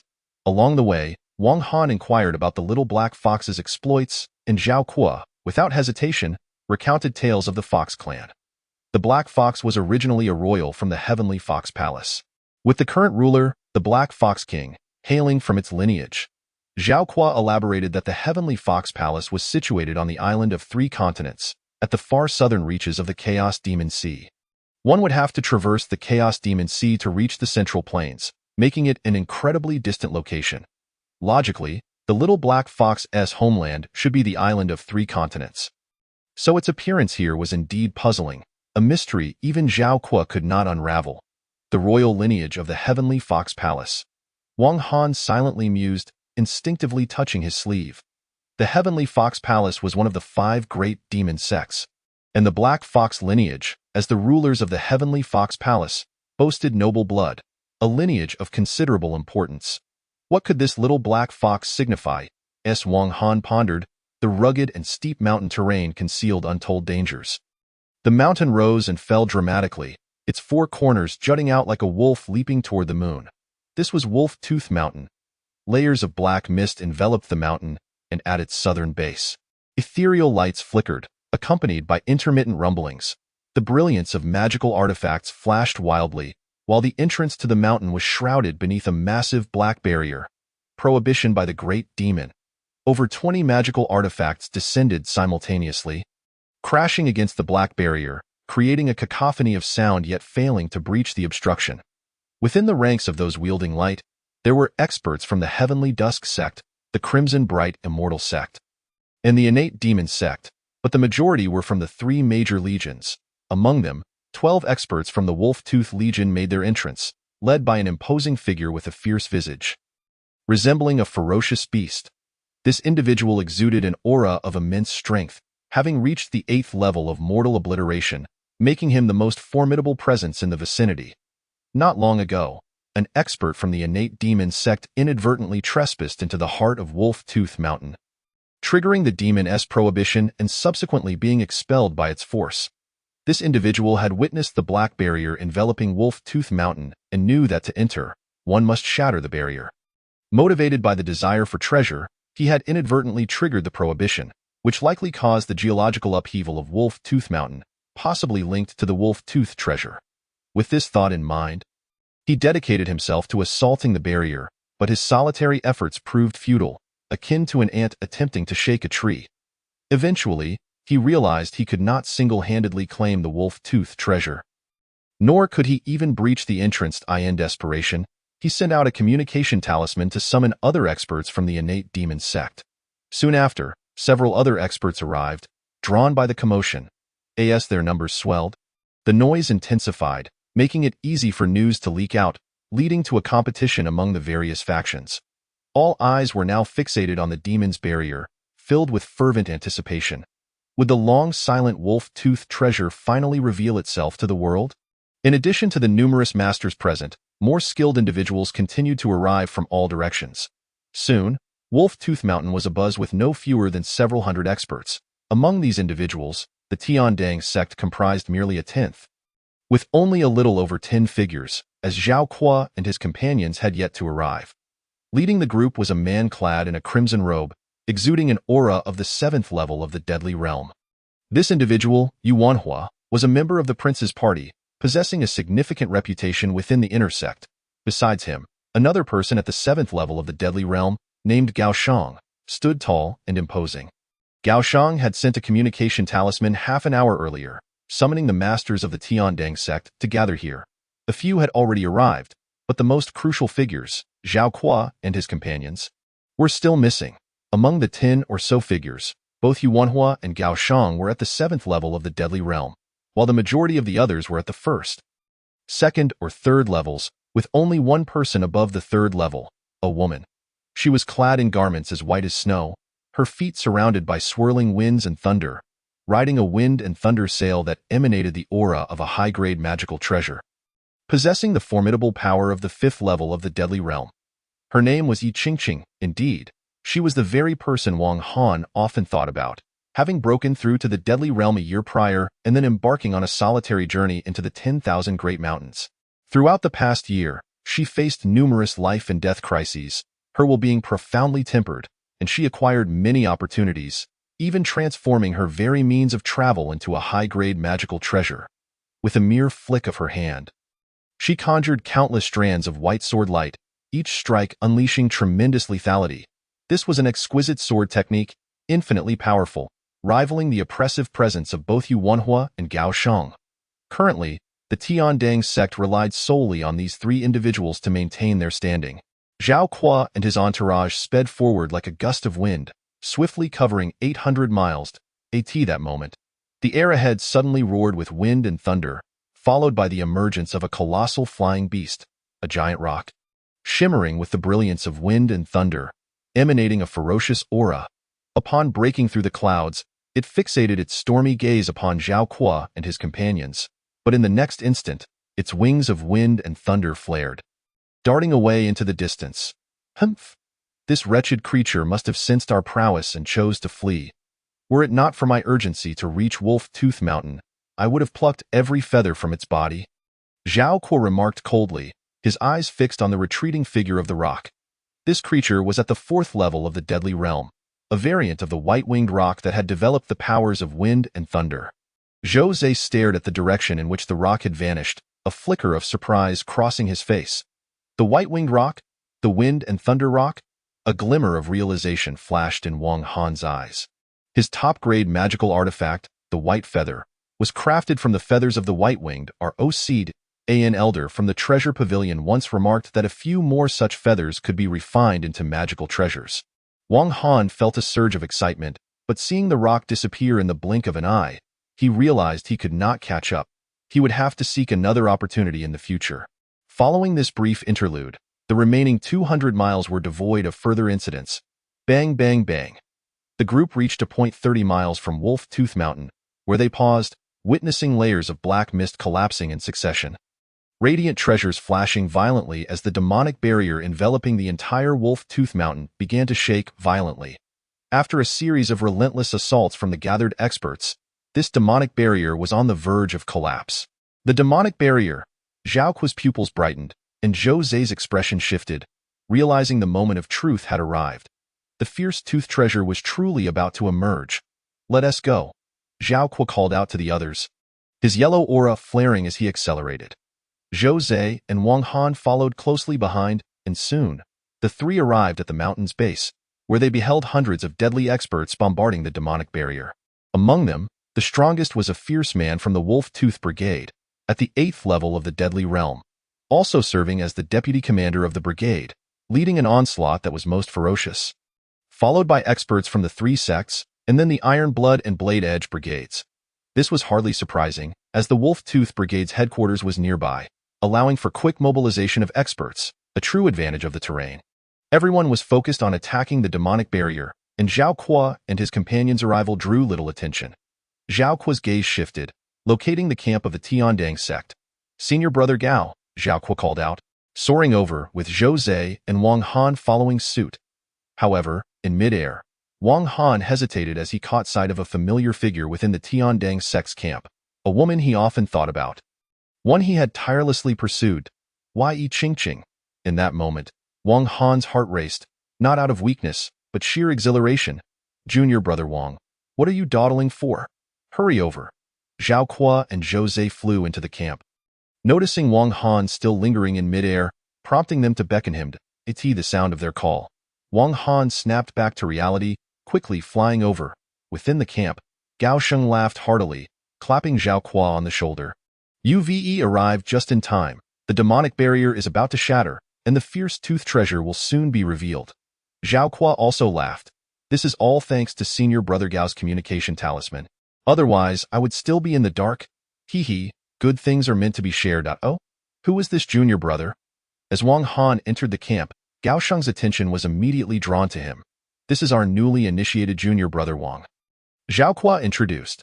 This is Senior Brother Gao Sheng, and over there, the one brimming with fiery energy is Senior Brother Yu Wanhua. Both are renowned figures within the inner sect. Zhao Kuo gestured towards Yu Wanhua, who was currently channeling his energy to attack the demonic barrier. Greetings, Senior Brother Gao. Wang Han cupped his fists towards Gao Sheng. As for Yu Wanhua, he barely acknowledged the newcomers, and Wang Han deemed it unnecessary to seek attention. By the way, and this is Junior Sister Yi. She is undoubtedly the most dazzling genius of our sect in recent years. Within just 2 years of joining, she has already broken through to the 5th level of the deadly realm. Just look at the winds and thunder swirling beneath her feet. A high-grade flying magical treasure. Even I envy her immensely. Zhao Kuo pointed to the woman dressed in white, as bright as snow. Among this small group, there were 3 women, but only Yi Qingqing possessed the highest cultivation and the most captivating presence, barefoot in white, resembling a celestial being from the heavens. As the introductions continued, Yi Qingqing remained oblivious to the conversation, fully engrossed in her sword technique, attacking the demonic barrier. Wang Han touched his nose, feeling as though even a short distance felt like a mountain between them. Brothers, let us exert our full strength to break this demonic barrier and charge in. Gao Sheng howled, his hands slicing through the air, directing a flurry of energy towards the massive black shroud, which resonated with explosive sounds. Observing this, Zhao Kuo and his companions joined the assault on the demonic barrier. Bang, bang. Wang Han unleashed violet energy against the barrier, gradually shifting his position closer to Yi Qingqing. Chapter 62. The Fierce Tooth Palace. Slowly, Wang Han approached Yi Qingqing's back, yet he dared not draw too near, maintaining a distance of roughly 10 feet. Thus, he quietly stood behind her, a boon that felt monumental to him. He refrained from disturbing her, his violet energy surging wildly, attempting to capture her attention through his impressive techniques. Each of his strikes showcased the first level of the Purple God technique to its fullest. Though not exceedingly grand, each collision against the demonic barrier elicited intense fluctuations. His assaults appeared even more ferocious than Zhou Zei's. Zhou Zei couldn't help but exclaim, Junior Brother Wang, your skills are remarkably profound. Nearby, Gao Sheng and others also took note of Wang Han's extraordinary prowess, recognizing it as far superior to most of the techniques present, even surpassing several high-level techniques. Even Yi Qingqing turned her head. Curious to see who this exceptionally skilled junior brother was, she turned around. Wang Han's nerves tightened, his heart racing with excitement. She really turned around. In that moment, time seemed to freeze.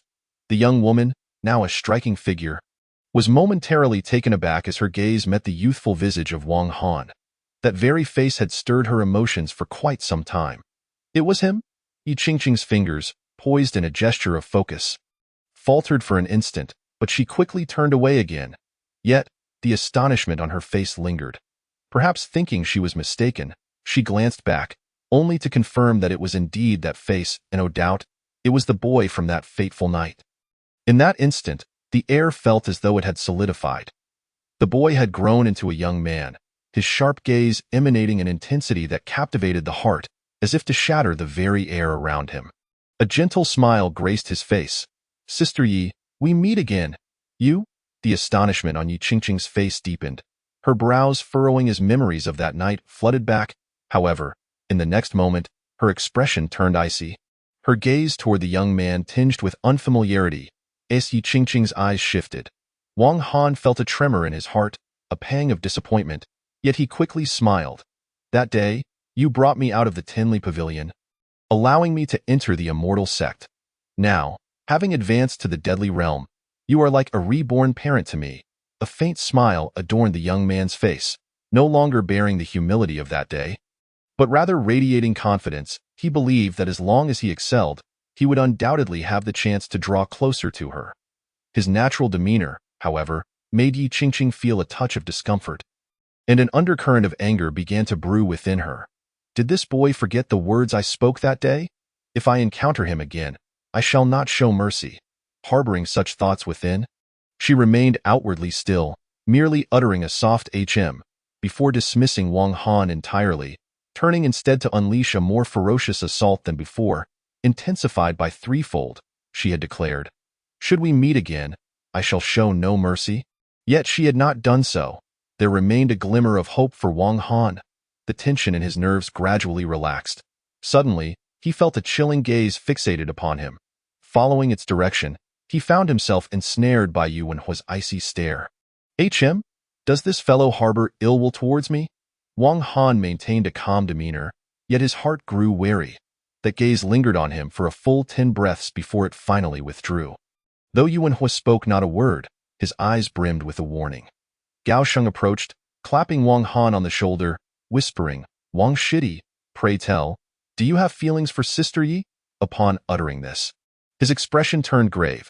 Sister Ye's background is formidable. During her ascension, the true master of the prince's party, Yuan Hao, had sent her congratulatory gifts along with a high-tier magical artifact. However, Sister Yi had declined the offering. Had it been anyone else, they would have been deemed an enemy of the prince's party. Yet for Sister Yi, Yuan Shixiang not only refrained from anger, but boldly proclaimed that anyone who dared to slight her would be crossing him. "This matter is well known among many disciples of the inner sect. I advise you to extinguish such thoughts early, lest you attract danger and find yourself in regretful straits." Upon hearing these words, Wang Han's mood sank, though he feigned a gentle smile, saying, "I merely wish to repay Sister Yi for her kindness in guiding me into this path. As for anything beyond that, I would not dare to hope." "That's for the best." Gao Sheng turned back, continuing his assault against the demon ban. Yet, Wang Han clenched his fists, feeling an immense pressure. A figure like Yi Qingqing, a true paragon of beauty, would certainly have many suitors. Not lacking in extraordinary talents among them, he should have anticipated this. With his current strength, he was still far from her level. Their proximity had merely reduced the distance between them, yet an invisible mountain still loomed in between. However, this did not dishearten Wang Han. Rather, it ignited a steadfast resolve within his gaze. He firmly believed that one day, he would become the strongest of them all. As time ticked by, with the arrival of numerous deadly elites, the demon band quaked violently. Ultimately, with a thunderous roar, it unleashed a fierce tempest, causing those whose cultivation fell short of the deathly realm to be driven backward. Those at the first level of the deathly realm trembled violently, straining to keep their footing with their formidable magical power. Those at the second level shivered, their faces twitching, barely managing to stabilize themselves. Only those at the third level could withstand the tempest with the steadiness of a mountain. Behind this storm of demonic light, a corner of a palace began to reveal itself, its sharp edges resembling jagged teeth. exposing an enormous maw of 2 zhong, radiating a blood-red, eerie light, accompanied by the wails of ghosts and wolves. Eager to devour, concealing boundless peril, immediately, someone cried out, "The Hall of Fiendish Fangs." Indeed, this was the entrance to the demonic palace. The maw of jagged teeth served as the gate to the Hall of Fiendish Fangs. Ha ha! The palace established by the fiendish Fang demon wolf before its demise must surely conceal the treasure. In pursuit of the treasure, they surged forth. With the thunderous echoes reverberating, a multitude rushed towards the entrance. Along the way, some launched attacks on those nearby, and soon a torrential rain of blood descended. A master of the demonic sect bellowed with laughter, "Kill, kill, kill! The treasure is mine." This master was a towering figure. His arms thick as tree trunks, showcasing an exceptionally advanced body refinement technique that afforded him physical prowess far surpassing that of his peers. His aura was that of the 6th level of the deathly realm. One of the 3 leading experts of this expedition from the demonic sect. The other 2 leaders were Wei Tu and Feng Zhuang, who had previously engaged in battle with Qi Ming and his companions in the Blackwater Marsh. Midway through the fight, they received word from a master of the demonic sect. Treasure had been discovered at Wolf Tooth Mountain. Without hesitation, they abandoned Qi Ming and hastily made their way here. With Qi Ming's group hot on their heels, among the innate deathly experts of the demonic sect present, there were 8 in total, all above the 3rd level. In contrast, Qi Ming's group, hailing from the Heavenly Yang and Heavenly Dusk sects, had only a handful of deathly experts, most of whom were at the 1st or 2nd level. Very few possessed the capability to partake in this treasure hunt. As for the 3 major legions, the Wolf-Tooth Legion already boasted 14 deathly experts and continued to grow stronger by the moment. The combined forces of the Ironblood and Blade Edge legions could only rival the Wolf-Tooth Legion when united. With 5 factions tearing through the entrance of the Wolf-Tooth Band, they surged towards the entrance of the demonic palace. Chapter 63. 9 entrances 2 zhang wide, allowing several dozen individuals to enter at once. This rare opportunity for treasure beckoned, and time was of the essence. Whoever entered first would seize the advantage. Everyone's eyes sparkled with anticipation, all fixated on the entrance, each yearning to be the first to dash inside. Yet, with only one entrance and hundreds of eager eyes, conflict was inevitable. The factions led by Yuan Hua and Gao Sheng also joined the fray for dominance. "Those who stand in my way shall perish." Yuan Hua, exuding an overwhelming aura, transformed into a blazing inferno, a figure clad in fiery armor hovering above him, as he conjured a 9-foot-long spear of flame, radiating the ferocity of a high-tier magical artifact. Swish, as the spear moved, it ignited a tempest of flame. Ahead, a 5th-level expert from the Wolf-Tooth Legion failed to react, instantly reduced to ashes. "Fiery 9 spears," someone exclaimed in alarm, quickly dodging. The supreme technique Yuan Hua unleashed comprised 9 stages. The first spear alone was already cataclysmic. Should he unleash the second, it would be even more terrifying. "Kill!" Yuan Hua charged forth, leaving trails of flame in his wake, resembling a deity of fire descending upon the earth. The blood-red spear erupted with an unstoppable force, causing a torrential downpour of blood as those present, save for a select few, found themselves unable to withstand even a single strike from Yuan Hua. Impressive! Wang Han trailed behind Gao Sheng, watching as Yuan Hua cleaved through one elite after another, swiftly reaching the base of the giant teeth. Why Yuan Shixiang's fiery 9 spears is a superior technique. Primarily for slaughter, combined with that high-tier magical spear, he is practically invincible against those below the 8th level of the deathly realm. The only one capable of matching him here is the vice-captain of the Wolf-Tooth Legion. "The rest stand no chance," Zhao Kuo remarked. With Yuan Hua blazing the trail, the members of the Heavenly Yang faction quickly surged inside, flanked by experts from the Wolf-Tooth Legion, while the innate deathly experts from the demonic sect and the Qi Ming immortal sect surrounded them. As they crossed the threshold of the giant mouth, the storm of demonic energy intensified, causing even those at the 3rd level of the deathly realm to sway unsteadily. Wang Han, however, remained composed, drawing upon his profound cultivation to firmly resist the tempest's onslaught. Swish, swish, swish, a multitude of escape lights landed in the center of the Grand Hall, which spanned over 20 zhang, adorned with statues of ferocious wolves.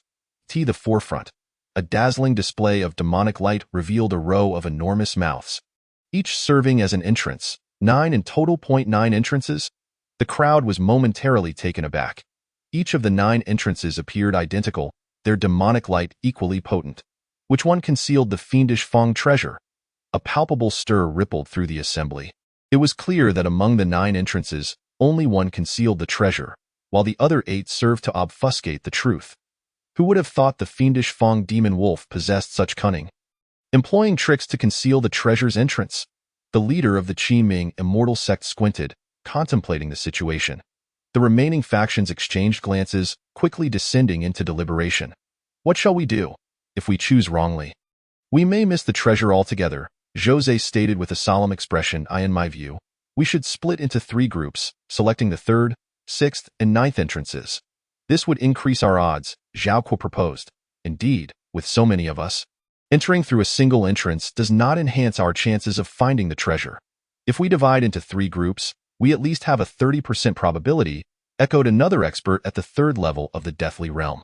Nods of agreement spread through the assembly. I shall accompany Sister Yi to the 3rd entrance. The rest may go to the 6th and 9th, Yuan Hua declared. Upon hearing this, Yi Qingqing furrowed her brow, replying, "Thank you for your kindness, Yuan Shixiang, but I would prefer to go to the 6th entrance, HM?" Yuan Hua's countenance darkened, yet he dared not express his ire. Yi Qingqing was favored by the leader of the prince's party, Yuan Hao, and as a subordinate, he had no choice but to uphold the prince's decisions, lest he offend. However, being publicly rebuffed in front of so many was undeniably infuriating, and his gaze towards Yi Qingqing turned frigid. Humph! Yuan Hua scoffed, choosing not to argue further. With a flash of his spear, he vanished into the 3rd entrance. Alongside him disappeared the vice-captain of the Wolf-Tooth Legion and an expert from the Qi-Ming immortal sect, followed closely by a towering figure from the innate demonic sect. The Iron Blood and Blade Edge legions swiftly sent their top fighters into the 3rd entrance as well, the top tier against top tier. They could not allow Yuan Hua to seize the initiative. After this, Gao Sheng led a group into the 6th entrance, while the other 5 factions dispatched their experts in kind. Ultimately, only Zhao Kuo, José, Wang Han, and Yi Qingqing remained from the Heavenly Yang faction, while Yi Qingqing gazed at the 6th entrance, saying nothing, before vanishing within. Zhao Kuo and José followed suit, leaving Wang Han hesitating before the 5th entrance. A flicker of uncertainty within his heart. Wang Shidi, hurry up, Zhao Kuo called out. Wang Han shook his head. No, I shall enter the 5th entrance. He fixed his gaze on the direction where Yi Qingqing had vanished. A strong desire to pursue her coursing through him.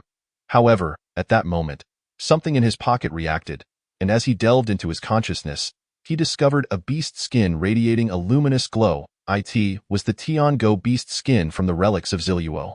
This skin was pulsating, pointing directly towards the 5th entrance. Could it be that this beast skin was linked to the fierce Feng treasure? Very well, then be cautious, Zhao Kuo shouted before disappearing into the 6th entrance.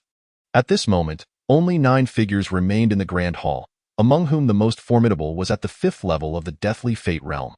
Aware that they were no match for the individuals who had just departed, the group of 9 did not choose among the 3, 6, or 9 entrances, their gazes flickering between the 1st, 2nd, 4th, 5th, and 8th entrances. I choose the 1st. I will go to the 2nd, in a swift flurry.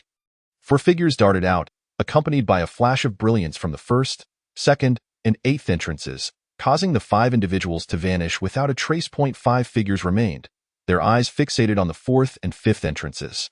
Except for Wang Han, the other 4 hesitated, ultimately 2 of them leaping into the 4th entrance. Now only 3 figures were left, hailing from the Tiandang sect, the Wolf Fang Legion, and the Primordial Demon sect.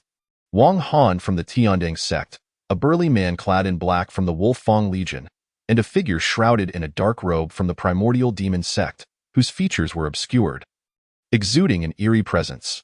The 3 exchanged glances, and then the black-clad man and the robed figure exchanged chilling smiles before one of them stepped forward, vanishing into the 5th entrance. As he watched their retreating figures, a glint of murderous intent flashed in Wang Han's eyes. If the beast's skin in his pocket was indeed correct, then the fierce Feng treasure lay within the 5th layer. Should he discover the treasure, regardless of whether to prevent the news from leaking or to claim it for himself, he would have to eliminate those 2. With a flash of purple light, Wang Han's figure vanished into the 5th entrance. Chapter 64. The demonic cavern stone corridor. Upon entering, they found themselves in a pitch-black stone corridor, approximately half a zhang wide, capable of accommodating a dozen people. With a sudden motion, the black-clad man and the robed figure materialized within the corridor. Their expressions instantly alert. There was not a glimmer of light around them, an eerie silence enveloping the space, as if they had entered a sealed realm. Not far behind them, a purple light flickered, revealing Wang Han's presence. The three maintained their distance, wary of potential ambush. As Wang Han scrutinized the inky black stone walls, he extended his consciousness, only to be rebuffed almost immediately, as if confronted by an invisible force.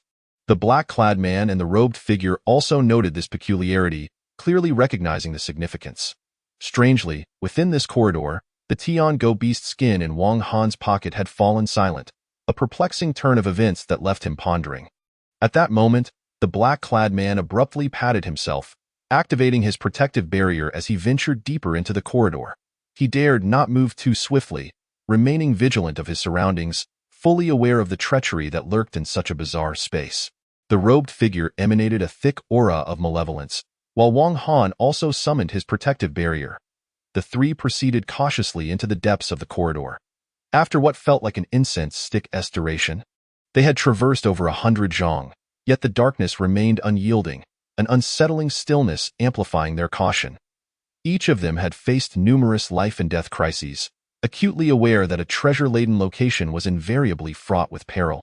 Yet, as another incense stick burned away, still not a single sound broke the silence. It was as if they had gone astray. Was the treasure not here at all? The black-clad man's expression fluctuated between gloom and hope. The robed figure remained silent, but his features were shrouded in a heavy pall. Among the three, only Wang Han maintained a calm demeanor, but suddenly, his expression tightened. His sleeve stirred, revealing the little black fox issuing a warning. This small creature had been dormant since entering his sleeve, and its sudden alertness was alarming. Wang Han had learned a smattering of the beast language from an ancient tome, and he could grasp basic phrases. "Big brother, there's danger ahead." Wang Han squinted, summoning 3 semi-artifacts into his palm, bracing himself with utmost caution. Suddenly, 5 meters ahead, a flicker of demonic light emerged. "What's happening?"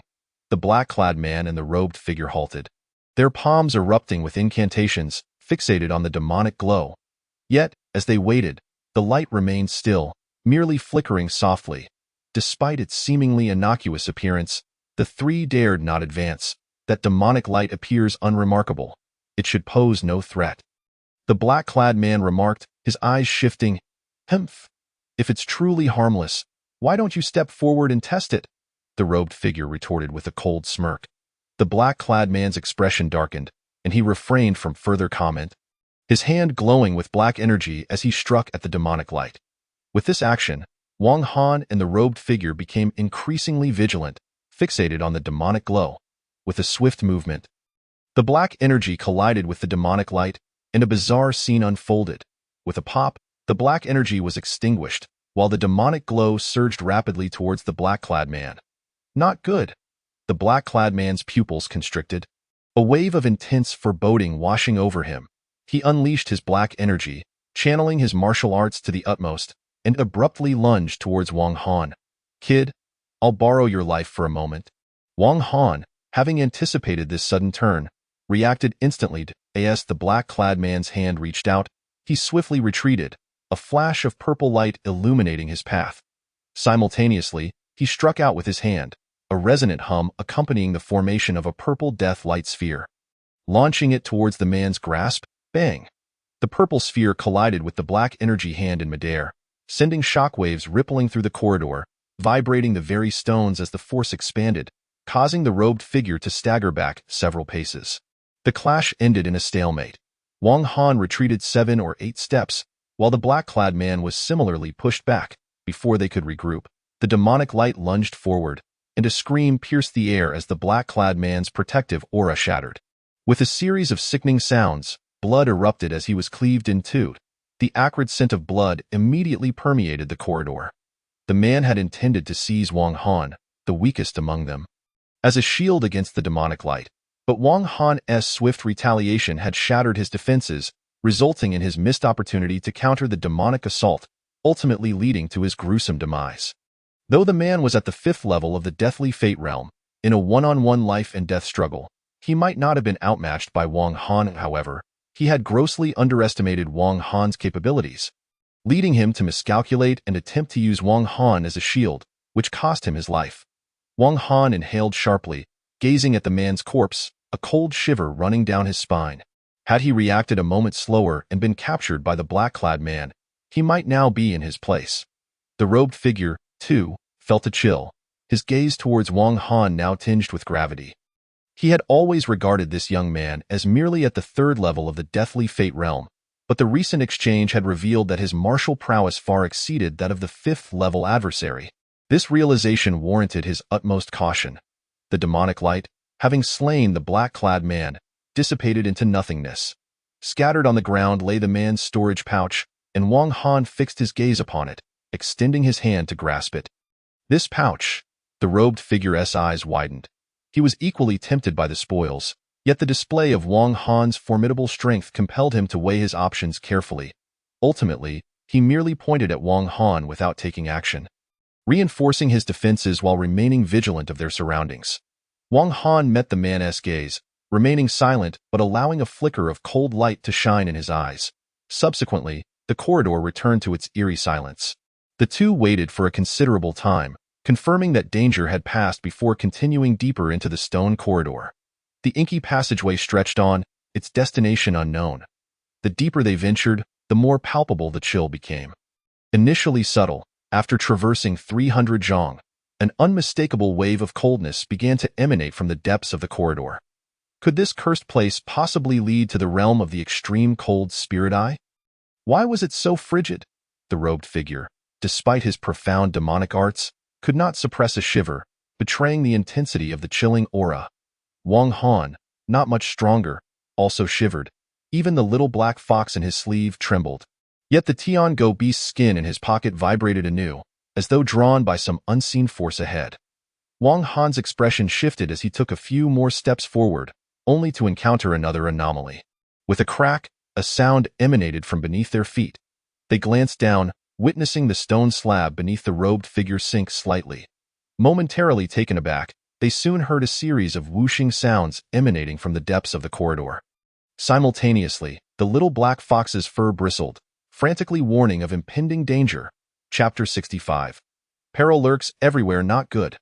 Wang Han mentally exclaimed, his entire being enveloped in a surge of purple light as he summoned the Ziluo divine art to its zenith. He hastily retrieved over 10 talisman swords from his storage pouch, positioning them before him while channeling his consciousness to form a talisman sword array. The 10 swords ignited simultaneously, their power immense. In a life-or-death struggle, even the aura of the 7th level of the deathly fate realm could be pierced. The robed figure's expression turned grave as he swiftly maximized his defensive measures. Whoosh, whoosh, countless beams of sword light erupted within the dark corridor, mingling with demonic winds that surged forth from the depths. An overwhelming tempest of energy erupted, sending shivers down their spines. Wang Han, the figure cloaked in black, drew in a sharp breath. And in an instant, Wang Han once more clutched his storage pouch, unleashing over 10 sword talismans that coalesced into a second formation of talismanic swords.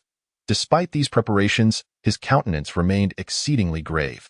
As he contemplated further actions, the storm of sword light had already approached with alarming swiftness. Buzzing. Amidst the endless resonance of sword chants, the figures of the two were soon engulfed. The stone corridor, a mere yard wide, was inundated with sword light, bombarding their defenses like a relentless downpour. In the midst of the chaos, a chilling scream suddenly pierced the air, only to be swiftly drowned out. Bang, bang, bang. After a relentless barrage of strikes, the sword light finally dissipated, leaving the obsidian corridor stained with an eerie crimson hue. Amidst the streaks of blood, Wang Han struggled to lean against the sanguine stone wall. His chest a mangled mess, and the 2 talismanic sword formations before him lay in ruins. The malevolent aura of the sword light had proven terrifyingly potent, obliterating both formations and inflicting severe harm upon his physical form. Though he was fortunate to still possess a flicker of vitality, his face ashen, Wang Han laboriously summoned his true energy, retrieving a handful of healing elixirs from his storage pouch and swallowing them down. Only then did he have the opportunity to glance at the black-cloaked figure beside him. This figure remained motionless, blood streaming from the corner of its mouth, its eyes filled with an expression of utter reluctance.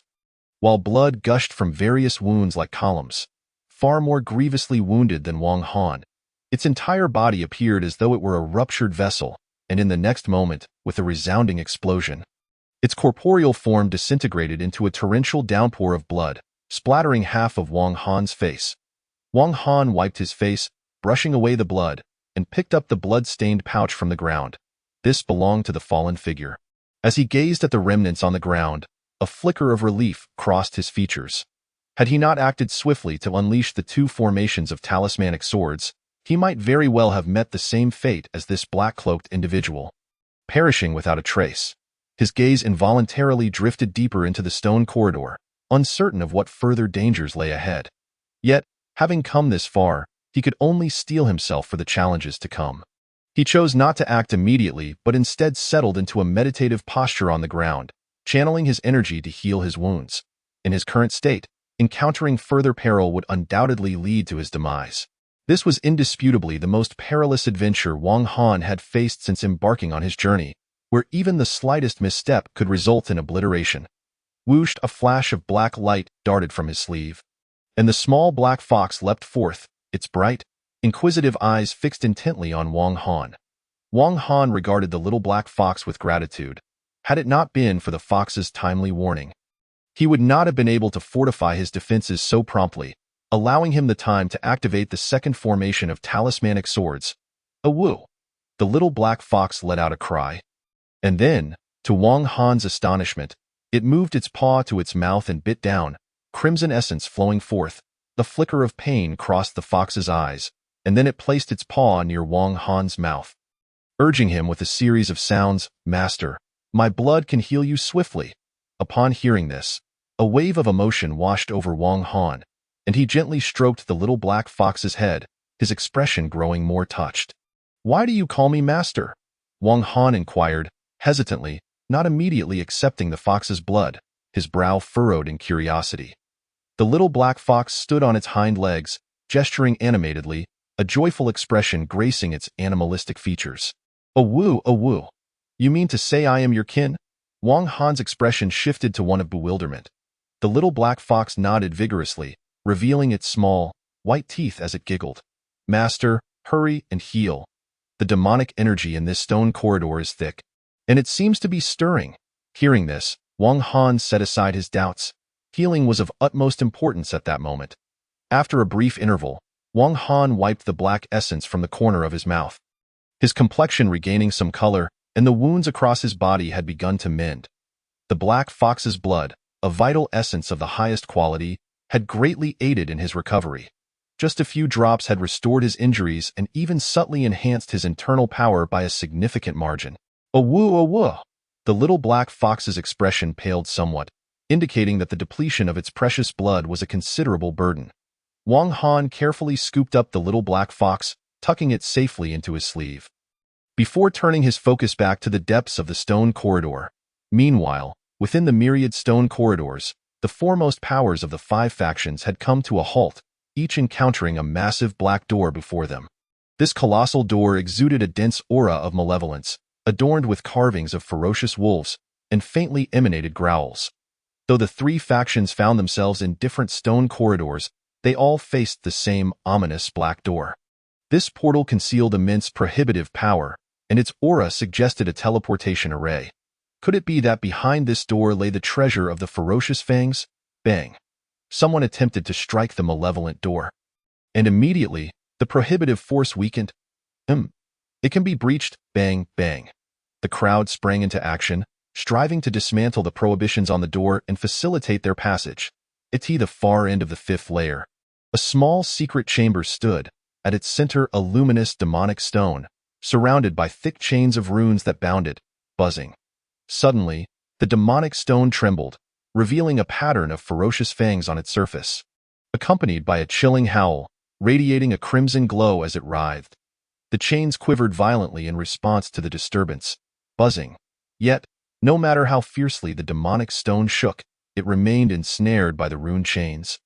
Although the pattern of fangs grew ever more vivid, and the howls became increasingly sinister, enveloping the entire chamber in a terrifying aura, reminiscent of a hellish prison, in the stone corridor of the fifth layer. Wang Han's expression shifted as the Tian-Go beast's skin in his pocket began to quiver once more, this time with a more intense tremor than ever before. Wang Han's gaze sharpened, and he became increasingly vigilant as he peered into the depths of the corridor. Before long, a massive black door materialized before him, yet this door differed from the ones encountered in the other corridors. It bore no prohibitive light, only the distinct vibrations of teleportation. Chapter 66. Demonic Stone and Beast Skin. Could this teleportation door lead to the realm of ferocious fangs? Wang Han scrutinized the demonic door, refraining from hasty action. However, the Tian-Go beast skin in his pocket vibrated violently, as if yearning to escape and rush into the demonic door. Whoosh! The little black fox sprang forth once more, exclaiming, a woo, master. That demonic creature is hidden behind this door, but it seems to be trapped. A demonic creature. Wang Han had long suspected that this treasure hunt would be fraught with peril, likely due to the machinations of the ferocious fanged wolf. Contemplating the little black fox's warning, he realized that if he were to teleport through, he might be ambushed before he could even stabilize himself. Yet, the intense vibrations of the Tian-Go beast skin urged him to make a decision. Lest he lose it altogether, shaking off his thoughts, he flicked his wrist, revealing over 10 sword talismans that formed a protective array. Still feeling uneasy, he retrieved 5 semi-spiritual treasures from his pocket, items he had scavenged from the black-clad brute and the cloaked figure's storage pouches. While their inheritance contained 2 lower-grade treasures, those would require further refinement before they could be activated. Unlike the semi-spiritual treasures, which could have their consciousness erased for his use at will, with his defenses bolstered, he hesitated no longer, swiftly slipping into the demonic door. Whoosh! Within the secret chamber, accompanied by a flash of purple light, Wang Han appeared, having been transported through the demonic portal. The chamber was nonagonal, with a door at each corner, while the surrounding stone walls were adorned with exceptionally thick chains of runes that confined the central demonic stone. As soon as he materialized, Wang Han formed a hand seal, prepared to counter any impending attacks from the demonic entity. Yet, upon surveying his surroundings, an unusual light flickered in his eyes. It was evident that this chamber had been sealed by a grand formation, with the runes on the chains gleaming with a potency surpassing that of his sword talismans. This was a large-scale sealing array. As Wang Han arrived, the demonic stone had regained its tranquility, the ferocious fanged pattern on its surface obscured by a radiant light, the sanguine hue dissipating. Fixating on the demonic stone, his eyes glimmered with intrigue, the treasure of the ferocious fangs. Wang Han's gaze darted between the demonic stone and the rune chains. Abruptly, whoosh, the Tian-Go beast skin trembled, soaring forth, its surface radiating a crimson light. As it launched itself, it aimed directly for the demonic stone. However, with 2 resounding thuds, the rune chains trembled violently, causing the Tian-Go beast skin to rebound and emit a cry of distress. Unable to reach its target, the demonic stone also quaked violently, the pattern of ferocious fangs shrinking dramatically, a faint roar escaping its confines.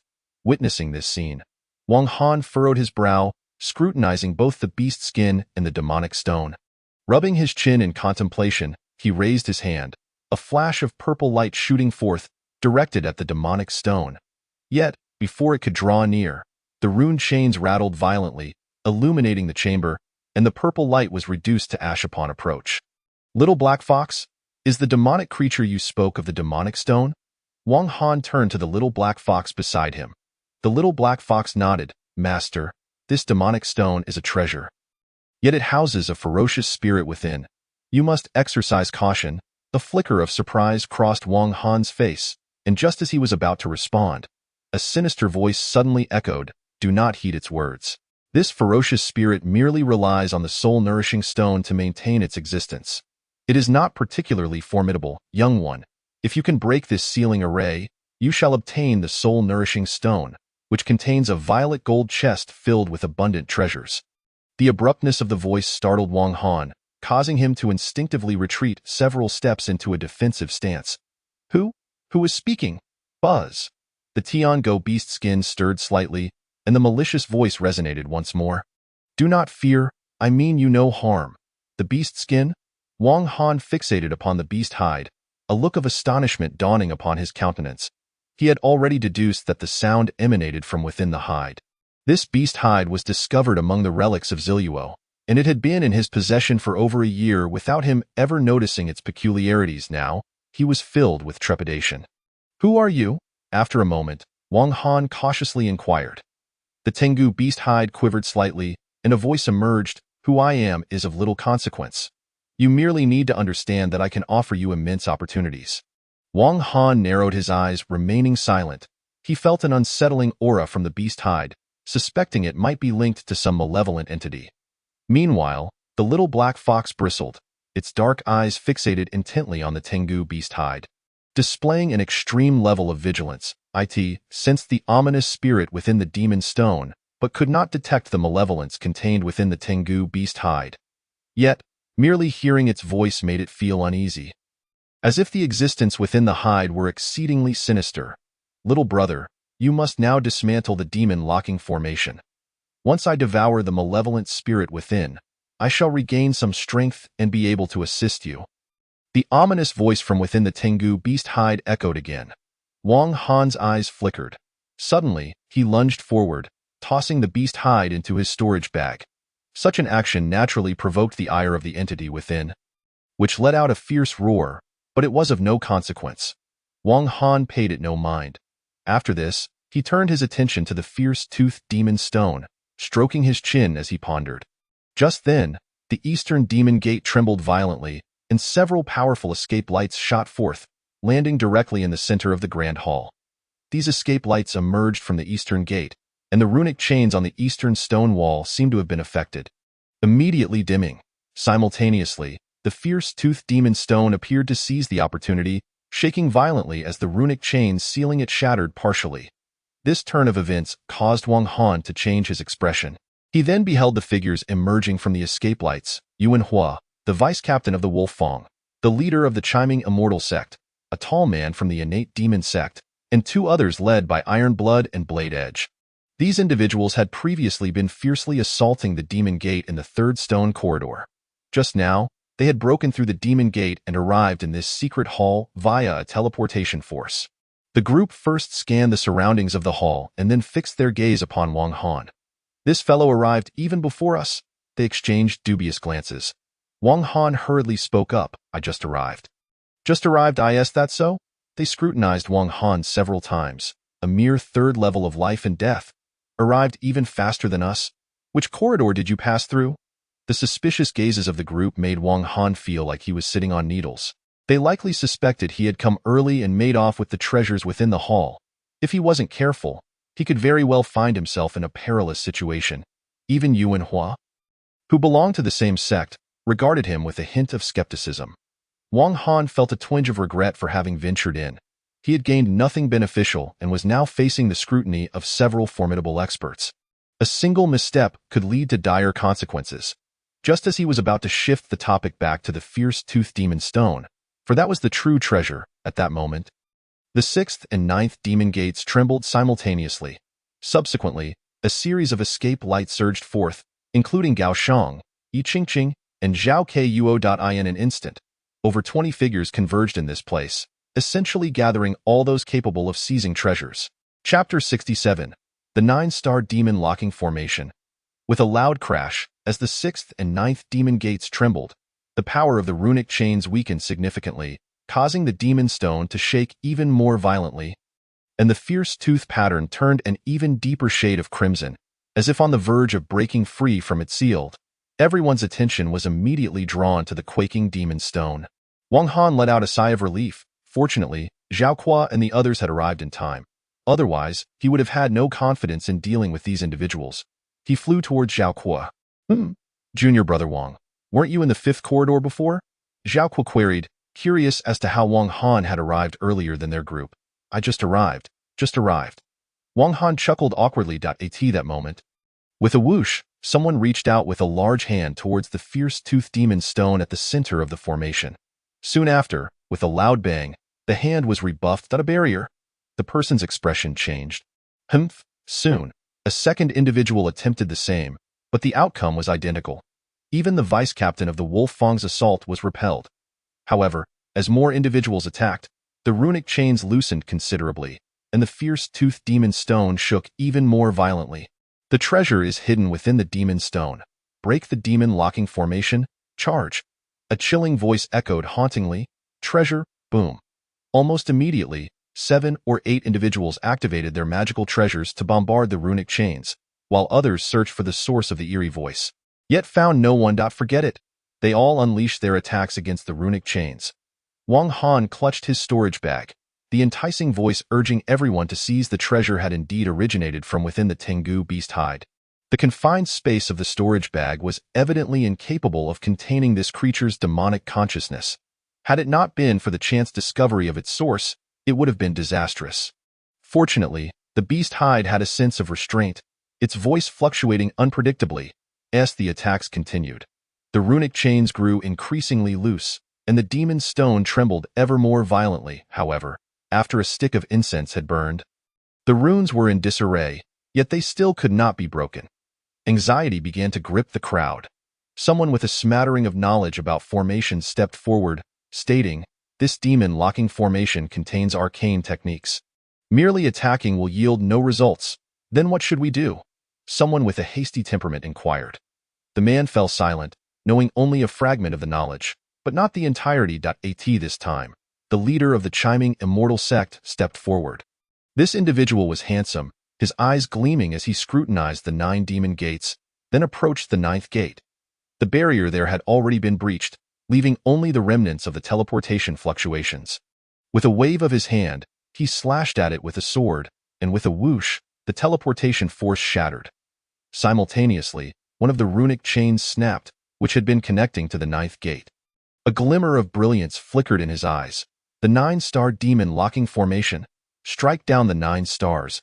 When the stars are extinguished, this formation will naturally collapse. Yet the crowd remained silent, casting doubtful gazes at the leader of the chiming immortal sect. Humph! With a cold snort, the leader approached the 6th demon gate, raising his hand to unleash another wave of sword energy, crashing through the 6th gate as well. Crack! Another runic chain binding the fierce tooth demon stone snapped. Originally, the runic chains radiated brilliance, densely interwoven, making it impossible to discern how many there were. But with 2 chains broken, the formation patterns became clearer. 6 chains? Among the formation patterns, 6 robust chains became visible. The 9-star demon locking formation? There should be 9 large ones. Since my brother here has already broken 2, logically, there should still be 7. The crowd couldn't help but feel puzzled. The leader of the chiming immortal sect wore a perplexed expression. He had indeed sensed 9 stars, but the reason for the missing one required further investigation. Boom! The 3rd demon gate was also shattered. Crack! Another chain broke. The fierce tooth pattern on the demon stone quaked violently, revealing the phantom of a demon wolf. As the first 3 chains were severed.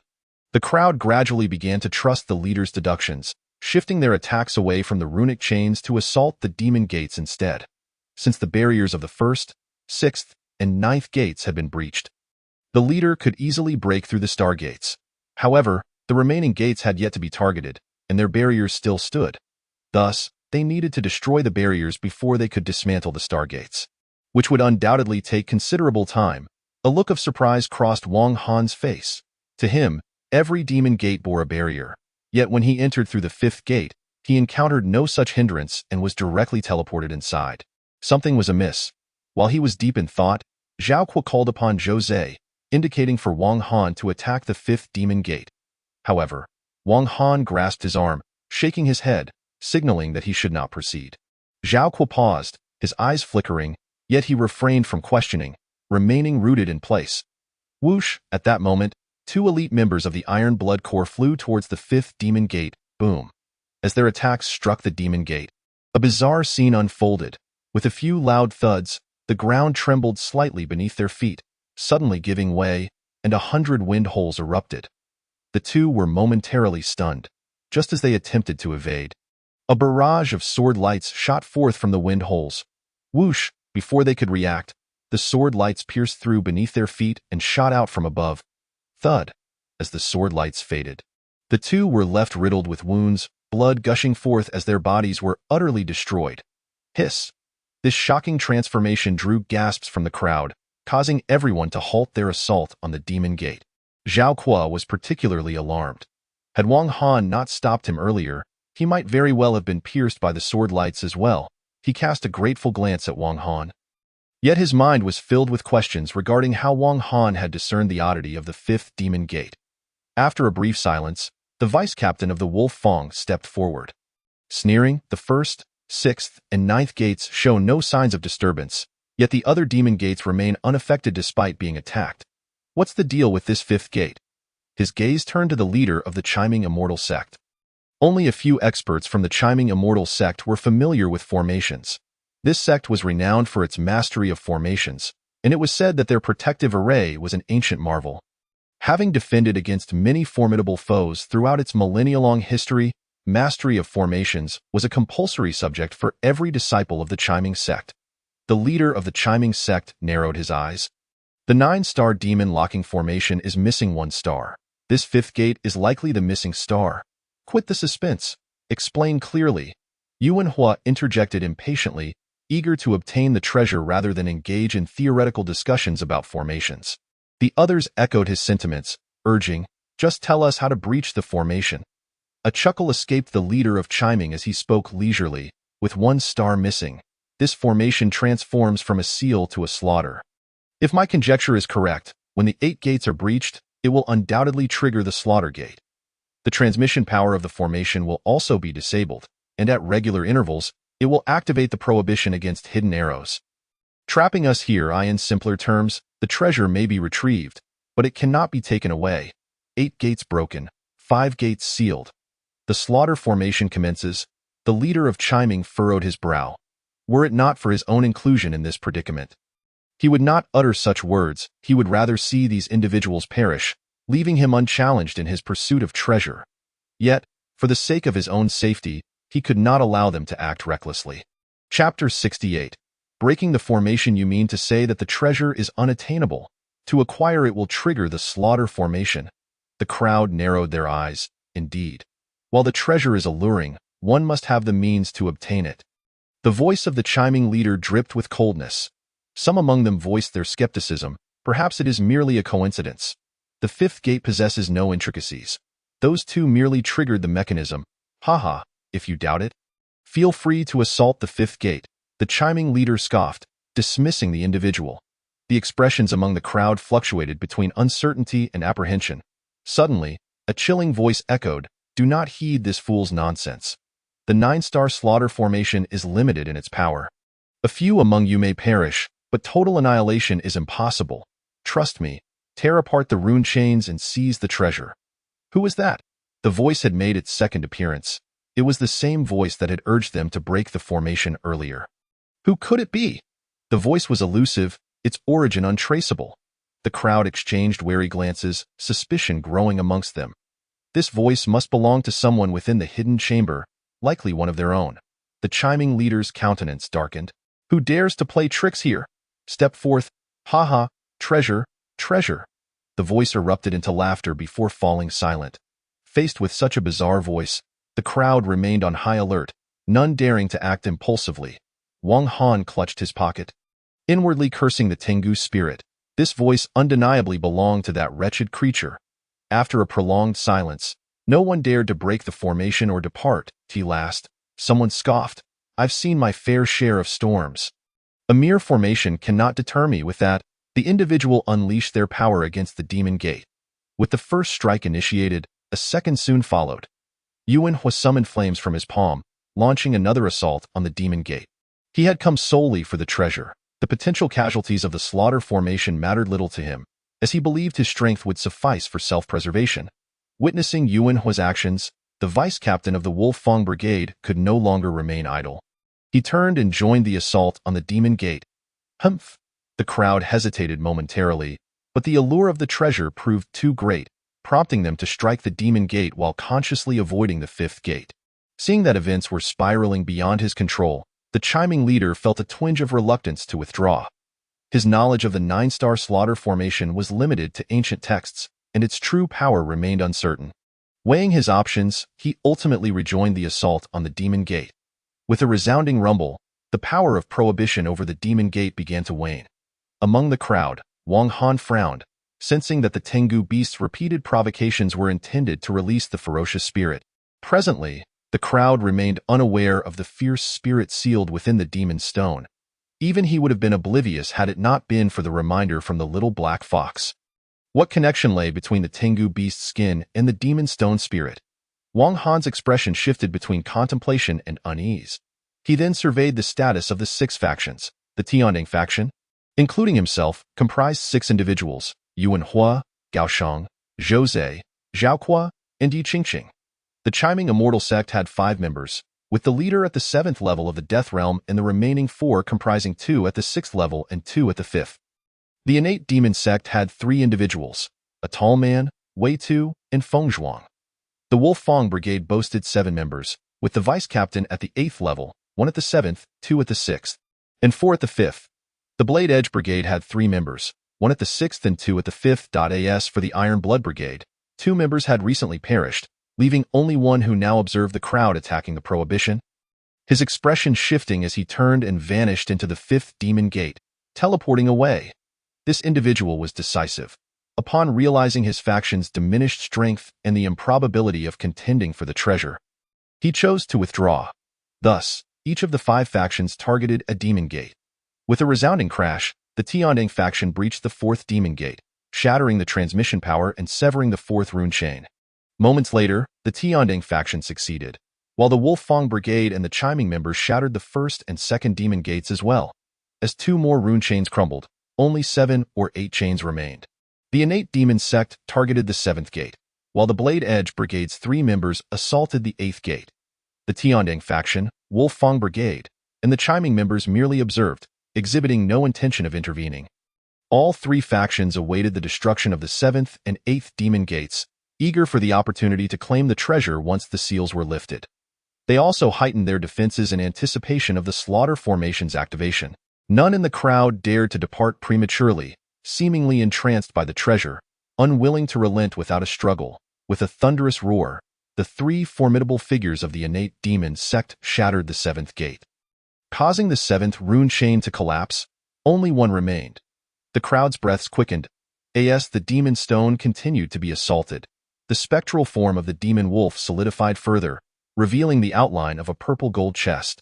Someone gasped, "A treasure chest! The aura of treasure is so potent. It must contain countless rare and exquisite items. Treasure, treasure!"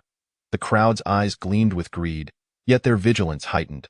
Suddenly, silence enveloped the scene, as the 3 members of the Blade Edge Brigade stepped back, having brought the prohibition of the 8th Demon Gate to the brink of collapse. However, these 3 halted, retreating cautiously to a corner of the Grand Hall, their gazes fixated on the purple-gold Demon Stone.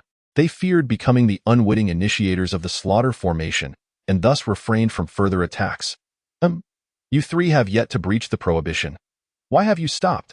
Instantly, the ominous gazes of the 4 major factions fell upon the 3 Blade Edge members. We 3 lack knowledge of the intricate formations and fear that our actions may entangle you all. Hence, we kindly request the capable ones to break the final vestige of prohibition. The 3 were not foolish enough to become the instigators of the Slaughter Formation, lest they share the same fate as the 2 from the Iron Blood Brigade. Death. Upon hearing this, Yuan Hua stepped forward, brandishing his fiery spear and pointing it at the 3, coldly declaring, "Immediately destroy the prohibition, or I shall ensure your demise on the spot." An aura of lethal intent radiated from his visage. Indeed, move swiftly, or face death. The vice captain of the Wolf Fang Brigade also stepped forth, a mocking smile directed at the 3 Blade Edge members. The 5 members of the Chiming Immortal sect remained silent, merely regarding the 3 with disdainful glances. The 3 from the Demon sect, however, leapt forward with malevolent grins, ruthlessly tearing one Blade Edge mercenary to shreds. Laughing cruelly, "Will you choose to break the prohibition or meet the same fate as him?" Blood splattered across the ground, a gruesome sight. The 2 remaining Blade Edge members felt a pang of regret. They wished they had left with the Iron Blood mercenaries. Now, it was too late. Given the current circumstances, if they did not dismantle the last remnant of the prohibition, their survival was all but impossible. Very well. The two exchanged resigned expressions, fortifying their defenses to the maximum, their hands weaving spells aimed at the 8th demon gate. The crowd grew tense, each pair of eyes fixated on the rune chains, awaiting the moment the final seal would shatter, allowing them to seize the demon stone treasure chest. Chapter 69. Breaking free. The Tengu spirit within Wang Han's pocket buzzed with excitement. The ferocious spirit was on the verge of being released. With a thunderous crash, the 8th demon gate crumbled. With a bang, the 8th rune chain shattered. At that moment, however, the demon stone abruptly ceased its tremors, and the Tengu beast's skin in Wang Han's pocket fell silent. What was happening? No one dared to act rashly, while the two mercenaries who had breached the 8th gate shielded themselves, cocooned in their defenses. Yet, after a brief wait, silence persisted, prompting the two mercenaries to exhale in relief. What is going on? The crowd's suspicious gazes turned toward the chiming leader, who had previously spoken of a slaughter formation. However, with the 8 gates breached, where was the slaughter formation? The chiming leader's expression remained unchanged, his silence profound. Suspicion spread among the crowd. Suddenly, a coarse voice boomed, "I've faced countless tempests. Watch as I claim the treasure." One of the Wolf Fong Brigade's formidable members stepped forth. Though he spoke with bravado, he was exceedingly cautious, making his way toward the demon stone treasure chest. The crowd held their breath, eyes glued to the burly figure. Suddenly, a beam of starlight erupted from the 5th gate, cascading toward the ferocious spirit within the demon stone. Instantly, the once vanished 8 gates ignited with starlight, converging upon the demon stone in the center of the hall. With a hum, 9 rays of starlight coalesced, and a peculiar scene unfolded. The demon stone trembled violently, fissures forming in its surface, unleashing a torrent of sword light. This is bad. The crowd's expressions shifted dramatically. The two from the Iron Blood Brigade had perished in a similar manner due to the sword light from the fissures. Without affording the crowd a moment to react, the fissures widened, unleashing countless beams of sword light. The nearest Wolf Fong warrior, caught off guard, was instantly reduced to a mist of blood, slain on the spot. This scene elicited gasps from the onlookers, who huddled together, raising their defenses to the maximum. The sound of clashing swords resonated like a hail of arrows, centered around the demon stone, spreading chaotically in all directions. Clang! The crowd cried out in alarm, witnessing the onslaught of sword light approaching, an aura of death suffusing the air. None could be certain of their ability to withstand the impending attack. Even the vice-captain of the Wolf Fong Brigade, Yuan Hua, the chiming leader, and the towering figure from the demon sect wore expressions of grave concern. Not to mention Zhao Kuo and the others. Wang Han's pupils constricted sharply as he immediately unleashed the sword talismans he had prepared earlier. Forming an intricate array of talismanic swords, numbering over 50, this formidable defense, which could withstand even the onslaught of the lethal 9th layer, stood resolute against the restraining sword light, unwavering as a mountain. Not far off, Zhao Kuo and Jose were desperately channeling their energies to enhance their defenses, hoping for a measure of protection. Observing their struggles, Wang Han promptly expanded the talisman sword array, enveloping the two within its protective embrace. Further away, Yi Qingqing, Gao Shang, and Yuan Hua were present, and though Wang Han wished to include Yi Qingqing, the restraining sword light had already descended upon them. Whoosh! What followed was a relentless barrage, during which numerous individuals erupted into clouds of blood, their screams echoing through the air. Wang Han witnessed the tragic demise of 3 out of 7 members of the Wolf Fong Brigade, leaving only 4 survivors, 1 vice-captain, 1 at the lethal 7th layer, and 2 at the 6th layer. These 4 huddled together, their defenses interlinked, straining to withstand the onslaught of sword rain. Meanwhile, the 5 from the Red Ming sect collaborated to activate a grand protective formation, the restraining sword light crashing against it with a resonating hum, as the array's lights flickered and dimmed, signaling the inevitable collapse of the formation. The 3 from the innate demon sect seemed to have activated some form of demonic technique, a swirling vortex of dark demonic energy radiating from their center. As the sword light struck within, it produced a series of muffled sounds, as if being corroded away. The least fortunate were the 2 from the blade edge, their protective barriers crumbling under the relentless sword light, exploding into a mist of blood. Yuan Hua, Gao Shang, and Yi Qingqing combined their strengths, forming a protective dome of 2 zhang in diameter. Thud! The sword light swept violently, creating a scene of breathtaking intensity, when suddenly, another member of the Wolf Fang Brigade at the lethal 6th layer burst into a cloud of blood.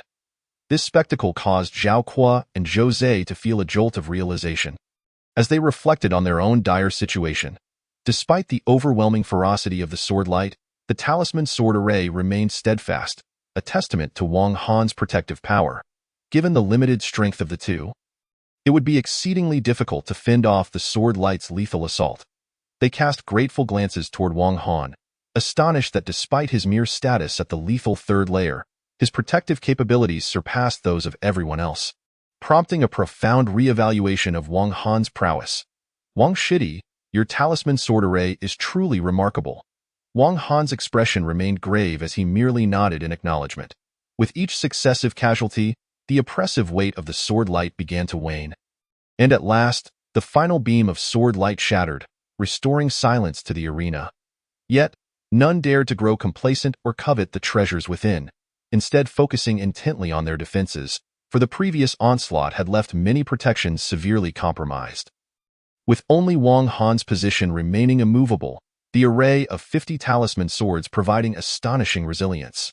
The gazes of the crowd toward Wang Han transformed into something uniquely extraordinary.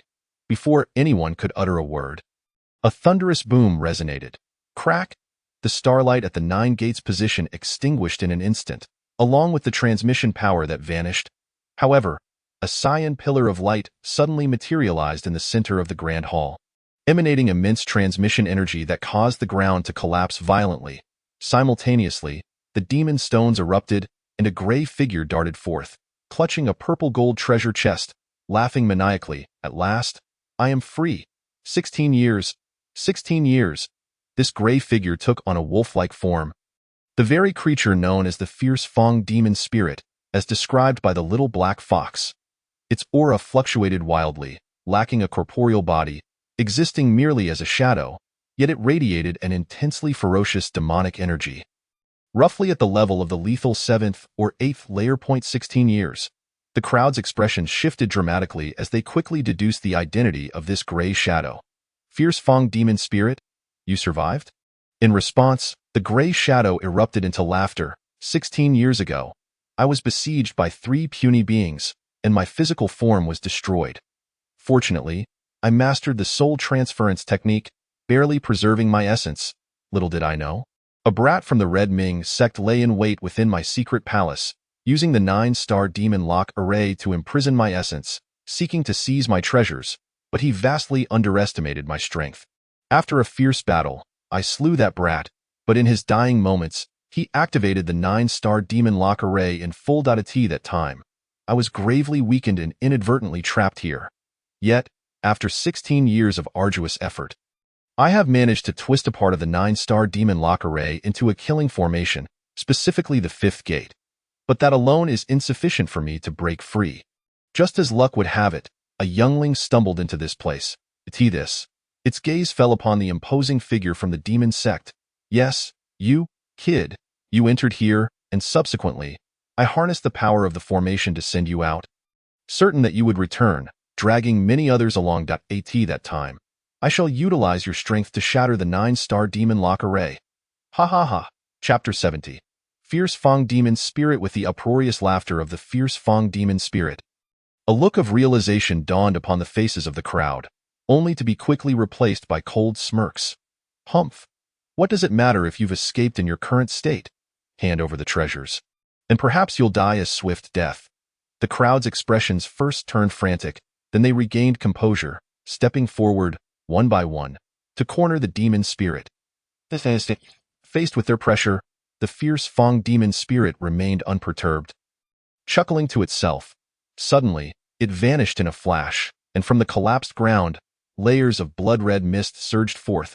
In the next moment, a deceased man clad in blood-soaked garments abruptly arose, his eyes glowing with a sinister crimson light. Rebirth through another's corpse. Then, the man grinned menacingly, having returned to life, and let out a ferocious howl, echoing like a wolf's cry. Though this human body may not compare to my true form, it can at least unleash 2 to 3/10 of my full power. This was the fierce Fang demon spirit seizing the corpse, trading it for a new physical body. Such techniques of rebirth are not mere secret arts. Only those with Dao Dan essence can wield them, indicating that this demon wolf was once a formidable master of the Dao Dan realm. With a sinister smile, the blood-clad man twisted his neck, his aura surging violently, instantly reaching the lethal 9th layer. Witnessing this, the crowd's expressions shifted drastically, and someone bellowed, "While it's still not fully recovered, let us kill it." Without delay, Yuan Hua's sword into action. Brandishing the flame divine spear, unleashing 2 consecutive thrusts that pierced the air, creating gaping holes in the void, destabilizing the entire secret hall. Previously, the 9-star demon lock array had rendered this place impenetrable. But now that it was shattered, the palace was no longer invulnerable. Yuan Hua's attack heralded signs of collapse. Kill! Yuan Hua charged ahead, fierce and invincible. However, in the next instant, the fierce Feng man bared its teeth. Its massive hand lunging forth, unleashing a bolt of scarlet lightning that crackled ominously, striking the flame spear. Bang! With a single blow, the flame divine spear was sent hurtling away, the lightning proving terrifyingly powerful. Even deflecting Yuan Hua's 2 fiery thrusts, it was well known that 2 consecutive strikes could annihilate even an ordinary lethal 8th layer practitioner. Yet, this demon wolf's lightning attack sent the spear flying, showcasing its might. But soon, a blood-red long blade sliced through the air from behind the demon wolf, aiming for its head. Demon, die! This was the deputy captain of the mercenaries, launching a decisive attack with an ultimate technique, the blood blade soaring skyward, exuding an overwhelming aura of destruction. However, the demon wolf merely shifted slightly, moving like lightning, effortlessly evading the blade's lethal strike. In the next moment, the blood-clad man surged into the throng, arms outstretched with a violent crimson aura. Bang, bang, bang. Instantly, several individuals spat blood, flying backward. This is bad. The demon wolf is incredibly fast and its attacks are fierce. The crowd's pupils constricted, yet they did not retreat, summoning their treasures to hurl at the blood-clad man. However, another flash of blood light erupted, and with a pop, a master from the Red Ming sect, poised to strike with 2 fingers, suddenly had a gaping wound open in his abdomen. A blood-red claw piercing through, snatching away the last remnants of warmth from his body. Swish! The blood-clad man's form emerged, and as soon as he revealed himself, several high-tier treasures swiftly pursued him, with a flash of blood in his eyes. He extended his fingers, unleashing 5 beams of blood-red demonic light. The ensuing sounds of explosions echoed as several high-tier treasures were sent flying. Witnessing this scene, the blood-clad man couldn't help but chuckle. If your realms were on par with mine, then these high-tier treasures might have injured me. But your realms are far too weak. In your hands, these treasures can only exert 50% of their power. The crowd's expressions darkened. Wang Han fixed his gaze on the blood-clad demon wolf, a glint of cold light flickering in his eyes. In his view, though this creature appeared formidable, its aura was unstable. It could not endure a prolonged battle. If he could preserve himself during the ensuing skirmish and wait for the demon wolf's strength to wane, he would immediately activate the talisman sword array to strike it down and seize the treasures. With this thought, Wang Han refrained from launching an immediate attack. Yet, the blood-clad demon wolf's gaze locked onto him, remembering that a certain youngling harbored a weak demon spirit, perfect for devouring to restore its strength. This is perilous. Almost as soon as the demon wolf's menacing gaze fell upon him, Wang Han felt a surge of alarm, and he quickly darted into the crowd. Kill, kill! This demon wolf has just escaped. It's weak and vulnerable. A few more exchanges, and it will be fatigued. Wang Han shouted, and he needn't have said anything, as Yuan Hua and the others had already rallied, charging forward in an instant. The sounds of magical treasures and techniques filled the air. The blood-clad demon wolf continued to dart about, launching its assaults, but its speed gradually began to slow. Wang Han's assessment was accurate. This creature had just broken free, its energy insufficient to sustain itself for long. With a sudden strike, the blood-clad demon wolf pursued relentlessly, attempting to consume the demon spirit concealed within Wang Han. Left with no choice, Wang Han unleashed the talisman array, a surge of sword light enveloping him. Several times, he narrowly escaped the demon wolf's grasp, countering with swift strikes to break free from its blood art's confinement, drawing the attention of the crowd once more. The collective assault of the crowd intensified. The blood-clad demon wolf found itself increasingly overwhelmed, its previous arrogance dissipating. It glared fiercely at Wang Han before transforming into a streak of crimson light, attempting to flee the grand hall. Monster, where do you think you're going? The crowd was unwilling to let it escape. Magical treasures and profound techniques sealed every direction. Several artifacts struck the blood-clad demon wolf, which emitted a muffled groan and rolled towards the entrance, transforming into a wisp of black smoke in a desperate bid to escape. Just then, a tempest arose, and a woman clad in white, riding the winds and thunder, obstructed its path. With a single hand forming intricate seals, she unleashed a stream of white sword light that coalesced into a peculiar shape resembling a white lotus, its power magnifying exponentially. An elite sword technique? The blood-clad demon wolf recognized the formidable technique at a glance. Despite the white-clad woman's cultivation being only at the 5th level of the life-seizing realm, in a true battle, few present could rival her. This woman was Yi Qingqing, who had previously revealed only a glimmer of white radiance with this technique, indicating it was of high quality. However, at this moment, the sword threads transformed into a white lotus, signifying her true mastery of this top-tier technique, which she had concealed until now.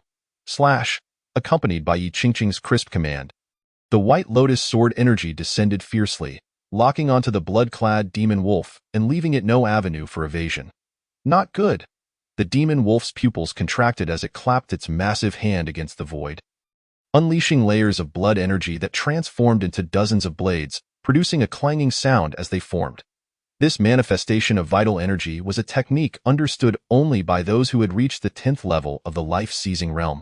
Although the demon wolf's aura was unstable, it had indeed advanced to the 1st level of the Daopil realm, endowing it with a comprehension of supernatural techniques far beyond that of the crowd.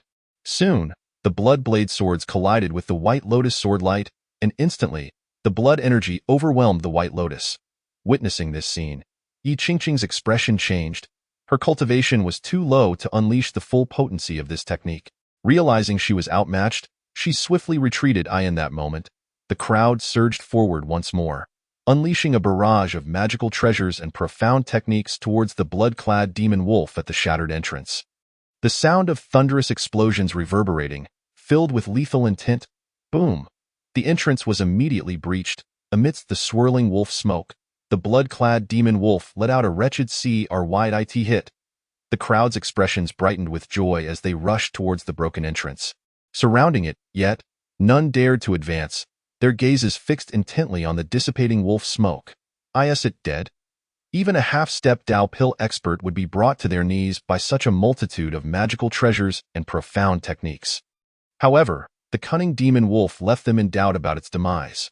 Nonetheless, the crowd's collective consciousness locked onto the area, sealing all exits to prevent the demon wolf's essence from escaping.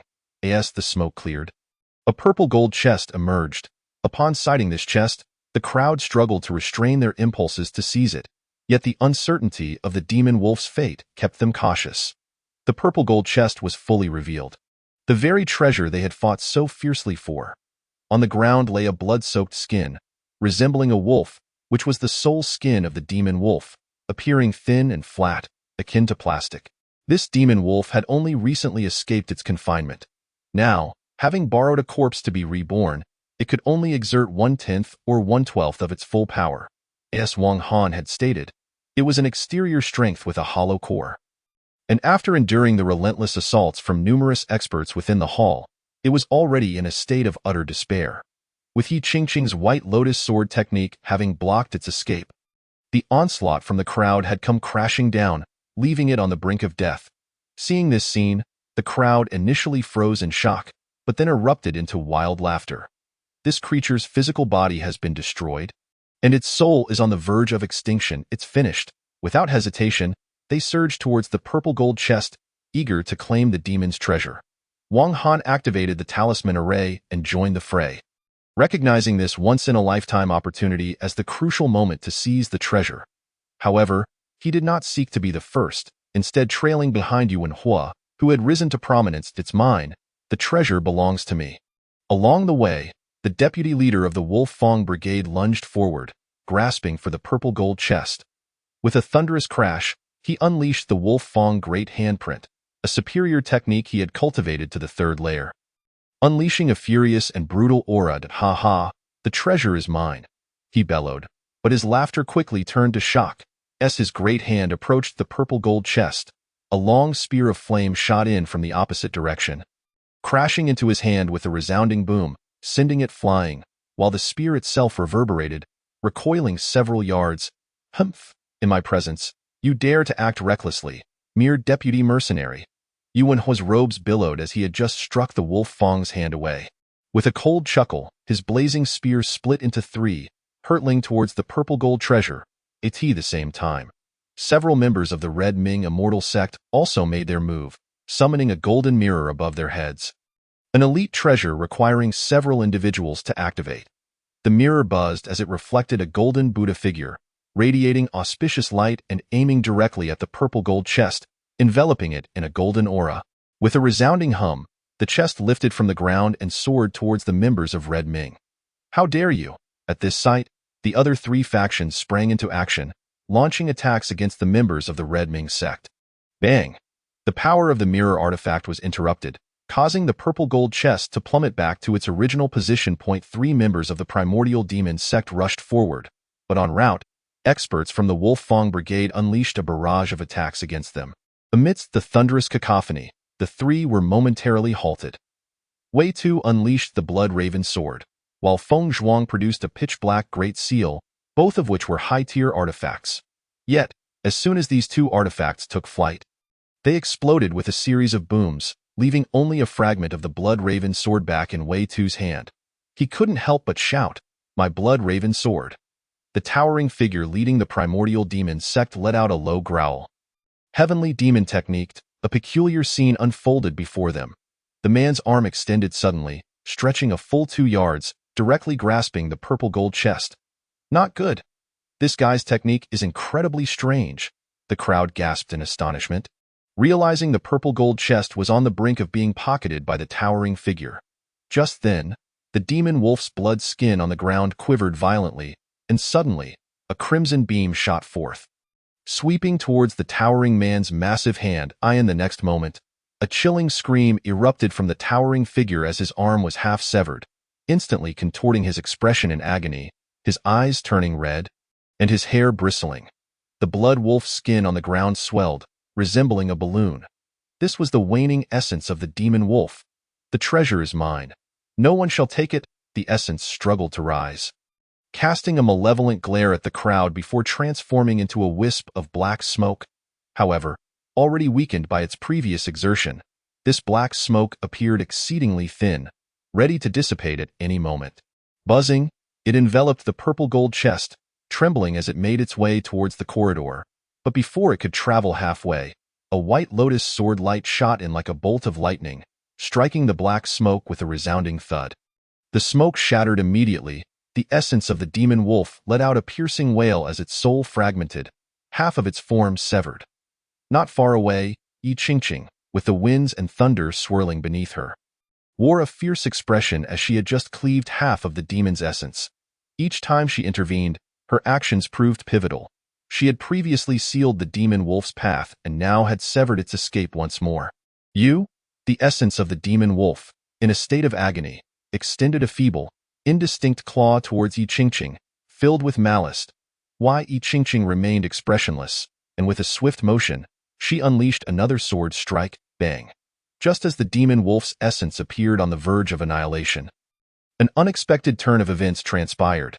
With a buzzing sound, a pocket at Wang Han's waist trembled violently, followed by a flash of golden light that surged towards the demon wolf's essence at an alarming speed, accompanied by an eerie laughter echoing throughout the grand hall.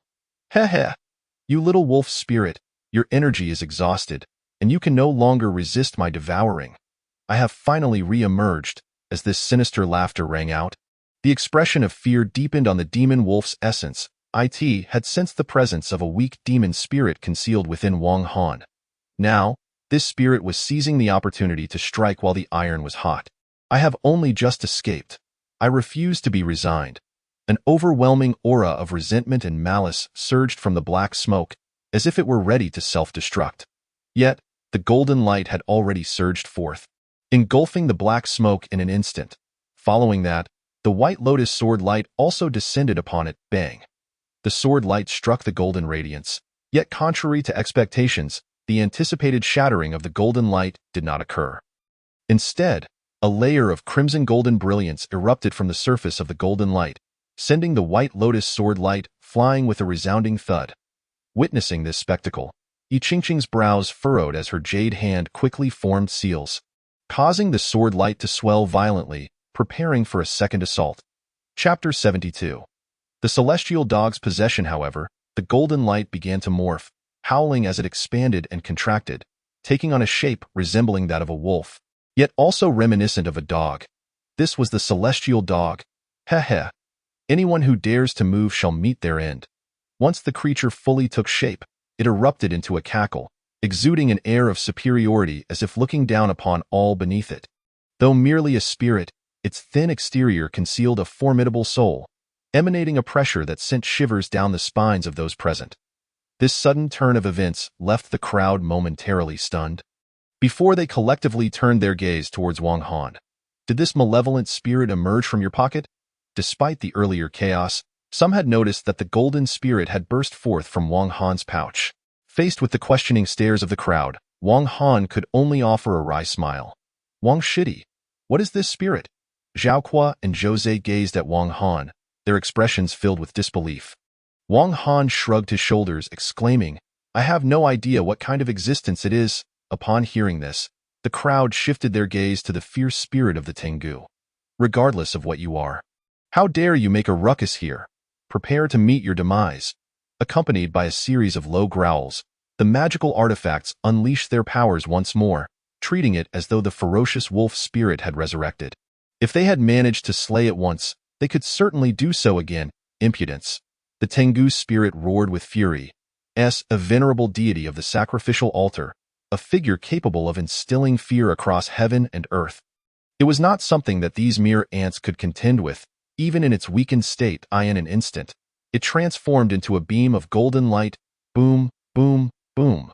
As the magical artifacts surged forward, the golden light vanished. In the next moment, a bright golden glow erupted from the head of the towering man, and amidst the buzzing sound, a golden vortex suddenly formed. Simultaneously, an immense force of attraction surged forth, and the tall man felt himself being uncontrollably drawn into it. The golden vortex spun wildly. Initially, it was only a yard in size, but as it continued to whirl, it shrank even further. When it became no taller than a person, the golden light dissipated, revealing the figure of the tall man. His eyes radiated with golden brilliance, dazzling beyond compare, and the arm that had been severed by the ferocious teeth was visibly regenerating at an astonishing rate, sprouting a pair of golden claws. What on earth was happening? The crowd was utterly baffled. Yet soon, someone exclaimed, Possession! This is the long-lost art of possession. I have only heard of reincarnation through borrowed corpses but have never witnessed possession. This is a formidable power said to be wielded only by nascent soul-level cultivators. Could it be that this fierce spirit was a nascent soul? The crowd halted their attacks, realizing that the Tengu spirit had taken over the towering man's body. TSK. Previously, my true form was exceptionally weak, lacking the confidence to devour the wolf spirit, but thanks to your efforts in severely injuring it, I was able to consume this soul and subsequently execute the possession technique. I must express my gratitude to you all. However, this human form is far too frail. No matter, it has been ages since I last feasted upon a human. You shall all serve as my sustenance. The malevolent spirit's aura was overwhelming, and it was eager to devour the essence of the living to regain its strength. Panic swept through the crowd. They had dared to confront the wolf spirit. But now, facing this possessed Tengu spirit, they found themselves bereft of the courage to fight. Possession. This was a technique only nascent soul-level ancestors could master. The pinnacle experts of the Tianqian continent were at the 10th level of Dao Dan, while nascent soul ancestors were even more terrifying super beings. In the thousands of years of history on the Tianqian continent, only a handful of nascent soul-level experts had ever emerged, and the Tengu spirit before them possessed a nascent soul, causing the crowd to collectively gasp in shock, abandoning their quest for treasures. A wise man does not suffer immediate losses in an instant. Wei Tu of the demon sect and Feng Zhuang darted toward the exit of the hall. They had been closest to the towering man and had witnessed him being uncontrollably drawn into the golden vortex, subsequently being possessed. Trying to escape, the tall man's eyes glimmered with golden light. He opened his mouth, unleashing two streams of yellow mist that enveloped Wei Tu and Feng Zhuang in an instant. Soon, the crowd beheld Wei Tu and Feng Zhuang running for their lives. Yet no matter how hard they tried, they found themselves going in circles. Die? The tall man opened his mouth once more, and the yellow mist condensed, rapidly shrinking, pulling Wei Tu and Feng Zhuang along with it. Gulp! The yellow mist entered his mouth, and with it, Wei Tu and Feng Zhuang were swallowed whole. Hiss! What kind of divine power is this? Such ghostly methods were unheard of, sending chills down the spines of the onlookers, who promptly scattered like birds and beasts, no longer caring about the purple gold treasure chest. Boom! The tall man grasped the master of the chiming immortal sect in his hand, akin to an eagle snatching a chick, and tossed him into his mouth. He then let out a satisfied belch, patting his belly and muttering, "Damn it! I've barely swallowed a few and already feel full." Suddenly, his gaze caught sight of a streak of wind and thunder. The fleeing light of Yi Qingqing It was this woman who had first attacked his nascent soul, and he remembered it vividly. With a flash, he vanished from his spot, reappearing right in front of Yi Qingqing. "Swallow! Today, I shall feast upon you." The tall man opened his mouth to devour Yi Qingqing, and an immense force of attraction descended upon her. This was dire. Yi Qingqing's expression changed as she hastily drew forth a crimson long sword with a flick of her wrist. Immediately, she bit her fingertip, allowing a drop of essence blood to fall upon the sword. A phantom of a phoenix erupted forth, unleashing a piercing cry as a pillar of crimson light shot forth, colliding with the golden vortex. Boom! An unexpected scene unfolded. The crimson pillar struck the golden vortex, resulting in a thunderous explosion, and both were obliterated. The force of attraction above Yi Qingqing's head shattered as well. The girl swiftly retreated several yards, her feet enveloped in wind and thunder. A half-spirit artifact? This girl is rather intriguing. The tall man observed the crimson long sword with a flicker of surprise, but he quickly sneered, his figure flashing as he appeared mere paces behind Yi Qingqing, seemingly closing the distance of 10 yards effortlessly as he revealed himself. His claws lunged toward Yi Qingqing. The air trembled with the resonance of his energy, and the void reverberated ominously. This claw carried boundless might. Truly a formidable force at the brink of Dao Dan. Before Yi Qingqing could regain her footing, she felt an insatiable force of attraction manifest behind her, fiercer than before. This is bad. I'm out of magical power. Having expended nearly all her energy in wielding the crimson long sword, she now found herself unable to summon it to defend herself. Yi Qingqing's face turned pale. At that moment, a shimmering purple light burst forth from her back, transforming into countless purple talisman swords, over 100 in total, revealing a figure cloaked in black. It was Wang Han. The moment he materialized, the tall man's claws collided with the array of purple talisman swords, producing a resounding crash as the claws were repelled. Over 100 talisman swords were more than sufficient to counter a force on the brink of Dao Dan. Wang Han fixed his gaze on the tall man, coldly declaring, "You may consume others as you wish, but you shall not touch her." Chapter 73. A fortuitous windfall. Who are you? The towering man, possessed by the Tengu spirit, looked at Wang Han in astonishment. Did I not make myself clear enough? Wang Han's expression was chilling, showing no fear in the face of the malevolent spirit. Deep down, however, he felt a twinge of anxiety. Had it not been for Yi Qingqing, he would never have dared to confront this fierce spirit. Yi Qingqing turned around to see the figure in black amidst the sea of swords, momentarily lost in thought. "You?" Wang Han glanced back, offering a faint smile. "Rest assured, senior sister, although this fierce spirit is formidable, my talisman sword array is no trifling matter. Yi Qingqing was at a loss for words. For some reason, she found herself feeling a bit more fond of this young man. The Tengu spirit observed this scene and let out a sinister laugh. "You dare to oppose me for this girl? I had no intention of killing you, but since you seek your own demise, do not blame me. Bring it on." Wang Han's expression turned grave, the light of his talisman swirling around him, the sword energy surging. Do you truly believe I cannot break through this talisman sword array? The Tengu spirit, however, did not rush to attack. Wang Han fell silent. Junior brother? Yi Qingqing also ceased her retreat, pulling a jade vial from her pocket. Inside was a spirit elixir, and upon taking a sip, her aura surged, revitalizing her magical power. The crimson long sword once again emitted the cries of a phoenix, aimed at the Tengu spirit. As the two stood together, Wang Han felt a sense of closeness to Yi Qingqing. They both fixed their serious expressions upon the Tengu spirit. You two youngsters are somewhat interesting. The Tengu spirit paused, suddenly breaking into laughter. Very well. I shall not hold this against you today. However, Wang Han, having obtained the inheritance of the Ziluo, I will require your Ziluo true fire, the sacred fire order. For a certain matter, I can spare you both today, but in the future, when I need your help, you must not evade. The situation had taken a new turn. Upon hearing this, Wang Han was initially taken aback, but then his eyes flickered with intrigue as he nodded. If the esteemed one requires my assistance, please do not hesitate to speak. Ha ha! The Tengu spirit chuckled, rubbing its palm to reveal a piece of Tengu beast skin, tossing it to Wang Han. This beast skin contains a trace of my soul essence. Carry it with you, and as long as you are within this continent, I will be able to sense it and come find you at any time. By the way, do not lose this beast skin. Otherwise, should I encounter you again, this, it flexed its claws, and a nearby large stone was instantly reduced to dust. That would be your fate. Wang Han glanced at the shattered stone, his heart quivering. Yet he forced a smile onto his face. Naturally, he accepted the beast skin, carefully placing it into his storage bag. Ha! The Tengu spirit, having seen Wang Han take the beast skin, prepared to leave.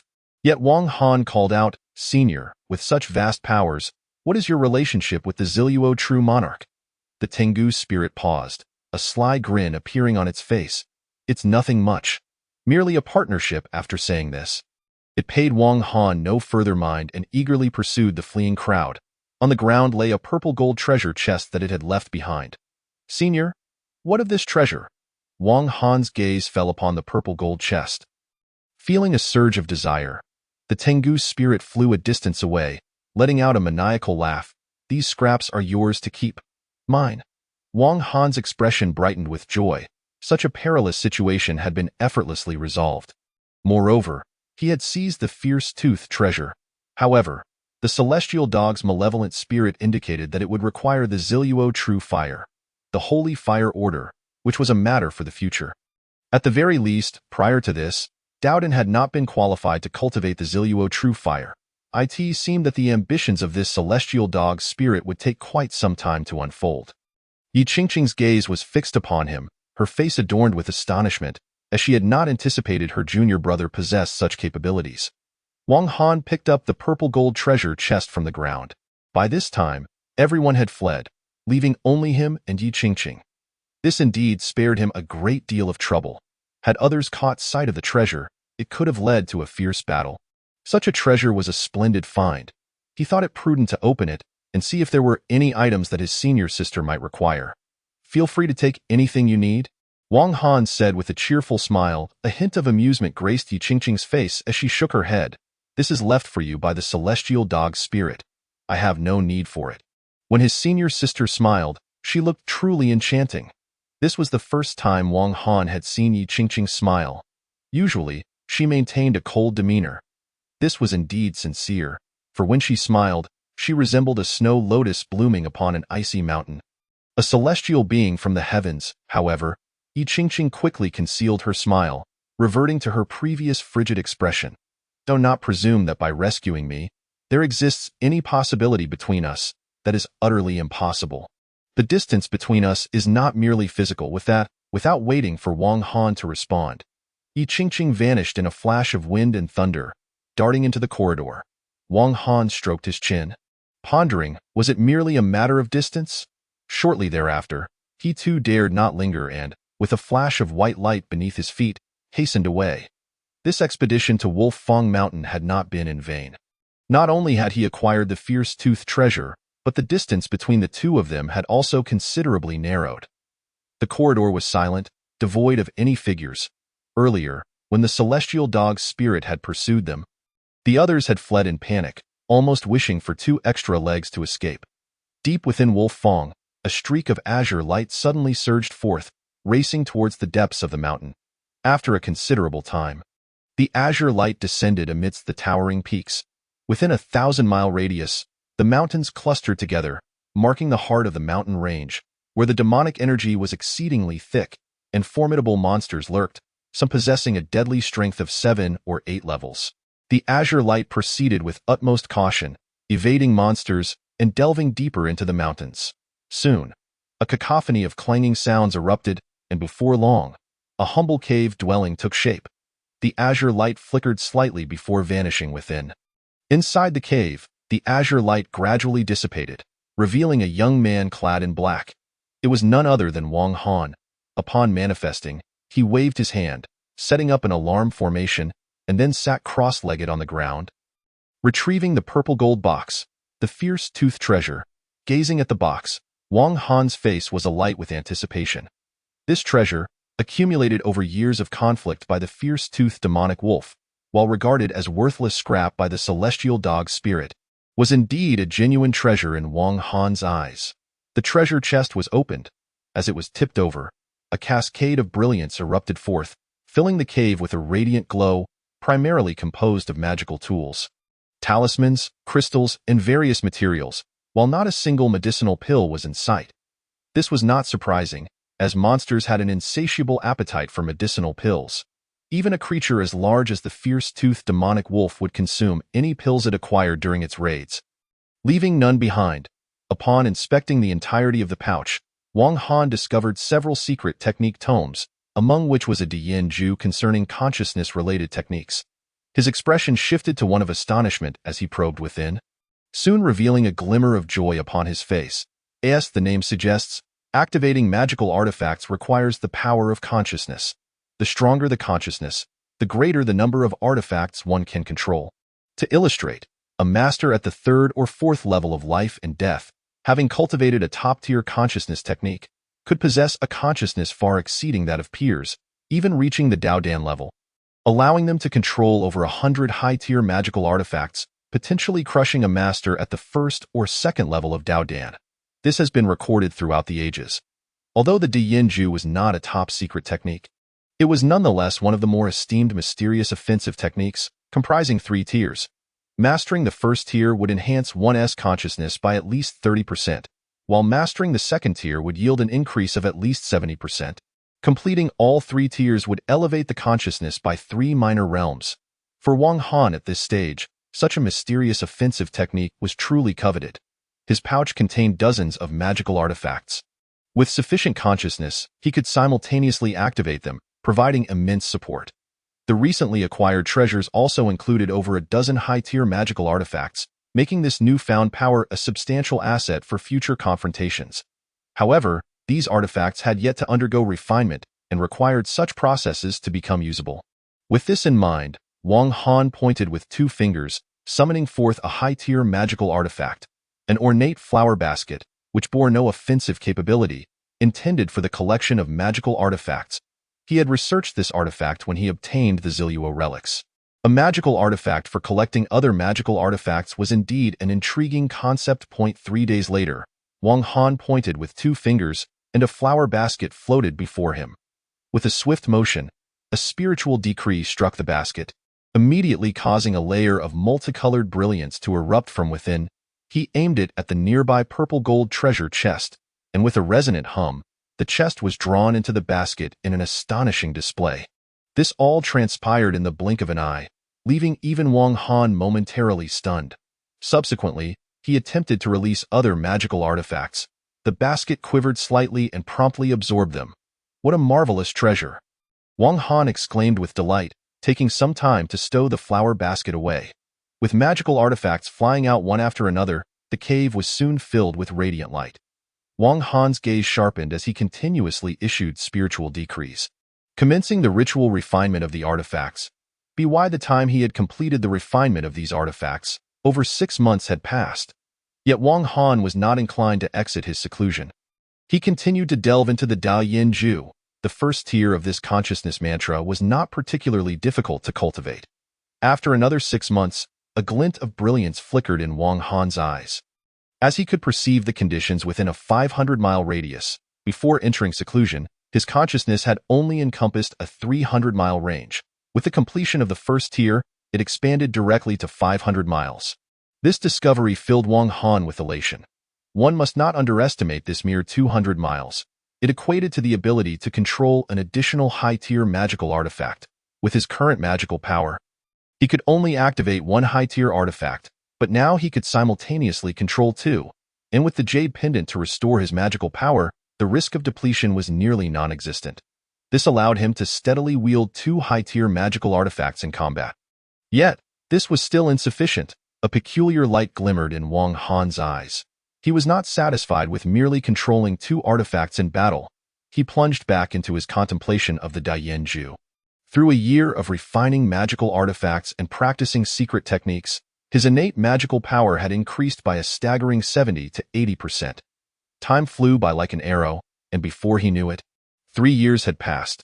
Over these 3 years, the area surrounding Wang Han's cave had become overgrown with moss and vegetation, and even the formation he had set up initially had lost its effectiveness due to the passage of time. One day, 3 streaks of sword light rushed forth, landing in this mountainous region. The foremost figure was a middle-aged man clad in a tattered green robe, his face pale and blood trickling from the corner of his mouth, indicating he had sustained significant injuries. Behind him were a pair of young men and women. The man also wore a loose green robe, his low-tier magical artifact severely depleted, staggering unsteadily. The woman was in a similar state. Her low-tier flying sword broken in half, looking utterly disheveled. Such misfortune! The middle-aged man sighed. We encountered a deadly 5-level wind thunder rock right after entering these depths. The middle-aged man possessed the highest cultivation among them. At the 4th level of life and death, while both the young man and woman were at the 2nd level. Faced with a ferocious creature like the wind thunder rock, it was evident that the 3 were outmatched and fled in terror. Boom! The wind thunder rock's fierce eyes locked onto the trio, letting out a haunting shriek as if pronouncing their doom. It's over. We're done for. The trio's faces turned ashen, though they activated their offensive artifacts desperately to resist. However, as a wave of wind and thunder magic struck down, their artifacts were shattered instantly, bang bang. The 3 of them were sent flying, spitting out mouthfuls of blood, crashing to the ground, unable to rise again. Kekek! The wind thunder rock screeched sharply, extending its claws, rumbling as it lunged towards the 3. It's over. We're doomed. Despair etched on their faces, but just then, a calm voice rang out. Wang is indeed fortunate. I just emerged from seclusion and happened upon the wind thunder rock. How convenient, for I am in need of a fitting flying artifact, and you shall do nicely. With the emergence of this light-hearted voice, the air trembled with a thunderous sound, and a massive purple hand appeared over the peaks. Exuding fierce energy as a tempest surged, suddenly reaching down towards the wind thunder rock below. Thus, a drastic turn of events unfolded. The wind and thunder rock, startled, faced the approach of the purple hand with unwavering courage. Opening its beak, it conjured a sphere of wind and thunder, akin to the size of a football, pulsating with countless arcs of electricity, and hurled it towards the purple hand in an instant. A thunderous roar echoed as the void trembled violently, and both the purple hand and the wind and thunder sphere were obliterated, neither yielding to the other in this dramatic scene. A fierce glint flashed in the eyes of the wind and thunder rock as it fixed its gaze on a certain point in the void 10 zhang away. There stood a young man clad in black, hands clasped behind his back, a faint smile upon his face. His eyes sparkled like stars, radiating a murderous intent, embodying the essence of a smiling assassin. This man was none other than Wang Han, who had just emerged from his seclusion. With purple radiance swirling above his head and an immense surge of vitality, the purple hand was summoned by him. The profound energy contained within it was that of the 2nd realm of Zihua. Over the past 3 years of closed-door cultivation, he had mastered the 1st level of the Dian technique in the 1st year, refining over 100 low and high-tier magical treasures in the subsequent year and a half. He advanced to the 2nd level of the Dian technique, reaching the pinnacle of the 3rd realm. In pursuit of breaking through to the 4th realm, he had delved into the 2nd level of the Zihua divine art half a year ago, and now, at long last, he had broken through to the 2nd realm of Zihua. simultaneously elevating his cultivation to the formidable fourth realm, greatly enhancing his strength. Wind and Thunder Rock. Transform swiftly into a flying magical treasure for my command.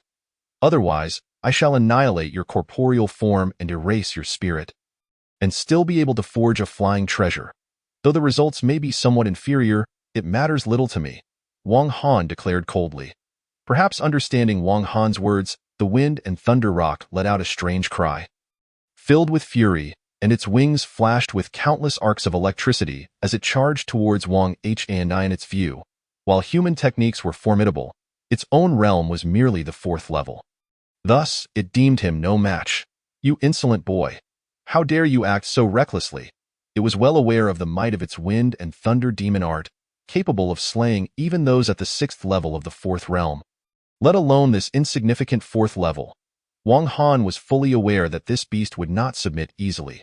With a roar, the purple energy above his head surged violently once more, conjuring a colossal hand that slammed down towards the rock's escape. A deafening crash ensued as the hand descended, causing the void to erupt in explosions, yet the Wind and Thunder Rock's trail was nowhere to be seen. Wind and Thunder escape, in an instant. The Wind and Thunder Rock vanished. The next moment, a chilling aura surged from behind Wang Han. Such speed in its escape technique.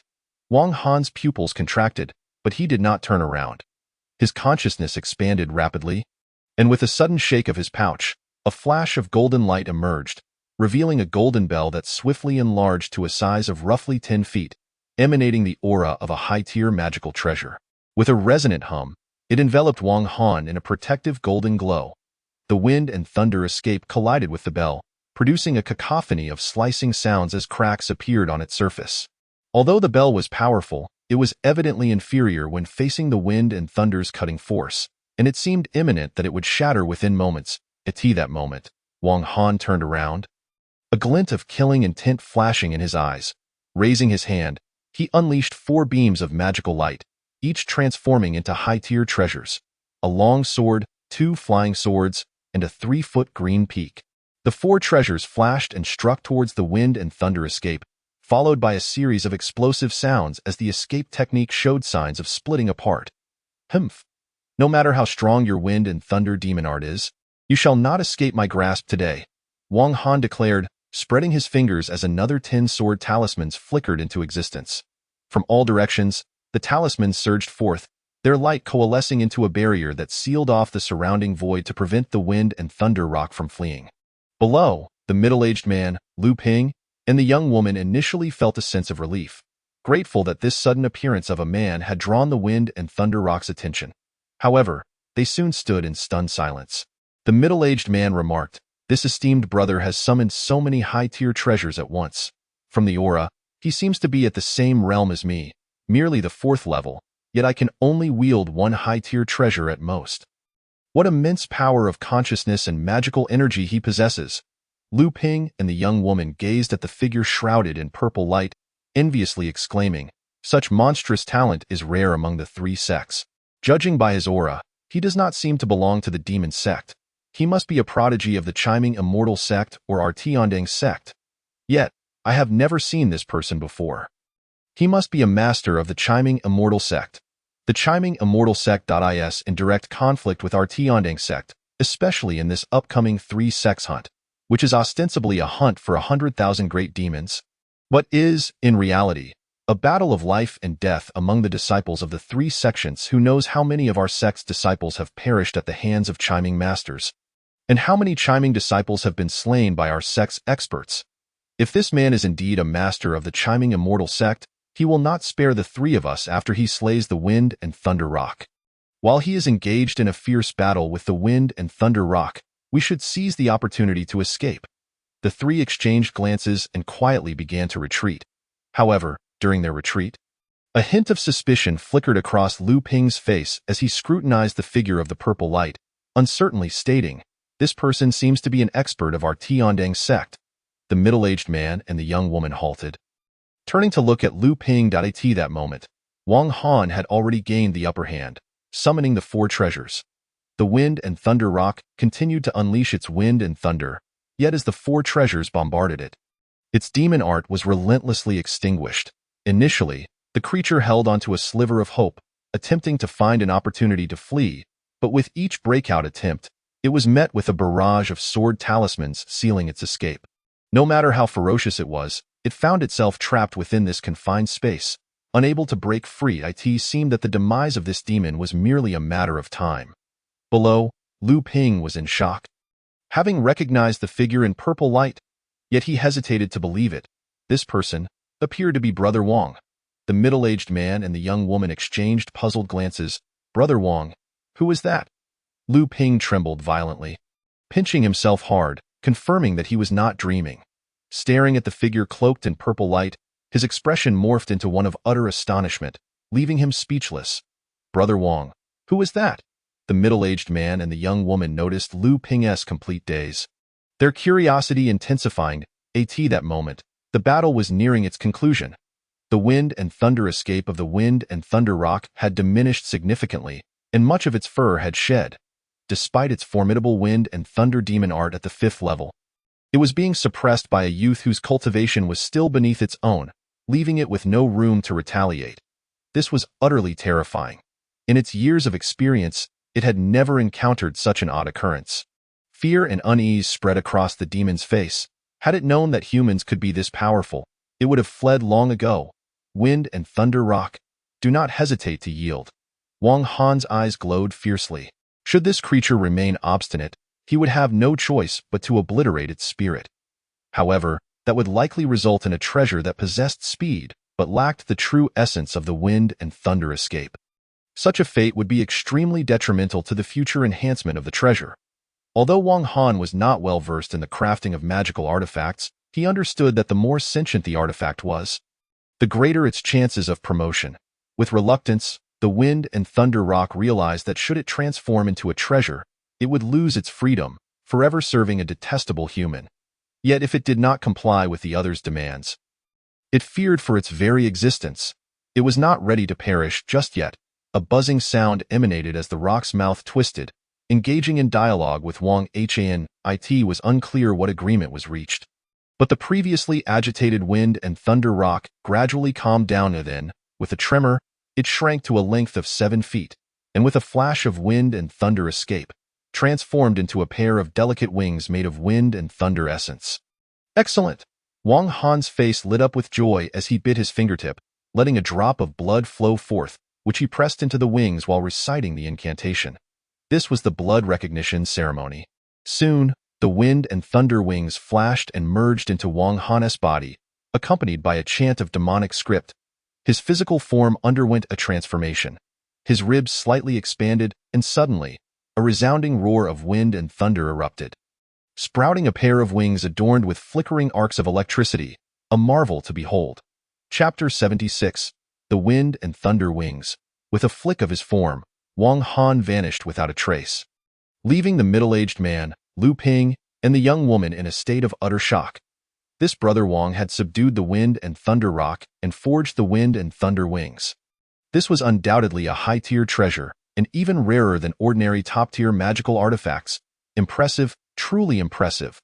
With a sudden fluctuation in space, Wang Han's figure reappeared 20 zhang away. As soon as he arrived, he vanished again in a flash of wind and thunder. In quick succession, he executed 7 or 8 movements, covering more than 100 zhang, and returned to the original spot in mere breaths. His internal magical energy had diminished by a considerable amount. Yet this was within his capacity to endure. Wang Han's figure materialized above the three, his expression calm as he gazed down at them. Under his scrutinizing gaze, the three immediately knelt, exclaiming, "We pay our respects to Brother Wang." Wang Han was taken aback. "You know me?" Lu Ping raised his head. "I am Lu Ping, one of the guardians of the Wang faction." Upon hearing this, Wang Han's eyes gleamed, and he observed Lu Ping closely for a moment. Recalling the past events of the outer sect, Lu Ping was indeed one of the 2 guardians of the Wang faction, the other being a certain El Tao. Smiling, Wang Han replied, "You've reached the 2nd level of the 4th realm? Not bad, not bad. This is all thanks to the influence I left behind in the outer sect, which allowed the Wang faction to flourish, enabling you to ascend to the 2nd level so swiftly. After 2 years of diligent cultivation, you have barely managed to reach the 2nd level of the 4th realm. Yet in comparison to my cultivation, This is hardly noteworthy. Lu Ping respectfully remarked, "There is indeed some truth to your words." The recent episode where Wang Han subdued the wind and thunder Great Rock truly left me astounded. The other two merely listened, refraining from speaking. How has the Wang party developed? Wang Han shifted the topic, reflecting on the years since he had returned to Tiandang, nearly forgetting that small faction. Reporting to the party leader, the Wang party remains formidable in the outer sect. However, it has struggled to gain a foothold in the inner sect. After a handful of our skilled members entered the inner sect, they seldom maintained contact. As he spoke, a hint of melancholy crossed Lu Ping's face. Wang Han, maintaining a calm demeanor, regarded this as expected. The inner sect consisted of merely 10 major factions, and only by aligning with them could one hope to survive. Smaller organizations like the Wang party were inconsequential within the inner sect. Glancing at the three, he discerned their disarray. "Were you pursued by the wind and thunder Great Rock?" The three nodded in affirmation. "What brings you three to this place?" Wang Han inquired. "This area is deep within the mountains, teeming with deadly creatures at the 7th or 8th level. What audacity do you possess to venture here with your cultivation levels?" Brother Wang, are you not aware of the three-sect hunt?" The three were taken aback. The three-sect hunt? A flicker of surprise crossed Wang Han's face. He truly had been unaware. This dates back to a year ago. On that day, a skyward bloodlight erupted deep within the mountains, followed by a torrential rain of blood. This alarmed our sect's Grandmaster stationed outside the mountains. Upon investigation, the Grandmaster discovered a formidable beast attacking the lairs of the 4 great demon kings. He witnessed the fierce battle from afar, and ultimately, 3 of the demon kings were slain, their Dao Dan and primordial spirits consumed by that beast, while 1 demon king managed to escape using a secret technique of the demon race. Since then, the demon forces within the mountains have drastically diminished. Initially, 3 legions joined forces to seize the outer regions of the mountains, plundering spiritual herbs, ores, and demon cores. Subsequently, the Red Ming Immortal Sect dispatched powerful experts into the depths of the mountains, only to provoke a fierce backlash from a newly emerged demon king. After a fierce battle, only a few of the initial Red Ming experts managed to escape back to the sect, while the rest were annihilated by that demon king. Later, further investigation revealed that the newly emerged demon king, who had slain the Red Ming experts, was none other than the beast that had killed the 3 demon kings. This beast was exceptionally ferocious. After being offended by the Red Ming experts, it swiftly unified the mountain demon forces, claiming to command 100,000 demons, and marched forth to assault the gates of the Red Ming Immortal Sect. However, the Red Ming Immortal Sect boasted an ancient formation, and before the 100,000 demons could even glimpse the Red Ming Palace, they were decimated by the formation's might. Nevertheless, that newly emerged demon king was incredibly valiant, charging into the gates of Red Ming and unleashing a massacre. Eventually, several of Red Ming's ancestors emerged, joining forces to severely injure that beast. Following this, Red Ming launched a counteroffensive, pursuing that demon king into the mountains and initiating a 7-month-long hunt. During this period, the Red Ming Immortal Sect and the mountain demon forces engaged in hundreds of battles within these mountains. The mountain demons suffered consecutive defeats, and it is estimated that there are now fewer than 10,000 demons remaining. As the Red Ming Immortal Sect was on the verge of claiming these mountains, our sect and the innate demon sect could no longer remain idle. We dispatched experts to seize territory, leading to several months of chaos. The 3 sects reached an agreement to hunt jointly, exterminating the mountain demons and subsequently dividing the territory among ourselves. Thus, we 3 followed the Tiandang army here. Upon arriving, it was only natural to hunt demons and seize treasures. Unfortunately, we encountered the wind and thunder Great Rock, which pursued us all the way here.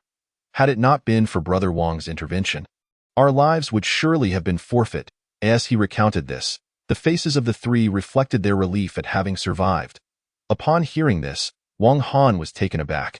He had been in seclusion here for 3 years, completely unaware of the tumultuous events unfolding outside. Such intense battles had not reached this place at all, which was indeed peculiar. Had he not listened to Lu Ping's account, he would still be oblivious to these significant happenings. Over these 3 years, such monumental events had transpired. According to Lu Ping, the mountain demon forces seemed on the brink of annihilation. Lu Ping congratulated. Currently, The experts from the three sects have effectively sealed the mountain demons within these depths. The final purge is imminent. With Brother Wang's prowess, you are bound to achieve great feats and establish your reputation. I wish you soaring success. With this, he knelt, his devotion genuine and devoid of pretense. The other two hesitated briefly before kneeling as well, echoing, "We wish you soaring success." At this moment, they had come to realize Wang Han's true identity. They had also heard whispers of the Wang party from the outer sect, rumored to be led by a person of humble beginnings who, after an extraordinary encounter, had emerged victorious in several life and death battles, becoming the most formidable dark horse of recent years. Little did they expect that the person before them was this very young man in black. Wang Han waved his hand, "Lead the way, as you command." Lu Ping summoned his escape light and soared ahead, swiftly exiting the mountainous region. Wang Han's expression remained impassive as he gazed up at the distant sky. Shrouded in a deep crimson hue, a clear indication of the countless deaths that had transpired, as four streams of light flickered. They gradually transformed into small black dots, racing toward the horizon. Chapter 77. The Demon Sect Blocks the Path?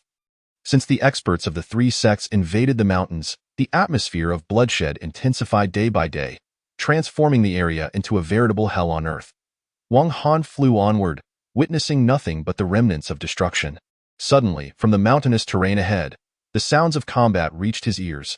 Wang Han halted, observing a group of demon sect cultivators besieging a black marten.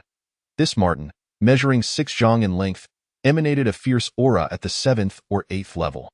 Yet it bore numerous bloodstains, clearly having suffered grave injuries.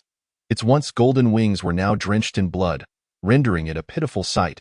To hunt down this vile creature, we ran 100 miles through the mountains and finally cornered it here. This group of 7 demon sect members included the strongest among them, a man clad in blood-red attire at the 7th level of cultivation, wielding a blood crow sword that floated before him. Wang Han's expression shifted to one of surprise. This man was none other than Wei Tu. He recalled that during the battle at Fierce Fong, Wei Tu's blood crow sword had been damaged. Yet now it was restored and appeared even more formidable, exuding the aura of a top-tier magical artifact. 3 years ago, Wei Tu had been at the 5th level. Now he had ascended to the 7th. Clearly, he had encountered some extraordinary fortune. "Kill!" Wei Tu roared, unleashing the blood crow sword, which surged with murderous intent, striking the black marten. With a resounding crash, the marten finally fell. Wei Tu stepped forward to extract its inner core, while the other 6 began to strip the valuable materials from the marten's body. Among them was a sinister-looking man named Feng Zhuang. This fellow had also advanced to the 6th level, brandishing a black scythe that faintly radiated the aura of a top-tier magical artifact, indicating that he too had experienced a stroke of luck. These two were the leaders of this small group. After slaying the black marten, they were about to hunt the next demon when they noticed Wang Han and his companions not far away. Instantly, a scar-faced man sneered, "Boss, a few little lambs have arrived." As he spoke, he licked his lips, a murderous intent enveloping him. Upon hearing this, Wei Tu's eyes gleamed with malice. Since the commencement of the 3-sect hunt, this small group had amassed great wealth, most of which was not derived from slaying demons, but from killing the experts of the Red Ming and Tiandang sections. Whenever they encountered disciples from the immortal sect weaker than themselves, they would strike, killing them and plundering their treasures. With that little lady present, once we deal with those 3 boys, I'll enjoy myself with her. The scar-faced man was the first to leap forward. His gaze fixated on the young woman, his eyes gleaming with sinister excitement. The other 6 erupted into wicked laughter. "Wang, Brother Wang, what should we do?" The young woman, named Lu Ao, was utterly terrified, clutching Wang Han's sleeve. Among the 4, Wang Han was the strongest, exhibiting calmness that inspired a sense of reliance. Lu Ping and the middle-aged man also sought refuge behind Wang Han. Although Lu Ping trusted Wang Han, the 7 adversaries were overwhelmingly powerful. Just the imposing figure at the 7th level instilled a sense of invincibility, compounded by the presence of the other 6 demon practitioners, rendering the situation dire for the 4 of them. Wang Han cast a glance at the scar-faced man, assessing him as a 4th-level cultivator. I am indeed at the 4th level, but compared to me, you're nothing." The scar-faced man regarded the young man in black with disdainful laughter. The other 6 demon sect experts joined in, but soon after, Wei Tu and Feng Zhuang ceased their mirth. They scrutinized the black-clad youth, their expressions hinting at familiarity. This guy looks somewhat familiar. Where have I seen him before? At this moment, the scar-faced man could no longer contain himself, charging at Wang Han while shouting about taking his head as a trophy, eager to torment the young woman afterward. His eyes sparkled with wicked anticipation. Summoning a hand, he unleashed a flash of red demonic light, transforming it into a long blade.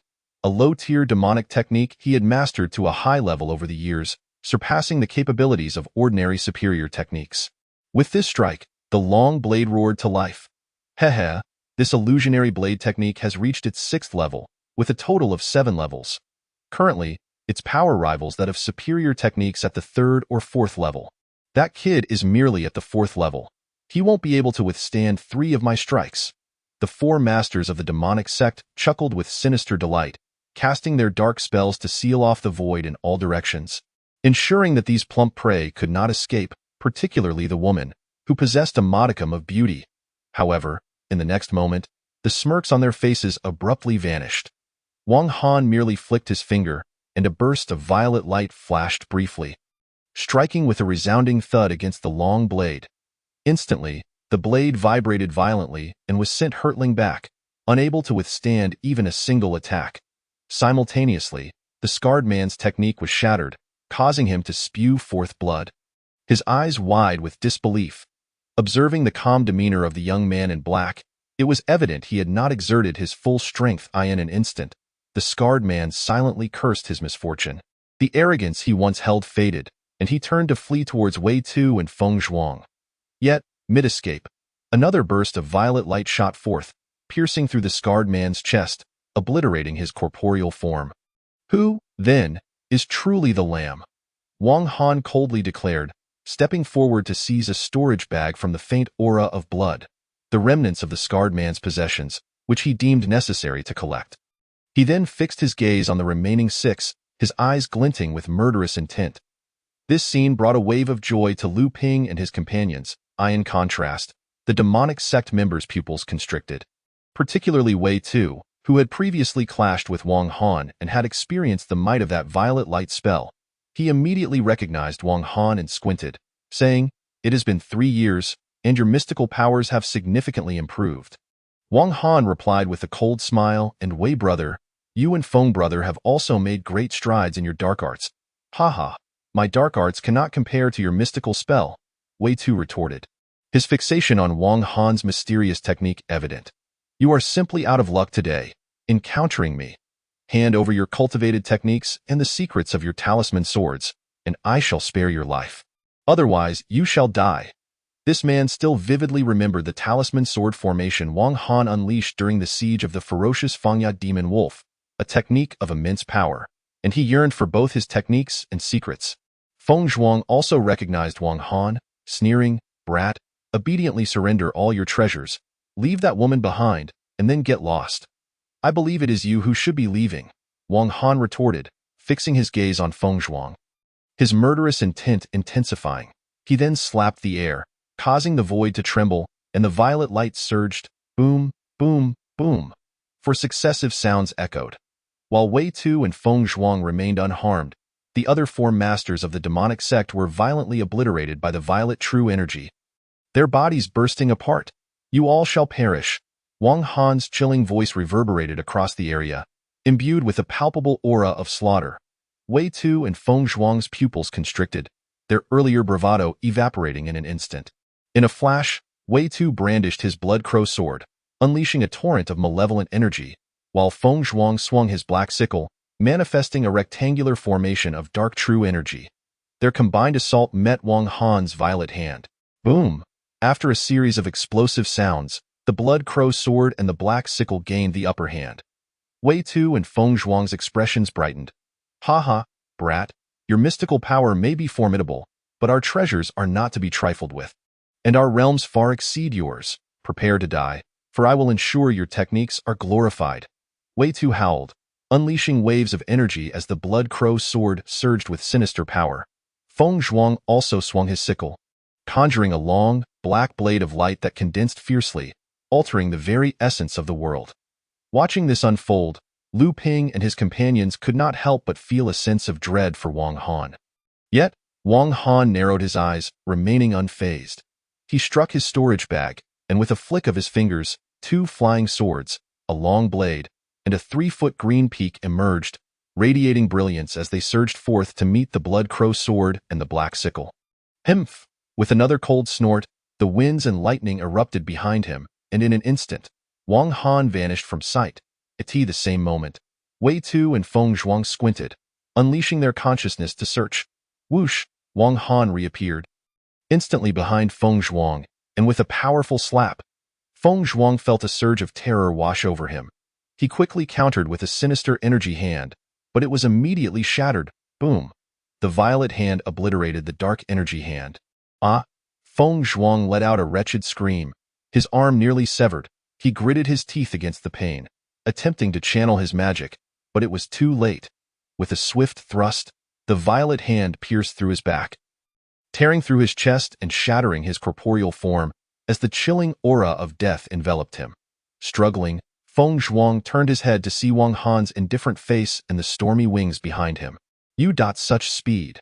Feng Zhuang gasped in disbelief. He had never anticipated that Wang Han could close the distance in an instant and launch a surprise attack, nor that his physical defenses would crumble under a single strike. Now you should understand who is truly in peril, Wang Han said, clutching with one hand, and boom! Feng Zhuang's body disintegrated, turning into a fine mist of blood. Wang Han seized the storage bag along with the black sickle. Feng Zhuang's legacy now belonged to him. From the moment Wang Han struck to the instant of Feng Zhuang's demise, not even 3 breaths had passed, leaving Wei Tu in a state of shock. Not only him, but Lu Ping and his companions were equally astounded, exclaiming, "It is the wings of wind and thunder! Such speed, truly unparalleled!" Wei Tu fixated on the pair of wings on Wang Han's back, realizing that it was those very wings that had propelled Wang Han to such terrifying velocities, rendering even his own 7th-level divine perception powerless to capture him, a flying treasure, and of the wind and thunder attribute. Wei Tu's fear transformed into insatiable greed. "If I kill you, I shall be rich." "Heh, you truly are blind to your own fate." Wang Han shook his head. While Wei Tu was indeed powerful, he was not invincible. With just a few high-grade treasures summoned, Wang Han could easily annihilate him. However, he intended to seize this opportunity to hone the practical experience of his wings of wind and thunder. Whoosh! The wind and thunder flickered behind him, and he vanished once more. Wei Tu's eyes narrowed, and a surge of black wind enveloped him, initially confined to a 10-foot radius but rapidly expanding to 100 feet, forming a swirling vortex of darkness.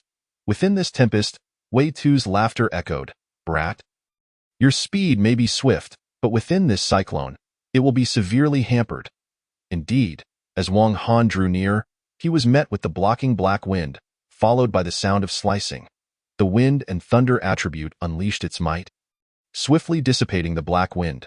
Seizing the moment, Wei Tu's claws shot forth like lightning, reaching for Wang Han, the black wind swirling around him, creating a formidable spectacle. Himph! Wang Han emitted another cold grunt, and with a flash of the wind and thunder, he vanished once more. Boom! Boom!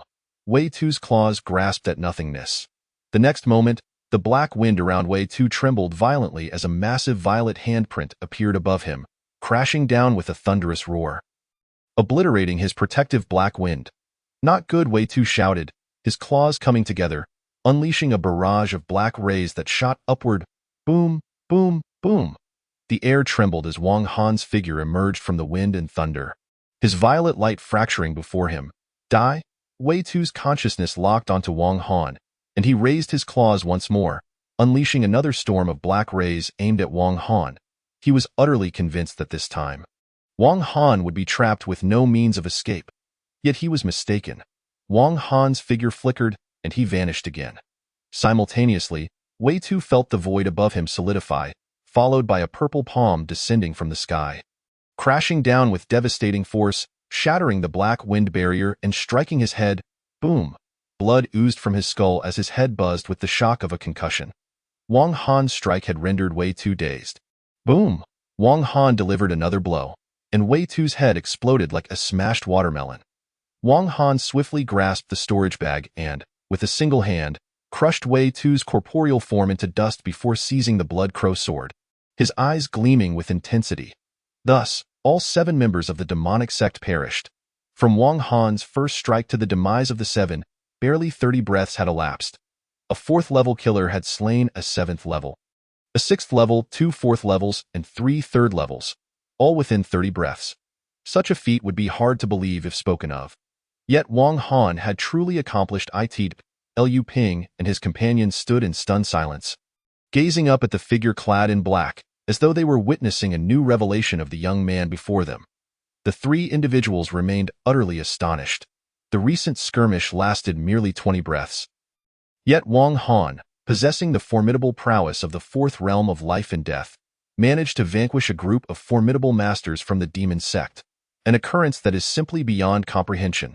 To put it into perspective, even the most renowned talents of the inner sect, such as Dongfang Bai and Situ Shi, did not exhibit such ferocity when they were in the 4th realm of life and death. It is noteworthy that these individuals are exceptionally rare geniuses, emerging only once in a century, destined to break through to the Daodan stage and ascend to the ranks of true disciples. Wang Han's ability to stand shoulder to shoulder with such figures speaks volumes in itself. Senior brother Shenwu, given time, you will undoubtedly master your profound skills and break through to the Daodan stage. Liu Ping and the others expressed their newfound respect, their faces filled with reverence. Especially the woman, whose gaze towards Wang Han was imbued with a peculiar gratitude. Wang Han waved his hand dismissively. Come, let us slay the monsters and seize their treasures. At your command. The trio responded with excitement, trailing behind Wang Han as they sped toward the blood-red heavens. Since the commencement of the 3 sects hunt, the mountain demons had suffered grievous losses, with countless monsters being hunted down daily, their treasures filling the pockets of the disciples from the 3 sections. The Iron Blood, Blade Edge, and Wolf Fang legions also sought to intervene, but their strength was insufficient, relegating them to the periphery to scrape together minor gains. The Serpent King's Cave. This was originally the lair of the Serpent Demon King, one of the 4 great demon kings. However, since the emergence of a new demon king who defeated the 3 great demon kings and sent the Serpent Demon King fleeing, this place has become the territory of the newly appointed demon king. In the dimly lit cavern, a towering figure clad in blood-red garments stood, curiously possessing a human body yet adorned with a pair of golden wolf claws. This creature twisted its neck, emitting an eerie chuckle. Heh. My primordial spirit has recovered to the 6th realm of Daodan, just a few more Daodan primordial spirits for me to devour, and I shall ascend to the 7th realm. At that time, I will launch a second assault on the Red Light Immortal sect. Those who dare to offend me must pay with their blood. I will ensure the utter annihilation of the Red Light. Had Wang Han been present, he would have recognized this creature as the celestial dog's malevolent spirit. Indeed, this fiend had previously devoured the fiendish Fang wolf soul, subsequently usurping the body of a tall youth from the demon sect, and then proceeded to consume various primordial spirits, having successively devoured the Daodan primordial spirits of the 3 great demon kings. Alas, it was only the strongest, the Serpent Demon King, who managed to escape. Otherwise, it would have possessed the strength of the 7th realm of Daodan by now. The celestial dog's malevolent spirit fixed its gaze upon a group of life and death demon generals nearby. One of the tiger-headed vanguards rose to speak. Great King, ever since the 3 sects penetrated deep into the mountains, we have suffered tremendous losses, having lost over a dozen generals. If this continues, our mountain demon lineage will cease to exist. We implore the Great King to devise a solution to save us. By the end of his plea, the tiger vanguard was choked with sobs, resembling a weeping maiden, despite being a powerful demon of half a step into Daodan. This evoked a somber expression among the other demons, who bowed their heads in dismay. Why do you weep? I am still alive. As long as I draw breath, I can protect you. The celestial dog's malevolent spirit declared ominously. You must rise up in rebellion. The 3 sects will not spare you. Recently, I have regained some of my sacrificial power, which can enhance your combat strength 5-fold. However, it will only last for the duration of a single incense stick. If you are willing, I shall cast the spell to assist you in annihilating the masters of the 3 sects. As for the Daodan, leave them to me. But know that afterwards, your demon bodies will suffer a period of weakness. The celestial dog's malevolent spirit spoke with a menacing glint in its eyes. Within this dark cave, there were over 60 life and death demon generals, all of whom were above the 5th realm of demon cultivation. This was the last vestige of the Mountain Demon Clan. The demons were not well versed in the concept of sacrificial power. One of the bull-headed vanguards stepped forward to inquire, "Might I ask, Great King, can the sacrificial power truly enhance our combat strength fivefold?" The celestial dog's malevolent spirit replied with a chilling smile, "Indeed. When have I ever deceived you? If we can repel the 3 sects this time, I can take the opportunity to annihilate the Dao Dan masters of the Red Light Immortal Sect, devour their primordial spirits, assume their forms, and infiltrate the Red Light Immortal Sect. Then, we can find a chance to dismantle the Red Light Great Formation. At that point, the treasures within their immortal palace will be for you to seize. And you can leverage the Dao Dan Demon King's realm. Thereafter, the Red Light will no longer be an immortal sect but will transform into the Mountain Demon Sect. It shall ascend as the 6th Great Demon Sect." The words resonated with the demons, although they did not fully grasp their meaning, yet it did not hinder their exuberant cheers upon hearing the phrase 6th Great Demon Sect. They hazily understood that the term Demon Sect referred to the kingdom of demons. This small place of the 10,000 mountains held little status in the demon realm. However, if they were to ascend as the 6th Great Demon Sect, gaining the recognition of the Demon Master Alliance, they would receive support from the other 5 great demon sects. At that point, not only would they not fear the 3 sects, but they would also stand resolute against the 10 immortal sects should they come knocking. These demons had endured oppression from humans for far too long. Their minds were filled with thoughts of revenge. Willing to do anything to defeat the 3 sections, they immediately prostrated themselves, extolling the greatness of the celestial dog Demon King. Seeing the unanimous agreement among the demons, a cruel smile appeared on the celestial dog's face. Its sacrificial power required the recipients to fully open their minds to achieve the effect of tripling their combat strength. However, afterwards, the recipients' physical and mental states would suffer severe damage. Some might need to recuperate for a year or more, while others risked losing their sanity entirely. Of course, if the recipient possessed sufficient strength, they could suppress the hidden dangers of the sacrificial offering. However, these lesser demons were incapable of such feats. "All generals, heed my command. We shall counterattack in half an hour. During this time, return to your respective camps and prepare to receive my sacrificial chant." The celestial dog Demon King twisted its neck, producing an unsettling sound, its blood-red eyes brimming with overwhelming malice. In an instant, the demons bowed in reverence, and after paying their respects, they retreated like a tide, returning to their camps to await the counterattack half an hour later. Once the demons departed, the celestial dog Demon King clapped a claw, and immediately, a golden stone tablet emerged, radiating brilliant golden light, breaking through the cave and illuminating the heavens. The celestial dog Demon King swayed and vanished into the blood-red sky, preparing for the sacrificial secret arts. In the depths of the mountains, Wang Han swiftly struck down a life-and-death 6th realm demon general, claiming its demon core, while discarding the rest of the spoils to Lu Ping and the others. The demon core was a valuable item, should he manage to slay a dozen or so such life-and-death demon generals. He might indeed ascend to the 5th realm of life and death. With this thought in mind, he expanded his consciousness, searching for traces of demons within an 800-mile radius. A typical 4th realm life and death consciousness would extend only 400 to 500 miles. But having cultivated the 2nd layer of the Great Expansion technique, Wang Han's consciousness far exceeded that of ordinary individuals, allowing him to extend it over 800 miles, a considerable distance. Upon extending his reach, he quickly discovered several crimson flame eagles, the strongest among them being at the 5th realm of life and death, while the weakest were at the 2nd realm. With their fiery wings fluttering, they were making their way toward the crimson flame cave. Just as these demon eagles soared at high speed, a great purple hand descended from the sky, striking at the group. With a thunderous boom, the eagles felt their bodies tighten before bursting into a mist of blood amidst their cries. The great hand swayed, capturing several demon cores, revealing Wang Han's figure not far off. Having collected the demon cores, his gaze turned toward the densely crimson mid-mountain region. Lu Ping and the others caught up. "Brother Wang, just ahead lies the mid-mountain region. It is said that the Demon King's lair is located there." As they spoke, a tremor shook the air above them, and a powerful demonic aura spread out, followed by an eerie chant, "Great God, please grant me strength." Wang Han's expression shifted as he sought the source of this sound. Swish, swish, swish, above the mid-mountain region.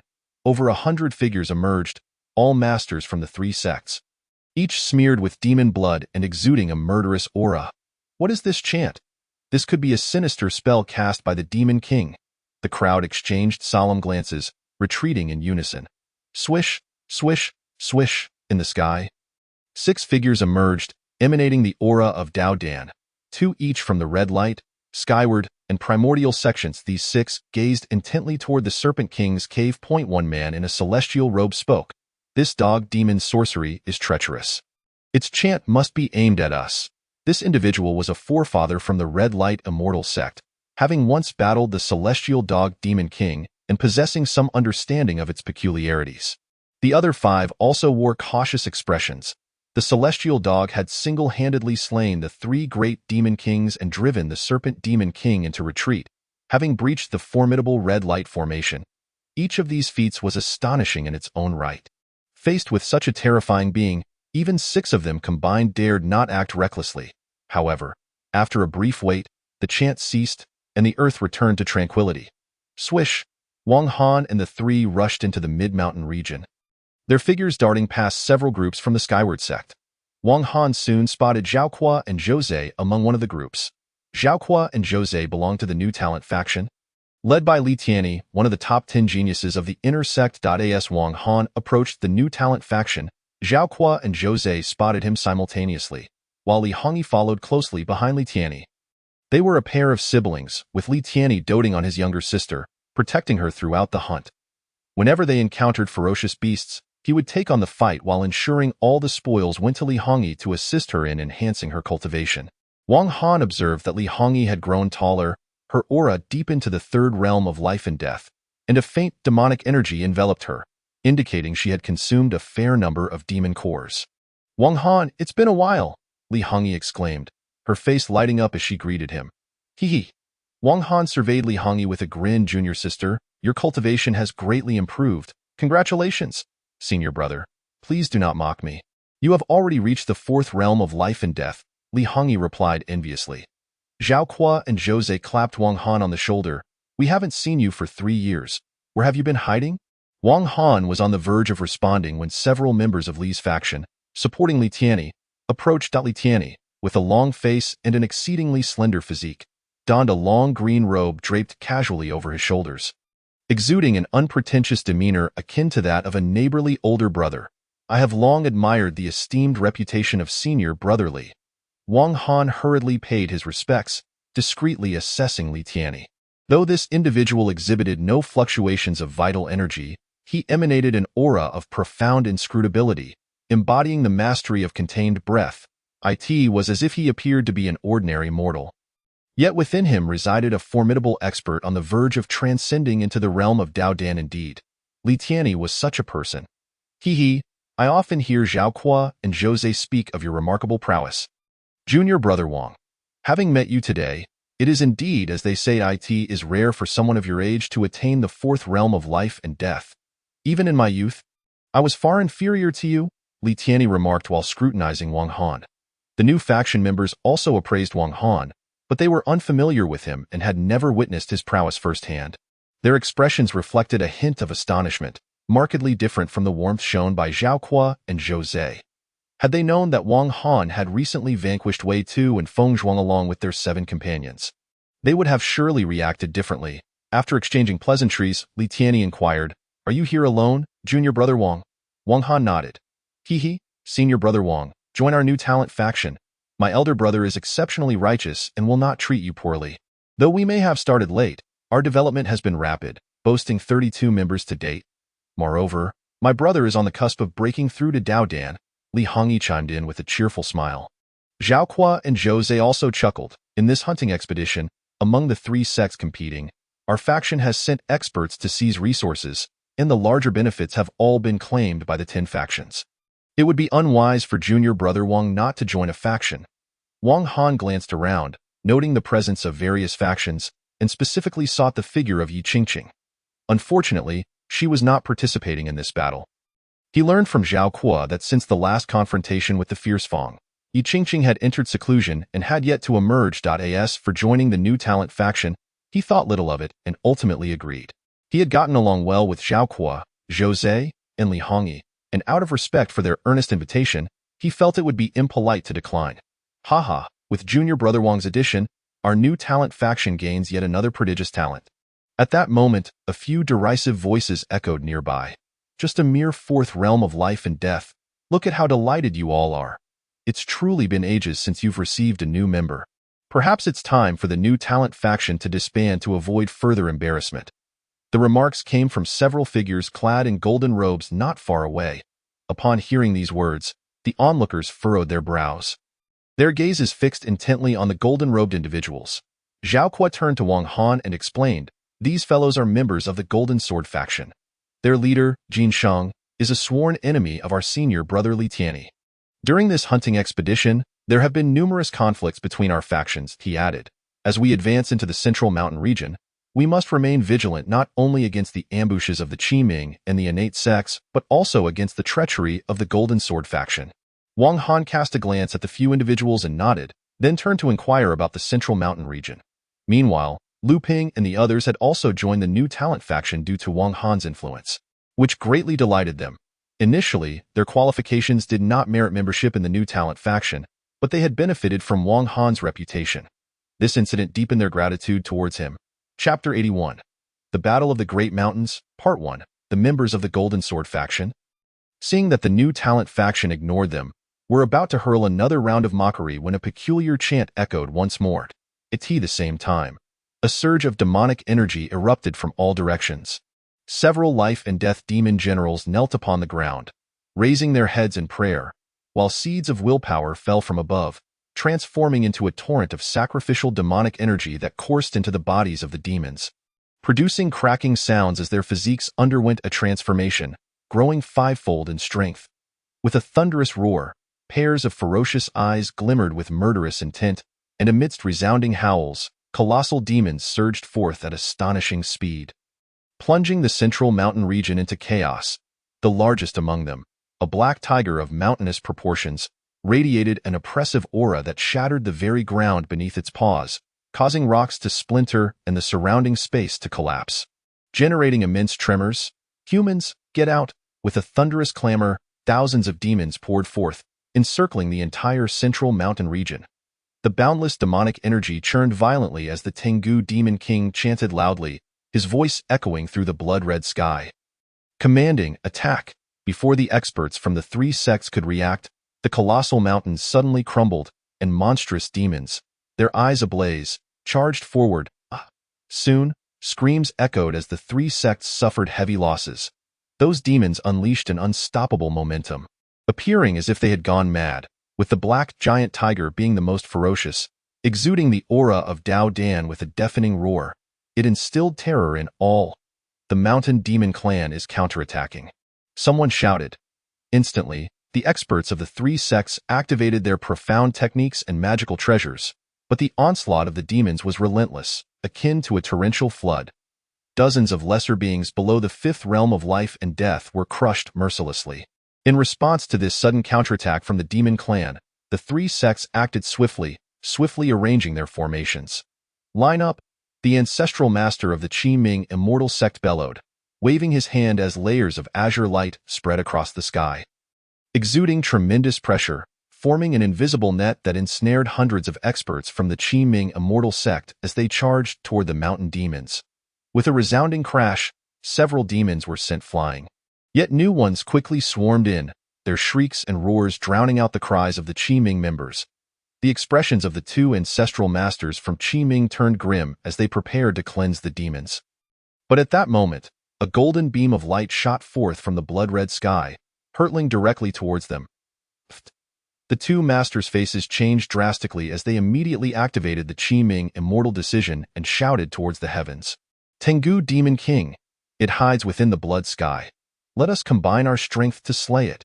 The masters of Tiandang and the innate sects, with a swift movement, plunged into the blood sky. The ensuing clamor of battle reverberated from within, as the clash of Dao Dan experts was extraordinarily terrifying. Even the residual waves were sufficient to obliterate lesser beings of the 5th or 6th realm. The disciples of the three sects hurriedly retreated, while the demons pursued relentlessly, soon plunging into a chaotic melee point. One could see the demons, their eyes bloodshot, their demonic might amplified fivefold, as they surged forth with unstoppable force. Faced with the frenzied counterattack of the demons, the experts from the three sects were gradually pushed back in a single wave of assault. At least a quarter of the human experts perished, their bodies torn asunder. Wang Han witnessed firsthand as a life-and-death expert from the New Talent faction was caught by a golden leopard and brutally shredded. This scene was profoundly shocking. It was Wang Han's first encounter with such large-scale slaughter, and his mind was shaken. How have the demons grown so ferocious? Someone lamented. It must be that the Demon King is chanting dark sorcery, stimulating their battle prowess, another speculated. Since the onset of the great battle, the chant had never ceased, and within the blood-red sky, the 6 Dao Dan experts encircling the Tengu Demon King had been unable to interrupt its sacrificial incantation. Within that blood sky, the Tengu Demon King revealed its true form, a 20-zhang-long golden wolf with 3 heads and 6 limbs, 3-headed, 6-armed. Waves of demonic spells shot down as it engaged in an intense battle with the 6 masters. Before long, the experts of the 3 sects began to withdraw, realizing they could not prevail and resorting to a fighting retreat. Following closely behind Li Tianyi were Wang Han, Zhao Kuo, Zhou Zhe, and Li Hongyi, as this group hastily retreated. After the previous wave of conflict, the New Talent faction had suffered heavy casualties, leaving only the 5 of them remaining. Li Tianyi's expression darkened, brandishing a gigantic azure sword that emanated the brilliance of a top-tier magical treasure. With each swing, several monstrous demons were obliterated. Just then, a tremendous roar erupted as Niu Xianfeng, infused with the potent aura of a half-step Dao Dan, charged forward, his body as strong as bronze and iron, wielding a black giant axe that radiated the energy of a top-tier demonic treasure. The axe swung down, unleashing a wave of murderous intent that caused the space to shatter. Not good. Li Tianyi's expression changed drastically as he quickly shielded Li Hongyi and the others behind him, while he himself summoned the azure giant sword, conjuring a blade of azure light several zhang long to meet the black giant axe. With a resounding crash, the sword light shattered, but the giant axe was also deflected. This incited Niu Xianfeng's fury. Having received the Tengu Demon King's sacrificial will, its battle power had quintupled. Although it had not yet reached the quasi-Dao Dan level, it was still far superior to a half-step Dao Dan in strength. To it, the azure-robed man before it seemed merely a half-step Dao Dan, wholly unworthy of being its opponent. Humans, prepare to die. Niu Xianfeng roared, swiftly moving, its fists clenched as the space within a 10-mile radius crumbled inch by inch, unleashing boundless power that bore down upon Li Tianyi. What terrifying physical strength! Li Tianyi's face paled. Gritting his teeth, he unleashed a celestial technique to push Li Hongyi and the others away, while he rapidly formed hand seals, layers of azure light flickering around him as he conjured the utmost defensive power to confront Niu Xianfeng. Brother! Li Hongyi cried out in panic, her small face etched with fear. Protect Hongyi. We must break through. Zhao Kuo, drenched in demonic blood, wiped his face clean and spoke solemnly. Zhou Zhe said nothing but readied himself for a full-force breakout. Among the 4, only Wang Han wore a frigid expression as thunder and lightning surged behind him, and the purple energy swirled between his hands, his eyes glinting with fierce killing intent. Kill! With a flash of thunder behind him, Wang Han thrust his hand forward, instantly obliterating a colossal demon of the 6th realm of life and death, reducing it to a mist of blood. With the dual wings of wind and thunder combined with the purple Luo divine technique, Wang Han could effortlessly slay any adversary below the 6th level of the death realm in a single strike. As he continued his relentless slaughter, the demon cores in his pocket multiplied. Soon after, Zhao Kuo, Zhou Zhe, and Li Hongyi joined him. Ahead, a surge of demonic energy manifested as a formidable red flame demon general, enveloped in a swirling mist of milky flames, incinerating all in its vicinity to nothingness, a testament to the ferocity of this demonic fire. Chapter 82. The Battle in the Great Mountains, Part 2. The ground trembled. Faced with such a vicious onslaught, Zhao Kuo, Zhou Zhe, and Li Hongyi's expressions shifted drastically, while Wang Han merely narrowed his eyes. With a flick of his hand, 5 radiant protective treasures emerged, the most prominent being a grand bell. Yet, even after summoning these 5 artifacts, he felt a lingering unease and promptly retrieved over 50 talismans, deftly forming a talismanic sword formation with a series of precise gestures. At the very moment this dual-layered defense was established, a barrage of black fireballs descended upon them like a torrential rain. The ensuing cacophony of explosions illuminated the battlefield, with demonic and protective lights clashing in a fierce display of power. Witnessing this spectacle, Zhao Kuo, Zhou Zhe, and Li Hongyi felt a surge of hope and quickly unleashed their own mystical techniques to assault the Red Flame Demon General. Their combined efforts proved formidable, rivaling the strength of the 9th level of the Death Realm Demon General. Initially thrown off balance, they swiftly capitalized on Wang Han's direct confrontation with the Demon Fire, coordinating their attacks to suppress the Demon General's terrifying might. Amidst the roaring chaos, the Red Flame Demon General found itself unable to defend against their onslaught and was soon overwhelmed by their collective strength, ultimately collapsing with a mournful wail as its fiery essence dissipated into the ether. Wang Han seized this moment to extract a fiery red inner core. Just then, a golden sword of profound energy shot towards him, aimed directly at the demon core, clearly intent on seizing it. Judging by the quality of the protective light surrounding it, this golden sword was a semi-top-tier artifact, radiating an overwhelming aura of power, far surpassing the combined might of Zhao Kuo, Zhou Zhe, and Li Hongyi. Someone seeks to claim the core? A frigid glint flashed in Wang Han's eyes. He had exerted himself fully for the Red Flame Demon Core, believing that possessing such a vast reservoir of true essence would significantly bolster his chances of breaking through the 5th level of the Death Realm. The audacity of others to snatch it from him was utterly intolerable. Suddenly, a boisterous laugh rang out. Ha ha ha! This Red Flame Demon Core is far too precious for you to possess. Striding forth was a man clad in golden robes, his expression one of arrogance, sporting a goat-like beard, and emanating the aura of a 9th-level Death Realm practitioner. This was Jin Yang, the younger brother of Jin Shang, the leader of the Golden Sword sect, and the second most powerful figure within the sect. With a swift motion, he unleashed his golden sword, sending forth a tempest of sword energy that forced Zhao Kuo, Zhou Zhe, and Li Hongyi to retreat. In an instant, he directed his strike towards Wang Han's enormous purple hand, which was mere moments away from grasping the Red Flame Demon Core. As the golden sword energy surged forth, Wang Han's expression hardened. He pointed with a single finger, summoning the talismanic sword formation to counter the incoming attack. A dense array of purple sword light immediately engulfed the golden sword energy. My profound sword. Jin Yang's face twisted in arrogance. Yet his pupils contracted. He had clandestinely observed the fierce battle between Wang Han and the Red Flame Demon General from a distance, witnessing Wang Han's extraordinary defensive capabilities. However, he had underestimated Wang Han's offensive prowess. As he saw his golden sword faltering against the blinding brilliance of the talismanic swords, he swiftly attempted to retract it, but it was too late. Wang Han pressed his advantage, the purple sword light swelling as the golden sword's radiance diminished rapidly. On the verge of being extinguished, Jin Yang, in a fit of rage, bellowed, "You little brat, you seek death." With that, he unleashed his full 9th-level Death Realm cultivation, summoning an overwhelming torrent of sword energy that transformed into a colossal 9 long, approximately 30 feet, golden sword aura. Cleaving through the air with deadly intent towards Wang Han in the midst of this tumultuous clash, the atmosphere erupted with waves of energy, heralding the descent of the superior golden-edged sword technique. As the sword descended, the heavens and earth seemed to shift. Wang Han's expression changed. This attack was threefold more ferocious than that of the Red Flame Demon General, imbued with a murderous intent so potent that he feared his talismanic sword formation might not withstand it.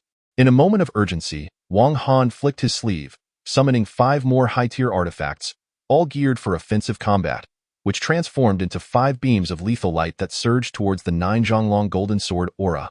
Boom! With another thunderous roar, the 5 beams of light clashed against the golden sword energy, creating a cacophony of sound as they battled one another. Wang Han, his hands weaving through intricate gestures, summoned the storm of wind and thunder behind him. Propelling himself towards the Red Flame Demon Core, he intended to seize it. Jin Yang's eyes widened in disbelief. How could this mere 4th-level Death Realm brat command such an array of artifacts and manipulate them simultaneously?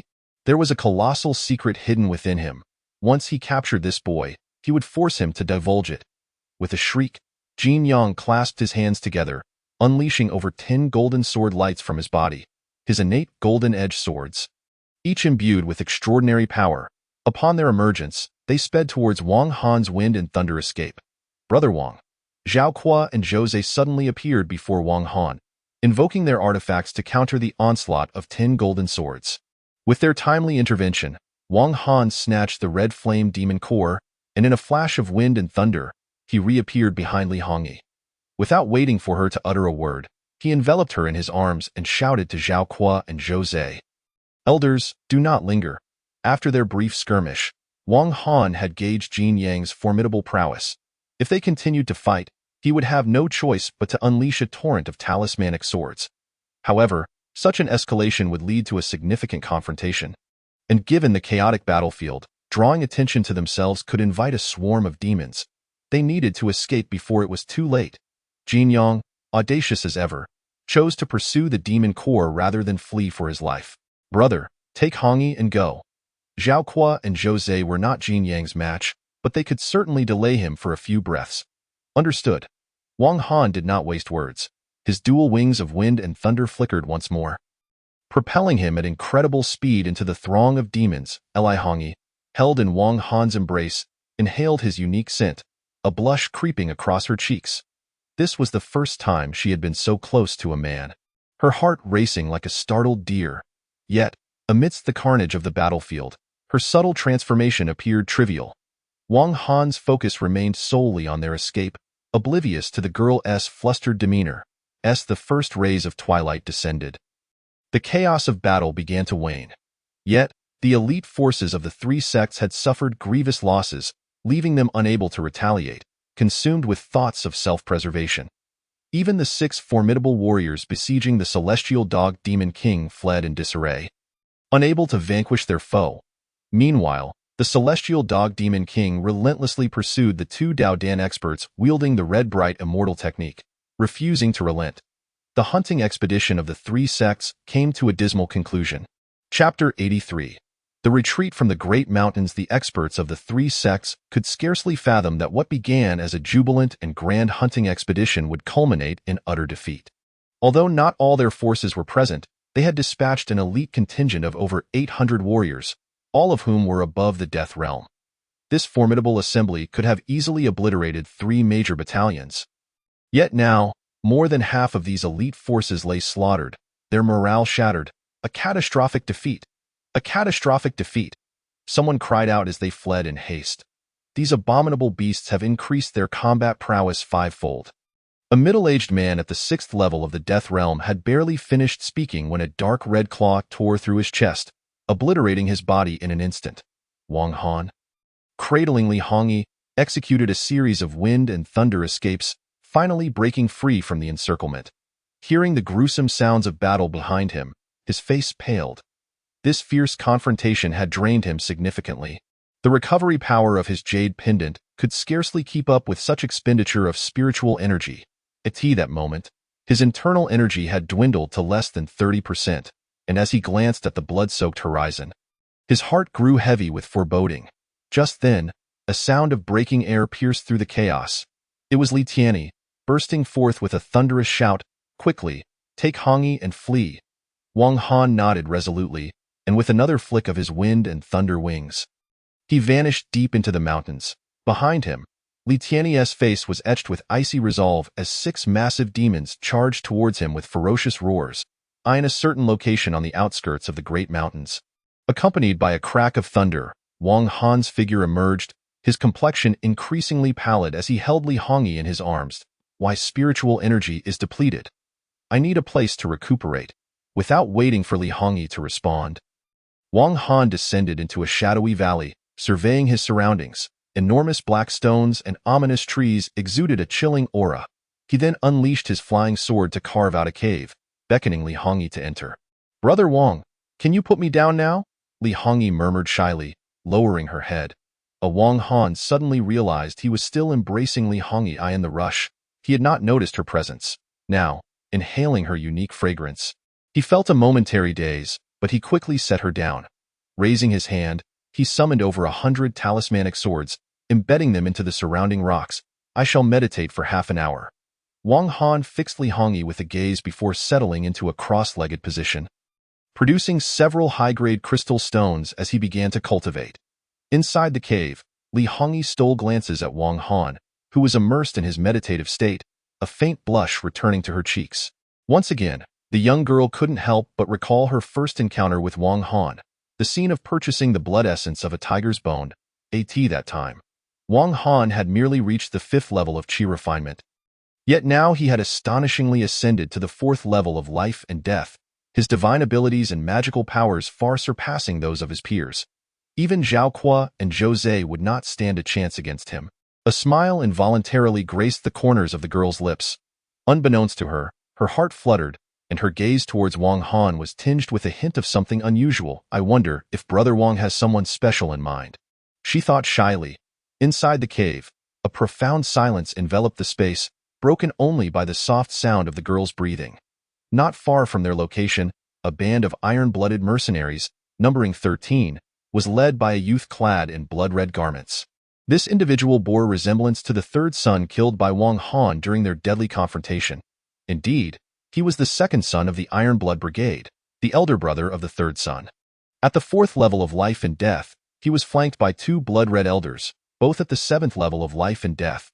The Iron Blood Brigade boasted 5 protectors, each a master above the 5th level of life and death.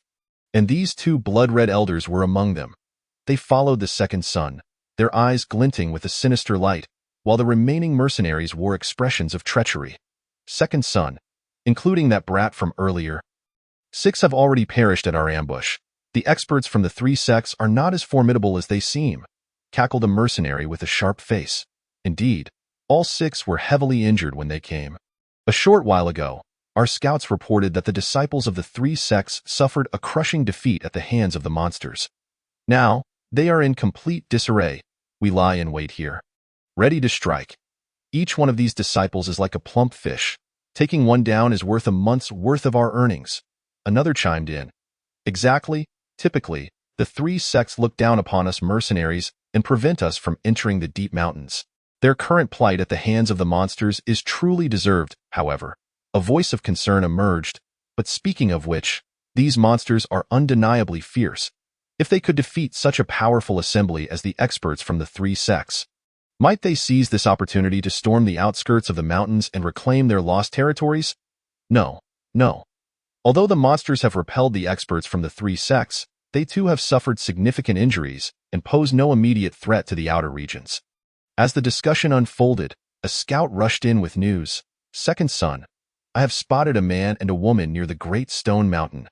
The man appears disheveled and covered in blood, while the woman seems unscathed at the 3rd level of life and death. Another plump fish has come to us. The corners of the second son's mouth curled into a sinister smirk, and the 2 blood-red elders chuckled in agreement. Let us go. The mercenaries swiftly moved towards the Great Stone Mountain, the very place where Wang Han was meditating. The man and woman mentioned by the scout were none other than Wang Han and Li Hongyi. Previously, Wang Han had sent out his divine sense to probe the area but had failed to detect the mercenary scout, likely due to the latter's ability to conceal his presence. Within the cave, Li Hongyi sat cross-legged, her small hands forming seals as she practiced her cultivation. However, in the next moment, the sword symbols inscribed on the surrounding stone walls began to vibrate with a resonant sound. Li Hongyi halted her hand seals, a glimmer of vigilance flashing in her beautiful eyes. Wang Han remained in meditation, having already consumed one of his precious crystal stones.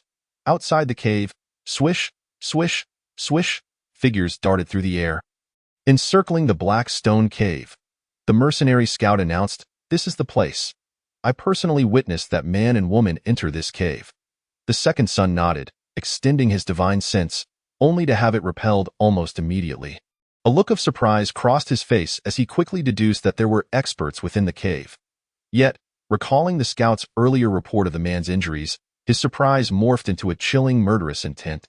Inside the cave, Li Hongyi's expression shifted as she sensed the presence of a group of mercenaries outside through her divine sense. These individuals bore fierce expressions, Their intentions were not benign. Casting a glance at the meditating Wang Han, the girl clenched her teeth, producing a radiant red sword, an advanced magical artifact gifted to her by Li Tianyi. This sword emanated an ancient aura and was a precious relic that could be enhanced through continuous refinement. Once she drew this treasure, Li Hongyi swiftly positioned herself at the cave entrance. Just then, with a tremendous roar, the cave entrance exploded open, accompanied by a sinister voice that echoed, "Listen well.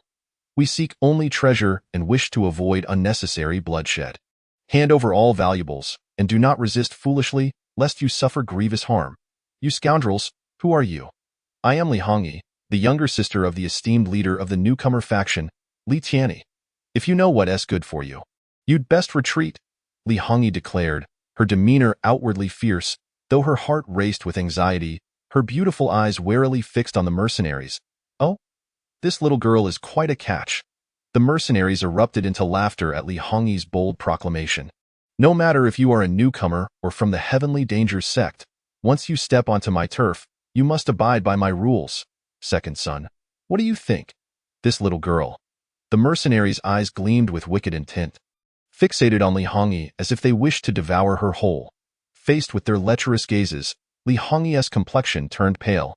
Despite being at the third level of life and death, she was woefully outmatched by this group of mercenaries. Even with her formidable sword in hand, it was impossible to slay them. The second son grinned wickedly. "Spare this little girl. I want to enjoy her. As for the boy, kill him directly, understood?" The sharp-faced mercenary stepped forward, having laughed the loudest moments ago. "Heh, little girl, resisting is futile." 7 or 8 mercenaries closed in, the strongest among them at the third level of life and death, while the others were at the first and second levels. In the next moment, however, the sharp-faced mercenary suddenly flinched, his body swaying as a flash of red sword energy sliced through the air. A second-level mercenary behind him let out a blood-curdling scream, blood spurting from his throat as he collapsed, slain by Li Hongyi's sword technique. Cold sweat broke out on the sharp-faced mercenary's forehead. Had he not acted quickly, it would have been him lying dead. This little girl has some skill. Everyone, attack together. The mercenaries' expressions grew serious as they summoned their magical artifacts and unleashed their techniques against Li Hongyi. Puff, puff, puff. Li Hongyi wielded her sword fiercely, claiming the lives of 3 more mercenaries. Boom, boom, boom. Several low-tier magical artifacts launched assaults on her, forcing her to retreat several steps, her face growing increasingly grave. "Humph, a bunch of useless fools." Seeing the mercenaries struggle to subdue one girl, the second son was infuriated.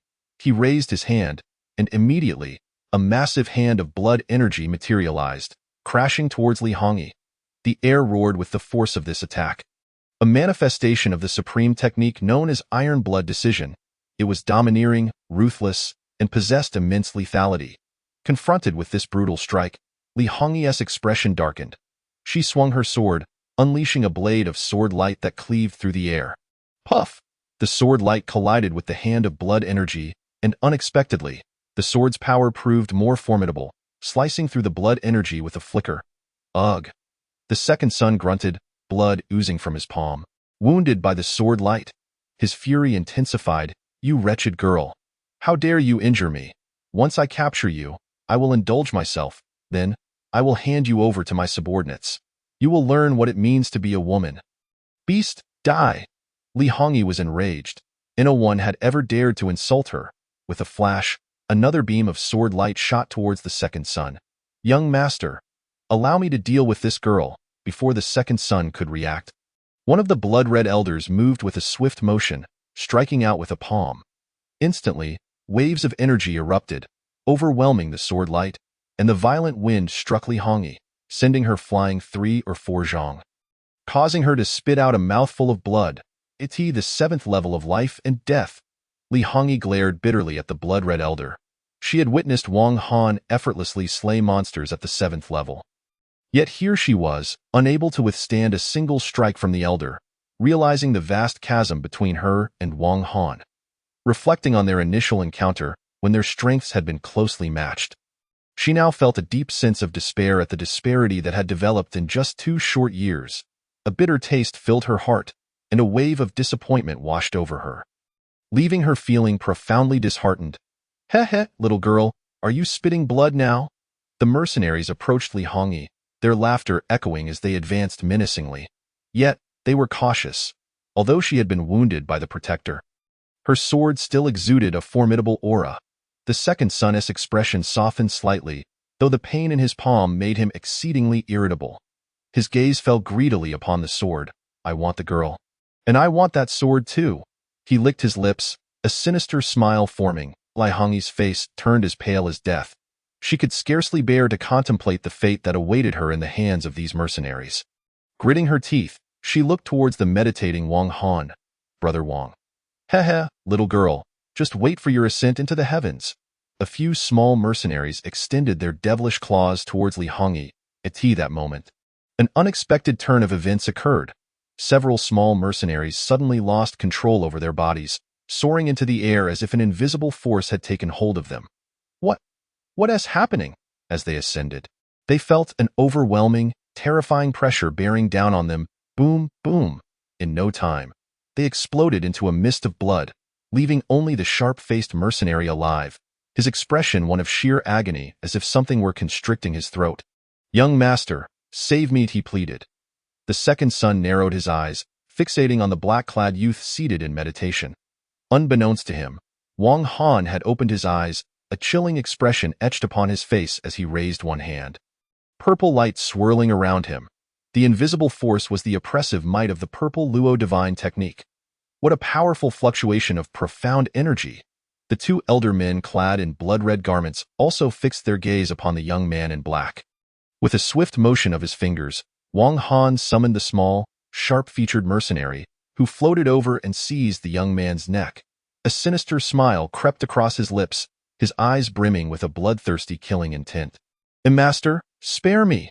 The small mercenary stammered with great difficulty. "Hongyi, this person is yours."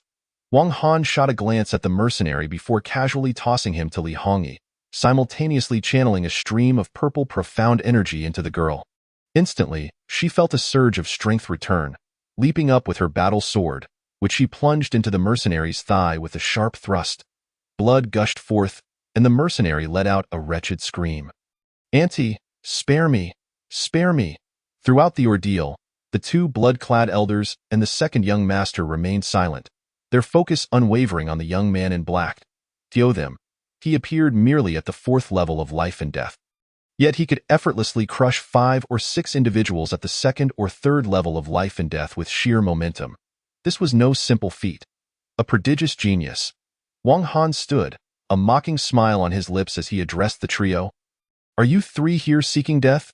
Upon hearing this, the 3 adversaries narrowed their eyes, yet they did not rush into action. Li Hongyi drew her sword and stepped behind Wang Han. "Brother Wang, kill them." Chapter 85. Counterattack. Wang Han nodded, a glimmer of murderous intent flashing in his eyes as he locked onto the 3. In truth, even without Hongyi's urging, he would not let these individuals escape. His greatest desire was to eliminate treacherous scum, and the thrill of killing was exhilarating. As for the reasons behind it, he could not quite articulate. "Kid, your cultivation is ultimately at the 4th level of life and death. If it comes to a life and death struggle, you may not be able to defeat us 3. The two blood-clad elders exchanged a glance, their years of experience warning them that the young man before them was not to be trifled with. Should a life and death battle ensue, their chances of victory would not exceed 50%. The second young master, however, was filled with indignation and fury. "What are you afraid of? I refuse to believe this kid possesses 3 heads and 6 arms. If the 3 of us work together, we shall surely kill him." With that, he ground his teeth and unleashed a torrent of blood energy, manifesting 5 or 6 crimson blades. His life-bound treasure, the Iron Blood Divine Blade. "Arrogant fool, prepare to die." His face contorted in rage as he launched his most powerful attack in the face of such a formidable assault. Wang Han remained unfazed, casually raising his hand as 5 beams of light erupted forth, swiftly transforming into 4 long swords, 1 3-foot-long azure peak and 5 attacking treasures. The sight of this spectacle left the 2 blood-clad elders utterly astonished.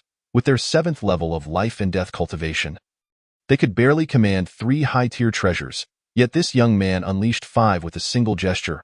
Alarmed, They hurriedly activated their profound treasures to support the second young master. But it was already too late.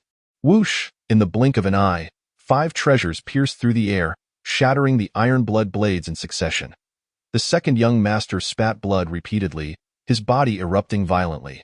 While the iron blood divine blade was certainly powerful, it failed to unleash its full potential in his hands. In a single move, he was grievously wounded. At that moment, a tempest of wind and thunder erupted behind Wang Han, filled with countless arcs of electricity. With a flash, he vanished from his position, reappearing behind the second young master. The 2 blood-clad elders were a moment too slow.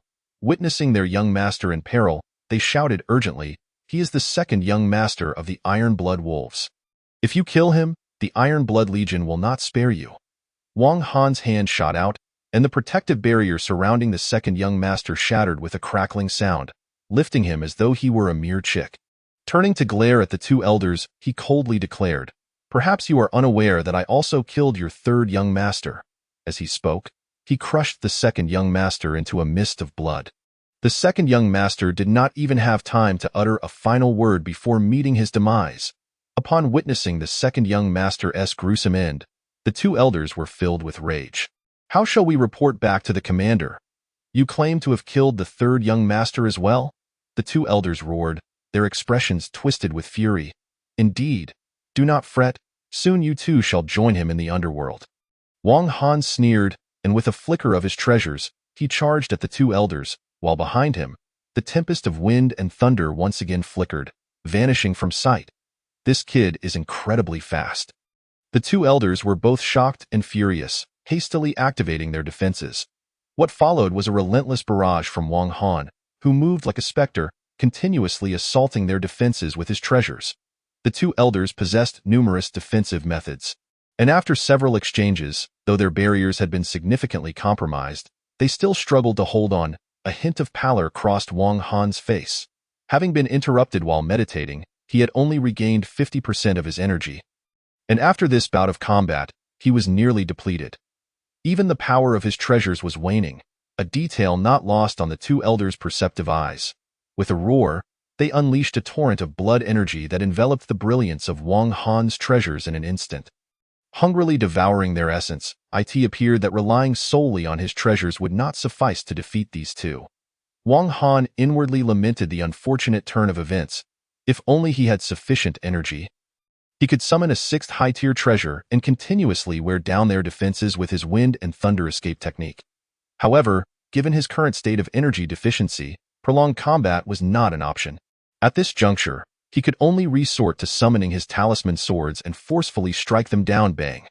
Just as the 2 elders broke free from the encirclement of Wang Han's treasures, preparing to mount a counterattack against the young man, over 100 talisman swords erupted forth in an instant, surrounding them completely. Standing amidst the swarm of talisman swords, Wang Han commanded, "Kill!" At once, the 100 talisman swords shot forth with tremendous might. The elders' faces paled, and they summoned all their strength to defend themselves, but it was all in vain. Whoosh, whoosh, whoosh. The multitude of talisman swords pierced through their bodies, and amidst their anguished cries, the 2 elders' forms disintegrated, transformed into a torrential rain of blood. Thus, the mercenary band was annihilated. As tranquility descended once more, Wang Han discovered several storage bags in his possession. "Well done," Li Hongyi cheered. Wang Han glanced at the girl, saying, "This place is not safe. I shall take you away." Li Hongyi nodded, and Wang Han extended his hand, pulling her close. With a flash of wind and thunder, they vanished above the towering stone mountain. Shortly after their departure, another group of mercenaries arrived, also from Ironblood. The leader, a tall man with a ruddy complexion, donned heavy crimson armor that radiated an intense aura of slaughter. This was none other than the Ironblood Grandmaster, Shinta Lai.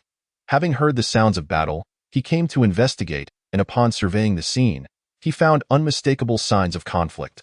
This area was the second young master's hunting ground, yet now, both he and his 2 protectors were missing. A sharp-witted young mercenary murmured softly. Shinta Lai's eyes gleamed with keen awareness. The second young master's aura is gone. He immediately summoned messaging soldiers from within 100 miles to ascertain who had entered this territory recently. With Shentu Lai's command, several messaging soldiers rushed over, including the one who had previously informed the second young master in the past half hour, who has patrolled this area. Shentu Lai's voice was low, but laced with a hint of murderous intent. It was us, the subordinates. The messaging soldiers exchanged glances, until finally, a small, thin soldier stepped forward. I must ask you, did any outsiders come here previously? Beads of sweat formed on the small mercenary's forehead, sensing the impending danger. Yet he dared not conceal the truth, forcing himself to respond. A man and a woman did come by, but they were not experts. Not experts? How could they have killed my second brother and 2 protectors? What did they look like? Draw their likenesses for me. Shentu Lai's voice grew increasingly frigid. The small mercenary trembled violently, his fingers shaking as he sketched the images of a man and a woman, none other than Wang Han and Li Hongyi. Shentu Lai took the drawings, scrutinizing them. This woman? Unlikely, it must be this man. With that, he seized the small mercenary. So young.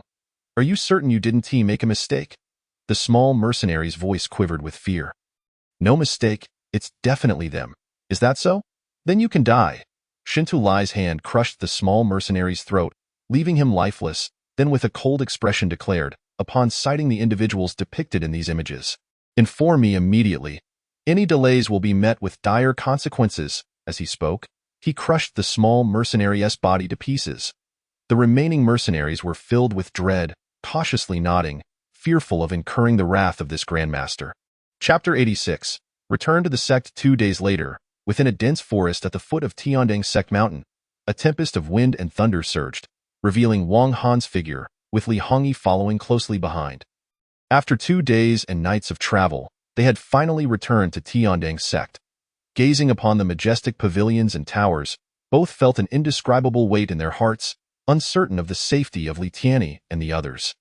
Unbeknownst to them, Wang Han had spent 3 full years surviving in the 10,000 Great Mountains. During these years, he had encountered numerous dangers but had emerged unscathed. 3 years prior, he was merely at the 10th level of chi refinement. Yet now he had ascended to the 4th level of life and death. His gaze towards the Tiandang Sect gate was now filled with warmth, akin to a wayward son returning home.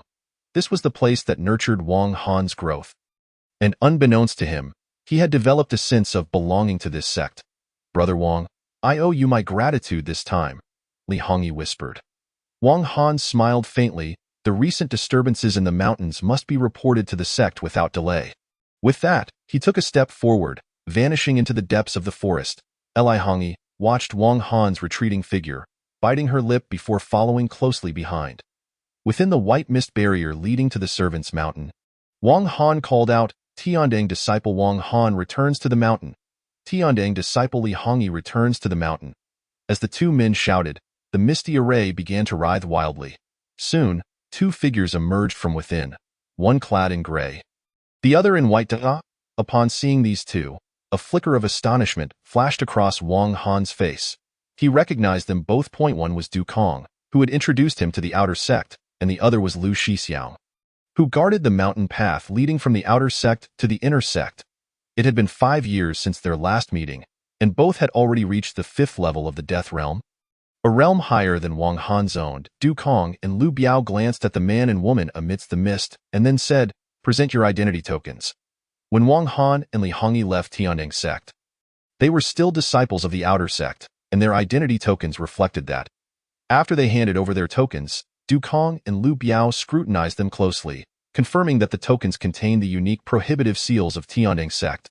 Before smiling and saying, Ah, it is indeed junior brother Wang and junior sister Ella.it. Seems you have not returned to the outer sect in quite some time. The 2 immediately recognized Wang and Li's formidable cultivation levels. Wang Han noted that the 2 no longer remembered him, which was hardly surprising.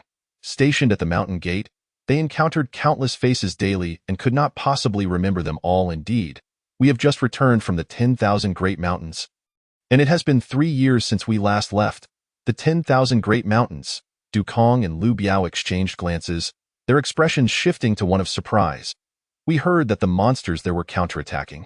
And not long ago, several of our senior brothers returned injured. Wang Han merely smiled faintly, choosing not to elaborate. Very well, you may enter. He returned the tokens and said no more. Whoosh! Wang and Li soared past the miscellaneous Disciples Mountain and the outer sect, heading straight for the inner pavilion hall to collect their inner sect tokens, as their outer sect caverns had long since become obsolete. Upon reaching the inner pavilion, they met with the elder, and after confirming their cultivation levels, they easily exchanged their outer sect tokens for inner sect ones. They also reported the disturbances in the mountains to the sect's higher-ups, although someone had already done so before them. Before the cavern, Li Hongyi bit her lip, gazing at Wang Han, her cheeks flushed and mustering her courage. She asked, "I have a question for you, senior brother." Wang Han looked at the girl, curious about her query. "Does senior brother have someone special in mind?" The girl bit her lip even harder. Wang Han was taken aback, unsure why she was asking such a thing. Is Wang Shixiang considering finding a dual cultivation partner? The girl shyly lowered her head. Wang Han understood her intent and regarded her with a peculiar expression before replying solemnly, "I have not considered that for the time being. Aren't you thinking about it now?" Li Hongyi pressed nervously. Wang Han shook his head. "I have grown accustomed to solitude and prefer not to be disturbed." As he spoke, the image of Yi Qingqing flashed in his mind, and he added, "Moreover, I already have someone special to me." After saying this, he did not linger but turned and entered the cavern. With a thunderous boom, he left behind a despondent girl, Wang Gu. Under the twilight, the girl's sorrowful silhouette was illuminated until the fiery clouds spread across the horizon, and she vanished beneath the sky. The feelings of youth can easily take root, and once one has fixed their heart upon another, it rarely changes. I will strive to cultivate diligently. Wang Gu must think my strength is insufficient. I will double my efforts to follow in Wang Ji's footsteps. The girl clenched her small fists, yet she did not comprehend that this was merely a fleeting illusion in life. Decades later, when she looked back suddenly, she would realize that some people and matters are beyond her reach. That distance would only grow wider, until it became an unattainable dream. Within the cavern, Wang Han flicked his sleeve, and a flash of black light emerged, revealing a small black fox. This little black fox had fallen into seclusion since the battle with the fierce Fong, awakening only now. Compared to before, its size had grown significantly, and its aura had strengthened considerably. With its dark eyes shimmering with intelligence, It glanced around and asked, "Master, where are we?" "Tiandang sect, inner sect cavern." Wang Han replied with a smile. The little black fox immediately displayed a look of astonishment. "Tiandang sect? One of the 10 great immortal sects? You know of Tiandang sect?" Wang Han was somewhat surprised. "And of course, I have read extensively since childhood. I am well aware of the 10 great immortal sects, the 7 great demon sects, and the 5 great monster sects." The little black fox's tail flicked with pride. Wang Han picked up the small creature and patted its fluffy head, chuckling, "Do not wander off. I need to enter seclusion for a while." "Master, feel free to seclude yourself. I won't run off," it said, jumping onto the stone wall and scratching at the rock with its tiny paws, seeing it amuse itself. Wang Han said no more. He then took out his storage pouch, producing over 20 monster cores, with the most potent one radiating the essence of the 9th level of the Death Realm. The Red Flame Monster Core. With a flash of his jade pendant in his palm, he was about to swallow it. However, the little black fox suddenly whimpered, its dark eyes fixated on the monster core, licking its lips in a comically greedy manner. Hee. Amused by its demeanor, Wang Han casually tossed 3 monster cores toward it.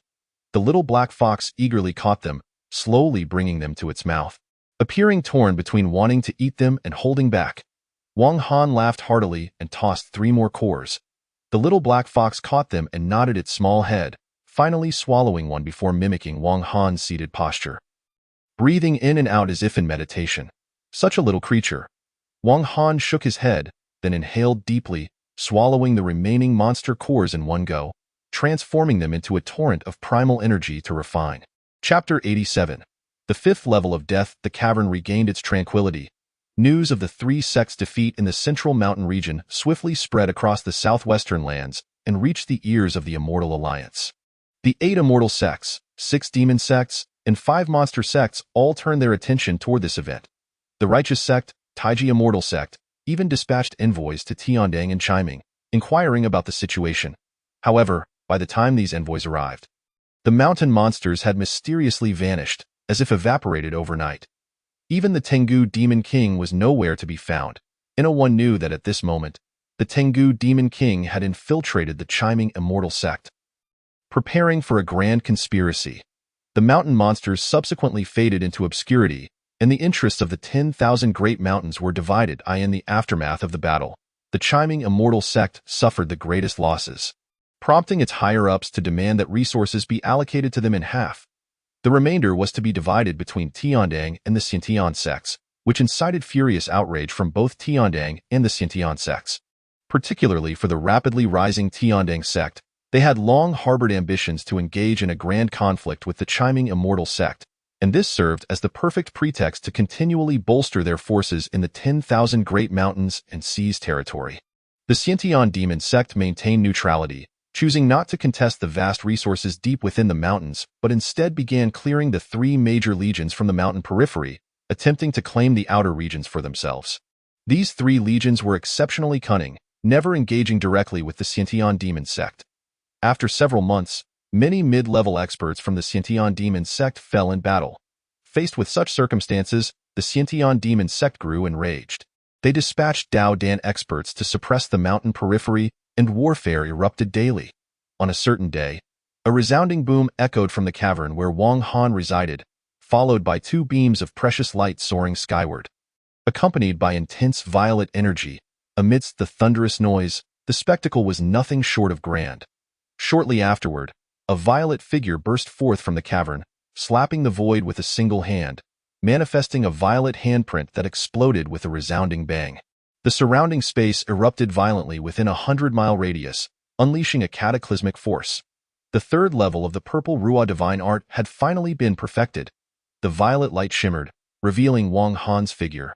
After a year of seclusion, his cultivation had broken through to the 5th level of the Death Realm, and the purple Ruo divine art had advanced a step further.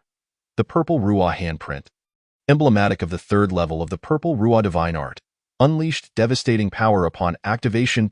One strike could obliterate someone at the 7th level of death, and even an 8th level foe would withstand at most 3 strikes. Wang Han's eyes gleamed with brilliance. This purple Ruo divine art truly deserved its reputation as a divine technique. The cultivation of purple Ruo true fire could rival the treasured texts of some major sections.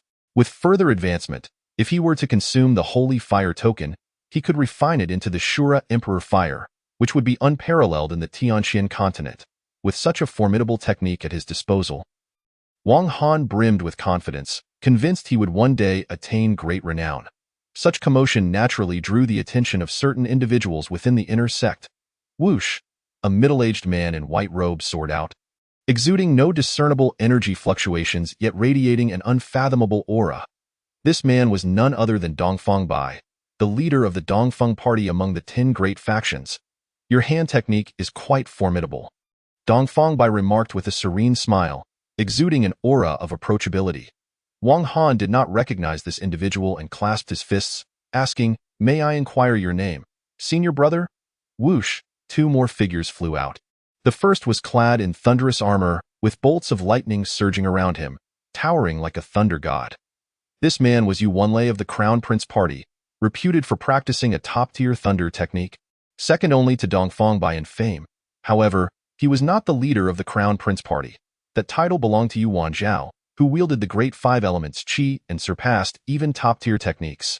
The true leader of the Crown Prince Party was the legendary figure Yu Wenhao, creating divine abilities to slay deities, striking down celestial beings above and Yama below. Those who can independently develop advanced divine techniques at the mere threshold of the Dao Dan realm are indeed rare prodigies, appearing only once in a millennium. Some even prophesy that Situ Shi will become the second Yu Wenhao, destined to contest for the next position of sect leader. In the presence of these 3, Wang Han felt his aura diminish, indicating that he was not yet strong enough and needed to train diligently. "I'm Dongfeng Bai. How shall I address you, junior brother?" Dongfeng Bai inquired with a benevolent smile. Yu Wenlei and Situ Shi merely cast a fleeting glance at Wang Han, remaining silent.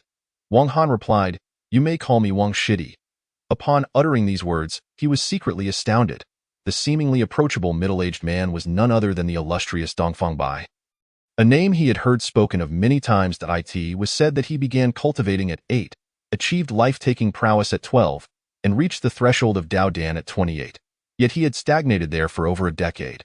with speculation suggesting he was amassing strength, awaiting the moment of breakthrough to attain the second or even third level of Dao Dan, a goal of grand ambition. So it is Wang Shidi. Your palm technique is powerful and domineering. Given time, you shall surely achieve fame. Have you considered joining a faction? If not, I invite you to join our Dongfeng party and unfold your grand ambitions. Dongfeng Bai made his intentions clear, eager to recruit talent for the Dongfeng party. Yu Wenlei and Situ Shi, recognizing the potential in Wang Han's formidable palm technique, also felt compelled to act, as their earlier silence was due to Dongfeng Bai's interruption. Yu Wenlei declared, joining the Dongfeng party is inferior to joining my Taizi party.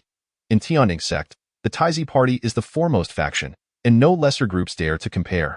Situ Shi retorted, the Taizi party is arrogant and dismissive of others. Such a faction will not go far. Instead, join my Jin party, and I shall lead you to the depths of the mountains to slay disciples of the Chiming sect, amassing wealth. Within 3 years, I can assist you in reaching the 7th level of life-taking. Faced with their solicitations, Wang Han inwardly lamented. He was already a member of the new talent party and could not join another faction. However, he feared that outright rejection might incite dissatisfaction among the three, potentially jeopardizing his future, especially with the Taizi party, of which he had heard no one dared to decline recruitment. Those who did met dire fates. Of course, there was one exception. The White Lotus Sword Immortal, Yi Qingqing, who had previously refused a gift from Yu Wenhao, only to be supported by the Taizi party thereafter. But Wang Han was not Yi Qingqing. Refusing the Taizi party's invitation would have severe consequences. Nevertheless, he was undeterred by threats and smiled wryly. Thank you, 3 senior brothers, for your goodwill, but I have already joined the new talent party. Without Li Shixiang's consent, I cannot switch to another faction. Chapter 88. The dominance of the Taizi party. The new talent party. Li Tianyi, Dongfeng Bai and Situ Shi inwardly lamented their misfortune. Yu Wenlei mocked. The new talent party, just a few insignificant cats and dogs. You have no future there. Withdraw from the new talent party and join my Taizi party, and I will speak to Li Tianyi on your behalf. Wang Han shook his head. That wouldn't be appropriate. Perhaps you could first negotiate with brother Li Tianyi, and if he agrees, I would be glad to join the Taizi party. Humph, you're overestimating yourself. Do you think your life-taking 5th level grants you any standing? Do you expect me to personally negotiate with Li Tianyi for you? You truly are unaware of your own limitations. Yu Wenlei's expression darkened, his tone becoming grim.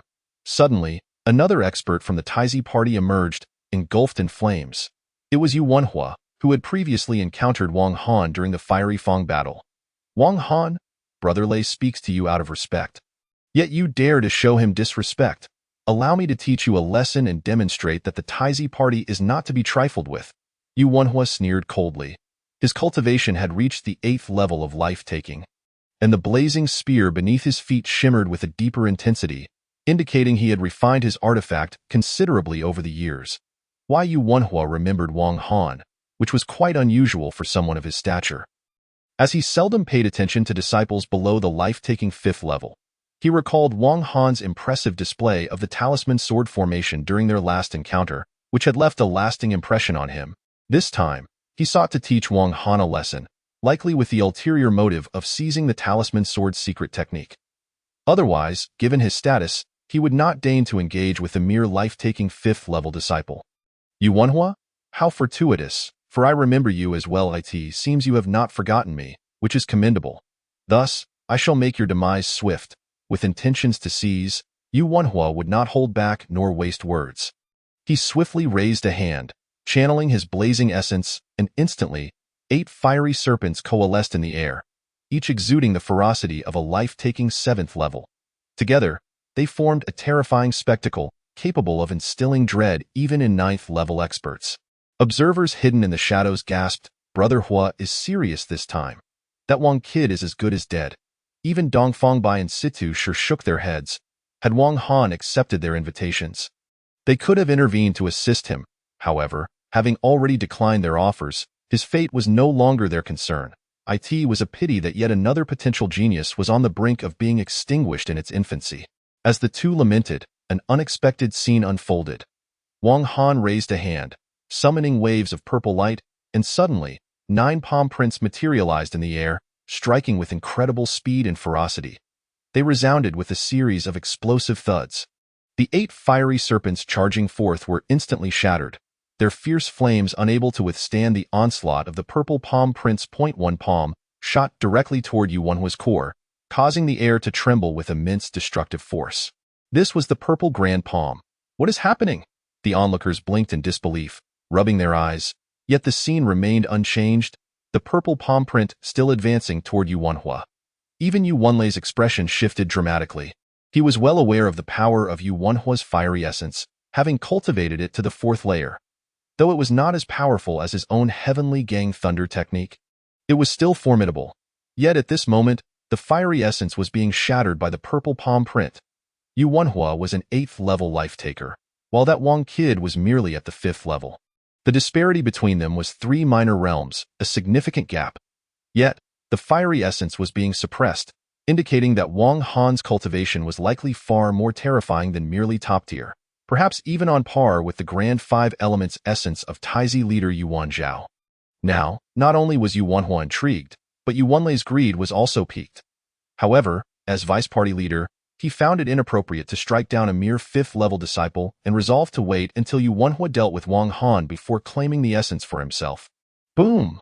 The purple grand palm descended, leaving Yuanhua feeling stung. He had previously boasted of teaching Wang Han a lesson, but in this encounter, it was his fiery essence that was shattered, leaving Wang Han unscathed and dominant, humiliating him in the process. You brat, I will kill you. As a core member of the Taizi party, Yuanhua had never suffered such humiliation. In a fit of rage, he unleashed his full cultivation at the 8th level of life-taking, transforming into a colossal furnace, roaring as he charged toward the purple grand palm print. Next, a thunderous clash echoed as the two forces collided, resulting in a cataclysmic explosion that seemed to leave them evenly matched. Observing this, Wang Han remained unfazed, while Yuanhua's pupils constricted before he bellowed, "Flame spear, arise!" With a flicker, the divine spear at his feet surged, unleashing torrents of fiery waves. Flame spear 9 strikes. Layers of flames erupted skyward, creating an overwhelming spectacle as he thrust the spear 3 times, shattering the void with explosive force. This technique, paired with the flame spear, wielded truly immense power. Although I have only mastered the 3rd strike, it is sufficient to kill you. To die beneath my spear would be a mark of pride. Yuanhua was utterly confident in his 9-spear technique, though he could only unleash 3 strikes. He believed it would be more than enough to slay Wang Han. Is that so? In the face of the overwhelming ferocity of the flame spear, Wang Han remained unperturbed. With a flick of his sleeve, 6 artifacts soared from his pocket. The first was a blood-red, swirling blood crow sword, a semi-top-tier artifact that he had finally refined after seizing it from Wei Tuesday. The second was a black scythe, also a semi-top-tier artifact obtained from Fengzhuang, successfully refined over the past year. The remaining 4 artifacts comprised 3 high-grade flying swords and a 3-foot Qingfeng sword. As these 6 artifacts emerged, they radiated brilliance, launching toward the flame spear. 6 artifacts, and 2 of them are semi-top tier, while the other 4 are high-grade. This Wang Han cannot possibly be a treasure boy. The crowd was astonished to see Wang Han summon 6 artifacts simultaneously, their hearts racing in disbelief. High-grade and semi-top tier artifacts were not commonplace. One could equal the entire wealth of an ordinary inner sect disciple. Wang Han's effortless display of 6 artifacts was truly extraordinary. Dongfang Bai and Situ Shi exchanged astonished glances. While they each possessed a dozen artifacts, they understood that controlling 6 artifacts simultaneously at the life-taking 5th level, especially 2 semi-top tier and 4 high-grade, required a level of spiritual awareness far surpassing their own. Wang Han had accomplished this feat. Chapter 89. Defeating Yuanhua. This Wang Shidi is not only exceptionally skilled in profound arts, but his spiritual consciousness and magical power also far surpass his current physical realm. Otherwise, it would be impossible for him to manipulate such a multitude of magical treasures at once. As the two spoke, Lu Bao struck fiercely against the flame god spear. Yuanhua's expression changed drastically. With a rapid flick of his fingers, he unleashed 3 strikes, summoning the formidable flame triple spears. Yet, this did not repel Lu Bao. Instead, it allowed them to press forward. The sound of clashing metal echoed as, in just a few breaths, the flame god spear was knocked down, proving no match for Lu Bao. This was still due to Wang Han's low realm. Had their realms been comparable, this round of assault could have obliterated the Flame God spear. This is bad. Yuan Hua's face paled. He never anticipated that his renowned flame triple spears would be defeated head-on. In an instant, he patted his storage bag, uncertain of what treasures he would unleash next. However, at that very moment, Wang Han vanished from sight, leaving only the sound of rushing winds. Where did he go? The next moment, Wang Han's figure abruptly appeared behind Yuan Hua. With a powerful slap, a resounding boom echoed as Yuan's protective aura shattered, and he fell to the ground, creating a small crater, showcasing the immense force. With a spit of blood, Yuan Hua felt his organs tremble. This strike had grievously wounded him. A flicker of vengeful light flashed in his eyes as he realized that he had lost this battle completely. It would be difficult for him to hold his head high again, and the reputation of the Crown Prince's faction would undoubtedly suffer as a result. The crowd fell silent, the atmosphere thick with tension. After a prolonged silence, someone whispered, "Brother Hua, known for his 9 deaths, has been defeated by Brother Wang, who is only at the 5 deaths level. It's utterly unbelievable. Brother Wang's lightning-fast escape technique must be a top-tier evasion skill. So swift it was nearly imperceptible. It's a magical treasure, a top-tier treasure with wind and thunder attributes." Some with powerful consciousness discerned the fleeting moments of the wind and thunder evasion. Hearing the discussions around him, Yuan Hua wore a bitter expression, his anger boiling within. He remembered when he first encountered Wang Han, who was merely at the 3 deaths realm. What had transpired in these short 3 years? Suddenly, he recalled that Wang Han's talisman sword array had yet to be unleashed. Yuan Hua had been defeated. Inciting the wrath of the Crown Prince's faction, Yuan Lei coldly snorted, "Humph. You have injured a core member of the Crown Prince's faction, committing a grave offense. Now, kneel immediately, bow 8 times, and submit to our faction. I will grant you mercy and a position as a protector. Otherwise, I shall make you taste the wrath of the Heavenly Gang Thunder technique." The crowd remained mute. Yuan Lei's arrogance was intolerable, yet due to the might of the Crown Prince's faction, many dared not voice their anger, only casting sympathetic glances at Wang Han. "Let us fight." Wang Han narrowed his eyes. He still possessed over 100 talisman swords. Although Yuan Lei was formidable, he had yet to break through to the Dao Dan realm, and his strength was limited. In a life-and-death duel, he might not necessarily lose. Upon hearing this, the crowd was captivated. They had initially thought Wang Han would fear Yuan Lei and seek a way out, considering Yuan Lei was a genuine 10 deaths master.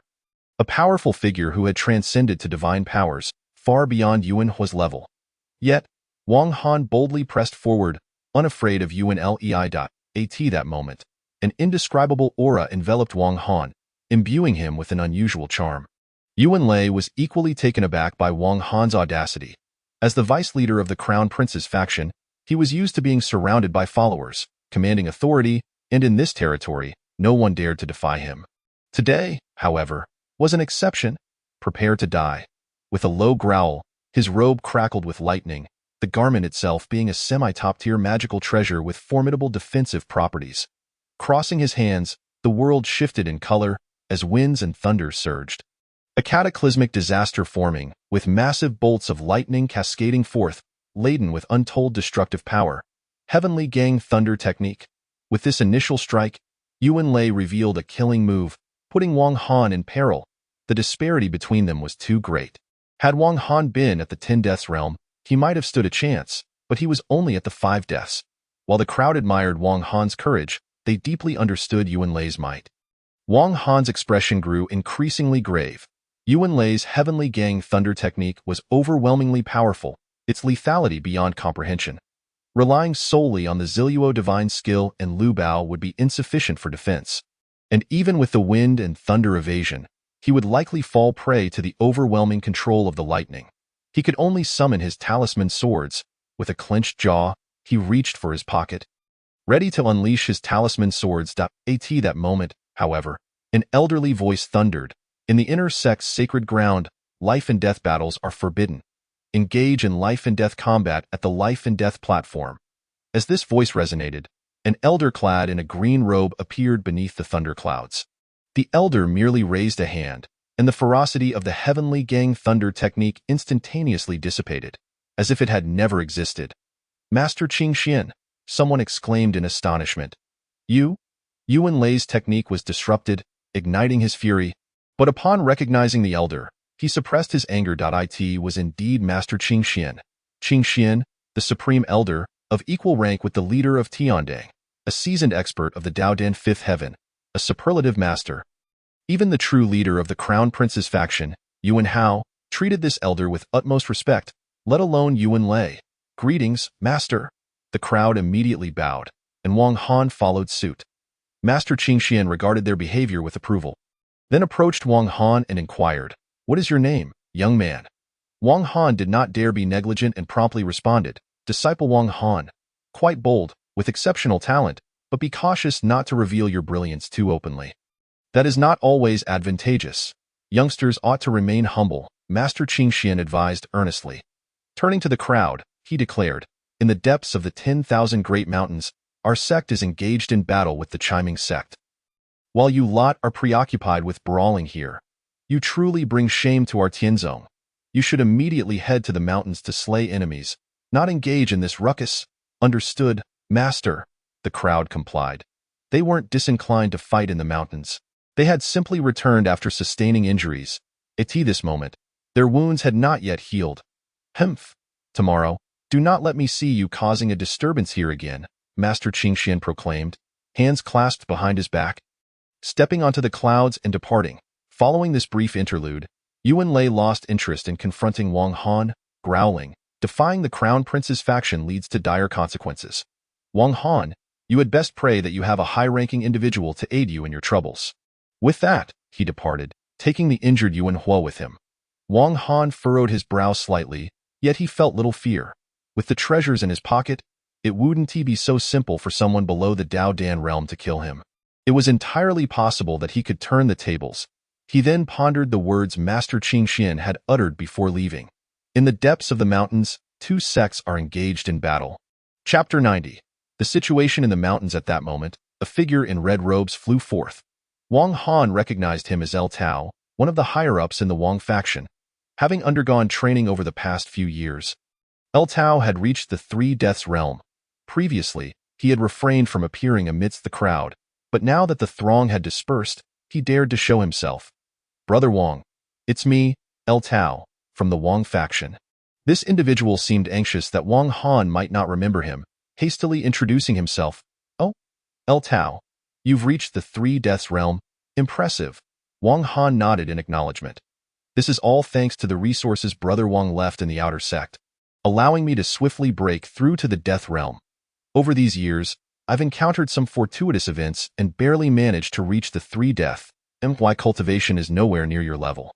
However, now that you've grievously injured Yuan